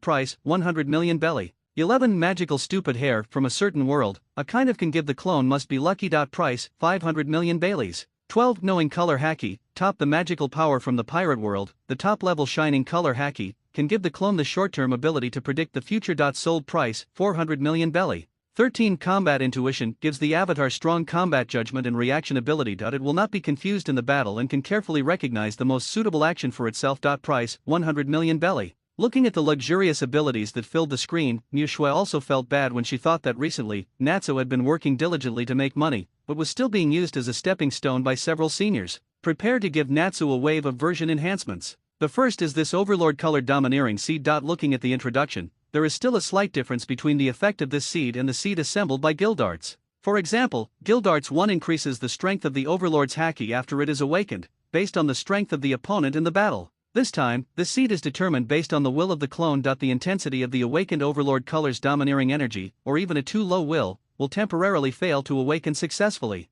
Nyxue took a closer look at the attribute panels of all the clones and found that except for Gildarts, who had awakened the Overlord Color Haki, only Natsu had the highest will attribute. Thanks to the double Dragon Slayer magic, the enhancement of all attributes as the level increases, and the calkining of the fragments of the 9 Dragons Thunder Gangfire, his spirit and will have reached a dash. Although it is not particularly amazing, it has reached a pretty good level. In fact, in the world of pirates, no one with a low willpower attribute can become a general level warrior. But awakening the Overlord Color and domineering energy does not mean that one has a high willpower and can awaken it. What it requires is ambition, courage, and a special power originating from the heart and soul. It's not just about relying on will. Otherwise, among the 3 Navy generals, who wouldn't be a determined person? Without a strong will, can Kizaru persist in fishing for decades? However, although AS will is good, it is difficult to affect the strong men at Lieutenant General and above. It is estimated that when he awakens, he will clean up the level below the school officer. Fortunately, this time there is a pill that can increase spirit and will, which can be arranged for Natsu at the same time. In fact, after the battle between Uchiha Madara and Natsu, Makiyuki discovered that the mental and will attributes of the clones were generally not high. This is also very consistent with the trend of tanks running rampant in the pirate world. However, this is an absolute disadvantage when facing the Yonko, who are surrounded by powerful overlord colors and domineering energy. Fortunately for Natsu, after all, captains were rarely dispatched among the Imperial Regiment, and there were basically no people with overlord-colored haki in the Navy. As for Sengoku, as the Marshal-in-Chief of the Navy, as long as Natsu didn't go crazy and cause trouble at the Navy headquarters like the Golden Lion, the two would never touch each other. In this aspect, Urza and Senju Hashirama, being Marines, have some disadvantages. Although as a clone, he will not be stunned directly by the Overlord's domineering energy, but the flexibility of the body's operation will still be inevitably affected. That is to say, thinking and thinking ability are delayed. As the president of the Chamber of Commerce in the calmest East China Sea, Kakuzu would not have a blind eyeful owner of domineering, mindlessly coming to the East China Sea to cause trouble.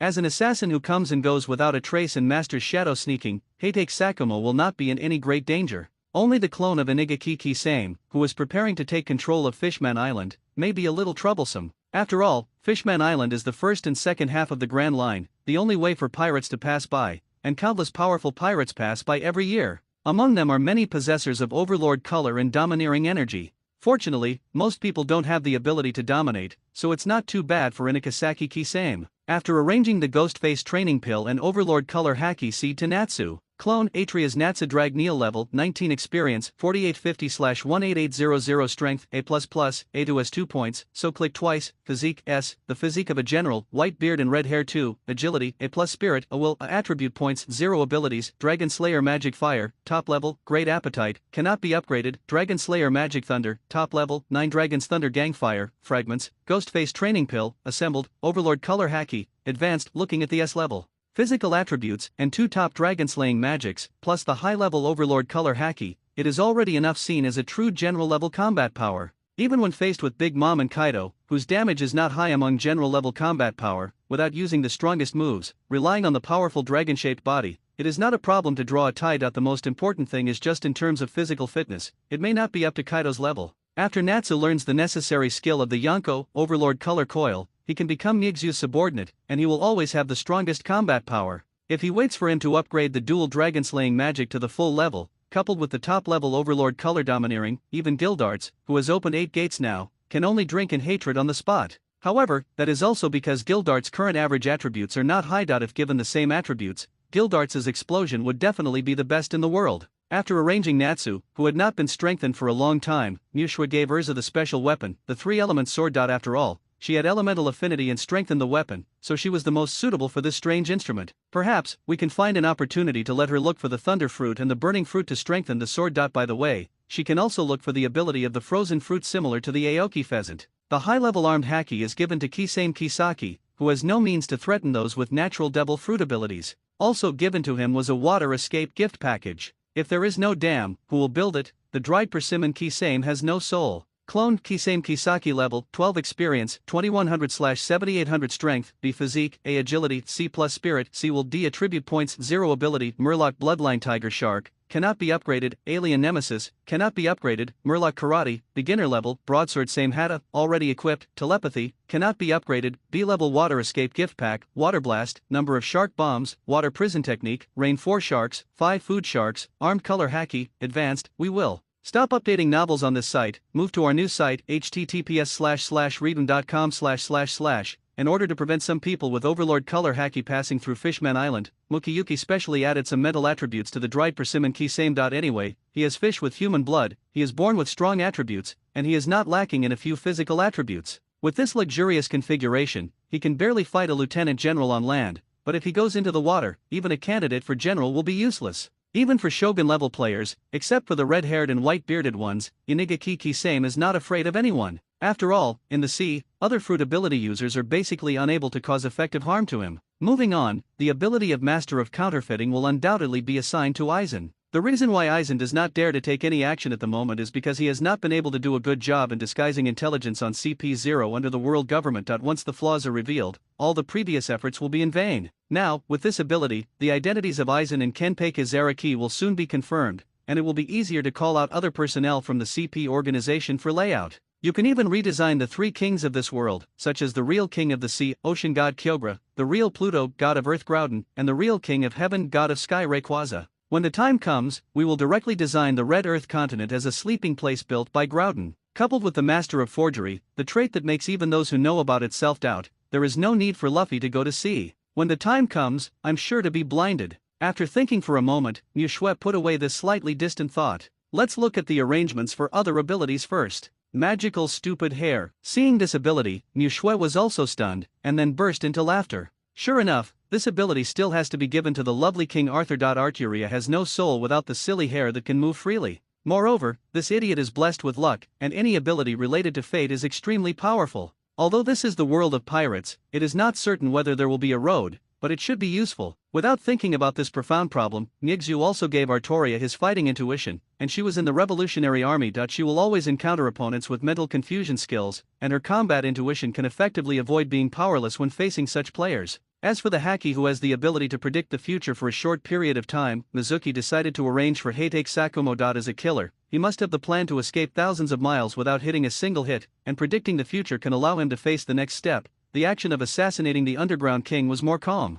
As for Zihai, after Nico Robin was exposed to the CP organization's site, he could only let it go for the time being. It just so happens that Heitake Sakumo has almost killed the other four major families. When Capone Becky unifies the underground forces of the West Sea with great joy, Makiyuki can send another clone to take over and directly steal the fruits of his labor. By then, I hope Capone Becky can still laugh.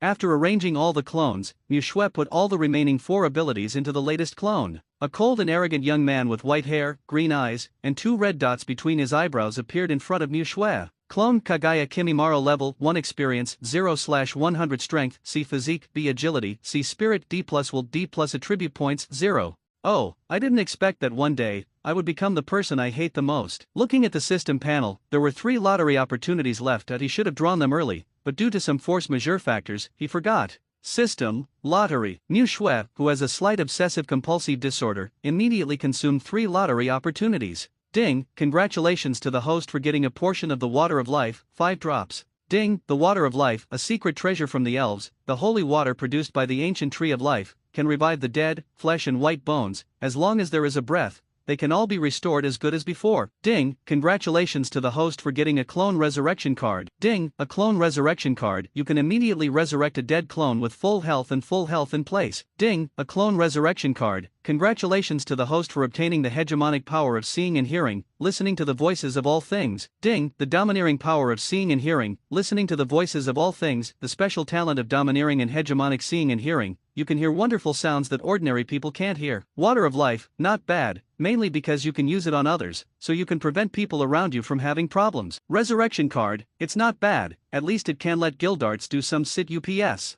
Listen to all things the voice. Is this considered the standard equipment of the protagonist? Nigzu secretly complained. The special ability of Gold. Roger, the usher in the era of pirates, is also a strong contender for the new generation of Pirate King, the talent possessed by Monkey D. Luffy. Can it be regarded as the standard equipment of the children of the world in One Piece? However, Mu Shui had no idea of setting off personally to go on a sailing adventure. Perhaps, when he rules the entire world, he will start a real global trip. Bihai, a small town that Uchiha Madara once passed by. In one of the narrow, deserted alleys, a young man wearing open clothes and a stern face suddenly appeared here. Outside the alley, a slovenly figure who had been begging all day looked at the figure walking out of the deserted alley with a puzzled expression. He clearly remembers that no one went in? Forget it, what does this have to do with him? Making money is more important. This gentleman, I see how noble you are. I wonder if you have time, but we have a big deal. The beggar with a sinister look on his face quickly walked up to the young man, looking at the young man's eyes that seemed to have been tempered. The ice-like green eyes made him shiver involuntarily, and his tone of voice was paused. Fortunately, as a veteran who had seen countless people, he quickly reacted and spoke. Looking at the strange figure that appeared in front of him for no apparent reason, the young man spoke coldly and politely uttered one word from his mouth. Go away. Doflamingo's batch of Baileys who had been exchanged for gold, plus the Dawn of Dawn Chamber of Commerce in Kakuzu, have also begun to make profits. Makiyuki, who is not short of money for the time being, is ready to let Kimimaro go to Bihai, where the fighting winds are strongest, and make your own way. Due to various accidents, the Navy now has 3 more clones with general level strength. In order to balance the strengths of all parties, Makiyuki is preparing to let Kimimaro join the pirate side. But before that, he planned to let Kimimaro become a pirate hunter first. On the one hand, the more money, the better. On the other hand, pirates are everywhere, and no one will cause trouble when they fight. It can be said that upgrading and make money at the same time. When the time is right, just find a powerful country in the North Sea, do a wave of looting, and you can successfully transform into a pirate. Therefore, Kimimaro, who faithfully implements Migzu's policy, does not want to waste time on this useless person in front of him,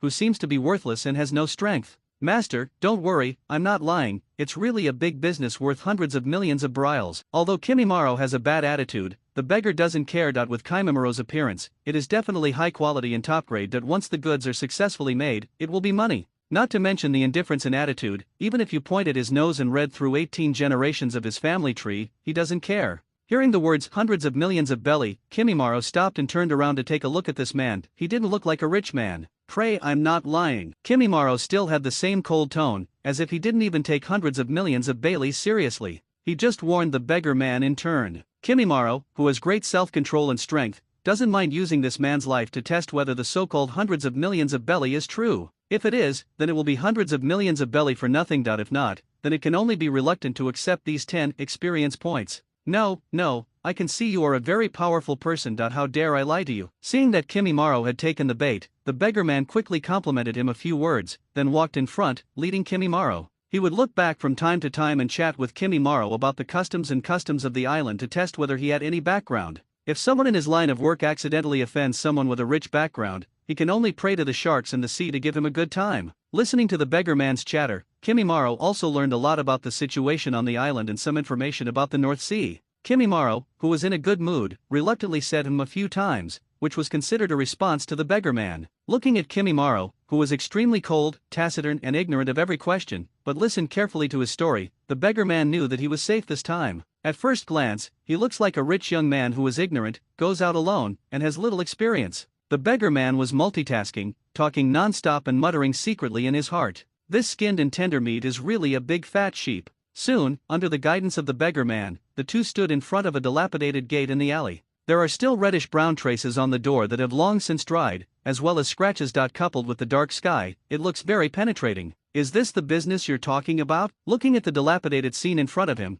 Kimimiro's heart suddenly aroused the anger of being deceived, as well as the murderous intention. Seeing Kimimaro, whose eyes were glowing green and looking like he wanted to eat people, the beggar man was so frightened that he backed away, leaned against the door and knocked hard. Master, don't be anxious. It's really there, just right inside. After knocking on the door, the beggar man turned around and looked at Kimimaro tremblingly. The muscles on his face began to tremble crazily, and he couldn't even speak clearly. Who is it? Just when Kimimaro was about to raise his hand and give this bastard a shot, his middle finger pierced the bullet. An impatient, rough voice came from inside the door. Brother Scar, it's me. I brought someone to see the goods. Sir, come in, the good stuff is inside. The beggar man smiled apologetically at Kimimaro. Everyone was at the door, so don't let anything happen. Glancing at the bent beggar man, Kimimaro walked straight in without saying anything. There are various iron cages of different sizes placed in the courtyard. There is nothing inside, but they all have one thing in common, that is, they all have reddish-brown traces. Without much explanation, Brother Scar just silently led Kimimaro, turning left and right, and finally came to a lobby.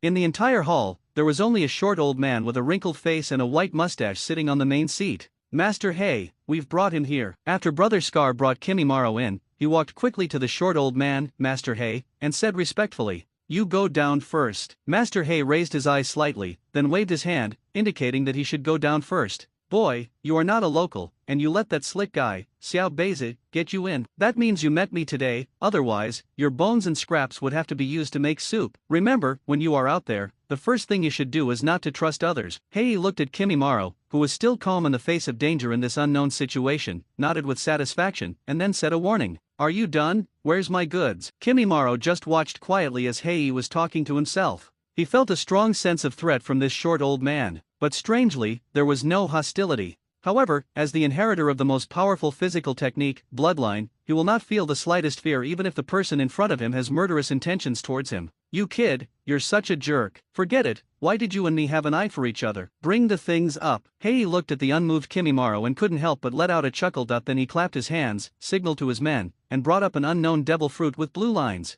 In his early years, Hei also worked as a pirate on the Grand Line, and he also had a good reputation. Unfortunately, the years when he went to sea were when Garp, Zifa and others were in their young adults, and it was also the time when Roger, Rox and others were in their prime, when others are powerful enough to shake the sea. Therefore, with his strength, he did not make a particularly big name. Even when Garp was chasing Roger, a fistbone meteor accidentally strayed and hit his ship. If he hadn't been gifted with perception since he was a child, and after practicing the haki of seeing and hearing, he would have a different ability to perceive danger than ordinary people, which made him jump into the sea in advance to survive, and he would have been reincarnated long ago. Therefore, after Roger was executed, which was when the era of great pirates began, he chose to retreat bravely and return to the North Sea. When a large number of powerful people flocked to the Grand Line, relying on their excellent physical skills and dual-color domineering, they started an underground business in Bihai. And this devil fruit was obtained by chance, but he knew that he was getting older and had lost his motivation, coupled with the fact that after eating the devil fruit, he will lose his power when touching the seawater, so he did not choose to take this fruit with unknown abilities, because being unable to swim will prevent him from jumping into the sea quickly to survive after triggering his danger perception ability. In fact, the reason why the above scene happened was entirely because he felt a little uneasy not long ago. Hey, who has escaped death many times, knows very well that this feeling means disaster is coming. So, after asking the scarred man, he asked all the people to put down what they were doing and hide. It is precisely because of this caution that he has survived to this day. As a result, when they were counting the number of people, they found that Zioba, the bastard who only knew how to deceive and deceive others, had not come back yet. At this time, Master Hay knew that it must be this bastard who accidentally deceived the big shot. Therefore, Master Hay asked the scarred man to bring the person directly to him when he saw the person brought back by Lao Ba to prevent anything going wrong. Sure enough, as soon as they met, Heya felt a vague sense of fatal crisis in this seemingly young boy. You know, from that turbulent era, no one who survived was simple. Even though Heya is now nearly 60 years old, he is still confident and not afraid of anyone, the so-called rising pirate star with 1 to 2 billion.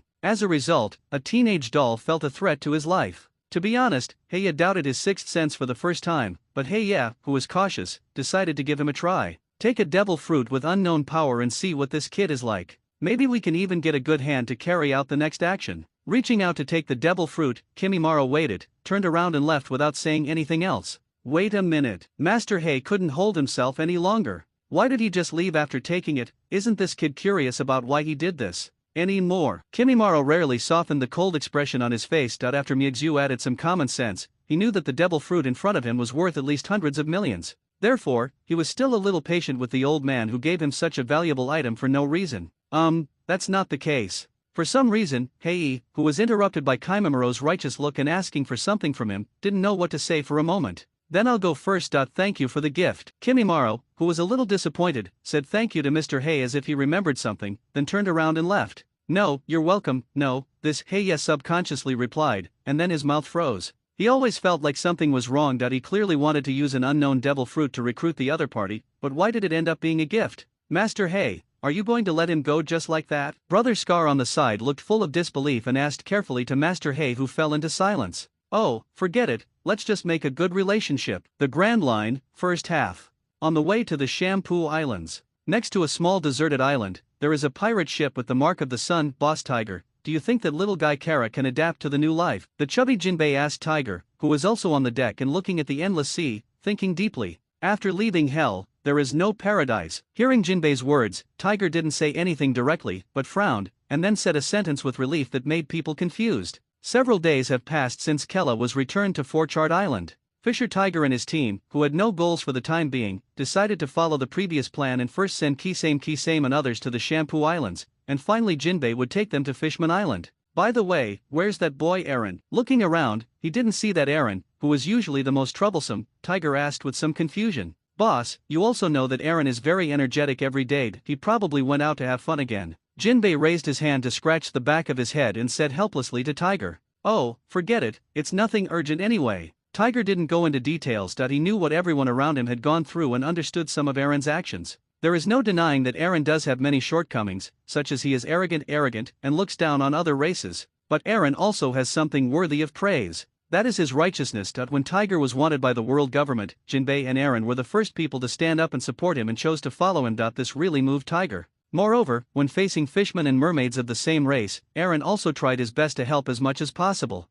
When he was in the Shampoo Islands, he was willing to lend a helping hand even to Kisame Inigaki, whom he had never met before. It's just because Kisame Kisaki is a fishman. It's a pity that Aaron's parents died at the hands of humans when he was a child. From then on, Aaron hated humans and hated everyone who dared to hurt his family and friends. The radical Aaron even chose to break up with Jinbei and go their separate ways from then on because Jinbei devoted himself to the world government and killed Tiger's boss. Perhaps, he knew that Jinbei was doing it for himself and Fishman Island, so he had no choice but to lower his head. However, Aaron, who hated himself for being weak and incompetent, did not have the courage to face all this. He could only take the remaining fishmen and escape from the sad place of the Grand Line, venting all his anger and dissatisfaction on the weak people. On the people of the East China Sea. From then on, he was intoxicated with wealth and dreams, until his final struggle was shattered by Luffy and others. Perhaps, he regrets that he did not choose to join hands with Jin Ping and others to advance and retreat together on a medium-sized warship with a seagull logo. Oh, your shark mouth is really hard. A man wearing a brown cowboy hat and a tan suit, with a slightly wretched appearance and a cigarette in his mouth, stretched out his hand and patted the blue man in front of him. The skinned fishman's face said with a smile,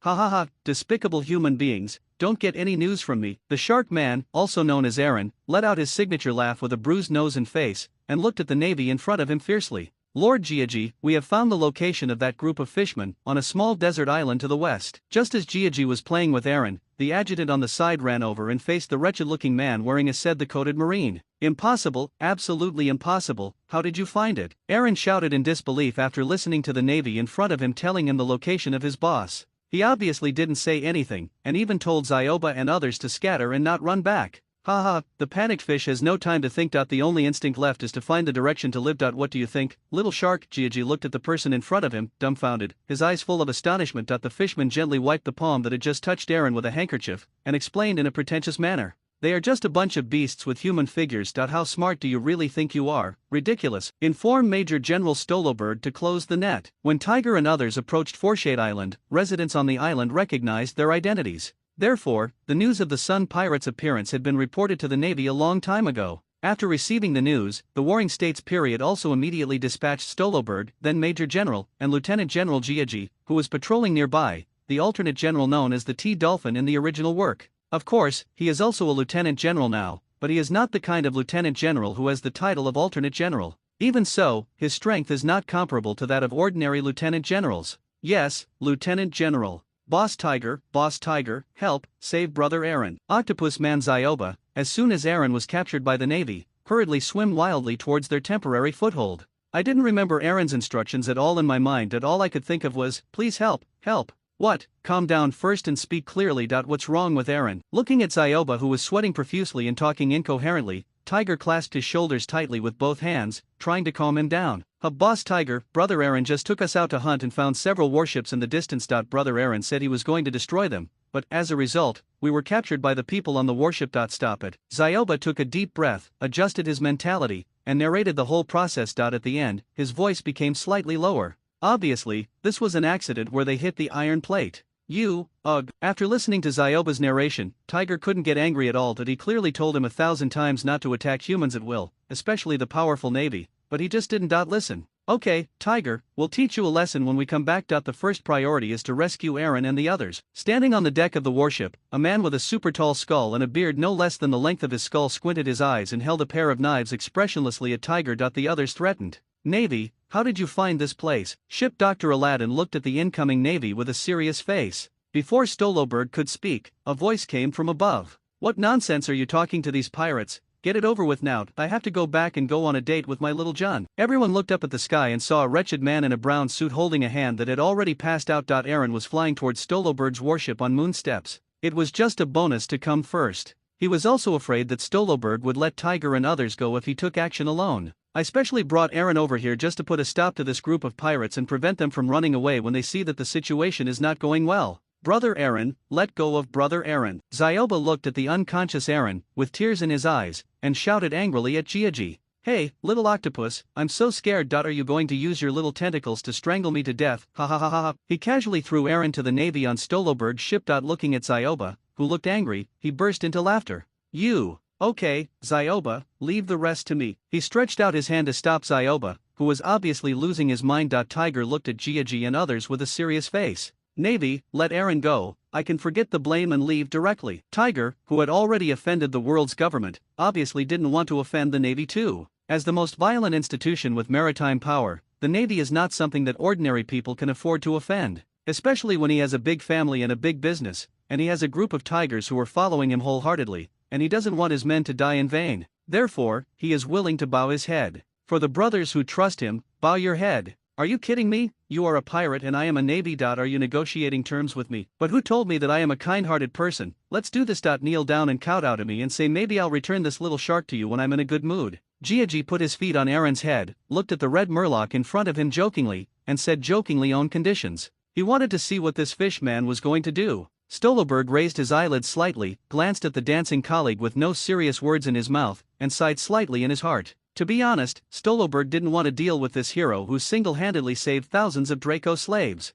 It's a pity that as a navy, obeying orders is what he should do, but the leader of this operation seems to be a very playful guy. No wonder Lieutenant General Tsuru's sister, Major General Jun, looked down on this guy. I thought it was just rumors and a biased evaluation. When I saw it today, some things were indeed not groundless. Hey, Mr. Guinea Pig, I advise you to keep your mouth clean, otherwise my broadsword won't have eyes. Just when Tiger really made a move to bend his knees, Kisei Minakazaki walked forward with the broadsword on his shoulders. Under the grateful gazes of all the fishmen, they supported Tiger's body and stabilized his slightly sinking figure. As the captain of the Sun pirate ship and the boss of many Murlocs, any decision Tiger makes is supported unconditionally by all Murlocs. Even the Tiger boss really put down his dignity and prayed to the enemy to be kind and exchange Aaron back. No one stepped forward to stop him, because they knew that Boss Tiger bore more pressure and made greater sacrifices on his shoulders. They have no reason and no right to stop it. However, Kisei Minakazaki is different. He is not Tiger's little fanboy. He only takes action on things he doesn't like. Now this guy, who looks like a rat and is full of bad words, is the one he wants to teach him a lesson. Brother Kisame, it's okay. Before Tiger could finish speaking, Mikigaki Kisame reached out to interrupt him. Mr. Tiger, don't think too much. Right now, I just don't like him. Kisame Mikigaki gritted his jagged teeth and gave Tiger a reassuring look. He looked at Kisame Kisaki who was supporting him next to him, and then looked back at his brother whose eyes were full of worry and anger. Tiger took a deep breath, raised his clenched fists, and shouted, "Brothers, raise your weapons. Dignity only lies on the blade. Let these Marines see the power of our Murlocs. Yes, Boss Tiger. Yes, Boss Tiger." In an instant, the morale of everyone in the Sun Pirate soared, and their eyes were full of anger and fighting spirit. Damn Murlocs, it's really troublesome, and I have to do it myself. Jiaji looked at the Murlocs who were suddenly cohesive, curled his lips, put out the cigarette in his hand, and said impatiently, "Tiger, leave this Mr. Guinea Pig to me. I just want to see if he is strong enough to be so arrogant. But, well, be safe." Tiger wanted to say something else. When he was talking, Inukasaki Kisame gave him a reassuring look, which made him swallow what he was about to say before, and finally just told Inukasaki Kisame to pay attention to safety. "Mr. Guinea Pig, are you ready? I'm coming." In an instant, Kisame's entire arm and the large blade of the same sword in his hand were dyed with an ink-like aura of armed domineering, and then he exerted force on his calf and moved toward Keiki. Ejected away. Armed, iron block, royal. Looking at the flying Kisame Kisaki, Kate quickly raised his arm that was also armed with haki, and used the strongest physical technique of the Navy, one of the 6 naval styles, iron block, punched quickly towards the swung same hata. Kang, a crisp sound, like the sound of iron knocking, came from the place where the two met. "You have some strength. What about this?" Armed, finger grab, flying sting. Shaking his slightly numb hand, Kate put away his careless expression and praised Inukasaki Kisame solemnly. Then, he put his index and middle fingers together and quickly pointed towards the dried persimmon Kisame. A burst of air bullets, like a machine gun, quickly flew out of Jiaji's hand. "Mr. Guinea Pig, you don't seem to be as powerful as your mouth," Kisame Mikigaki replied slowly, calmly blocking the flying air bullets. Unlike the evenly matched battle here, Stoloberg on the other side could only struggle to support himself in the hands of Jinbei and Tiger. Just when the balance of victory was gradually tilting towards the Sun Pirates, a sound of ridicule suddenly came over. Standing on the railing of the Navy warship was a mysterious man wearing an eagle-beak mask. He was wearing a white robe and a dark tie. His slightly mocking voice could be heard throughout the battlefield. "I didn't expect that the Navy can't even do this well. It's a waste to give you so much financial support every year." Ignoring the angry looks of all the Navy, the mysterious man went about his own business and trampled the faces of all the Navy under his feet. He mocked coldly. "CP0 bastard." Kaji, who was fighting against Inagangaki Kisame, looked at the masked man who suddenly appeared and spat bitterly. The expression of anger was mixed with a bit of helplessness. The pirates, who he originally thought he could easily deal with, unexpectedly reached a stalemate and even showed signs of imminent collapse. The most important thing is that the CP0 people hiding in the warship saw a joke. That's right, the man in the white mask is Cypher Pol Agi-0, the most powerful force under the command of the world ZF, also commonly known as CP0. After receiving the news from the Sun Pirates, the 5 Old Stars ordered that Fisher Tiger must be brought to justice to serve as a warning to others. In this operation, the Navy dispatched a lieutenant general and a rear admiral, as well as several warships. If it weren't for the recent changes in the Big Mom pirates and Beasts pirates from all nations, Sengoku sent Kizaru, the most mobile man, to lead the team to capture Fisher Tiger and his party. The human one is General Kizaru himself. Although Kizaru was not available, there was another lieutenant general who had time, and his strength was still good. This was why Sengoku sent him as the team leader. But just in case, the world government still sent a CP0 member who acted as a facade, euphemistically called, to accompany him as an assistant. In fact, it is to monitor the Navy to prevent someone from secretly letting Tiger go. Just like when Aokiji let Nico Robin go. The world government will never allow this guy who offended the majesty of the world government to escape alive again. It seems that Mr. Guinea Pig is just a little follower. Kisame Nikigaki looked at the sudden appearance and said sarcastically to Keiki, who had an ugly expression on his side, "Damn fishman." Kaji, who was already a little dissatisfied, became even more angry under Inakaiki Kisame's ridicule. He didn't refute anything, he just cursed. Then, Kei quickly stepped on the splint with the sole of his foot, used one of the 6 naval shaving styles, and quickly approached Kisame Kisaki, ready to teach this foul-mouthed fishman a profound lesson. "Boss Tiger, leave this guy wearing the mask to me." Jinbei looked at Tiger standing aside with a serious expression, preparing to take the first step to deal with this guy who looked untouchable. "No, Jinbei, leave this person to me, you take the big guy and retreat first." "What? But, Jinbei, now is not the time to be impulsive. Listen to me, this person is very powerful, I'm afraid the world ZF is determined to kill me." Tiger did not agree to Jinbei's request, but instead asked Jinbei to take his brothers and leave first. He felt a strong sense of threat from this mysterious man who suddenly appeared. Feeling that his chances of winning were slim, he decided to break off alone, just to give these brothers who believed in him a chance to survive. "Boss Tiger, we can't live without you. Jinbei, you and I both know that as long as I am alive, the world's government will never give up on hunting me down, and will even implicate Fishman Island. I am the only one who dies, can bring you real hope to Fishman Island." Tiger clenched his big, thick hand into a fist and touched the sun mark on Jinbei's chest hard. "From now on, you will inherit my will. Protect everyone, protect our home." After saying that, Tiger turned to look at the mysterious man on the mast. Then, he looked at Stoloberg, who was standing expressionlessly aside, and gave him a grateful look. Obviously this tall-skulled marine could interrupt him, but he just watched quietly. This made Tiger very grateful, and once again strengthened the idea that humans and fishmen can live in peace. "I only hope that Jinbei can successfully lead everyone on Fishman Island to live the life they want in the future. Brothers, listen to me. From now on, Jinbei will be the new captain of the Sun Pirates." "What, Boss Tiger, what are you going to do?" Aladdin shouted in shock after hearing Tiger's words. He didn't understand why Hao Duan Rui announced a new captain's succession. Although he was also convinced by Jinbei, there was no need to be so sudden. "As the first captain of the Sun Pirates, I issue the last order. All of you, retreat." Jinbei, with tears in his eyes, listened to Tiger's roar with a hint of relief. All over the battlefield, all the fishmen and navy who were still fighting were stunned for a moment. "Don't let Boss Tiger's efforts go in vain, leave quickly." Jinbei looked at the bewildered group of fishmen and shouted after him. "Didn't you hear that? Just obey the captain's orders." Looking at Jinbei and Tiger's words in tandem, Aladdin, although full of doubts in his heart, still chose to trust them unconditionally and immediately became angry. "Have a drink." Looking at the 3 most prestigious people on the ship, they all issued orders. Every fishman quickly pulled away and jumped into the sea. As fishmen, the sea is their home. Without the constraints of ships, the Navy has no way to catch it. Ignore them, capture Fisher Tiger first. Looking at the Murlocs escaping, the masked man ignored them. For him, ordinary Murlocs were just ants, as long as the mission target was still there. After hearing the masked man's order, the Navy looked at Stoloberg, who did not refute, and finally all came to Tiger. "Damn world government stooge, give me your life." He knocked back the surrounding naval soldiers with one palm. Tiger shouted at the mysterious man, but his body flashed dexterously and came to the vicinity of Gigangaki Kisame.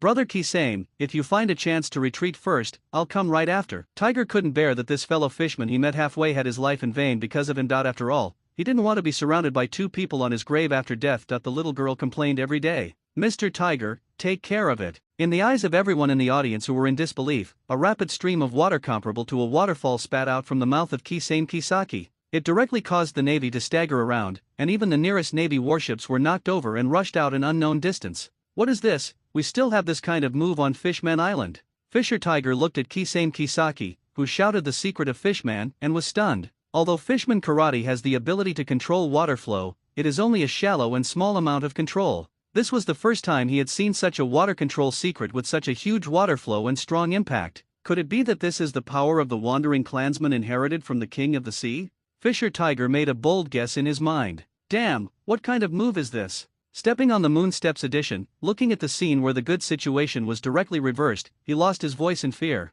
Damn it, you two go and stop that blue fish man, Fisher Tiger, I'll do it myself. The masked man, who was caught off guard and had water sprayed on his face, looked at Kisame angrily, wanting to teach him a lesson himself. He looked at this damn guy, but considering the punishment after failing the mission, he shuddered and decided to get rid of Fisher Tiger first. Ignoring the reactions of Ji and Stoloberg, the masked man rushed straight towards Fisher Tiger. In the distance, everyone in the Sun Pirates who had escaped safely looked downcast. It's all your fault, Aaron, that if you hadn't insisted on destroying some warship, how could Boss Tiger have? A fishman suddenly stretched out his hand, pulled Aaron up from the ground, and squeezed Aaron's arms tightly. Collar, eyes widened, roared at him. Ahem, Aaron, who was rescued from the Navy warship by Zioba during the chaos, coughed weakly, and then avoided looking at the fishman who was tugging on his clothes. He felt a little guilty and didn't know what to say. What? That's enough, that's it. Don't talk about whose responsibility it is. Jinbei interrupted the dispute between several people. Wow! A sound of breaking water came from the sea. Who? It's me, Mr. Jinbei. I'm sorry, I only brought this back. Kisame Mikigaki stretched out his hand and handed a green scarf to Jinbei and others. Boss Tiger. The fishman who had been dragging Aaron just now saw the scarf in Kisame's hand, and quickly ran over and carefully picked it up with both hands. I don't blame you, brother Kisame. On the contrary, if it weren't for you, I'm afraid we would all. Cheer up, Mr. Jinbei, you are the heir to Mr. Tiger's will and the current captain of the Sun Pirates. Kisame Nigaki. He reached out and patted Jinbei on the shoulder, encouraging him. You're right, brothers, let's set sail. Send Tiger Boss home. Where is this? Who are you? I remember that my heart was clearly penetrated. This is the East China Sea, you can call me Eisen, and you will know the rest later. Pushing up his glasses, Eisen looked at the resurrected guy in front of him and replied with a smile. East China Sea, Xuanjiao Village. I didn't expect this thing to be quite easy to use, and it works quickly enough. Mu Shui murmured to himself as he weighed the crystal bottle in his hand. Brother, what are you mumbling about alone? Come with me to see the newly opened hot spring shop. Looking at Mixu, who was talking to herself, Kuona walked over quickly, her face flushed. She said coquettishly to him. Okay, let's go.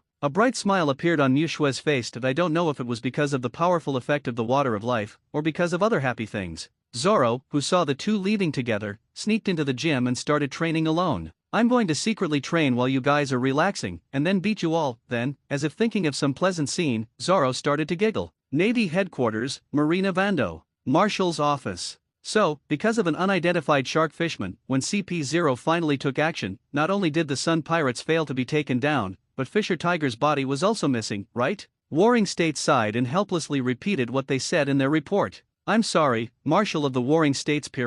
Stoloberg, whose skull was bandaged, said apologetically. After all, it was because of a moment of weakness that he didn't take action with all his strength. That he didn't expect that the blue fishman later was so powerful. It doesn't matter that if the heart is completely pierced, you will definitely not be able to survive. It can be considered as completing the mission. Okay, you can go down and recuperate first. The award ceremony will be in 2 days. Don't look so gloomy then. Look like this. Warring States patted Stoloberg on the shoulder and told him. Obviously, although Warring States was a little surprised by the outcome of this mission, he didn't care that he originally sent people there to deal with the world's government, so he didn't care whether the outcome was good or bad. Admiral's Ward. Ze, Teacher Zifa, why are you here? Looking at Zifa, whose expression has become softer because of his retirement, and Jiaji, who is lying on the hospital bed, he is like a mouse meeting a cat, honest and honest. He said hello to Zifa and even addressed him with great respect. If I didn't come and take a look, I wouldn't know you've become such a virtuous person now. How many times have I told you to train well and don't just be idle and harass other girls all day long?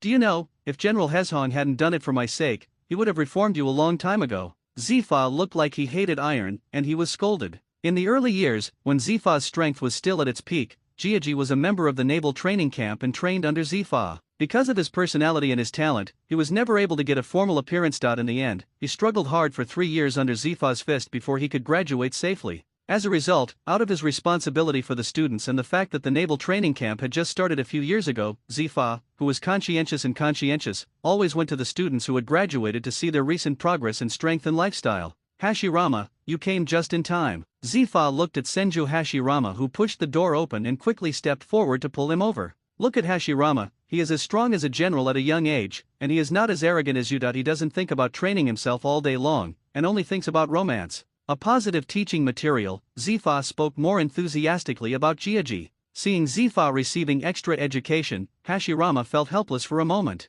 Originally, he wanted to ask what Zifa wanted to do with him, but in the end, he got involved in an education conference. Although I'm not talking about myself, it's boring anyway that it's not as interesting as educating pirates or discussing new methods with little Sadie. Master Hashirama, I have thought of a new move. Come and try it with me that you will definitely be satisfied. In the ward, Hashirama helplessly listened to Zifa's nagging and said, a female voice filled with excitement sounded. I saw a sexy lady with long wavy blonde hair, wearing a large men's navy shirt outside and a pink tights underneath, suddenly pushed the door open and walked in. She took Hashirama's arm in her arms and pulled her excitedly. He is about to leave. Teacher Zifa, if you want to continue, I will leave first. I will chat with you later. Hashirama scratched his head with his free right hand and said apologetically to Zifa, ha ha ha ha, it's okay that you go and do your work first. Don't keep your little girlfriend waiting. Zifa looked at the two people's intimate movements and suddenly showed an expression of I understand and nodded happily. Female, girlfriend, Lord Hashirama's girlfriend. Upon hearing Zifa's words, little Sadie was stunned for a moment, and the lower half of her exposed face turned as red as a candle.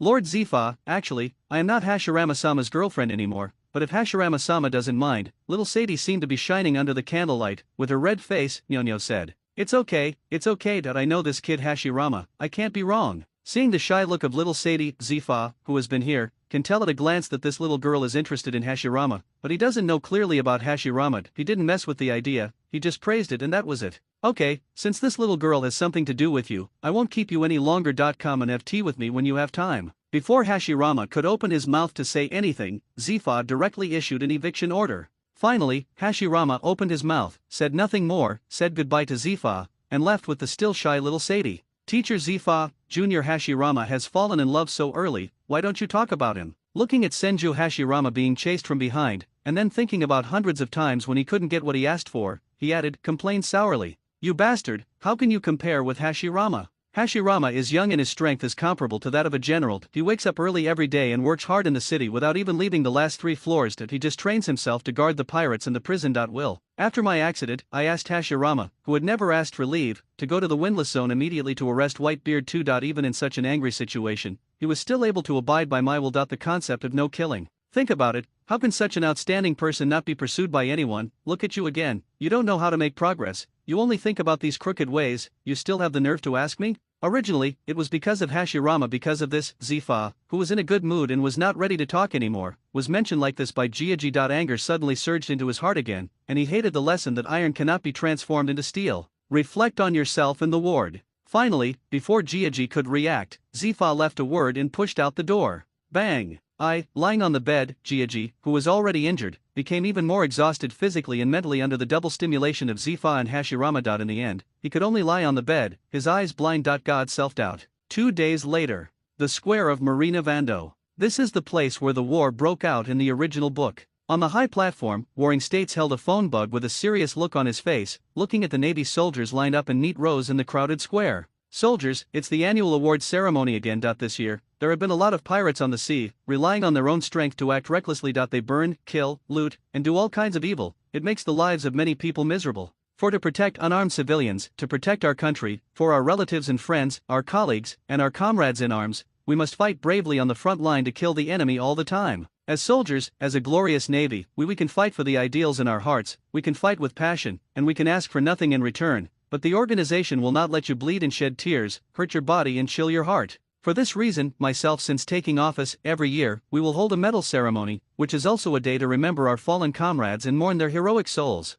Let us always remember those heroes who are not afraid of sacrifice for the justice in their hearts. Everyone present, please stand up and observe a moment of silence for these brave warriors. Before he finished speaking, Warring States took off the navy hat on his head, placed it on his chest, lowered his head slightly, and closed his eyes. The square was completely silent. Tens of thousands of people thought of the deeds of those heroic martyrs at this sacred and solemn moment, and paid their highest respects. The past of the martyrs is recalled in my mind, and the time is short and long. Soon, 3 minutes passed. We should not only remember the fallen martyrs, but also praise and respect everyone who is still fighting today. Next, we want to pay tribute to the Navy who fought bravely in the past year. They deserve the glory. The impassioned voice reached everyone's ears. First of all, this year's Major General Award ceremony. Brigadier General Senju Hashirama, please come on stage. Today Senju Hashirama was not wearing the red armor, but was wearing a green suit as the Romans did. Wearing a suit, meticulously combed long dark hair, and a serious and solemn expression, the whole person looks very elegant.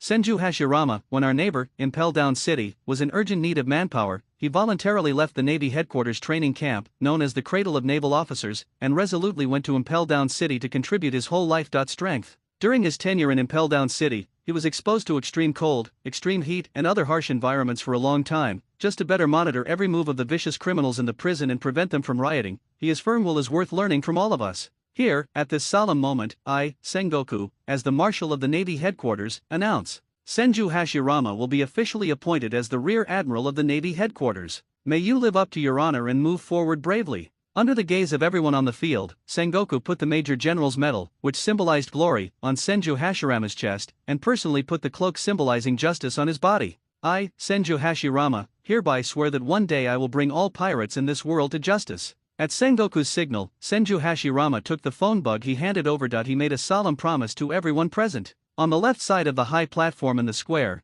there are seats for a group of high-ranking Navy generals. Zifa, you have really taught a good apprentice. Lieutenant General He, who was half-aged, said with a smile to Zifa, whose face was full of pride. Ha ha ha, no, I actually didn't teach him anything. This kid is the one who can make progress on his own. Although he said this, Zifa's face was obviously happy. He also knew that he had only taught Hashirama for a total of more than 10 days, but he couldn't stand it. Everyone who had entered the training camp had the status of master and disciple with him, so he was naturally very happy. TCH, I brought this person back, Zayahi, why don't you praise me, praise this old guy Zifa. Garp, who rarely participated in large-scale ceremonies, curled his lips and said unconvinced. Yes, look at me, I have forgotten our great hero. Thanks to Kapu's wise eyes and pearls, I brought back such a promising talent from the East China Sea. Lieutenant General He looked at Kapu, who was playing with treasures. Pu also quickly praised his old comrade. No, I picked it up by chance. Garp, who was praised, scratched his head with satisfaction and said truthfully, you old guy, I'm complimenting you for being so humble. Did you just pick up such a good idea? Looking at Garp, who was pretending to be humble, Zifa also said with a smile. In a short time, several new major generals were awarded their honors. Next is the awarding ceremony for the Lieutenant General. Every lieutenant general is a hero who has made great achievements for the Navy. It is because of the existence of these mainstays that civilians on the sea can now a peaceful scene. Then the first one is the Rear Admiral of our Navy, Stoloberg. He was in. The last one is the most important person in the history of the Navy, the youngest Vice Admiral, Urza Shikareto, who was only 19 years old. Urza, wearing a crimson suit, walked to the high platform step by step with firm steps. Everyone's eyes were attracted to this woman with a determined look on her face. Urza, who gathered everyone's attention, was like the gorgeous flower that finally came into full bloom. We will stop updating novels on this site, move to our new site, https://reading.com//. She was born in the East China Sea since she was a child. She lost her family, friends, and even her hometown due to the ravages of pirates since she was a child.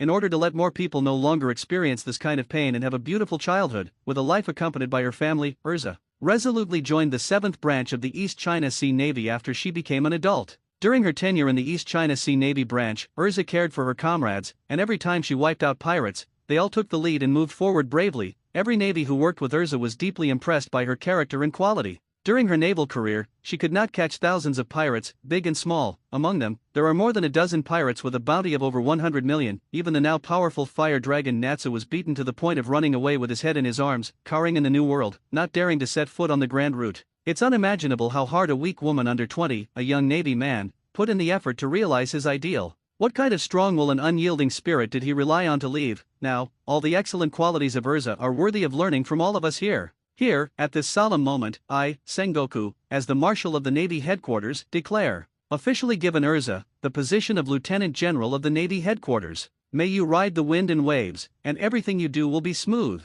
Under the attention of tens of thousands of people, Urza took over the medal that symbolized the position of Lieutenant General from the hands of the warring states. And wore it on the chest. Then, Urza put the cloak of justice on her body, took the phone bug, and swore a sonorous oath. I, Urza, hereby swear to fight to the last moment for all those who have suffered because of the pirates. Urza! Urza! For a moment, the entire square erupted into an unprecedented outburst. The cry was a treatment that no one else had experienced before. Obviously, her strong strength, beautiful appearance, kind heart, and strong will make everyone deeply impressed by her. So everyone looked at her with admiration, as if at that moment, Urza was like the scorching sun, causing everyone to cheer.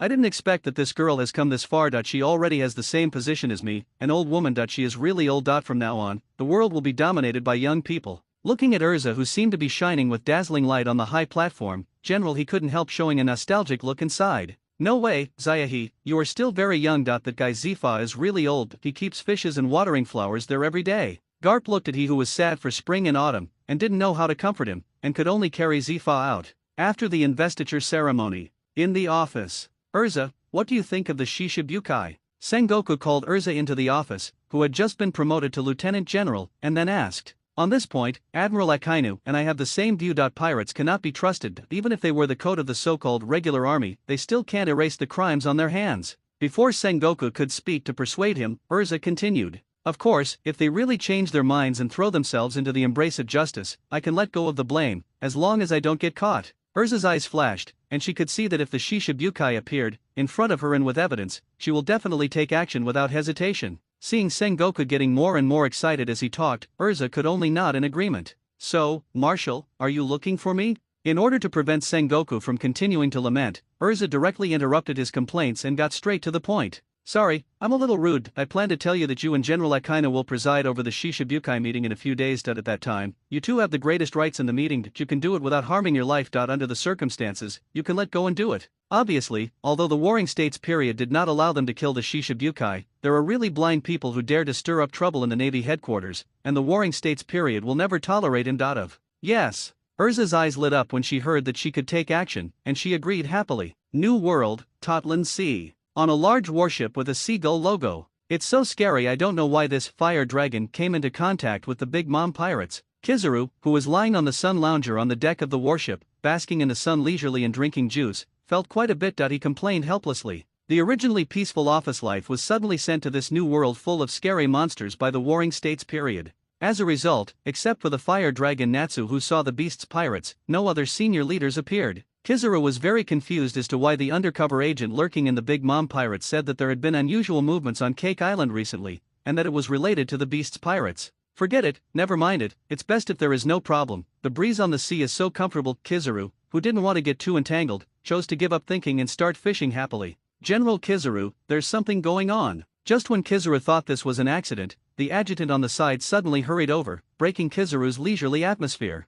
What's wrong? Although the fishing time was short, it was precisely because of the leisure time that I felt happy. Suddenly, many ships carrying the flag of the Big Mom pirates scattered in all directions. Because of the large number, we don't know where they are going yet. The adjutant quickly recounted what had just happened. Is that so? Just report the news back to the headquarters and just follow the instructions. After listening to it once, the summary is that there is something strange, but it is not clear. To be honest, after listening, it means that you didn't listen. Kizaru, who didn't want to waste his time, directly asked the adjutant to report the news back to the headquarters and let the headquarters think about it. After all, he was just an ordinary migrant worker. The time is stretched to 1 day ago. All nations, Cake Island. Is this the 10,000 kingdoms? This island looks just like a cake. At Smoothie's suggestion, Natsu led a group of younger brothers to the 10,000 nations in the Totland Sea. Because the previous transactions were all on islands and other sea areas, I have never seen the true appearance of the Wanguo Islands. I thought it was just a rumor, but I didn't expect that there really is an island that looks like food. It's not just like it, it's actually edible. Seeing Natsu's surprised look, Smoothie covered her pink lips and explained to him. The entire world is centered on Cake Island, with other islands scattered around. There are a total of 34 islands. Each island can be regarded as a unique ingredient. Each island is guarded by my brothers and sisters. Natsu's eyes gleamed when he heard that all the islands were made of food. If he could eat all 34 islands, he would be able to improve his physique by many levels with his strong appetite. If you are interested, I can take you around every island. By the way, I am stationed in 100% Island Fruit Tree Town. There are basically no people there. I can secretly squeeze juice for you. Look, seeing the interested Natsu, Smoothie felt happy. After all, not everyone can accept an island full of desserts. If Natsu showed disgust, she wouldn't know what to do next. After all, this was her home where she had lived for more than 20 years, and she would never allow anyone to slander or even destroy it. Fortunately, Natsu is not that kind of person. On the contrary, he really likes it here. This made Smoothie, who was a little nervous at the time and a little uneasy afterwards, feel relieved. Juicing. Not sure what he was thinking of, Natsu touched his waist, and then said with a solemn expression, Ahem, let's not rush the juicing thing. Why don't we get down to business first? What do you think? Looking at Natsu, who suddenly entered a serious state, Smoothie was slightly startled, then a blush rose on his cheeks, and his eyes he looked at Natsu with a wet look. I'm talking about squeezing juice for you, but if you want to drink it, you have to wait until night. Smoothie put his pink lips gently against Natsu's ear and said naughtily. Natsu trembled, then licked the corner of his mouth, as if he was reminiscing about something. It should be said that the Minister of Juice does have one of the best skills in blending juice. Its taste is something that even a strong-willed person like Natsu can't help but remember deeply. Let's go. I've already told Pero, the eldest son of our Charlotte family, about our return today. Although the episode just now made Smoothie a little shy, it was still sweet. The feeling made this single girl even more intoxicated. If he hadn't already told Pero and was afraid that his mother would be angry after waiting for a long time, Smoothie would have really wanted to show Natsu his abilities as a user with the ability to squeeze fruit. She was confident that her majestic Juice Titan form would not lose to Natsu's Dragonite form. We're back, Smoothie. Katakuri, who had been waiting at Cake Island for a long time, couldn't help but frown slightly when he saw Smoothie just leaning next to Natsu, chatting and laughing in a harmonious atmosphere. It can be seen that the relationship between Smoothie and Natsu is very good, which can even be described as close. Occasionally, the two people will have some natural foreign-to-body touching. It is obvious that the two of them have become accustomed to it. After thinking about Natsu's various experiences, at least in terms of strength, he is definitely qualified. I just don't know how far the relationship between these two people has reached. Second brother, I'm worrying you. By the way, this is Natsu, the strongest pirate this year and the future poster boy of the Beast Pirates. Natsu is also known as the Red Dragon. Let me tell you, he is super strong. Even more powerful than you. We are getting married. Oh, in the blink of an eye, that little girl has already found where she belongs. Second brother, I really don't mean to exaggerate, Natsu is really powerful. Smoothie looked at him. Looking at Katakuri, who was teasing him and his obviously disbelieving expression, he could only emphasize it again stubbornly. Okay, let's talk about it later.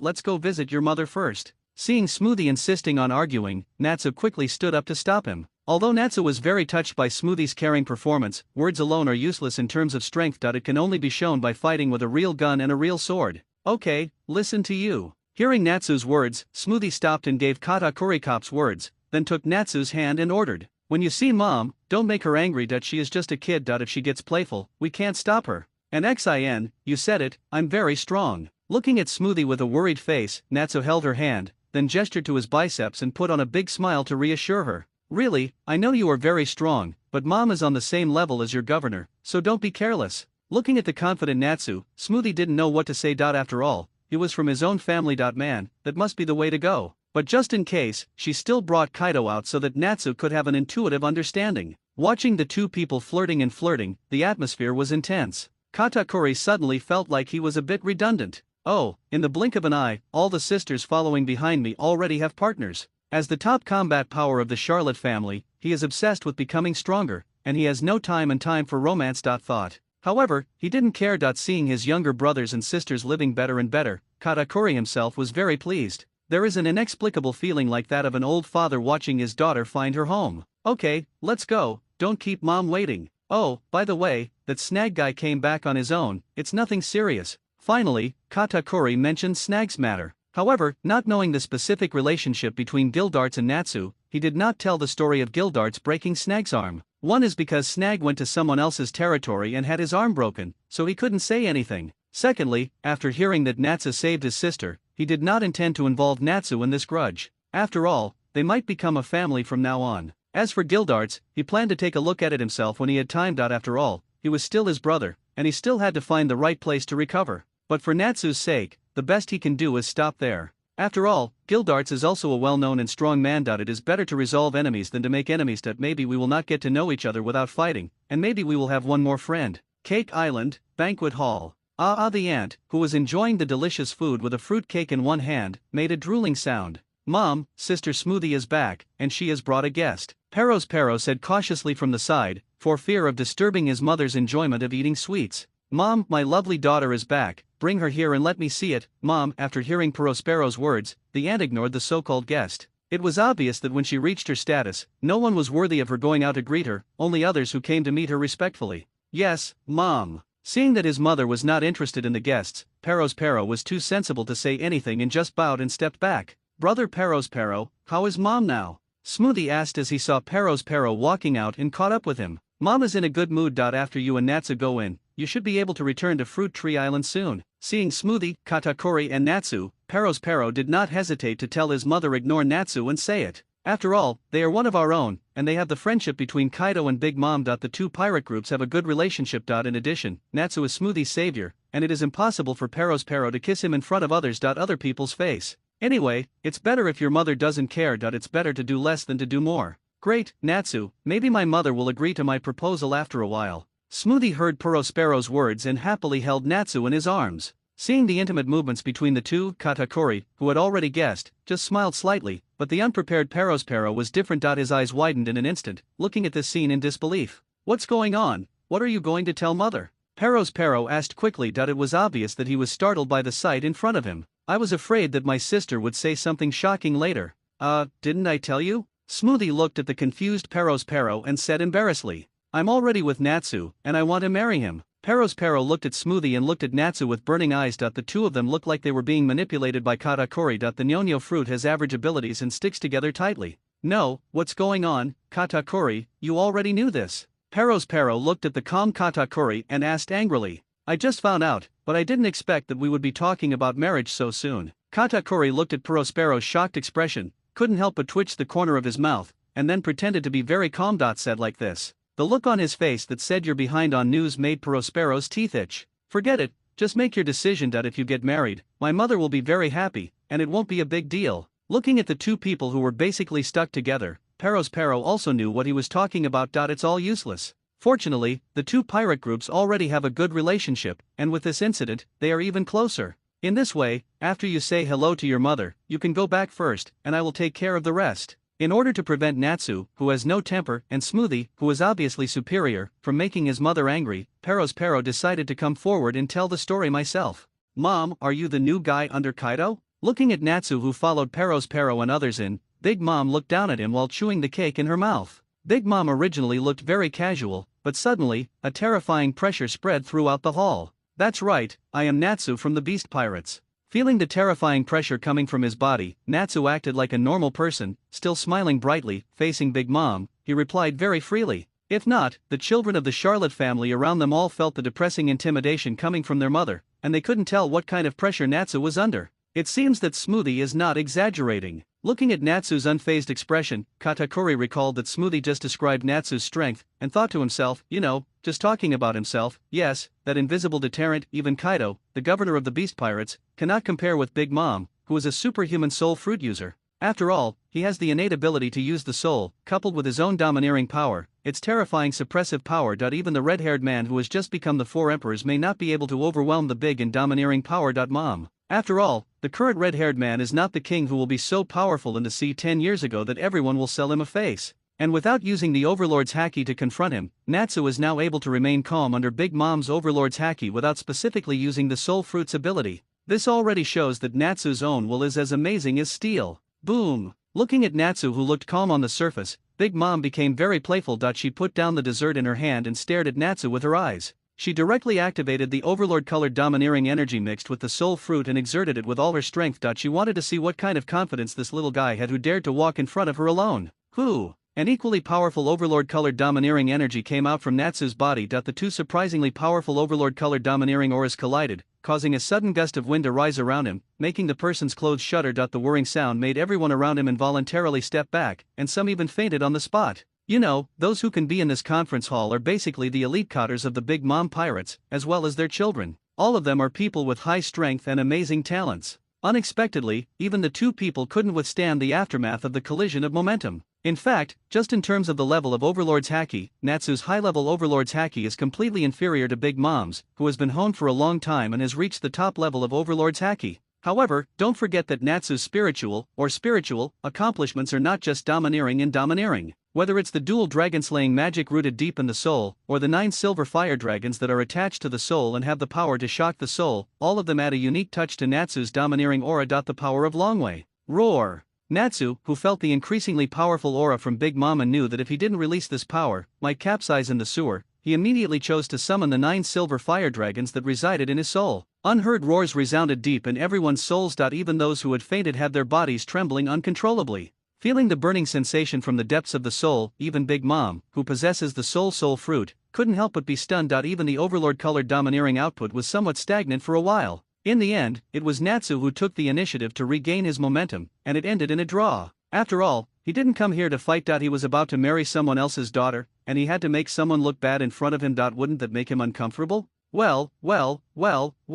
Just when Katakuri, Perospero and the others were still immersed in the astonishing confrontation just now, a unique burst of laughter came out. Listening to Big Mom's iconic laughter, Katakuri and the others subconsciously clenched their weapons, fearing that their mother would go berserk. Fortunately, the worst-case scenario did not occur. Natsu, right, you were much more powerful than that kid Kaido when you were young. How about you, do you want to join my family? My children can be your choice. Looking at the childish face in front of me, but with amazing potential the little guy, the Big Mom's desire for marriage is rising again. However, because of Natsu's strength, she didn't let him marry her. Instead, she chose the many children under her command. I'm sorry, dear Big Mom, my boss treats me very well. I have no idea of changing my employer yet. Just when Big Mom's face darkened because of being rejected, Natsu's words rang out again. However, I do like one of your daughters. In fact, I came here today to propose to her. Seeing Smoothie's affectionate look at Natsu, Big Mom suddenly felt then she understood who the daughter Natsu was talking about. Well, okay, I agree to your marriage. Pero, go and inform Mom that I am going to hold a grand tea party to announce their wedding. Big Mom is actually thinking I also know that poaching, especially poaching my old friend Kaido, is a bit unethical and a bit difficult. However, people always have a sense of luck, and maybe Natsu is really charmed by his daughter. All in all, Natsu is willing to marry his daughter, which is a good start. Big Mom was in a great mood and asked her eldest son to tell the world the news and let everyone witness this moment. With the addition of Natsu, Big Mom's strength will reach a higher level. As for Natsu, who is obviously a member of the Beast Pirates, why does Big Mom think Natsu is one of his own? Obviously, although Natsu is nominally a member of the Beast's Pirates, as we all know, the Big Mom Pirates are a special pirate group connected by blood and marriage. Marshal's office. Ah hey, what do you think? Sengoku handed the news about the latest trends of the Big Mom Pirates to Lieutenant General He. Apart from the fact that a large number of ships have left Wonguo, is there no other news? Lieutenant General He frowned and asked after reading the information. This kind of unclear intelligence makes it difficult to analyze accurate and useful information.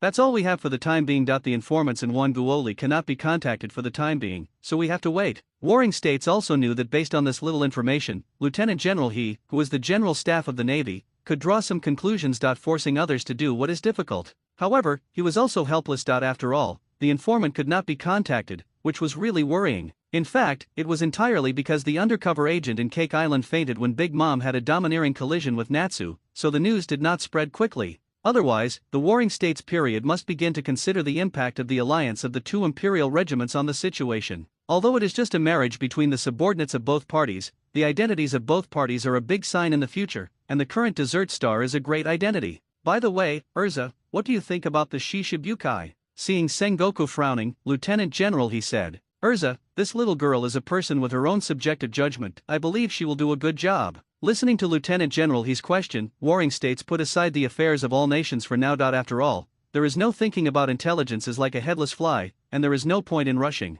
Really, have you ever thought about applying for Urza to be a general candidate? Listening to Sengoku's evaluation of Urza, Lieutenant General He felt that it was very pertinent, so he put forward his thoughts. Why do you mention this suddenly? Sengoku was a little surprised that you must know that Urza has just been promoted to Lieutenant General in the headquarters. Although the candidate general is also a Lieutenant General in name, he has a treatment that is not inferior to that of a general. At the same time, in the absence of a general, at that time, he had the qualifications to directly replace the position of general. It cannot be given casually. It must be approved by the 5 old stars and more than half of the Navy's generals. In this turbulent era, although you and I don't say it, we know in our hearts that the strength of the Navy has been completely unstoppable, and the pirate frenzy has exploded. And the current 3 generals, Porosalino and Saka, you also know the personalities and styles of these 3 people, Sakaski and Kuzan. Although some of Sakaski's actions are too extreme, it is undeniable that he is the most concerned about pirates. Kuzan gradually became depressed because of the incident with O'Hara. Although he could still complete the task, he had long lost the energy he had at the beginning. As for the slippery Porosalino, although he is a bit lazy, as a shining fruit, people with abilities often have to act as firefighters. The most important thing is that he also works part-time as a guard in the scientific force. Many times, when we need a significant person to come forward, we have no way to come up with suitable manpower. Again, in addition, Urza is now well known among the young generation of the Navy, and she is strong enough to fill the position of general replacement. Maybe we can arrange her for it in advance. Although Urza, this little girl, is a hawk. People brought in, but whether they are hawks or doves, in the final analysis, they are all Marines fighting for justice. Besides, you also said that Urza's temperament is not like Sakaski's. Being too harsh can completely give her a greater say in the hawks, making her qualified to stop some of Sakaski's inappropriate behaviors. Hearing that Warring States did not refuse, Hezhong knew this old comrade very well. Will know that in fact all he needs is a reason to convince him. Therefore, Lieutenant General He pointed out that the biggest problem of the Navy now is that there are too few people who have weight and are willing to stand up. Urza happened to meet these conditions. In addition, the Hawks are indeed one of the top factions in the Navy headquarters in terms of combat effectiveness. Although most of them are very iron-blooded, not all of them believe in absolute justice like Akainu. They are just not like the Doves. Mainly to arrest.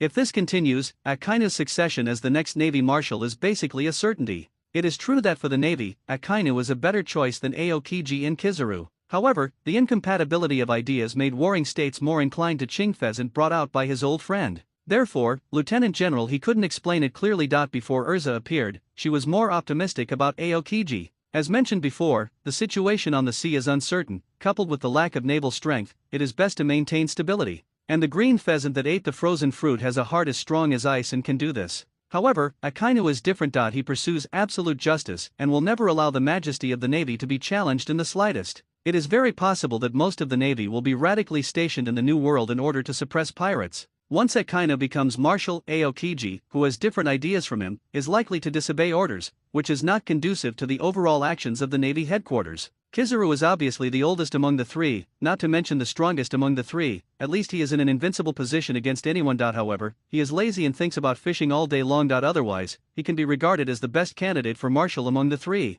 But this was all before. After Urza entered the Navy headquarters, many people in the Hawk showed a very friendly attitude towards Urza because of the veteran Lieutenant General Doberman. Moreover, as her strength and reputation continue to increase, they are also willing to stand on the same front as Urza. However, due to the face of their seniors and the same level of position, they are not as good as Urza. His subordinates do things. Therefore, Lieutenant General he is ready to find an opportunity to raise Urza's identity and status, which can be regarded as a small check and balance for Akainu. If it weren't for Senju Hashirama's abilities being defeated by Sakursky, she would actually be more inclined to bring this old friend back to him and train him to be Aoji's right-hand man. Domineering, thanks to Lyukin of 5-Star Hotel for the extravagant flowers. Hey,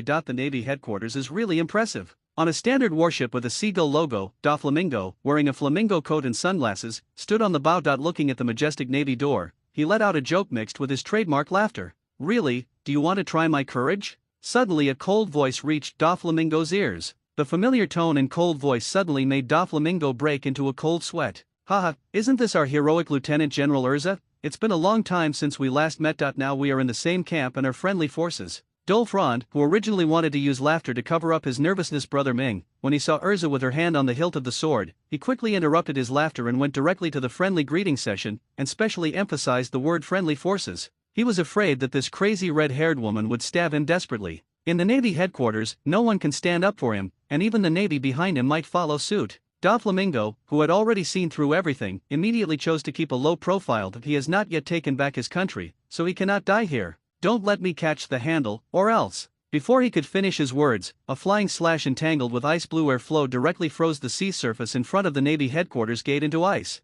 Then, Urza motioned to the deputy next to her to take away Doflamingo, who was shocked and speechless by the scene in front of him. This crazy woman's strength has changed too much. She can't be offended. Absolutely. Doflamingo, who secretly vowed to stay away from Urza, followed her lieutenants and left without saying a word. With Doflamingo's arrival, soon, one after another, all the Shishibukai gathered at the Navy headquarters. They are known as the most beautiful woman in the world. Both men and women will be obsessed with her beauty. The superhuman sweet fruit power user, Boya Hancock. His left hand is a golden hook, his hair is slicked back, and he has a cigar in his mouth. He is the natural person with the ability of the swish fruit, Shah Crocodile, who defeated Douglas, the descendant of the devil. The former king of the kingdom of Sorby, a tall man with a Bible in his hand and a superhuman flesh ball fruit user, Bartholomew Bear. After fighting with the current emperor, Kaido of the 100 Beasts, and successfully returning to the first half of the Grand Route, the superhuman shadow fruit user, Moonlight Moria. The former celestial dragon, now the underground emperor of the world, known as Celestial Yasha, the one with superhuman string fruit ability, Don Quixote Doflamingo. Holding one of the 12 supreme swords in his hand, the supreme swordsman who has become the world's greatest swordsman, Jorikar Mihawk, is known as the Eagle Eye. As well as destroying an entire country with one blow, he defeated Kizaru, one of the 3 current generals with the natural shining fruit ability, and Gildarts Cleavy, known as the Destroyer. In the meeting room of the Navy headquarters, Akainu, wearing a dark red suit, a navy hat, and a cigar in his mouth, sat at the head of the conference table with a serious look on his face, while Urza sat on Akainu's left-hand side. After all, the Shishibukai took their seats one after another. The naval officer who was in charge of the minutes of the meeting looked at the Shishibukai and explained, "Everyone, today's Shishibukai meeting is under the sole responsibility of our Navy headquarters Admiral, Admiral Sakaski, and Navy headquarters Vice Admiral, Vice Admiral Urza. If you have any questions, you can ask these two at any time. Seeing that Shishibukai remained silent, Akaina nodded with satisfaction. The reason why I have called you all together today must be very clear to everyone. From now on, all of you here will be colleagues. I hope you can unite as one, cooperate with each other, and contribute to the security of the sea. Akaina spoke slowly, and the temperature of the entire room seemed to have risen a lot. Fortunately, even the weakest naval officer in charge of recording had the rank of colonel, so he would not be overheated by this temperature. Soon, Akaina finished everything that Sengoku had told him. Any questions? Slowly exhaling a puff of smoke, Akainu glanced at everyone. Except for the sleepy Gildarts, everyone else was sitting there without making any sound. Humph. Because the Warring States period had stated that you must not take the initiative to attack the Shishibukai without any reason, especially in the Navy headquarters, it would directly reduce the credibility of the Shishibukai and affect subsequent plans. Akainu, who was dissatisfied with Gildart's attitude, could only snort and then left the meeting room. Everyone, if you have no questions, you can leave. Watching Akaina leave, Urza stood up as the deputy host of the meeting. Jaihihi, forget about others, this guy who can fall asleep in meetings, why should he become a Shishibukai like us? Can he sleep? After Akaina left, he clearly felt that the oppressive atmosphere had disappeared. Mariah laughed his strange laugh and taunted Gildarts. A junior who just went to sea, is he worthy of the same position as me?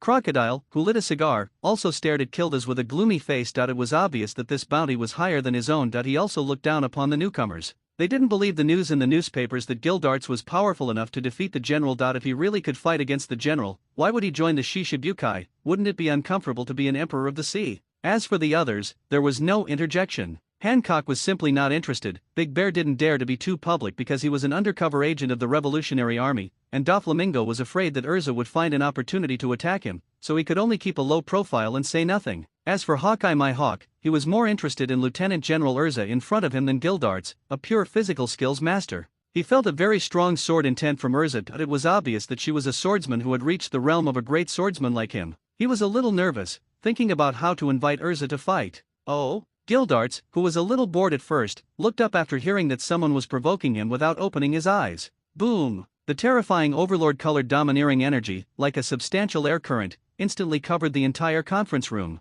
Under this sudden impact, Doflamingo and Hancock, who also had overlord-colored domineering, subconsciously released their overlord-colored domineering. Unfortunately, due to the gap in domineering between them, their overlord-colored domineering could only be so tight against the body that it can't be released at all. Looking at Mariah and Crocodile, whose expression suddenly changed under the domineering aura, Gildarts felt a little bored. Is this the only level? Gildarts looked at Mariah and Crocodile with an expression of, "You have disappointed me so much," and curled his lips. You bastard! Desert Diamond Sword. Looking at Gildart's eyes as if he were looking at trash, Crocodile, who was arrogant, was instantly angry. He directly faced the majestic domineering look and said, rushed towards Gildarts. Bang! In an instant, Crocodile flew out faster than when he came. Hyundai. Seeing that Crocodile was about to hit the wall of the conference room, Urza took action directly. Snowflakes were flying, and an icy blue sword energy was seen, directly freezing Crocodile on the spot. Whether it was Gildart's simple and crude domineering body-enhancing technique or Urza's exquisite and powerful sword skills,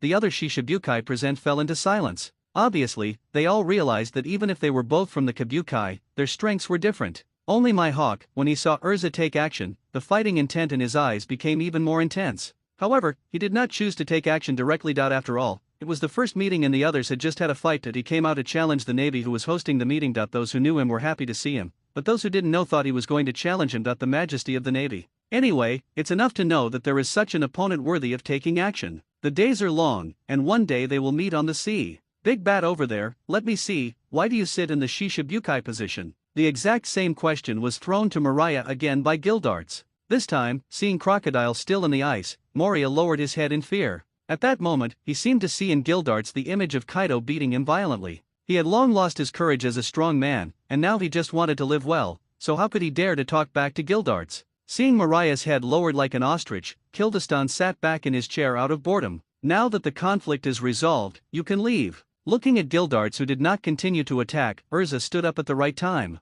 I thought there was something good to watch, but I didn't expect Moria to be so cowardly that she didn't even have a chance to take action. After Urza finished speaking, she walked straight out, paying attention to the movement behind her as she walked out. If someone was really doing something, she would have reason to teach the other Shishibukai a lesson. As for why they didn't fight Gildarts, defeating the Shishibukai, who are currently in the same camp, would not only not increase their reputation, but would actually reduce the credibility of the Shishibukai, and the gain would outweigh the loss. In addition, because they are both clones, the experience value will not be increased, and after experiencing the battle on Beehive Island, Urza thought that she could not defeat the explosive Gildarts, so she did not want to take action against him. Seeing Urza leave, Gildarts, Mihawk and others also got up and left. Only Mariah, who was still immersed in painful memories, did not move in his seat for a long time. North Sea. Several strange ships without pirate flags, which did not look like merchant ships, were floating on the sea. These are special fleets formed by Hei after transforming some pirate ships and merchant ships. How's it going? Hei, who was hunched over and wearing round sunglasses,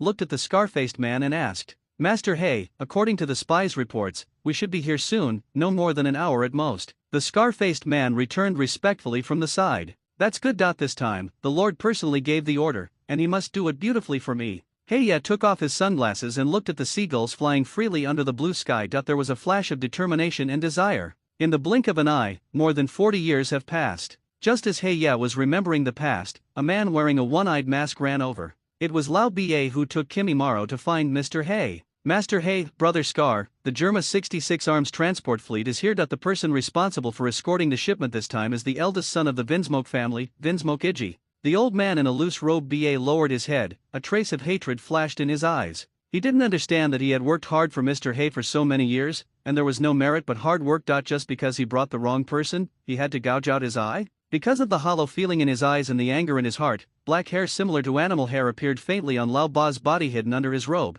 but it was quickly suppressed by Lao Ba who calmed down. They didn't notice Lao Ba's strange vision. After all, Hei and Scar Brother didn't have clairvoyance eyes. Notice, all personnel, all dispatched. Pay attention, try to protect the goods. Hei retracted his gaze, looked at the scar-faced man, and gave serious instructions. He knows that whether his lifelong dream can be realized depends on this time. Yes, Mr. Hei. Brothers, come to work. After finishing this job, each person will receive 500,000 Baileys. This is the rule that Mr. Hei has set since his debut. Every time, 20% of the loot is taken out and distributed unconditionally to everyone who participates in the battle. The rest, after excluding the necessary expenditures to develop the gang, will be distributed based on merit, and he will pay pensions to every brother who dies in the war, just to let every brother who hangs out with him have enough to eat. The generous treatment made Master Hei's subordinates a mixed bag at first, but Master Hei was not a philanthropist either. The generous benefits corresponded to harsh punishments. If anyone dares to embezzle the money that his brothers earned with their lives, he will show no mercy and will directly behead him as a warning to others. The combination of kindness and power is also the reason why Hei has been in his current position for more than 10 years.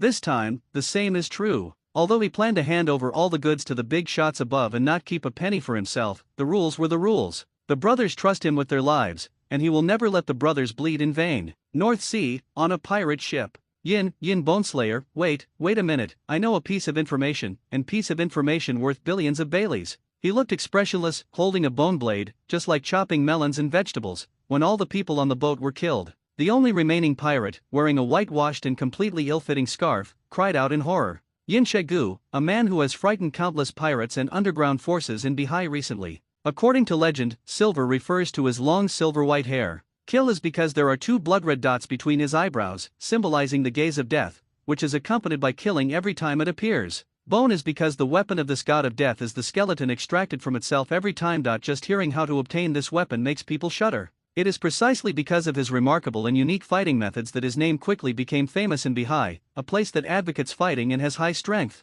Speak. Hearing the words billions of silver, which is Kimimaro, he raised his hand. It seems that he heard this once when he first arrived in Bihai, and he also harvested a devil fruit because of it. Therefore, he chose to keep this guy alive for the time being, just in case it was true. Even if this pirate is talking nonsense out of fear before his death, it will be too late to kill him when the time comes. Yin Boneslayer, this is how it is. I was drinking in a tavern and heard the news that Mr. Hei's subordinate, a guy named Lao Ba, said drunkenly. The surviving pirate said, looking at the bone knife extending from Kaimimaro's hand with trembling eyes. After hearing Kaimimaro's words, he didn't hesitate at all, and directly said the source of the news. Master Hei, old man? Kimimaro heard these slightly familiar names, and after thinking about it for a moment, wasn't this the generous old man who gave him the devil fruit? Continue. Kimimaro, whose expression did not change, just held up the bone knife and looked at the pirate quietly. At that time, the old man was mumbling drunkenly, what kind of hatred, eyes, etc., and also said that he would do a big deal in 2 weeks. Although he said it intermittently, the young man could still hear it, 3 billion belly, words like arms.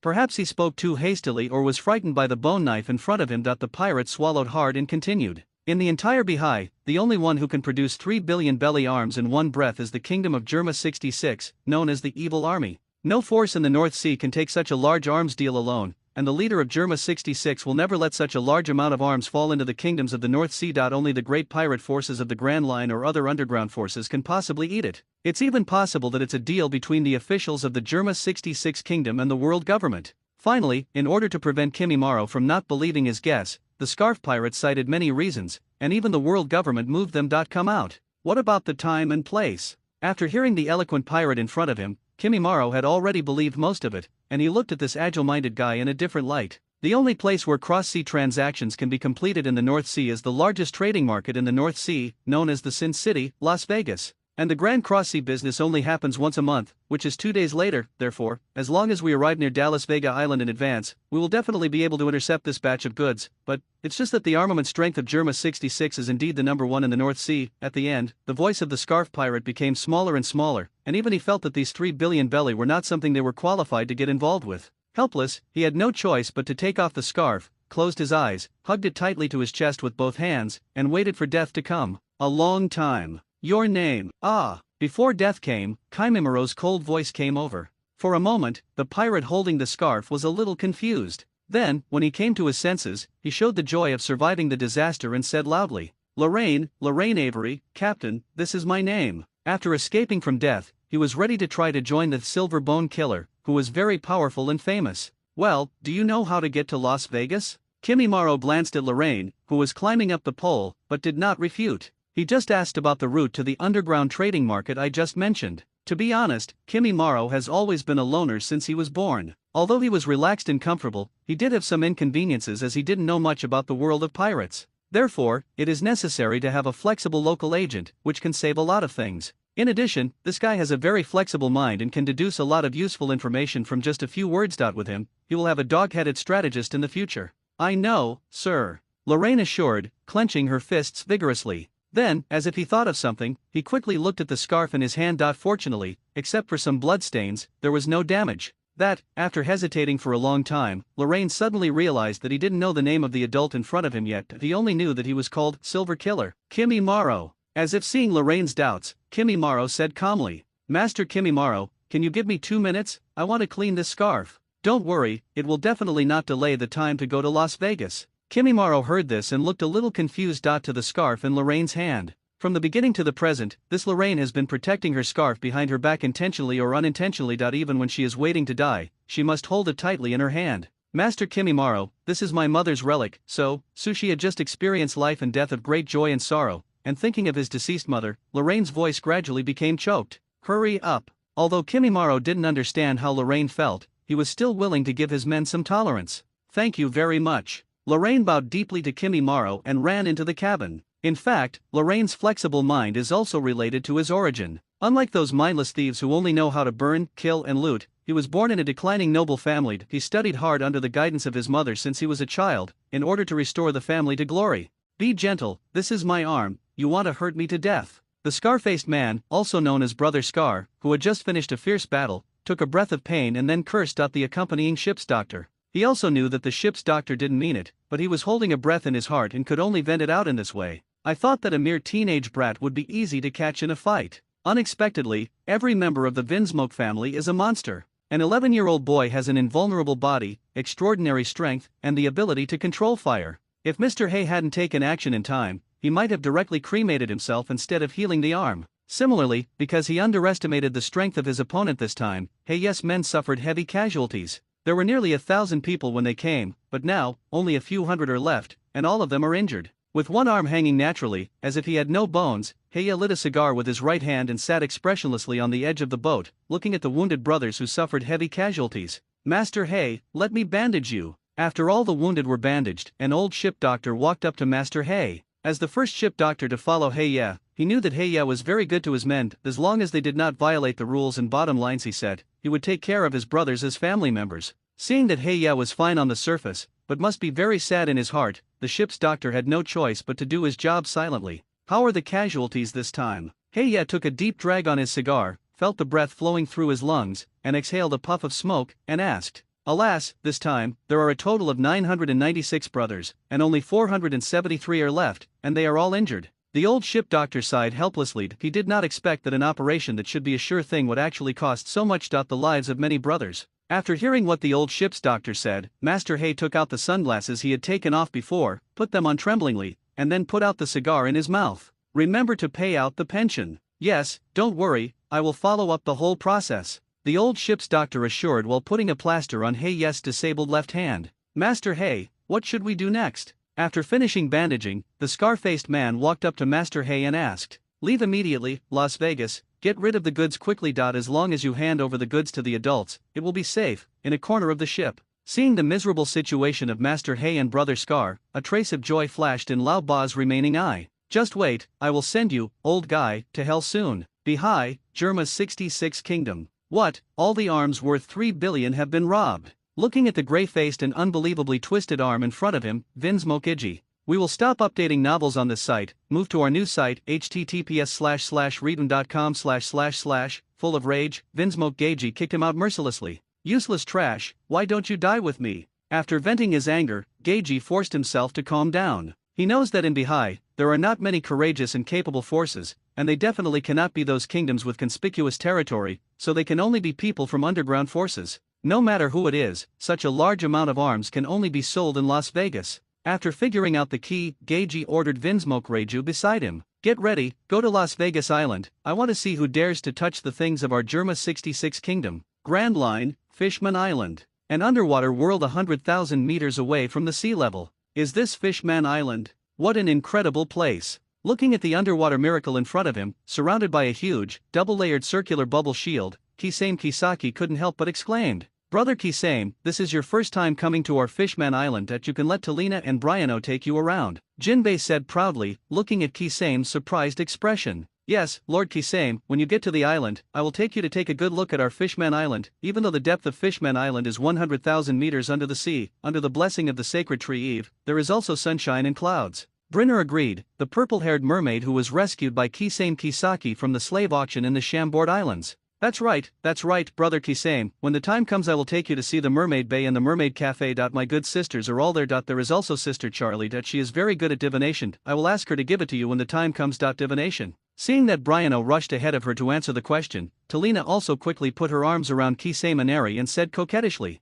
after talking about Xia Li's divination, I don't know what she thought of. Talina's originally fair skin turned the same pink as her hair. Okay, when the time comes, you two will give me a good introduction to the customs of Fishman Island. Kisame, whose arms were tightly clamped and unable to move at all, looked at the two of them, one on the left and one on the right. The mermaid girl couldn't help but make a helpless sound. "Ha ha, Brother Kisame, you go with them to experience the customs of our Fishman Island first. After I take care of Boss Tiger's affairs, I will take you to Ryaga City to meet the king of our Fishman Island, Nip. Your Majesty." Looking at the harmonious atmosphere around Kisame Mikagaki, Jinbei couldn't help but sigh. If Boss Tiger was still here, he would definitely smile with relief when he saw this scene. Jinbei shook his head, no longer thinking about what was there and what was not. Now that Boss Tiger is gone, the future brothers of the Sun Pirates and the safety of Fishman Island will all rest on his shoulders. For a moment, Jinbei felt a huge pressure and thought about whether he could leave Kisame Kisaki on Fishman Island. One is because Aniki Keiki Kisame is powerful and his presence will greatly increase the safety factor of Fishman Island.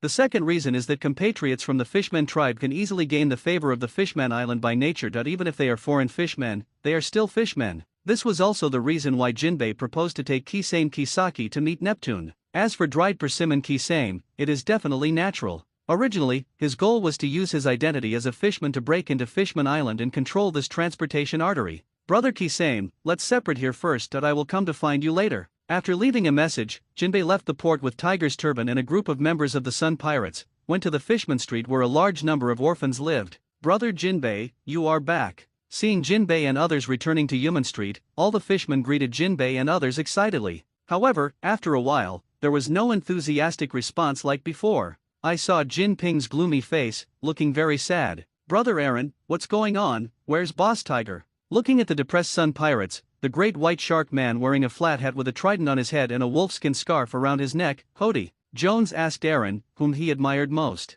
Different from the original work, Fisher Tiger was surrounded by many navy because of Aaron's impulsiveness. For the sake of his brothers and the Sun Pirates, Tiger chose to cut off the queen himself, and ultimately died unfortunately. Therefore, Aaron, who felt deeply guilty and self-blame, did not break up with Jinbei like in the original work. In the end, he was angry and chased the navy alone, and was finally captured by Kizaru and taken into Impel Down City. Boss Tiger, seeing Aaron's gloomy, almost dripping face, Xiao Ba walked up helplessly and spoke to Hody Jones. But before he could finish speaking, Aaron took over. Boss Tiger, he died. After saying that, regardless of the shock and grief of the fishmen around him, Aaron strode past the crowd and disappeared into the crowd. No, it's not true, is it, Brother Jinbei? Speak up. How is it possible that the gentle Tiger Boss actually, Weeabyewu? After all, he killed Tiger Boss. What do we have to do for him? He takes revenge. Hearing Aaron's words, the surrounding fishmen exploded. In the excitement of the crowd, all the fishmen want to take revenge for the Tiger Boss who takes care of them and tells them about the wonderful world outside.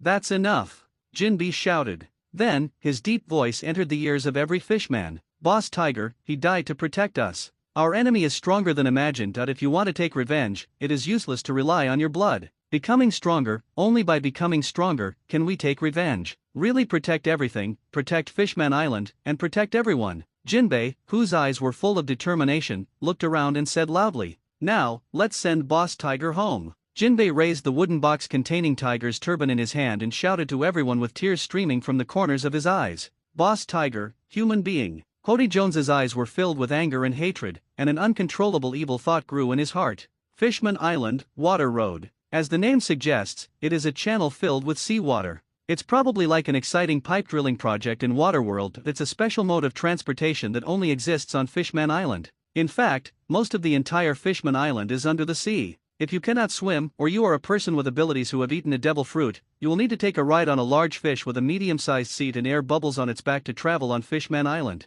This kind of fish is a special taxi or bus on Fishman Island, and it has the characteristics of the underwater world. The water channel is also one of the special modes of transportation, but this channel is designed for fishermen and people without abilities. Of course, people with abilities can also use it, but it will be a little uncomfortable. Looking at the circular passage in front of him, even though Inikasaki Kisame had been mentally prepared, he was still a little surprised. Compared with the human world, the world under the sea is more colorful. Let's go, Brother Kisame, let me take you to experience the unique waterway of our Fishman Island. You must hold me tight for a while, or you will get lost. Talina, with a pink face, hugged me tightly. Kisame was holding the dried persimmon, fearing that Briano on the side would get there first. It's okay, Kisame-sama, even if you get lost, Briano will follow your scent and find you. Seeing that Talina had learned to answer quickly this time, Briano didn't dare to show weakness. Unlike the reserved and shy Talina, who was nurtured by her mother and taught that you must be brave to get what you want, Briano has been daring to think and do since he was a child, otherwise he would not have gone to sea alone, and was eventually slave traders caught. From the moment she identified Inagaki Kisame, she started a fierce attack. Unfortunately, it was her first time chasing a man, so she was still a little unskilled, so she could only clumsily say ambiguous words with Talina. As for what happens next, I'm sorry, they haven't learned it from other mermaid sisters yet. Otherwise, there will be no guarantee. Don't worry, my nose is very sensitive. Don't forget, I can find you from a long distance away. Moreover, the smell of you two has already been memorized here by me. Kisame Keikigami rubbed Talina's head, and then pointed to his chest, telling them to rest assured that he had already memorized their scents in his heart and would never get lost. Ah, Kisame-sama. Upon hearing Kisame's bold words, the shy Talina immediately let go of her hands, covered her red cheeks that were about to bleed, and screamed. Brino, on the other hand, looked at Kisame with watery eyes, her fair skin showing a light blush, and her lower lip biting slightly, showing the joy and shyness in her heart. If it weren't for the wrong occasion, or if it wasn't for the mermaid elder sister not teaching the follow-up knowledge, probably, there will be a fierce battle. What's wrong?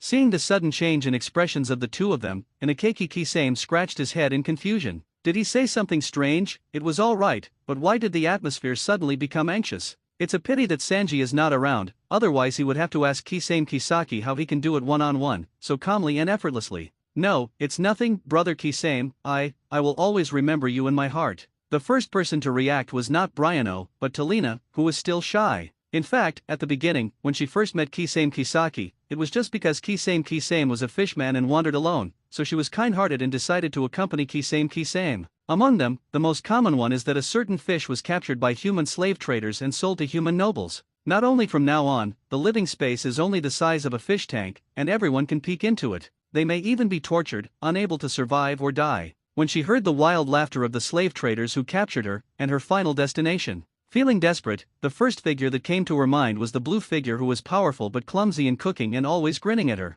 Obviously, I had emphasized to him many times not to smile with the jagged teeth in my mouth, it was so scary. But he always shook his head helplessly and explained that only by showing the saw teeth can he deter the enemy. Moreover, when a person lives outside, he has become accustomed to this. Talina didn't understand, but she could feel the loneliness and tenderness of this man. This was also the reason why she was willing to continue accompanying this strange fishman. Recalling all the past, she thought that her whole life could only be used as someone else's plaything. That familiar jagged smile appeared in front of him again. At that moment, that apparently scary smiling face was like sunshine, warming her entire gloomy heart. She didn't know if this was love. She only knew that maybe in this life, she would never forget this smile, or rather, the person with this smile. Because of her inner shyness, Talina did not express her feelings directly. Perhaps it was the previous life between the two of them that gave her a sense of being accustomed to it, and she felt that Kisame Inagaki would always be with her. As a result, another mermaid, Brinner, breaks into their lives. Unlike the cute and petite Talina, Brino has a charming and innocent appearance. Not only is she proud of her figure, but her personality is even more courageous than her own. The courageous Briano has had close physical contact with Kisame Inagaki many times, which makes Talina very envious. When she thought about her Kisame brother being paired up with another mermaid, she felt a tightness in her chest and a stabbing pain in her heart. She felt that maybe this was the love those mermaid sisters were talking about. It was also because of Brino's relationship that Talina gradually let go of herself and began to take the initiative. She would never allow anyone to separate her from brother Kisame. At least, she would always be on one of brother Kisame's arms. This was her last stubbornness. That's right, Kisame-sama, I will remember you in my heart, forever. Looking at Talina's emotional and shy look, Brino also spoke up. Looking at the state of the two girls, Inakeki Kisame always felt that something was wrong, but it seemed that nothing was wrong. Not knowing what to say, he could only open his big mouth, revealing his white jagged teeth, and put on a signature smile that matched his mood. Boom! Help! A sudden explosion interrupted the three of them. No, there are human pirates in the direction of Mermaid Bay, and they have captured our sisters. Briano looked in the direction of the sound, and then said worriedly, "It's okay. You two find a safe place to hide, I'll come as soon as I can." Hearing the shouts of death and calls for help, a glint flashed in Nikigaki Kisame's eyes and he said to the two girls, "Brother Kisame, you must pay attention to your safety." Talina asked with some worry. She wanted to confess her love in one go, but was a little discouraged by this sudden accident. However, she was worried about Kisame's safety, so she still warned her, "Kisame-sama, don't worry, we will protect ourselves. You must also pay attention to your safety." Brino held Talina's hand and assured Kisame Inagaki. Kisame Kisaki nodded and disappeared from the sight of the two girls in a few jumps. "Don't worry, the Sea King's army will arrive soon. In the sea, no one is a match for the fishmen." Briano comforted Talina, who was still a little worried. "Ha ha ha ha ha, we are prosperous this time, and we caught 3 young mermaids. As long as we succeed, we can change to a bigger ship. By then, the Shishibukai and the Yonko will all be captured by the boss. You step on it." "That's right, only the captain can become the real pirate king." A group of pirates shouted excitedly, carrying sacks containing mermaids. There is a feeling of being able to defeat an invincible opponent in the world, and everyone else will be happy. Okay, if you have any questions, let's talk about it when we go out. The most important thing now is to leave Fishman Island. A man wearing a drab robe and with naturally curly brown hair shouted, "Damn human pirates, put our compatriots down quickly, or I will make you look good." A shark-shaped mermaid with long blue wavy hair, a strong appearance, holding a trident, led a group of Sea King generals. This group of pirates stopped. It is none other than the great prince of Fishman Island, Shark Star. He happened to be patrolling nearby and heard the strange noise here, and quickly rushed over with his patrol team. "Ha ha ha ha ha, a little mermaid has such a loud voice." The brown-haired pirate laughed wildly. "Do you know who our boss is? He has a bounty of 130 million Baileys, a superhuman clay fruit user, the black giant Alvarado." The younger brother on the side told the information about his boss very sensibly. Out. As for Alvarado, not only was he not angry, but he looked at the slightly discolored face opposite him with a complacent expression. "Master, while I'm in a good mood, get out of here." Alvarado, who didn't want to get entangled too much, just wanted Shark to get out of the way. After all, this is the Fishman Island, 100,000 meters deep under the sea. Once the fishmen destroy their ship, they will be trapped here and die. Impossible. As the eldest prince of Fishman Island, Shark Star, will never allow anyone to act recklessly on Fishman Island. Although Shark Star was a little panicked, his identity would never allow him to retreat. Protecting Fishman Island is his duty and responsibility. Alvarado raised his hand, a giant round-handled hammer made of clay, and slammed it towards Shark Star. Time flies. Looking at the giant hammer coming at him, Shark Star remained calm in the face of danger. He raised the golden trident in his hand and used the inherited mermaid weapon technique. Boom! The trident entangled in the blue water collided with the earth-brown giant hammer. I didn't expect that a mere mermaid could still have some strength. Alvarado grinned as he looked at the giant hammer in his hand, which turned back into flowing mud where it touched due to the bombardment of the water flow. But I don't have time to play with you anymore. Clay giant! Alvarado shouted. As clay continued to appear on his body, the giant hammer in his hand gradually softened, dissolved, and flowed on his body. Soon, in the shocked eyes of Shark Star and others, a 12-meter-tall clay giant appeared in front of everyone. The 5-meter-large Shark Star was as weak as a child in front of the clay giant. Bang! The clay giant inserted his arm straight into the ground, and then pulled it up suddenly. A giant hammer with the same shape as before, but a completely different size, appeared in Alvarado's hand. Little mermaid, die for me. Amidst the whistling sounds, the giant hammer he swung hit Shark Star. Due to the huge difference in size, Shark Star was beaten to the ground like a ragbag. Damn it. Shark Star, who felt like he didn't know how many ribs were broken, glared at the clay giant. Unfortunately, the severe pain all over his body made him helpless. Even the golden trident he kept in his hand was beaten and disappeared. The secret of the fishman who will build the dam. Just when the fishman guards were desperate, a waterfall like water flow fell from the sky. It hit the clay giant directly. Under the irrigation of this huge amount of sea water, the hard clay giant became smaller and smaller like dirt being washed away. In the end, Alvarado, covered in mud, collapsed to the ground weakly.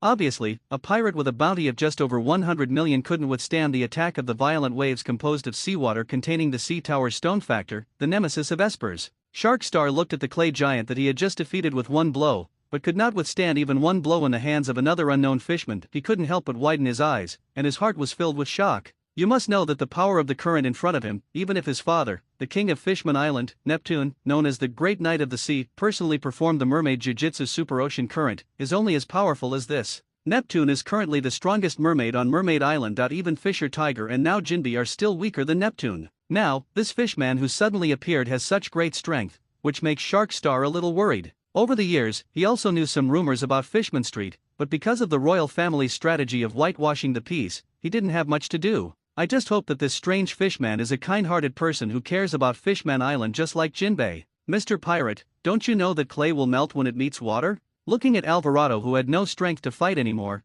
Kisame Kisaki walked forward slowly. Damn fishman, I'm Lord Little's subordinate. I advise you to put me high. Before Alvarado could finish his harsh words, Kisame raised his sword and dropped it. Kill him directly. Little, you're just a loser who doesn't even dare to go to the New World. Hearing Alvarado mention this familiar name, Inakeki Kisame didn't even bother to reply to him. You know, the people who caught Blino at that time were the people from the slave auction house under Little. It was also the first time that Inakeki Kisame heard this person's name. Later, through the popular science of Fisher Tiger and others, they learned that he was a great pirate in his early years. Later, he was defeated by Roger, who had not yet become the king. In the New World, he was disheartened and returned to the Great World. In the first half of the route, underground businesses such as slave trading were started. In an accident, he got on the path of a high-ranking government official from around the world, and has since become a major evil force in the Chambord Islands. At the same time, in order to please the high-ranking officials and the Tianlong people, he would send people to capture mermaids every year. In fact, if it weren't for Brinner's windfall before the auction, and the fact that the donation had already been completed this year, there might not have been any chance that Kisame Inakeki would have saved Brinner. Hey, Mr. Mermaid, are you okay? After Alvarado was dealt with, the surrounding pirates were quickly taken down by the Murloc guards whose morale had greatly increased. Kisame Inakeki walked in front of the huge shark CI, patted his shoulder and asked, "Hi, it's nothing serious. Thank you for your help." Shark Star thanked Kisame Inkasaki while enduring the severe pain in his body. Kisame-sama, are you okay? Kisame-sama, are you okay? Before Kisame could say anything, Brino and Talina came with a group of Sea King troops and threw him down. In arms. It's just a pirate, don't worry. Looking at the two girls in his arms who were full of worry, Inakeki Kisame didn't pay attention to Shark CI beside him. Sister Brinner, why are you here? Looking at the purple-haired mermaid who suddenly ran out, Shark Star rubbed his blood-stained eyes and asked in surprise, "Hey, brother Shark Seeing, why are you lying here?" Hearing someone calling him, Brino realized that Shark Seeing, who was covered in injuries, was also nearby. However, compared to her closeness with Kisame and Akigakeki, she was relatively indifferent towards Sharkoshi, and she didn't even ask, "Are you okay?" "Well, it's not important. Do you know how worried Minister Zo is about you?" Shark Star looked at Brino and said helplessly. Because under the guidance of her mother, Brinner has always been full of curiosity about the outside world, and has been clamoring to find her destined son. After several failed attempts to sneak out of Fishman Island, she finally managed to escape last month, successfully ran away from home. The old Minister Zo was so angry that he almost lost his temper. "I don't want that old stubborn to worry. Now I have found the person I am destined for. She was strictly educated by Minister Zoe since she was a child. Only with her mother can she experience true happiness, so after her mother passed away, Brynner wanted to leave Fishman Island several times, just to see with her own eyes the world her mother talked about. After meeting Kisame and Ikasaki, she became even more sure that her mother was right, and that Minister Zoe was just the same person and didn't understand her stubbornness at all. Forget it, you should go see Minister Zoe. Now he only has you as a relative. He is really worried about you this month. Seeing that Blino looked like she was out of luck, Sharkstar was not doing well either. What to say can only be left to them to solve. Please take a leave of absence, gum inflammation plus low fever. I can't post less than 1,000 words, so I will post the next chapter. Sorry guys, my gums started to hurt when I woke up yesterday morning. It's the kind that makes you roll over in pain when your upper teeth touch your lower teeth. I thought it was because I didn't get enough rest, but it turned out that I was still in pain today. I went to the dentist for a checkup and found that the gums inside were inflamed. I didn't let him do a god-level cut, because I was originally going to have a crown on my tooth, so if I had an operation, basically, say goodbye to this tooth. So I chose to take medicine conservatively and wait and see. I also went to the pharmacy and was prescribed acetylsparamycin tablets and artificial metronidazole capsules to reduce inflammation. However, the effect was not good for the time being. I took some painkillers, but the pain was still there. It's a pain that goes deep into the nerves. The entire temple is affected. The most uncomfortable thing is that the gum nerve on the right side causes pain on the right side of my face. Even if you want to say that the pain is unbearable, that's not the case. But it's just like a drop of water torture, continuous and extremely torturous. It just makes you so painful that you can't sleep at all. As a result, I can't think at all now and can only take a leave. I'll try to go to bed as early as possible and wait until I feel better tomorrow to write the code. At least publish 2 chapters before the 10th. One final word: toothache is not a disease, it hurts terribly. I hope all readers will take good care of themselves and don't get sick. Because the word count is less than 1,000 and I can't post it, I'll put up half of the previously coded chapters first. Brino, are you the super naughty granddaughter of Minister Zoe? Listening to the conversation between Sharkstar and Brynner, Talina, who has lived on Fishman Island since she was a child, immediately guessed Brynner's identity. Rumor has it that Minister Zoe's daughter fell in love with a fishman who grew up in Fishman Street during a trip, and she made a private decision to have a daughter. After being discovered by Minister Zoe, he beat the Mandarin duck with a stick. In order to make himself worthy of the fishman, Briano's mother decided to follow Fisher Tiger, who had not yet made a big fuss in the Holy Land, Mary Joa, to go to sea. Since then, there has been no news. Blino's mother, who didn't know the situation, took care of Blino on her own. Later, Minister Zoe wanted to take his daughter and granddaughter back to take care of him. Unfortunately, the stubborn daughter insisted on staying at the two people's previous residence and refused to leave. In anger, Minister Zoe took Blino away, but because he was too busy, he could not teach Blino in person for a long time. Young Briano, because he missed his mother, could only follow the direction in his memory and sneak back to his previous residence. Although the accompanying guards were ordered not to allow Brynner to leave, after all, Brynner was the granddaughter of Minister Zoe, so they did not dare to block her too much and could only follow quietly to ensure safety. In fact, Minister Zoe also knew that it was not good to forcefully separate the mother and daughter, but the stubborn father and daughter refused to speak first. In this way, as time went by, Blino's mother became lovesick and eventually passed away. The grieving Briano blamed everything on Minister Zoe. Briano, who lost her mother, put all her thoughts on the relics left by her mother, the few storybooks. In addition, what my mother often talked about during her lifetime was the beauty of the human world and the scene when she met her father. This made Brynner yearn for it very much, and she began to constantly try to leave the Fishman Island. It's a pity that Minister Zoe allows Brynner to run around on Fishman Island, but he will never allow her to leave Fishman Island. Finally, by another coincidence, she left the Fishman Island and entered the world on the sea. Despite the twists and turns, fortunately, the ending of the story is just like the original story. A hero descended from the sky to save her from danger. Okay, Talina, let's talk about these things later. Looking at Briano, who obviously had a wrong expression, Inagaki Kisame stopped Talina's question. Sorry, Briano, I didn't mean it. The moment she said it, Talina realized that she had said the wrong thing, and after being reminded by Inagaki Kisame, she quickly apologized. It's okay. Perhaps thinking of his deceased mother, Briano, who was depressed, buried his smiling face tightly in Nikigaki Kisame's chest. Kisame and Ikigakake didn't know how to comfort him, so he could only hug Briano tightly, hoping to give her some comfort. North Sea, Las Vegas. Master Spangdam, are you really not going to tell Chief Spangdam? The man wearing a black jazz hat and a gray suit looked at the man in front of him, who looked carefree with long lavender hair. Asked, "What, are you afraid that an underground rat would dare to attack me as a CP5 officer, or do you think I have no ability except relying on my father?" After hearing the inquiry from his subordinates, the sensitive Spandam drew out his hand directly. He asked rhetorically, holding the elephant sword in his hand. I don't dare. Young Master Spangdam is young and promising, so he definitely doesn't need to be inferior to Commander Spangdine. Looking at Spandam's reaction, the CP9 agent under Spandam said helplessly. At this time, Spangdin was preparing to hand over the position of commander of CP9 to his son, on a ship without any flag. Sir Kimimaro, the island of Las Vegas is ahead. Lorraine, the man in the scarf, reported to Kimimaro, who was resting with his eyes closed. Go to the island, Kimimaro said calmly after hearing Lorraine's voice. Well, seeing that Kimimaro didn't look worried at all, Lorraine opened his mouth and wanted to say something, but he didn't know whether he should speak. If you have something to say, just say it. Seeing Lorraine hesitantly, Kimimaro motioned directly to him to say what he wanted to say. After all, Kimimaro felt that he was not a man-eating monster, so he could feel free to say anything he wanted. Lord Kimimaro, if we seize this batch of arms, how will we get rid of them? To be honest, I don't know any arms dealer. This batch of arms worth 3 billion has no specific if there is a channel. Lorraine did not continue speaking the rest. In fact, he was aware of the problem on the first day.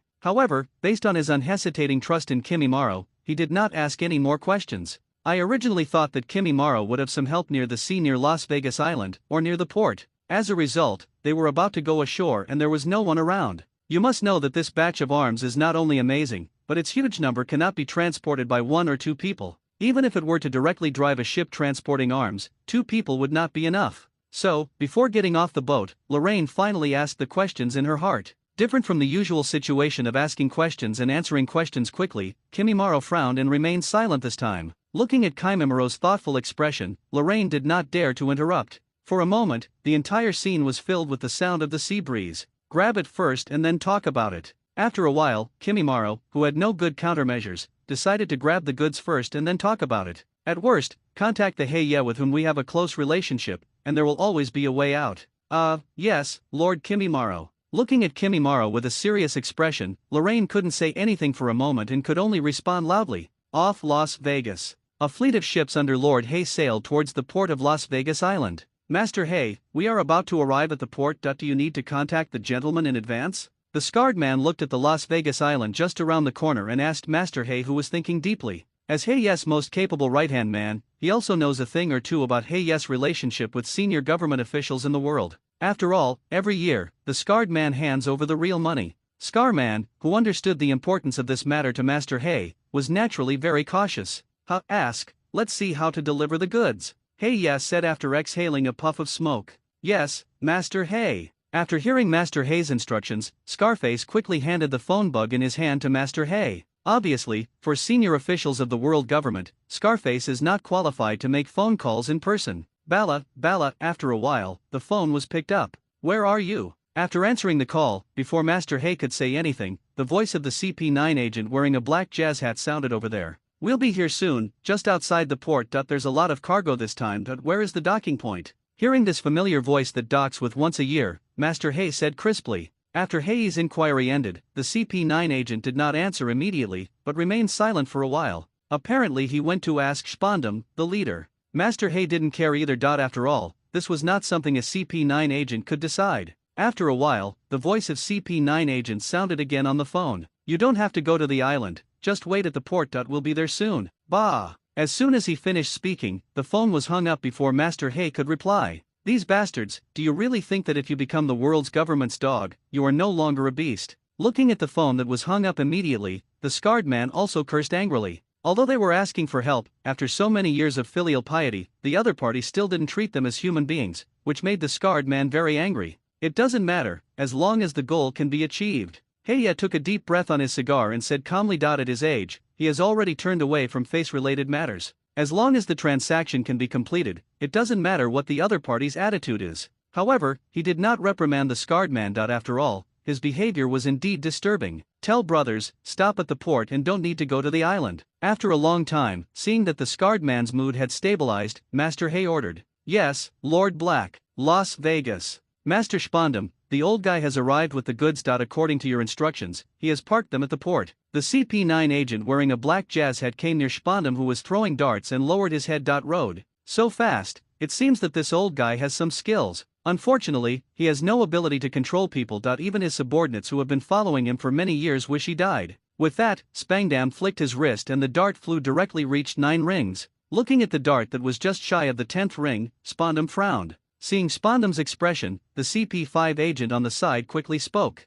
Congratulations, Mr. Spandam. These 9 rings indicate that you will take up the position of commander of CP9. Spandam, who was still a little dissatisfied with his results, suddenly turned his mouth after hearing the flattery of his subordinates. Once you lift it up, you will feel refreshed. You kid, you know how to talk. Spangdam smiled and patted the subordinate's shoulder. However, I still need you to tell me about this kind of thing. In the next moment, Spandam's expression changed. He held the hand on CP5 agent's shoulder and slapped the agent in the face. Seeing the miserable state of this agent, the other agents lowered their heads and did not dare to speak. Only the CP9 agent had a hint of sarcasm flashing across his lips. Do you really think this Spandam is easy to fool? Can you get what you want with just a few words of flattery? Come on, let's see if this old guy still has some of the spirit he had back then. Spandam waved his hand and ordered, on the way to Las Vegas, on a warship with the logo of the Kingdom of Germa 66. Master Hay, we're here. Looking at a group of mysterious people uniformly wearing black jazz hats and gray-white suits, they walked over. The scarred man quickly ran to Master Hay and said. Before Master Hay could speak, a voice came over. Oh, Mr. Hay is really old and strong that he can easily take down such a large amount of goods. Spandam, with long lavender hair, looked at Mr. Hay, who had a plaster on his left hand, and the other injured brothers, said with a frivolous smile. You! Just when the scarred man was about to speak, Master Hay stretched out his hand to stop him. Master Spangdam, I wonder where Mr. Spangdine is. Master Hay scanned for a week and found that there was only one familiar CP9 agent. The rest looked unfamiliar, and there was no Spangdine to whom he had taken refuge. Somehow, Master Hay had an ominous premonition in his heart. Why, you're not happy that I, a CP5 commander, come to see you in person? Hearing Master Hay's question, Spandam's smile instantly faded and he asked. I don't dare, it's just that this batch of goods is what Mr. Spangdam requested by name, that if he were not here, I would definitely not deliver the goods. Seeing Spandam's unkind appearance, Mr. Hay also responded. Not stupid enough to hand over the goods directly. Usually it was Spangdam who brought people, but this time, it was Spandam alone, which made Hay very uneasy. Could it be that Spangdine had gone back on his word? It shouldn't be. Compared with the arms worth 3 billion belly, my own needs are simply nothing. For Spangdine, who controls the CP9 organization, it is just a matter of words. Besides, Heya thinks that he has been very filial in these years and will not be punished. Shameless old guy, you are just a rat in a stinking ditch. Do you really think that by getting close to my father, you can get rid of your status as a mud-legged person? Looking at Spandam, he looked like a little. Master Hay's expression also darkened due to Renji's arrogant performance. After decades of traveling across the world, he was actually ridiculed by a grandson. Even Master Hay, who was good at cultivating chi, also had a dark face. Spandam, aren't you afraid of being punished if you dare to embezzle Mr. Spangdine's things? Heya didn't dare to fall out easily, so he decided to use Spandam to test Spandam, hoping that he would repent. Ha ha ha ha ha, do you really don't understand, or are you just pretending to be confused? To tell you the truth, I asked someone to tell you this news, and my father didn't know about it at all. Besides, you are a dying person. You bastard, it's your honor to do something for me, how dare you make terms with me? Seeing Master Hay's increasingly gloomy face, Spandam laughed even louder. You little bastard, go to hell. Seeing Spandam humiliating Heya wantonly, the scarred man beside him couldn't bear it anymore, so he directly pulled out the long knife in his hand and slashed at him. Iron block. Finger grab. In Spandam's mocking eyes, the scar-faced man was blocked by the CP9 agent with an iron block, and then his head was pierced with a finger grab. Looking at the scarred man whose body fell limply, Master Hay's eyes looked like he was about to burst out with anger. Spandam, even if your father comes in person today, I will kill you. He watched the scarred man who had been with him for many years fall. Hei, who had no children and regarded him as his own, could no longer suppress the anger in his heart and roared at Spandam. Do it, take them all down. Puffed. Just when Master Hay's order was issued, a sound pierced through his body came from his abdomen. Heya lowered his head and looked at the palm with black claws that came out of his body. He turned around in disbelief and looked at Lao Ba who had transformed. Why? Master Hay thinks he treats his brothers well, so how could someone betray him? Back then, when Lao Ba was still fighting for food with wild dogs, Master Hay looked at his pitiful look and felt pity for him, and that's why Lao Ba became what he is today. Unexpectedly, I was betrayed by this bastard today. Old guy, a hole for a hole. Lao Ba, who had transformed into an orc, pointed at his empty eye sockets and said fiercely, Tisk, tisk, tisk, what a good show. Spandam clapped his hands, looking at Heya's unbelievable expression, and said sarcastically, Lord Spandam. Lao Ba walked up to Spandam, half knelt on the ground, and said respectfully, Yes, it seems that the effect of this artificial fruit is not bad. Yes, the devil fruit that Lao Ba is eating now is the artificial devil fruit developed by Vegapunk back then, the animal type, the rat fruit. Thank you for the gift, sir. Okay, deal with this old guy, and you will take his place from now on. Spandam looked at the seriously injured He Ye, curled his lips, and said to Lao Bie, "Yes, sir." Lao Bie, who was in the form of a rat man, opened his mouth and looked proudly at the now embarrassed He Ye. "Old guy, keep going." Kang! Just when Lao Ba's sharp claws were about to pierce He Ye's heart, a bone bullet hit Lao Ba's claws. Who? Seeing that his revenge was being avenged, but someone was blocking him, Lao Bie roared angrily. Spandam and others also turned their heads to look in the direction from which the bone projectiles came. I saw a man with silver hair and green eyes walking slowly. It was Kimimaro, who had just landed ashore. After Lorraine raised the question, Kimimaro suddenly thought of the kind person he met when he first came to Bihai, Mr. Hay. After asking Lorraine again, he learned that He Ye, one of the kings of the underground forces in the North Sea, had enough energy to sell these arms. Just as he was thinking about how to contact He Ye, he suddenly saw a warship with the Germa 66 logo and a fleet of ships heading towards the port. With the idea of grabbing the arms first and thinking about solutions, Kimimaro asked Lorraine to hide and then came alone. When he saw He Ye was about to die, Kimimaro took action. Then, a scene appeared in front of him. "You are that boy that day." Looking at Kimimaro's familiar outfit, Lao Bie recognized this person at a glance, the culprit who caused him to lose his eyes. "Lord Spandam, this is the recently famous bounty hunter in Bihai, known as the Silverbone Slayer." After seeing Kimimaro's figure clearly, the CP5 agent on the side said in Spandam's ear, "Bounty hunter? Sir, do you want me? Boy, take your life." When Laoba saw Kimimaro, he flew towards him with anger. "Rat claw, corpse bone pulse chun's dance." Kimimaro pulled out a bone knife from his left arm as a weapon, and combined with the inherited physical skills, he easily blocked Lao Ba's attack. Then, from the palm of Kimimaro's free left hand, another bone spur protruded and inserted straight into Lao Ba's head. Puffed. "No, impossible. I didn't expect until my death that this boy who had been coaxed unintentionally turned out to be a strong man with extremely strange fighting methods." Lao Bie, whose eyes were full of disbelief and unwillingness, fell heavily to the ground. Ignoring Lao Ba's last words before his death, Kimimaro shook the unknown liquid from the bone spurs in his palm, and then looked at Spandam and his group. Even the well-informed Spandam and a group of agents were stunned by Kimimaro's terrifying fighting method. Although, they probably guessed that this was Kimimaro's devil fruit ability. However, he was able to pull out the bones from his body without changing his expression and kill the person with the animal fruit ability cleanly. This requires not only strong willpower, but also constantly honed fighting skills. Ba bang bang. Spandam came back to his senses and clapped his hands excitedly. He now admires the young man in front of him who is young but has amazing potential. "Boy, are you interested in joining me? I am the commander of CP5 under the world government, and the future heir to the commander of CP9. Spandam couldn't wait to throw an olive branch to Kimimaro. Hearing Spandam's words, the CP5 agents on the side couldn't help but look envious. Being attracted by Spandam, a second-generation official, he will basically have unhindered access in the CP organization from now on. Only the CP9 agent always maintained a vigilant look in his eyes. In Kimimaro, he felt a fatal threat similar to that of the mysterious CP0 agent. Fortunately, at present, it seems that Spandam has no intention of becoming an enemy, otherwise the CP9 agent would have to consider the issue of the suicide note now. "What can you give me?" After hearing Spandam's words, Kimimaro pondered for a moment and asked. Although Mushue's arrangement for him was to become famous as a bounty hunter first, and then become a famous pirate in order to balance the power of the sea. However, if the man in front of him can give him huge benefits, it's not that he can't stay for a while and earn some Baileys. "What do you want, money, women, or status? I can give it to you." After hearing Kimimaro's words, Spandam's smile became a little brighter, and he confidently revealed his bargaining chip. Only those who have good desires and desires can use it with confidence. "Money." After hearing Spandam's confident words, Kimimaluyan stated his goal in a concise manner. As for women and status, Kimimaro said that he was not interested at all. "No problem, I'll give you 100 million Baileys for this arms deal." Seeing this, Spangdam waved his hand and gave Kimimaro 1/30th of the Baileys. Although Spangdam felt a little hurt, in order to attract Kimimaro, he didn't care about his heartache and just bought the horse bones as 1,000 pieces of gold. Just when Spandam thought Kimimaro would readily agree, Kimimaro shook his head coldly.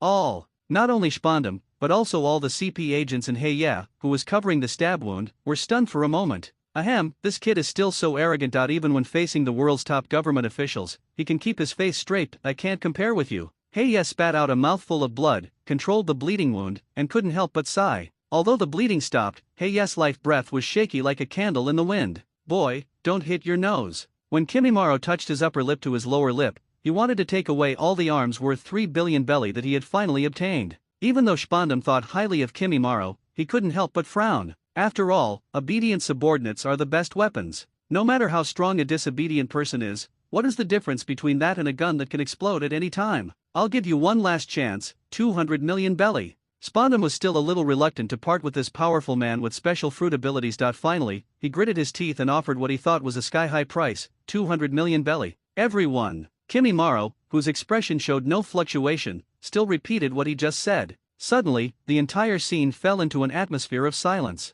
Master, he is very strong. If, before the CP9 agent could finish speaking, Spondum reached out and interrupted him. Very good, you're shameless, right? Get him for me. Spangdam, who was rejected for the first time when he personally recruited his subordinates, immediately became angry. Regardless of what the CP9 agent had just said, he directly ordered this person to be killed. Deatoking, who dares not to give himself face, just catch him back and train him slowly. Ahem, silver-haired boy, leave quickly. The CP organization is not something you can compete with. Heiya coughed up blood and stood up with difficulty, signaling Kimimaro to leave first. In any case, this little guy who only met once did save his life. A life for a life. Heiya is not a person who is greedy for life and afraid of death. Want to leave? It's too late. Why don't you do it quickly? Spondum stared at Hei and Kimimaro, and said with an angry smile. The agents who received Spondum's orders bravely attacked Kimimaro. Just when Heiya was about to squeeze out the last of his life force, the scene in front of him shocked him deeply. Corpse bone pulse dance of Karamatsu. I saw dozens of bones suddenly growing out of Kimimaro's body, making him look like a hedgehog, making it impossible for anyone to start. While the CP agents were stunned, Kimimaro exerted force on his calves and quickly flashed into the crowd. She puffed. The sound of the sharp blade entering the flesh and being pulled out was continuous. Kimimaro was stained with the blood of a CP agent, and his dark green pupils were like an evil ghost from hell, making the remaining Spondum shudder. As for the CP9 agent following him, he has long since disappeared. Ahem, silver-haired boy, I'm afraid I can't make this deal. Looking at Spondum's head falling to the ground, Heiya, who had avenged his great revenge, reluctantly leaned on his body and replied, however, I have a legacy, and it can be considered as a thank you gift to you. Master Hei tremblingly took out a piece of paper from his jacket pocket, which recorded some locations and patterns. It looked like a treasure map. This is all my inheritance, as well as the training secrets of dual-color domineering. I put everything there. I hope that one day, you can see the scenery for me that I have never seen before. He looked expressionless. Taking Kimimaro's treasure map from his hand, Kuroyi smiled freely. He put his right hand into his pocket again, slowly took out the last cigar on his body, lit it shakily, and took a deep breath.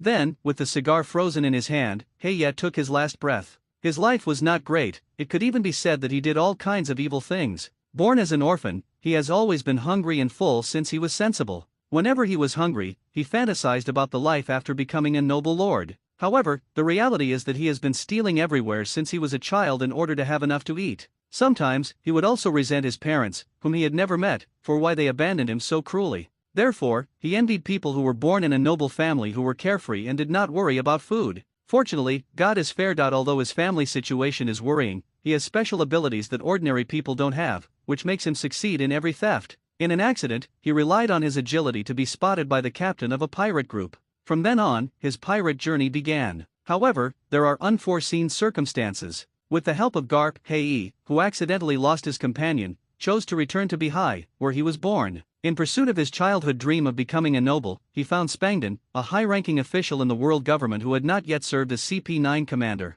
Under Spangdan's care, Heiya gradually established a huge underground kingdom. However, even so, Master Hei still can't forget the life of hiding under the windowsill when he was a child, watching the noblemen eating in the luxurious living room. Although he repeatedly asked Spangdan to become a noble, he received a negative answer every time. As time went by, Heiya no longer cared. However, by accident, Spondum overheard the conversation between the two, and when he learned that the kingdom of Germa 66 had a batch of arms worth 3 billion belly, which was about to be shipped out, Spondum had a wrong idea. In the name of his father, he promised Lord Hei that after the event was completed, he would give him the promise to return to his hometown and become a noble. The ecstatic Heiya did not go into details. In other words, for this dream, Heiya, who is about to die, doesn't care whether it is true or not. With time running out, he decided to take a gamble. Obviously, he failed. With his crisis sense, he can prevent the coming crisis, but he cannot be allowed to control his own destiny. Perhaps what Heiya envied was not the luxurious life of the noble lord. What he really envied was the leisurely days when the family was having fun and not worrying about life. Seeing Heiya disappearing, Kimimaro didn't have any emotional fluctuations. He was just born not long ago, and he did not have the same rich emotional system as his predecessors. Therefore, in his opinion, it was just the death of a somewhat generous old man whom he had met twice. Kimimaro, who saw the deal go down, put away the treasure map in his hand, ignoring the surrounding mountains of corpses and seas of blood, as well as the grieving survivors. Just as quickly as it came, it disappeared. As for the arms worth 3 billion belly, Kimimaro did not take them. One is because the only person he knew, Mr. Hay, who was capable of selling arms, died due to accidents. The second reason is that, without the storage ability and many younger brothers, he cannot take away so many arms. In addition, Master Hay gave him a seemingly huge inheritance, so Kimimaro didn't care about the arms. Soon, not long after Kimimaro left, several ships bearing the Germa 66 logo, which were no different from the warships they fought on just now, appeared. Father, the stolen arms were found. Under the powerful offensive of Germa 66, the remaining personnel were quickly eliminated. Looking at the munitions that were not missing at all, Geiji felt as if he had been tricked, angrily destroying all ships except the Germa 66 fleet. After some venting, Geiji reluctantly contacted the contact information left by Madara Uchiha, the first half of the Grand Line, the Isle of Justice, current CP9 Commander's office. Hey, what is this kid Spangdam doing recently? Spangdam, who had curly black hair and was wearing a striped coat, looked at the CP9 agent next to him and asked, Sir, Master Spandam went to be high with Black 16 a few days ago. Upon hearing his boss's inquiry, the agent in a black suit replied respectfully, Be high, what a nonsense. Tell him to come back quickly. Hearing his subordinate's words, Spangdane shouted angrily and asked his subordinates to tell him to come back quickly. Bulu. After a long while, Black 13 didn't answer the phone in his hand. What's going on? Spangdane looked at the phone bug in Black 13's hand and failed to activate it, and couldn't help but feel a sudden thought. No, I don't know. Looking at Spangdane, who looked a little annoyed, Black 13 replied with a guilty conscience. Bang! In Black 13's frightened eyes, Spangdane pulled out the musket from his waist and shot Black 13 in the right leg. The sudden sound caused the patrolling Judiciary Island personnel around to tremble. But no one came over. Obviously, this was not the first time Spangdane had done such a thing. You dare to join forces and hide it from me before I leave? Sponda stared at Black 13 with a sinister gaze, and his faint words were like the soul lock of the god of death, making Black 13 nervous. Suffocated. Sir, please forgive me, it's, Master Spandam told us not to tell you. Little one is also, bang. Before Black 13 could after explaining, Spangdane shot Black 13 in the left leg again. Get to the point. Spangdane, who had a bad feeling in his heart, didn't want to hear any nonsense from Black 13. In your name, the young master asked Hazel from behind to rob a batch of arms worth 3 billion belly from the kingdom of Germa 66, and took Black 16 with him. Although the wounds on his legs, blood was pouring out, but Black 13, who was extremely frightened, did not dare to deal with the wound at all, and just told everything he knew. Sir, please spare my life. Looking at Spangdane, whose expression became increasingly gloomy, Black 13 did not care about the pain. He quickly knelt down and begged Spangdane for forgiveness. Everyone knows that Spangdane loves Spandam. CP3 branch in East Halist Kingdom, office of the Deputy Minister of the branch. Captain, can you find me some challenging opponents? The bored Zaraki Kenpeki, holding the white and red blood-drinking sword in his arms, complained to Aizen boredly. Wait a minute, it's coming soon. Looking at this, almost like Zaraki Kenpeki who complained to him every day, Aizen didn't have any impatience. He pushed up his glasses with a smile every time, and then comforted him with a gentle tone. Road. Right away, right now, you say that every time, it's so annoying. Zaraki Kenpeki, who was getting increasingly irritated, could only helplessly scratch his erect penis due to his boss's behavior of assigning him to Aizen. Hair. Seeing Kenpeki Zaraki grumbling, Aizen said nothing more and just smiled at the information in his hand. Bang bang bang, a rapid knock on the door interrupted Zaraki Kenpeki's constant complaints. Come in. Minister Aizen, urgent mission. A female intelligence officer in a black suit walked quickly to the table and handed the information in her hand to Aizen. That's right, after getting rid of the Deputy Minister of the List Kingdom branch, Aizen was promoted to Deputy Minister because of his meritorious service. As for why, his subordinates call him Minister. When the mayor is here, the mayor's secretary is the secretary. When the mayor is away, the mayor's secretary is no longer necessarily a secretary. In the same way, it is reasonable to call Minister Aizen when the minister is away. Moreover, Aizen is not only extremely capable in intelligence processing and highly valued by the minister, but he is also gentle and treats his subordinates very well. Even the most irritable newcomer, Zaraki Kenpeki, who is known as the Battle Madman, Captain Aizen never blushes and smiles every time. This also gave Aizen an excellent reputation, high prestige, and deep love among the intelligence officers in the List Kingdom branch. You go down first, remember to take a rest. Aizen, who received the information, said with his signature smile, words of concern for the health of his subordinates. It has to be said that Aizen, who wears black-rimmed glasses and is gentle and elegant, compared to the unique Kenpeki Zaraki next to him, in terms of appearance alone, is enough to win the favor of others. In addition, as a gold-plated personnel decentralized from the CP intelligence headquarters, he not only has outstanding personal abilities, but also does not have an overbearing style, but he can be said to be a real warm man. This is the existence that fascinates the female intelligence agents in the entire branch. Yes, Minister Eisen, you should also pay attention to rest. Hearing Eisen's concerned words, the female agent blushed and quickly ran out with her head lowered. Following the direction in which the female agent left, you could still vaguely hear words like, Eisen-sama cares about me, maybe. Because he ran a certain distance away and Eisen didn't put his mind on it, he didn't hear the rest of the words clearly. In other words, he had become accustomed to it. Opening the information just sent, Eisen looked at it carefully. The fighting opportunity you wanted has come. Get ready and let's go. Soon, after reading the information, Eisen put it on the table, pushed the frame gently, and said to Zaraki Kenpeki,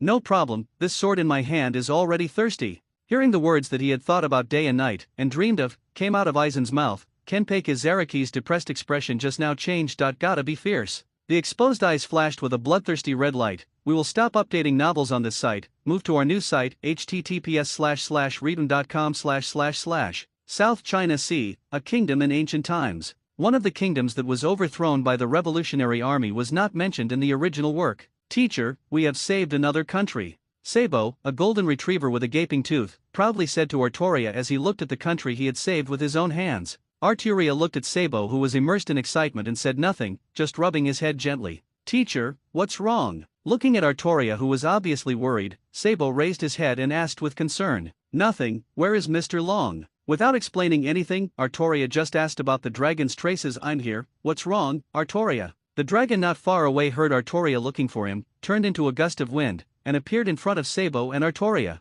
It's nothing, it's just that I always feel that what we are doing is a bit inappropriate. Arturia looked at the refugees in front of her, who were obviously disgraced but with bright smiles, and said with some worry, tell me what you think. After hearing Artoria's words, Long didn't say anything. He just frowned and thought for a moment, and then asked, I can't tell clearly, but after we leave, will they be able to live like this with a smile on their faces? Arturia, who didn't know how to describe it, just asked Long in return. You're right, our approach is a bit too radical. Listening to Artoria's rhetorical question, Long exclaimed as if he suddenly realized something. In fact, starting from the Kingdom of Grass on Zindualei Island, the Revolutionary Army has successfully overthrown 4 kingdoms, and the Kingdom of Zigai at their feet is the 5th. At the beginning, Long felt a sense of accomplishment when he saw the common people who were relaxed without the oppression of the nobles, even though their life was very hard, and believed that he was on the right path. Therefore, he worked hard to overthrow many countries one after another. However, he vaguely felt that something was wrong, but he couldn't place it. I had no choice but to continue.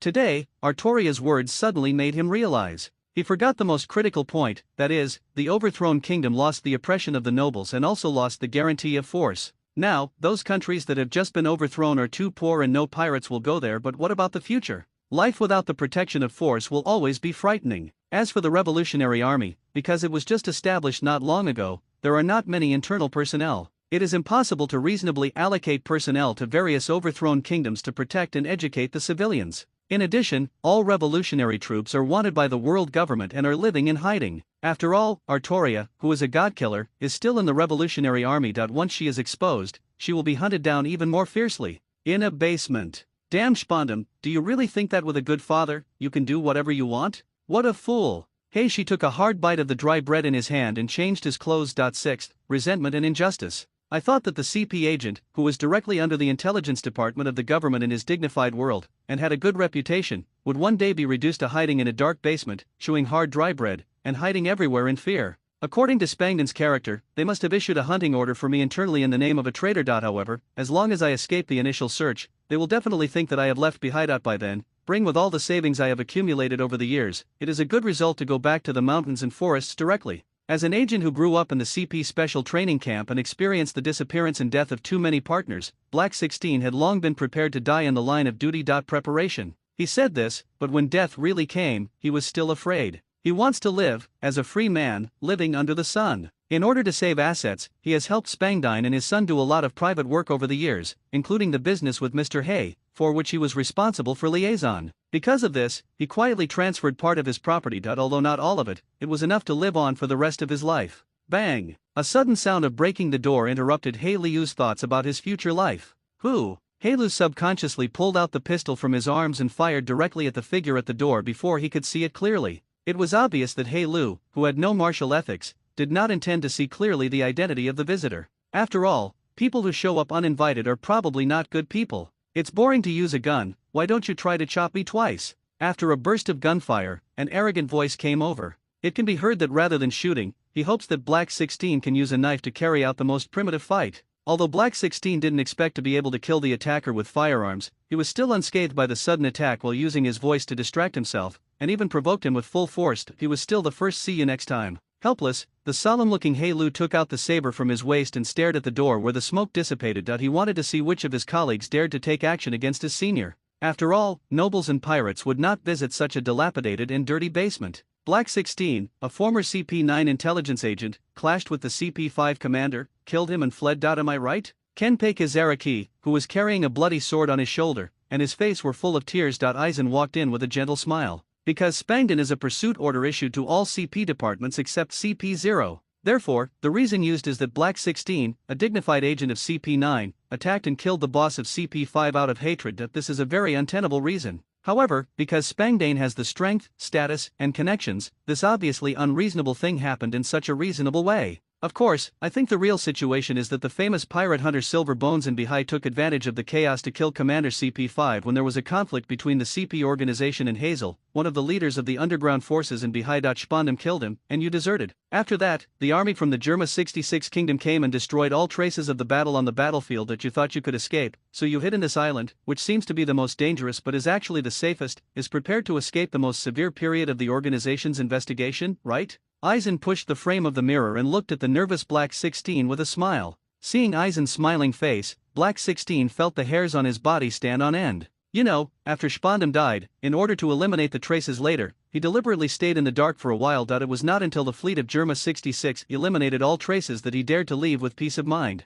How could the man in front of him know what happened and even find his hiding place? Even if he left in a hurry, there may be some traces that have not been removed, but after undergoing strict tracking and anti-tracking training, he is definitely not something that an ordinary person can find. After all, in the world of pirates, except for CP agents who came from the world's government, no one can systematically learn this relatively small skill. What is your purpose? In the CP organization, a person with such talent and ability is definitely not that weak. Not to mention the incomprehensible squinting eyes, the bloodthirsty gaze of the spiky-headed man in front of him was not easy to offend at a glance. Follow me, I can help you. After all, we have a common enemy. Hearing Black 16's question, Aizen knew that he was very smart and understood that he was not the one who came to kill him. So, Aizen didn't talk too much and went straight to the point and told the purpose of his visit. How can I trust you? Do you have any choice? Aizen's words directly made He Shilio give up his final struggle. Yes, does he have a choice? Believe and it is possible to live. If you don't believe it, you will die immediately. What do you want me to do? Go to the South China Sea, lure Spangdan out, and leave the rest to me. The Grand Line, the Kingdom of Alabasta. Rainy ground. In the original book, it is the only city not affected by drought and civil strife. The Kingdom of Alabasta, the largest casino, etc., a gathering place for underground facilities. It was also the base camp of Sand Crocodile and Crocodile later. Boss, the funeral parlor giant, the big-handed undertaker, Pycro sent people to invite us to join them. The woman with healthy wheat-colored skin said to the white-haired man wearing a mask on the boss's chair. The two people who left Saikai before were Nico Robin and Heitake Sakumo. After killing the CP agent who came to capture Nico Robin, Heitake Sakumo took his promise and came to the Grand Line with Nico Robin. After all, there is no historical text anywhere in the world. In addition, Mu Shui gave him the task of encroaching on the underground forces in the New World. After hearing Nico Robin's report, Heitake Sakumo frowned slightly and asked. He invited us to a tea party held in Wangguo next month. Tea party. This made Heitake Sakumo confused. It is said that Big Mom's daughter is getting married, so people from many forces were invited, including the 6 underground forces. They all received invitations. They probably want to use this to directly win over us. Heitake heard that Sakumo's question. Nico Robin expressed his guess. It has to be said that in terms of intelligence compilation and analysis, Nicole Robin, who has obtained a doctorate since childhood, is simply at her fingertips. Since coming up with her plan, Heitake Sakumo's operational efficiency has more than doubled. After all, Heitake Sakumo is just an assassin who doesn't have many abilities other than assassination. Professional people still need to do professional things. Just like this tea party. Heitake Sakumo, who was just born, had no idea what this was. Just hearing the name sounds like a noble ball. It's not like a banquet held by a pirate. Boss, do we want to refuse? Looking at the thoughtful Heitake Sakumo, Nicole Robin asked in a timely manner. To be honest, she didn't really think about places with too many people, especially places with many powerful people. Promise him, I will go there myself when the time comes, Heitake Sakumo said after looking at Nico Robin, who looked indifferent. Don't worry, I will go alone then. With my ability, no one can stop me. Nicole Robin had no choice but to nod. Although she was a little worried, the protective umbrella she finally found would be something happened, but after all, she was just a wage earner who depended on others, so it was hard to refute. Anyway, as long as she was not allowed to go. Grand Line, Fishman Island. After finishing dealing with Tiger's funeral, Jinbei took the dried persimmon Kisame to Ryagu Castle, the base of the Fishman royal family. Ho ho ho ho, brother Jinbei, you are back. Wearing a crown, he has a strong build, with thick and fluffy orange-red hair and beard, with flame-like tattoos on his arms, and a 12-meter-high silithorn. The fish mermaid, Neptune, the king of the Fishman Island, with his unique laughter, welcomed the visit of Jinping and others at the gate of the Dragon Palace. As the leader of a country, Neptune does not have the arrogance of those government-joined countries on the sea. On the contrary, if it weren't for the golden crown symbolizing the throne on his head, others would only think of him as an old man with a kind personality. Standing next to Neptune was a goldfish mermaid with wavy golden long hair, blue eyes, and an orange crown-shaped hairpin on her head, the queen of Fishman Island, Otoim. Unlike Neptune, when a female mermaid reaches the age of 30, the fishtail of her lower body will magically separate into 2 legs. She looks basically the same as a human and has the ability to walk. Jinbei, you're here. The gentle voice was as soothing as Otohim's broad mind. Your Majesty the King, Princess Otohim, I'm so rude, I bothered you two to wait for so long. Looking at Neptune and Otohim waiting at the gate of Ryagu Palace, Jinbei hurriedly stepped forward and apologized. Ho ho ho ho, brother Jinbei, don't be formal. Looking at Jinbei, who was a little embarrassed, Neptune patted Jinbei on the shoulder with his broad hand. It was obviously a very friendly picture, but the corners of Kisame's mouth couldn't help but curl up when he saw it. Neptune, who was 12 meters tall, and Jinbei, who was 3 meters tall but has a round figure, make the whole scene as funny as shooting a basketball. This is Mr. Kisame Nikeki, who punishes evil thieves in Fishman Bay. Otohim, who was a little helpless as she watched the interaction between her husband and Jinbei, said to Kisame Nigaki, who was also watching the fun. That's right, he is Kisame. Brother Kisame was alone at the time, causing a scene in the slave auction house of the Shampoo Islands, and rescued the captured mermaid. He was a capable, responsible, and loyal man. Brothers. Hearing Otohim's inquiry, Jinbei broke free from Neptune's big hand and quickly introduced him to the two of them.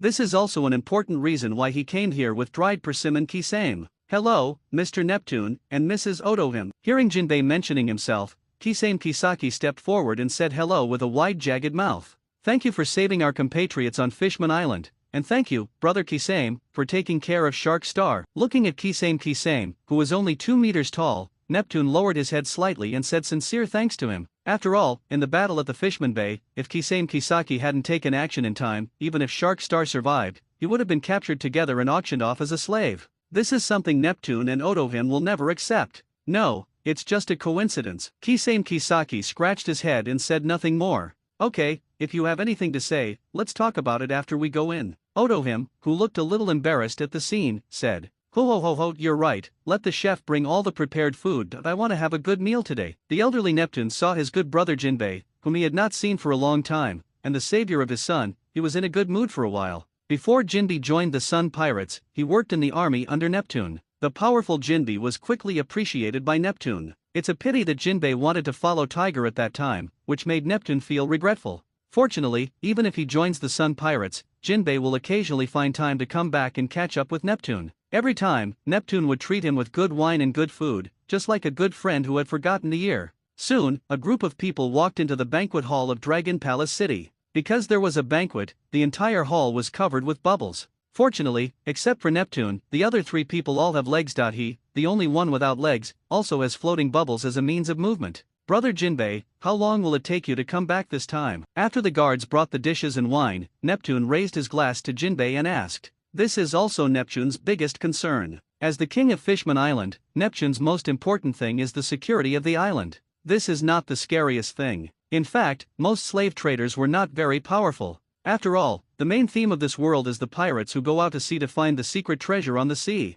What really worries Neptune is that there are many powerful pirates in the past who would easily catch a few female mermaids and strong fishermen as their starting capital to enter the new world. After all, everyone who has arrived in the Shampoo Islands knows that a female mermaid under the age of 30 can be worth hundreds of millions of belly. And the most common animal type devil fruit is only worth this. It can be said that for pirates, Fishman Island is full of gold. As long as you are willing to take action, without much effort, you can quietly steal a few mermaids, then buy them again, and you can easily get hundreds of millions of Baileys. After all, a pirate can escape the pursuit of the navy, be attacked by his companions, reach the Chambord Islands alive, and then be successfully coated, and then be lucky enough to reach Fishman Island. No matter whether it is strength or luck, it will not be bad. This is also what gives Neptune the most headache. Once the selected elite pirates have evil intentions, even he is powerless. Even if it was later discovered that someone had kidnapped the Fishman, once the pirates left the Fishman Island and returned to the sea, there is nothing they can do. After all, the sea is the human world.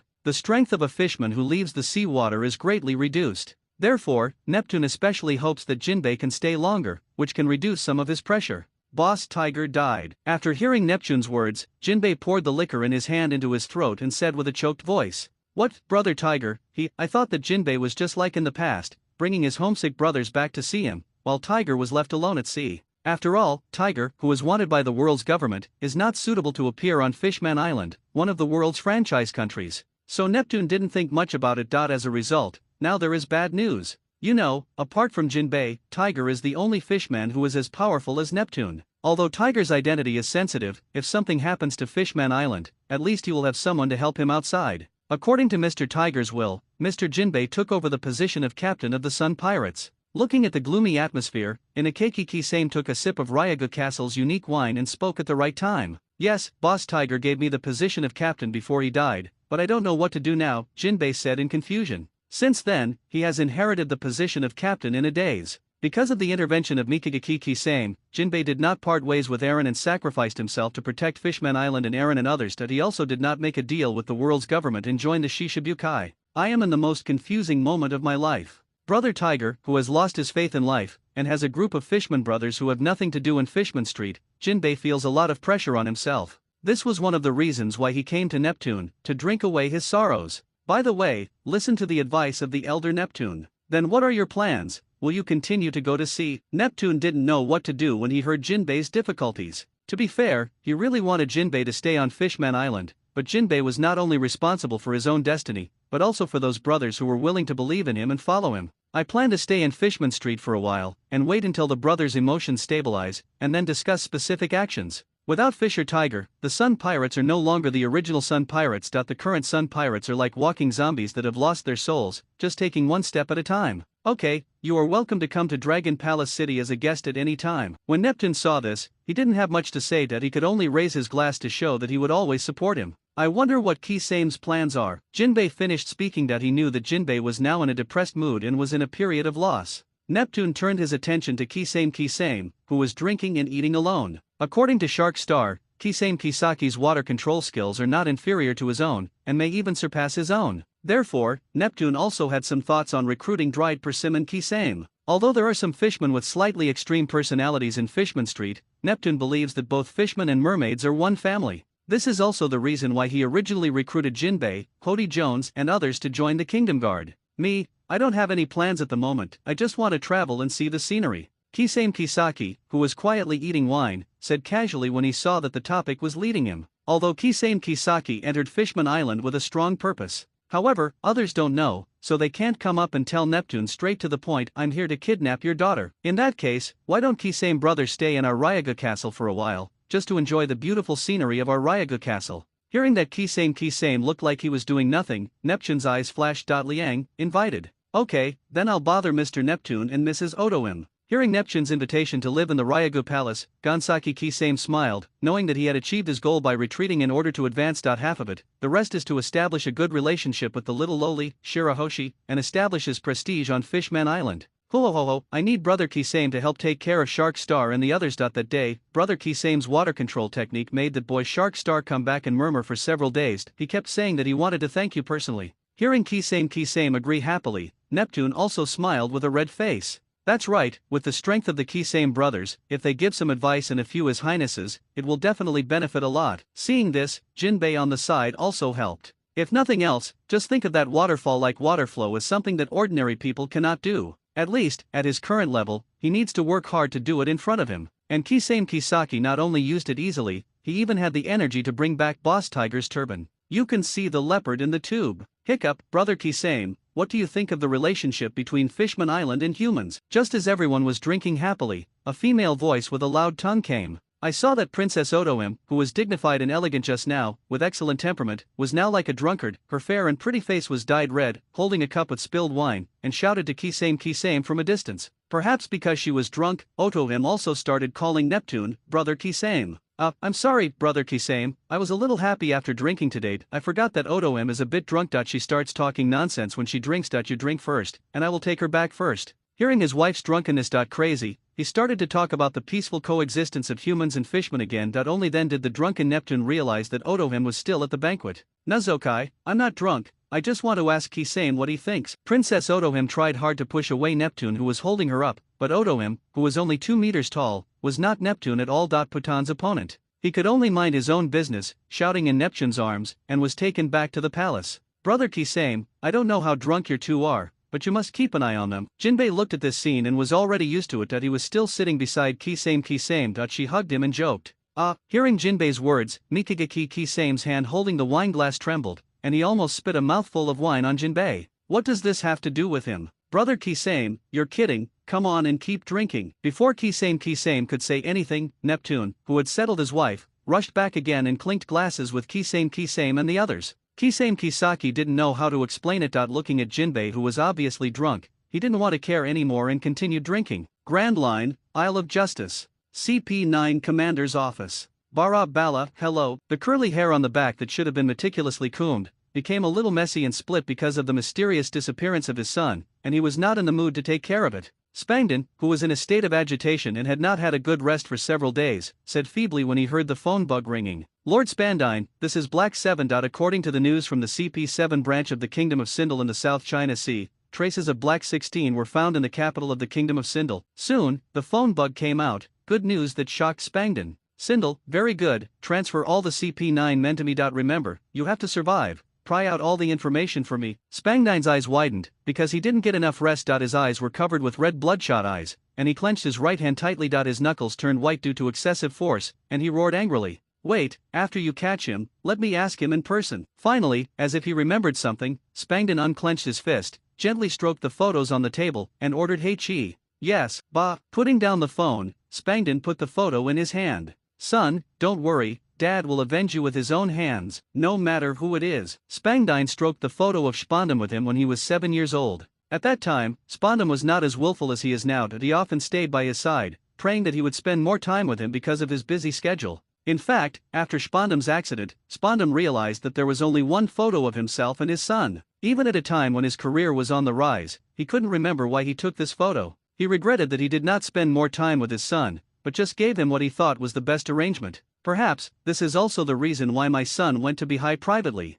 However, it is too late to realize everything now. The fact that Spangdine has reached this point proves that his brain is definitely not bad. From the moment Spangdam disappeared, he had given up the idea that his son was still alive. It's not that he looks down on Spandam, it's just that an elephant knife that ate the elephant fruit is not enough to protect Spandam. Therefore, what Spangdon has to do now is to catch Black 16 and find out who is behind the scenes. He wanted to see which sworn enemy dared to attack his son. Even if he is the steward of the Tianlong people, he will never show mercy. As for the celestial dragons, I'm sorry, but if the Tianlong people want to kill people from the CP organization, it's as easy as killing ants. After all, they were raised by their own family, so they shouldn't be killed if they wanted to. The first half of the Grand Line. A pirate ship whose main color is red, with snake characters printed on the sails, and is pulled by 2 giant green snakes. Sister, aren't we going back? A strange woman with long emerald hair, a head twice as big as her body, wearing a green bikini, green stockings, and high-heeled boots on her left leg asked. I don't want to see that old woman. If you want to ask why, it's because I'm so beautiful, everything I've done will be forgiven. A woman with long black hair, a smooth white forehead, and dark blue eyes. There is a slight glimmer in the colored eyes, a high nose bridge, a small nose, rosy lips, soft, smooth and shiny, wearing a pair of snake-shaped gold earrings under the ears,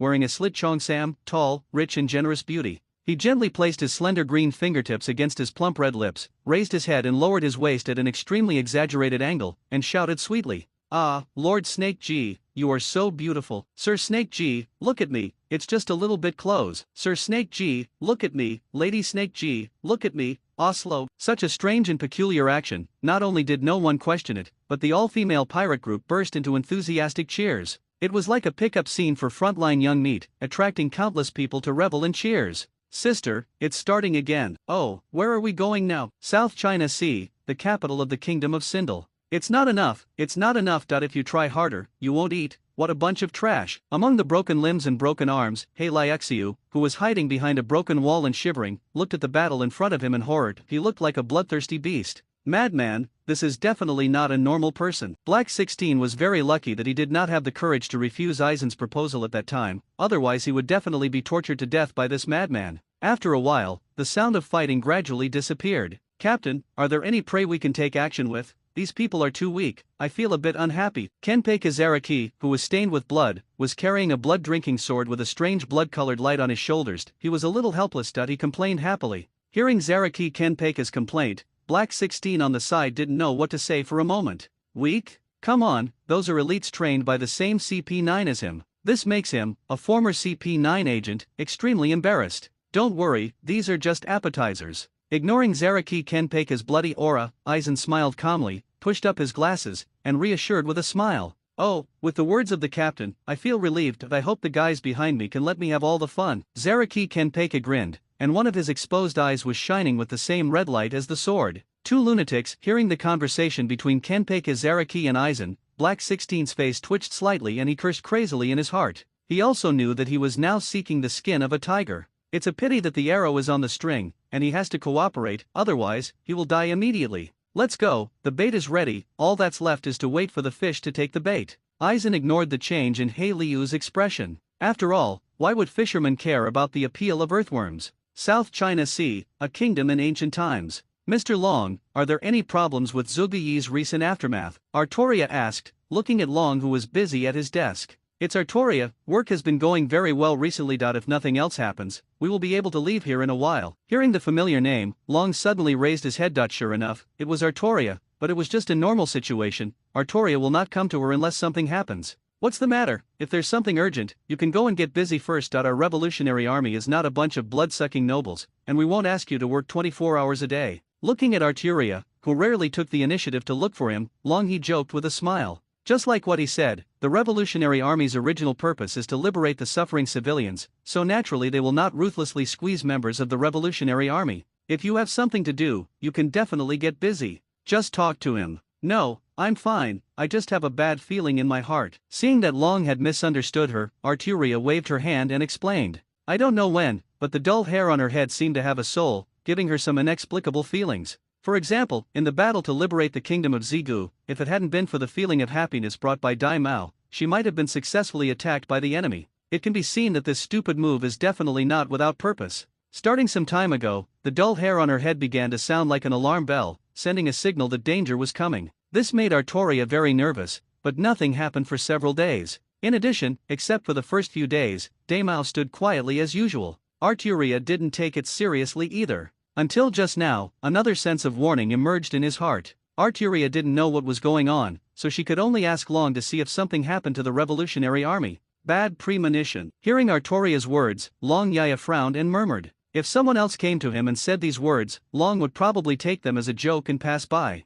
However, the woman in front of me, without even frowning, made the descendants of the gods known as the world's nobles, the celestial dragons, vanish into thin air. She would never make such a nonsensical joke. Therefore, Long also thought seriously about whether there had been any mistakes in his work recently. Silence. After a long while, he carefully recalled every action taken by the Revolutionary Army to overthrow the kingdom since its establishment. It seemed that everything went smoothly and there were no major problems. The somewhat confused Long let out a deep breath. What do you think? Finally, Long decided to ask what the girl in front of him thought of the question. I don't know. Unlike the nagging dragon, Arturia replied in an extremely bachelor manner.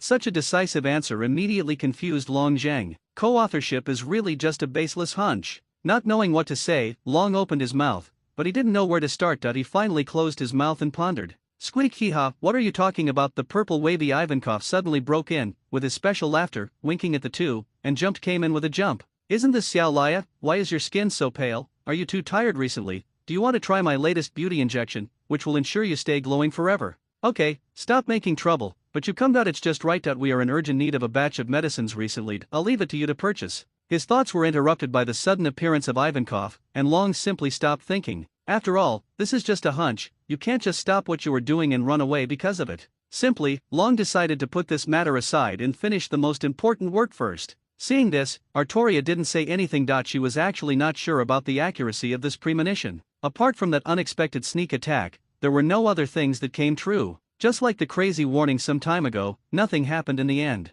Maybe it was just because she was too nervous. Then you guys get busy first. I'll go see Sabo and the others. Well, take a good rest recently and don't strain your nerves too much. The future is still long. After comforting Artoria, Long began to talk to Ivanko again. Husband, tell me what you need to pay attention to. Grand Line, Isle of Justice. CP9 Commander's Office. Bara Bala caught it. Hearing the phone ringing, Spangdon picked up the phone immediately, with a hint of expectation in his tone. Lord Spangdon, I'm sorry. Unidentified helpers appeared around the traitor Black 16. All the agents who went to the kingdom of Sindel died. The voice on the other side of the phone trembled with a hint of fear. Ha, that bastard actually has helpers. Is there any other news? After hearing the unexpected information, Spangdon's mind was a little confused. I thought it was a ridiculous action taken by the superiors at the last minute because of the money. Now it seems that it was clearly planned. Not yet. According to the latest information, intelligence personnel near the Zigu Kingdom saw He Lu appearing alone in the base area that was overthrown by the Revolutionary Army. The intelligence personnel who had no news suddenly received the news. After receiving the information handed over by his subordinates, he quickly said to Spangdine, Zigu Yi, Revolutionary Army, okay, you did a good job, remember, keep an eye on him. Bah! Hearing the word Revolutionary Army, Spangdine realized what was going on. Something's wrong. You know, in recent months, the Revolutionary Army has made great moves, overthrowing several non-joined kingdoms one after another, and has become a major concern for the world government. However, the strange thing is that Wulaoxing's order is only to strictly guard it, and does not require direct action. Therefore, Spangdon did not pay too much attention. Now, an espionage officer of a dignified CP organization is actually entangled with the Revolutionary Army determined to overthrow the world's government. This has to make Spangdine think too much. Could it be that the Revolutionary Army lost its mind after experiencing several great victories? Even if the Revolutionary Army is unclear, how can Black 16, who has been working for more than 10 years, not be clear about it? For a moment, Spangdine's already somewhat groggy mind became like paste, and he couldn't think of an answer at all. However, no matter what, since the Revolutionary Army is involved, Spangdine cannot make arbitrary claims.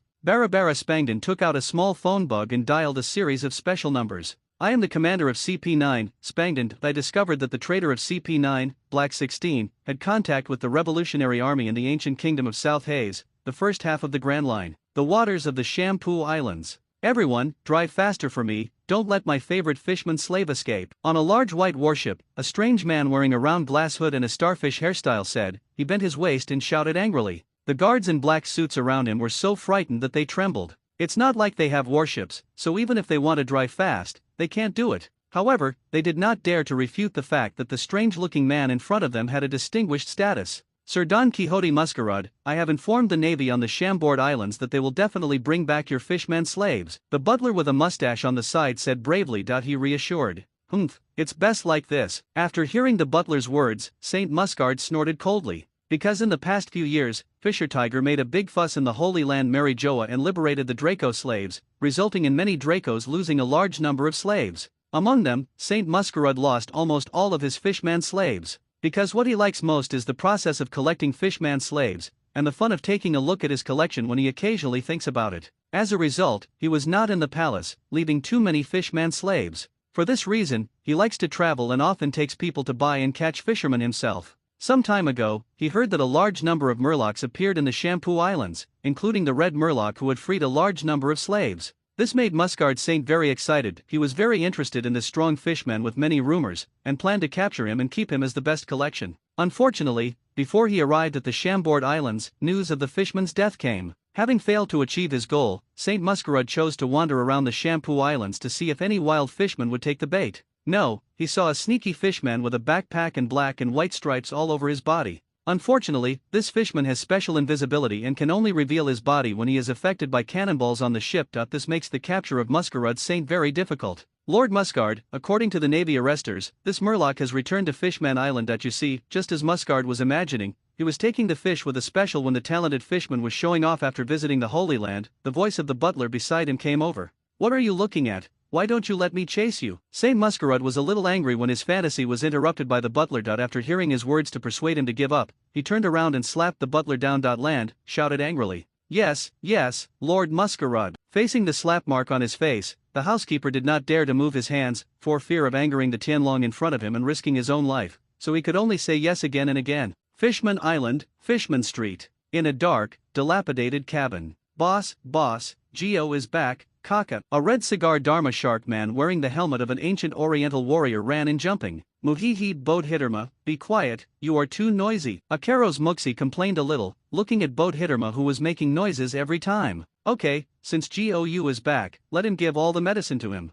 Looking at the two people who were about to quarrel, the man was wearing a flat hat with a trident pattern on his head and a wolfskin scarf around his neck. Hody Jones stood up and stopped. Yes, boss. Okay, boss. Looking at the two obedient people, Hody Jones nodded with satisfaction. Hoo-ho, boss, it's not good. Hody Jones was about to sit back and drink. After hearing this sentence, he looked up and saw a tall, thin fish man with black and white stripes. He ran in a panic. Hearing Geo's words, even Hody Jones, who hated humans very much in his heart, couldn't help but tighten his pupils. Even though he was in Fishman Street, he knew the position of the celestial dragons in the human world. It can be said that with the power of the celestial dragons, no one on Fishman Island can stop him. After all, they are a group backed by admirals. However, under normal circumstances, the celestial dragons would not be foolish enough to come to Fishman Island. After all, it is 100,000 meters away, and even the world's government and navy have no way to get here 100% safely. Who knows if any super large Neptune species will suddenly pass by. By then, it's not certain whether the three generals, who are fruit power users, can escape from the bottom of the sea. Therefore, after hearing Geo's words, Hody Jones quickly calmed down and opened his mouth to calm the emotions of the surrounding fishmen. Don't worry, tell me slowly, even the celestial dragons don't dare to go to Fishman Island easily. Hody Jones said confidently. That's right, even the celestial dragons don't dare to be presumptuous when they come to Fishman Island. Hammond, a moray eel man with reddish-brown curly hair on the side, echoed. After I finished purchasing the materials, when I was rushing back, I saw the man wearing a transparent hood on the boat. He ordered me to be captured and taken back to be a slave. If I hadn't had the power of invisibility, I'm afraid, said at this point, Geo was frightened for a while. I thought I could make a fortune easily, but I didn't expect that I would end up on the receiving end of the celestial dragon. If it weren't for his own racial abilities, any fishman who came out would have been furious on the spot. What, damn the celestial dragons, if it weren't for them, how could humans come to catch the fishermen? The fishman on the side heard Zhao's words and said with empathy and anger, that's enough. The top priority is to develop the medicine. As for the Tianlong people, don't be afraid, I'm sorry that they don't dare to come to Fishman Island. Just be careful when you go out to buy materials in the future.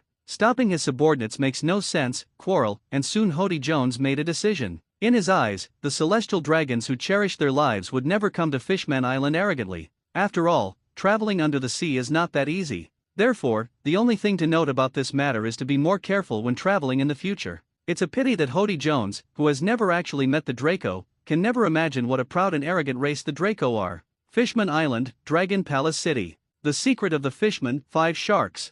5 4-meter large water sharks, under the control of Kisame Kisaki, knocked Shark Star, Emperor Star, and Sunset Star around, making them dizzy. He was quickly defeated. Then, 5 water sharks that were a few times smaller circled around the 3-year-old little loli beside them. The white stars kept circling and nuzzling from time to time, make the little one giggle with joy. Yeah, Boss Kisame is so powerful, even more powerful than Boss Jinbei. He knocked down all his brothers. Shirahoshi, who was only 3 years old and already 6 meters tall, clapped his hands and shouted with a smile. Bai Sing, who had never experienced the loss of her mother in childhood or the harassment by monsters after losing her mother, was still a lively and cheerful little girl. After just a few days of getting along with each other, Shirahoshi was able to place Inikasaki Kisame in a higher position than Jinbei. In particular, Kisame Keikisaki can also summon small sharks, and after performing with his brothers, he will also play with him. This makes her very happy because she lacks friends because of her huge body. Kisame-sensei, you are indeed a master of water control jutsu. You can control such a huge amount of water with just one slap on the ground. I am still far behind.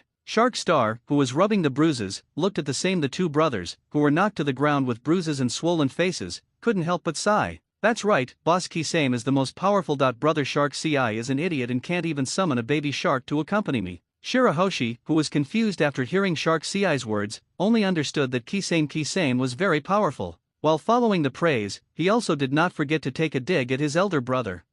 Seeing his sister's complaints, Shark Star touched the back of his head and laughed twice. After all, she is her own little princess. If she refutes a few words, she will drop the little pearl and she will be beaten. Ha ha ha, His Highness Shaxing is also very powerful, but he is still young. It will be fine when the 3 highnesses reach my age. Kisame smiled and touched Shirahoshi, who came closer, and faced Shaxing. Comforted. Really, Kisame-sensei, can we do it too? Emperor Hoshi and Kozei Hoshi, who were still a little discouraged at first, looked over with gleaming eyes when they heard Kisame's words mentioning them. Yes, maybe 10 years later, you will be a strong man on your own. Looking at the two fools who took his polite words seriously, Inokeki Kisame could only say helplessly, I will work hard, Kisame-sensei. One day, I will reach the level of my father and protect the entire Fishman Island. After all, the oldest shark star stood up and looked at Kisame with burning eyes. As if to cheer myself up. Kisame Kisaki just smiled and didn't say anything else. In fact, he was really curious as to why there were 6 members of the Royal Mermaid family, each of whom was of a different species,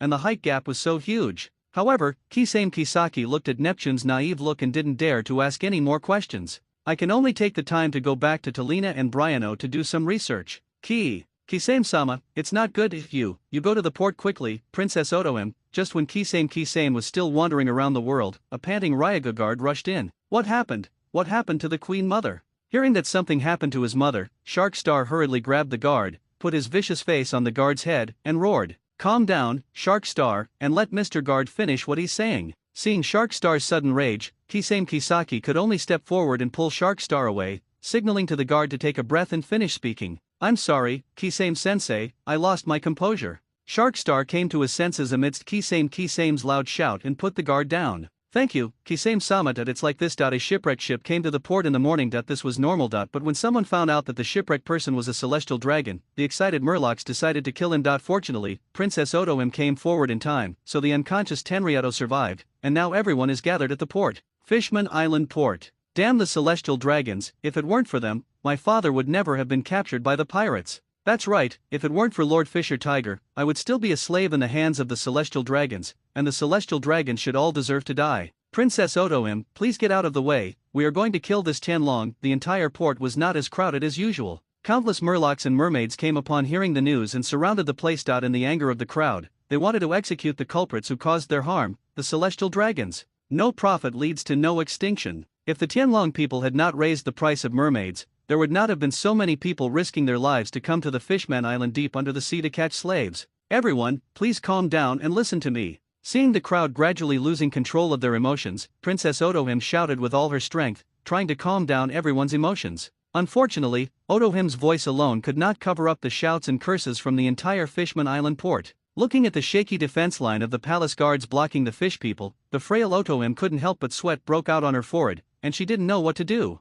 Make a moment, Lord Kisame is here. Just when Otohime was at a loss, more palace guards arrived in time with Kisame, Shark Ci, and others. It's Kisame-sama. Thanks to Kisame-sama, my sister was rescued last time. That's right, Kisame-sama not only saved those abducted mermaids, but also killed the human pirates who dared to attack us. Kill them all, everyone get out of the way, Kisame-sama will do justice to us. Get out of the way, let Kisame-sama do justice to us. I don't know who shouted in the crowd, who just said the crowd who were clamoring to kill the celestial dragon began to shout, asking Inokasaki Kisame to seek justice. After all, the fishmen and mermaids who have lived on Fishman Island for many years still respect the royal family, King Neptune and Princess Otohime from the bottom of their hearts. Otherwise, just a dozen palace guards would not be able to stop so many people. They were also afraid of accidentally injuring Princess Otohime in the collision, so they just used force in an attempt to make Otohime leave. Now, there is another Fishman hero who has become famous in recent days, Kisame Inagaki. They very much hoped that Kisame Kisaki would kill all the offenders without mercy as usual. Everyone, calm down and listen to me.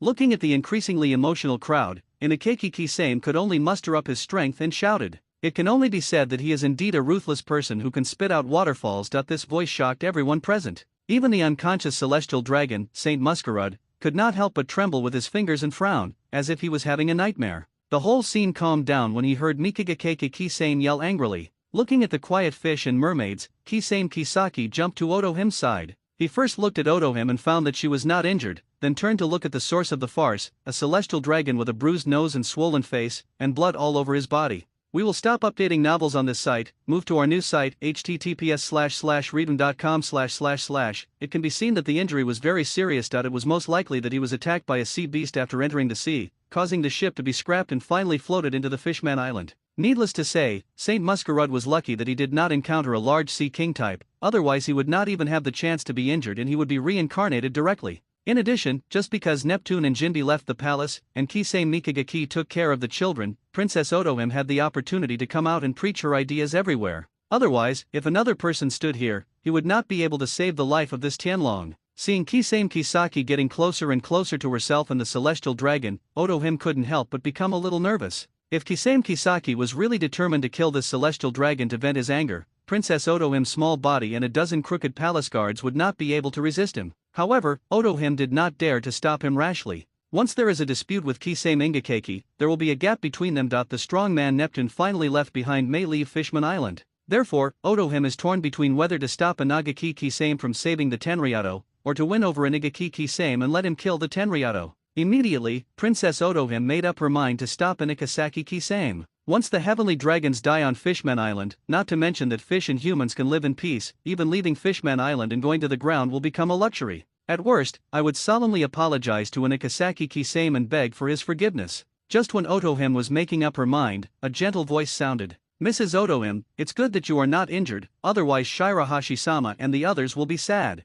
Can you please look at me? Otohime, who was already prepared to stop Inakaki Kisame, followed. Just when he was about to speak to stop the voice, he suddenly froze. Otohime's blue eyes widened and she looked at Inakasaki Kisame in surprise. She didn't expect this outcome at all. After all, during the days that Kisame Kisaki stayed on Fishman Island, he spared no one and had their heads chopped off from all the pirates who dared to capture mermaids. This is also the reason why Inarike Kisame was so popular when he came here just now. It is said that in the Mermaid Cafe, there is a specially formed Kisame-sama support club. As a result, the first words they said when they met were that they cared about Shirahoshi and the others, which really caught Otohime off guard. While everyone is calm now, Mrs. Otohime can say whatever you want to say. Looking at the stunned Otohime, Inakaki Kisame skillfully showed his jagged mouth and said with a smile, okay, thank you very much, Kisame. At the reminder of Kisame Kisaki, Otohime bowed to him, then walked in front of the stage and looked at the quiet people in the audience. Compatriots, I know that you hate humans, hate the harm humans have done to us, and hate the nobles among humans even more.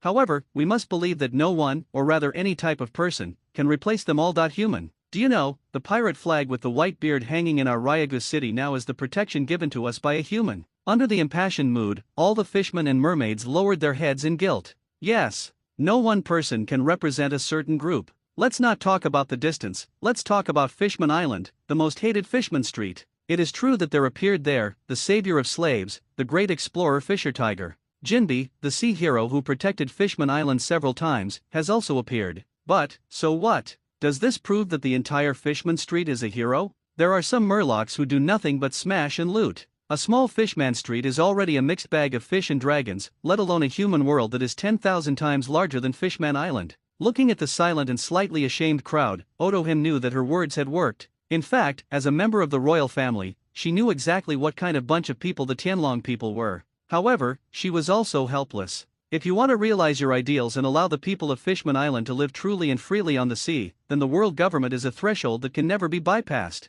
As a world noble, the Tianlong people are undoubtedly the best candidates to lead the way. They have the ability and status to protect the fishmen. Therefore, Otohime is willing to bet on the probability of finding a piece of gold in the garbage heap. Hi, it hurts. Where is this? While everyone was still immersed in Princess Otohime's speech, Saint Muscarud groaned softly. Then, he barely raised his body up with his hands and looked at the scene surrounded by fishmen. Hey, what are you murlocs doing? Help me up quickly. Even though we were outnumbered, Saint Muscarud still maintained an extremely arrogant attitude and said viciously. Seeing that no one was paying attention to him, Saint Muscarud took out a pistol with a gold pattern from his waist and aimed it at the fishmen present. Upon seeing this, the atmosphere that had been somewhat silent just now suddenly became tense. What are you doing? You are trying to create, in order to prevent the celestial dragon who despises formality from continuing to convulse, affecting the people's hearts. That Otohime had finally calmed down. As expected, Kisame Kisaki dodged and knocked him unconscious with one blow. After giving Otohime a reassuring look, he threw him to the guard on the side. Please rest assured, in the name of the Princess of Ryagu Castle, I guarantee that this celestial dragon will never cause any harm to Fishman Island.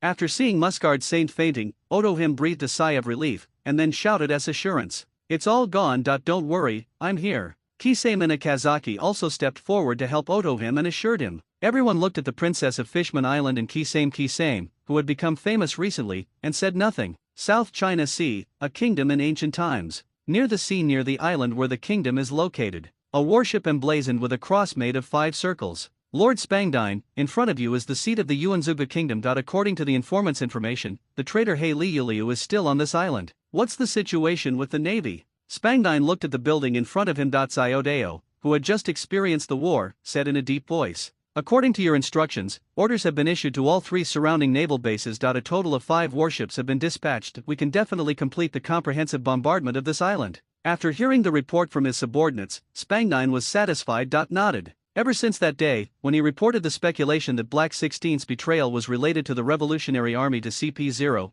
the strongest intelligence organization under the command of the world government, he got this order. In view of the strength shown by the Revolutionary Army, CP0 will personally lead the battle, with a group of CP9 combatants, as well as all nearby Navy branch soldiers, to complete this strangulation of the Revolutionary Army. Sir, I wonder when we will take action. Spangdine returned to the cabin and asked CP0, one of whom was wearing a white coat, a white suit, and a pure white mask. In 1 hour, with firepower covering a quarter of an hour, land on the island. The man in the pure white mask, who was sitting on a chair and playing with 2 crystal clear ice balls braving the cold air, said in a cold tone. It was cold in the true sense. The cold air he exhaled caused a thin layer of frost to form on Spangdine's head. Yes, sir. After receiving the order, Spangdine quickly exited the cold cabin and stood in the sun, shaking his body unconsciously to relieve the cold. After a while, he warmed up and then conveyed the order just now. He is indeed a monster that stands out from CP0. This attack on the Revolutionary Army was led by the deputy captain of the CP0 organization. 4 teams participated in the encirclement and suppression. You know, the entire CP0 team number is only a dozen or so.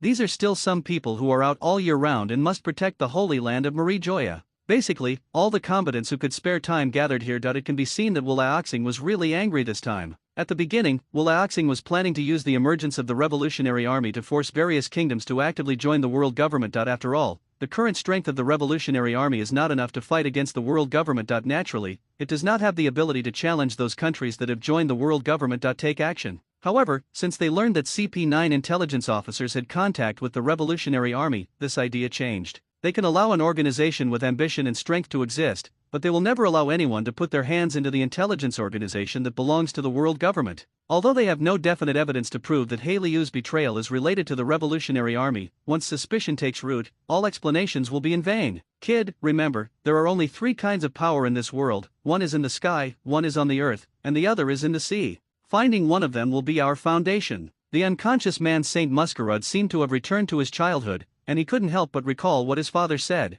As a child, Saint Muscarud found it difficult to understand. In fact, when he grew up, he still didn't understand. He in heaven didn't know that he on earth had a lot of slaves around him, and only the ones in the sea were left. In his opinion, the so-called sea consists of 2 species, fish and mermaid. Although he didn't understand why he was looking for these powers, after all, he had been a high-ranking celestial dragon since he was born, and he didn't need to worry about anything at all. Gourmet food? Beauty? Wealth? Right? He has all of these, and even he is a little tired of them. Therefore, in order to have fun and find a foothold, as his father said, he would always go to various places and collect various creatures. This trip to the bottom of the sea was both unfortunate and lucky for him. Unfortunately, he encountered a super large sea king of unimaginable size. Just passing by, it knocked the entire ship into pieces. Fortunately, the super large sea king did not take this little bug seriously and simply passed by. This allowed him to survive and reach the Fishman Island. Where is this? The groggy Saint Muscarud rubbed the pain in his neck and looked at the shell-like buildings around him in confusion. You're awake, this is Fishman Island, Dragon Palace City. The gentle female voice was like a gentle mother's lulling her to sleep, making the newly awakened Saint Muscarud feel a little warm.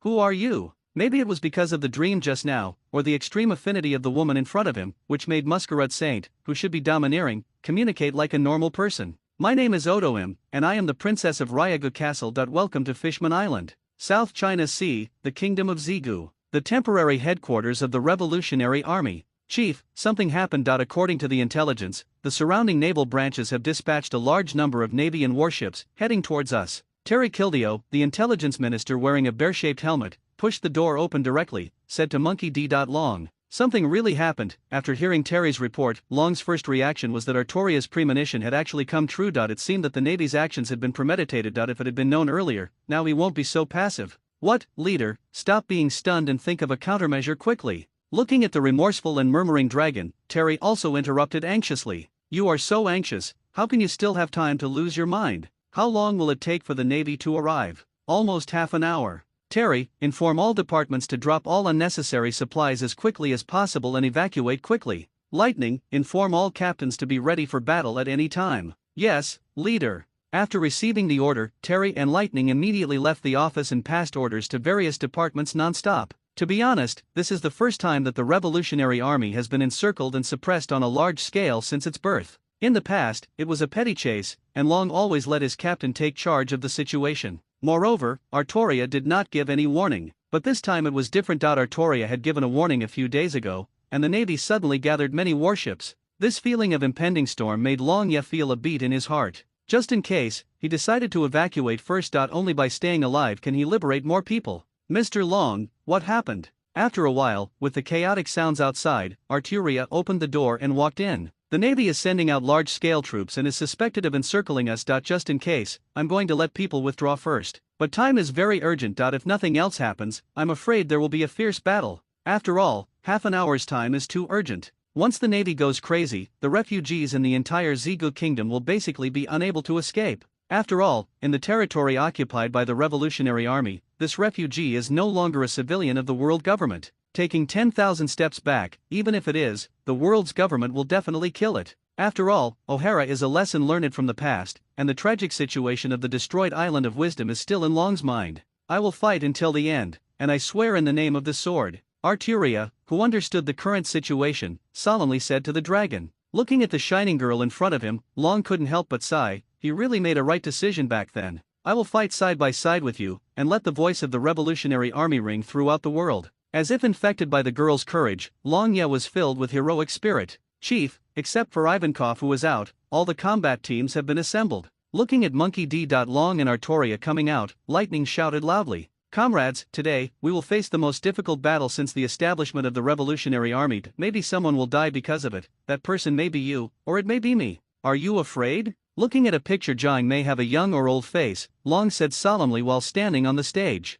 For our ideals and for those who are in suffering, we have nothing to fear. Have nothing to fear. Someone shouted, like water dripping into a pan, causing an explosion-like response. Okay. Everyone, today, right here, let our voices resound across the sea. Looking at the high morale revolutionary soldiers, Long's blood boiled for a moment. This battle is inevitable. Likewise, this battle is also a testimony to the results of his hard work over the years. He believes that as long as it survives this difficulty, the Revolutionary Army can be regarded as a force truly qualified to challenge the world's government. Although he doesn't know who his enemies are, he has so many like-minded comrades, and with their support and encouragement, he has nothing to fear. East China Sea, Xuanjiao Village. On a small fishing boat. Is this the power of faith? Niu Shui, who was sitting cross-legged and fishing with her eyes closed, sighed as she looked at the Revolutionary Army with high morale through Artoria's perspective. The dark cannonballs pierced the sky like meteors and fell to the ground, causing bursts of roar. Although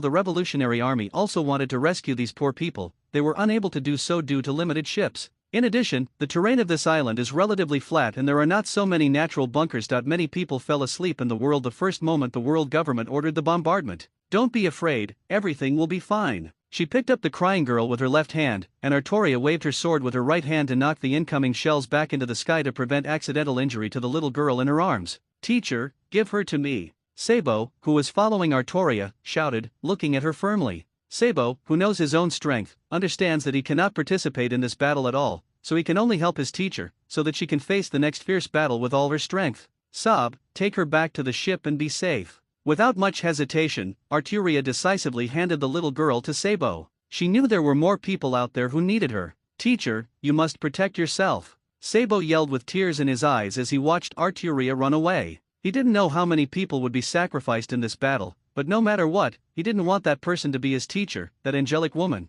Chief, what should I do? Terry, the intelligence minister with a gray face, looked at the soldiers who had just evacuated less than half, and looked at Long with some despair. Don't panic, Terry, take the people to evacuate first. Lightning, take the people to protect the refugees. Crow, Bello Betty, Lindbergh, the three of you take the people, go to the port with me, and buy time for them. Yes, leader. After receiving the order, everyone quickly dispersed. Seeing the cannonballs coming at high speed, Long didn't waste any effort to clean them up. He doesn't know how difficult the battle he will face next will be, so he must be mentally alert to face any unexpected situation. Sir, the shells are almost used up. Seeing that the shells were almost used up, Spangdine trotted to the CP0 members and said respectfully, "Then go ashore and don't let anyone go." He smashed the pair of ice balls in his palm with force, and the man in the pure white mask stood up. "Cheer up, everyone, there is no room for failure in this mission." "Yes, Captain." As the deputy captain of the CP0 organization, Hockey Man will never allow his mission to be stained, let alone fail. Anyone who dares to block it will be turned into ice sculptures and crushed. Damn it, damn it, damn it, Aizen deserves to die, Zaraki Kenpeka deserves to die too. I really believed him. Black 16, who was hiding in a ruined wall, kept cursing loudly, Aizen who tricked himself here. Although he may know in his heart that he is being used, when countless shells explode in his face, he is still inevitably filled with anger and fear, and wants to find a way to vent it out. "If you want me dead so much, you might as well chop me twice." Zaraki Kenpeki used his exposed eye to look at Heilia fiercely and said teasingly, Seeing the sudden appearance of Zaraki Kenpeka, Black 16 was startled and hesitated to say a word. "Okay, stop playing around, you will have a chance to fight later." Aizen on the side interrupted Zaraki Kenpeka's intention to continue toying with Black 16. "After all, the real battle has just begun. It's up to you. Who made you the captain?" There was no suspense. Black 16, who had lost his faith and courage, was no enemy of Zaraki Kenpeka that he was beheaded with just a few moves. "Let's go, let's take you to a place where you can fight to your heart's content." Aizen pushed the frame of the mirror, without even looking at it. Heilia said in a calm tone, "Coast Port.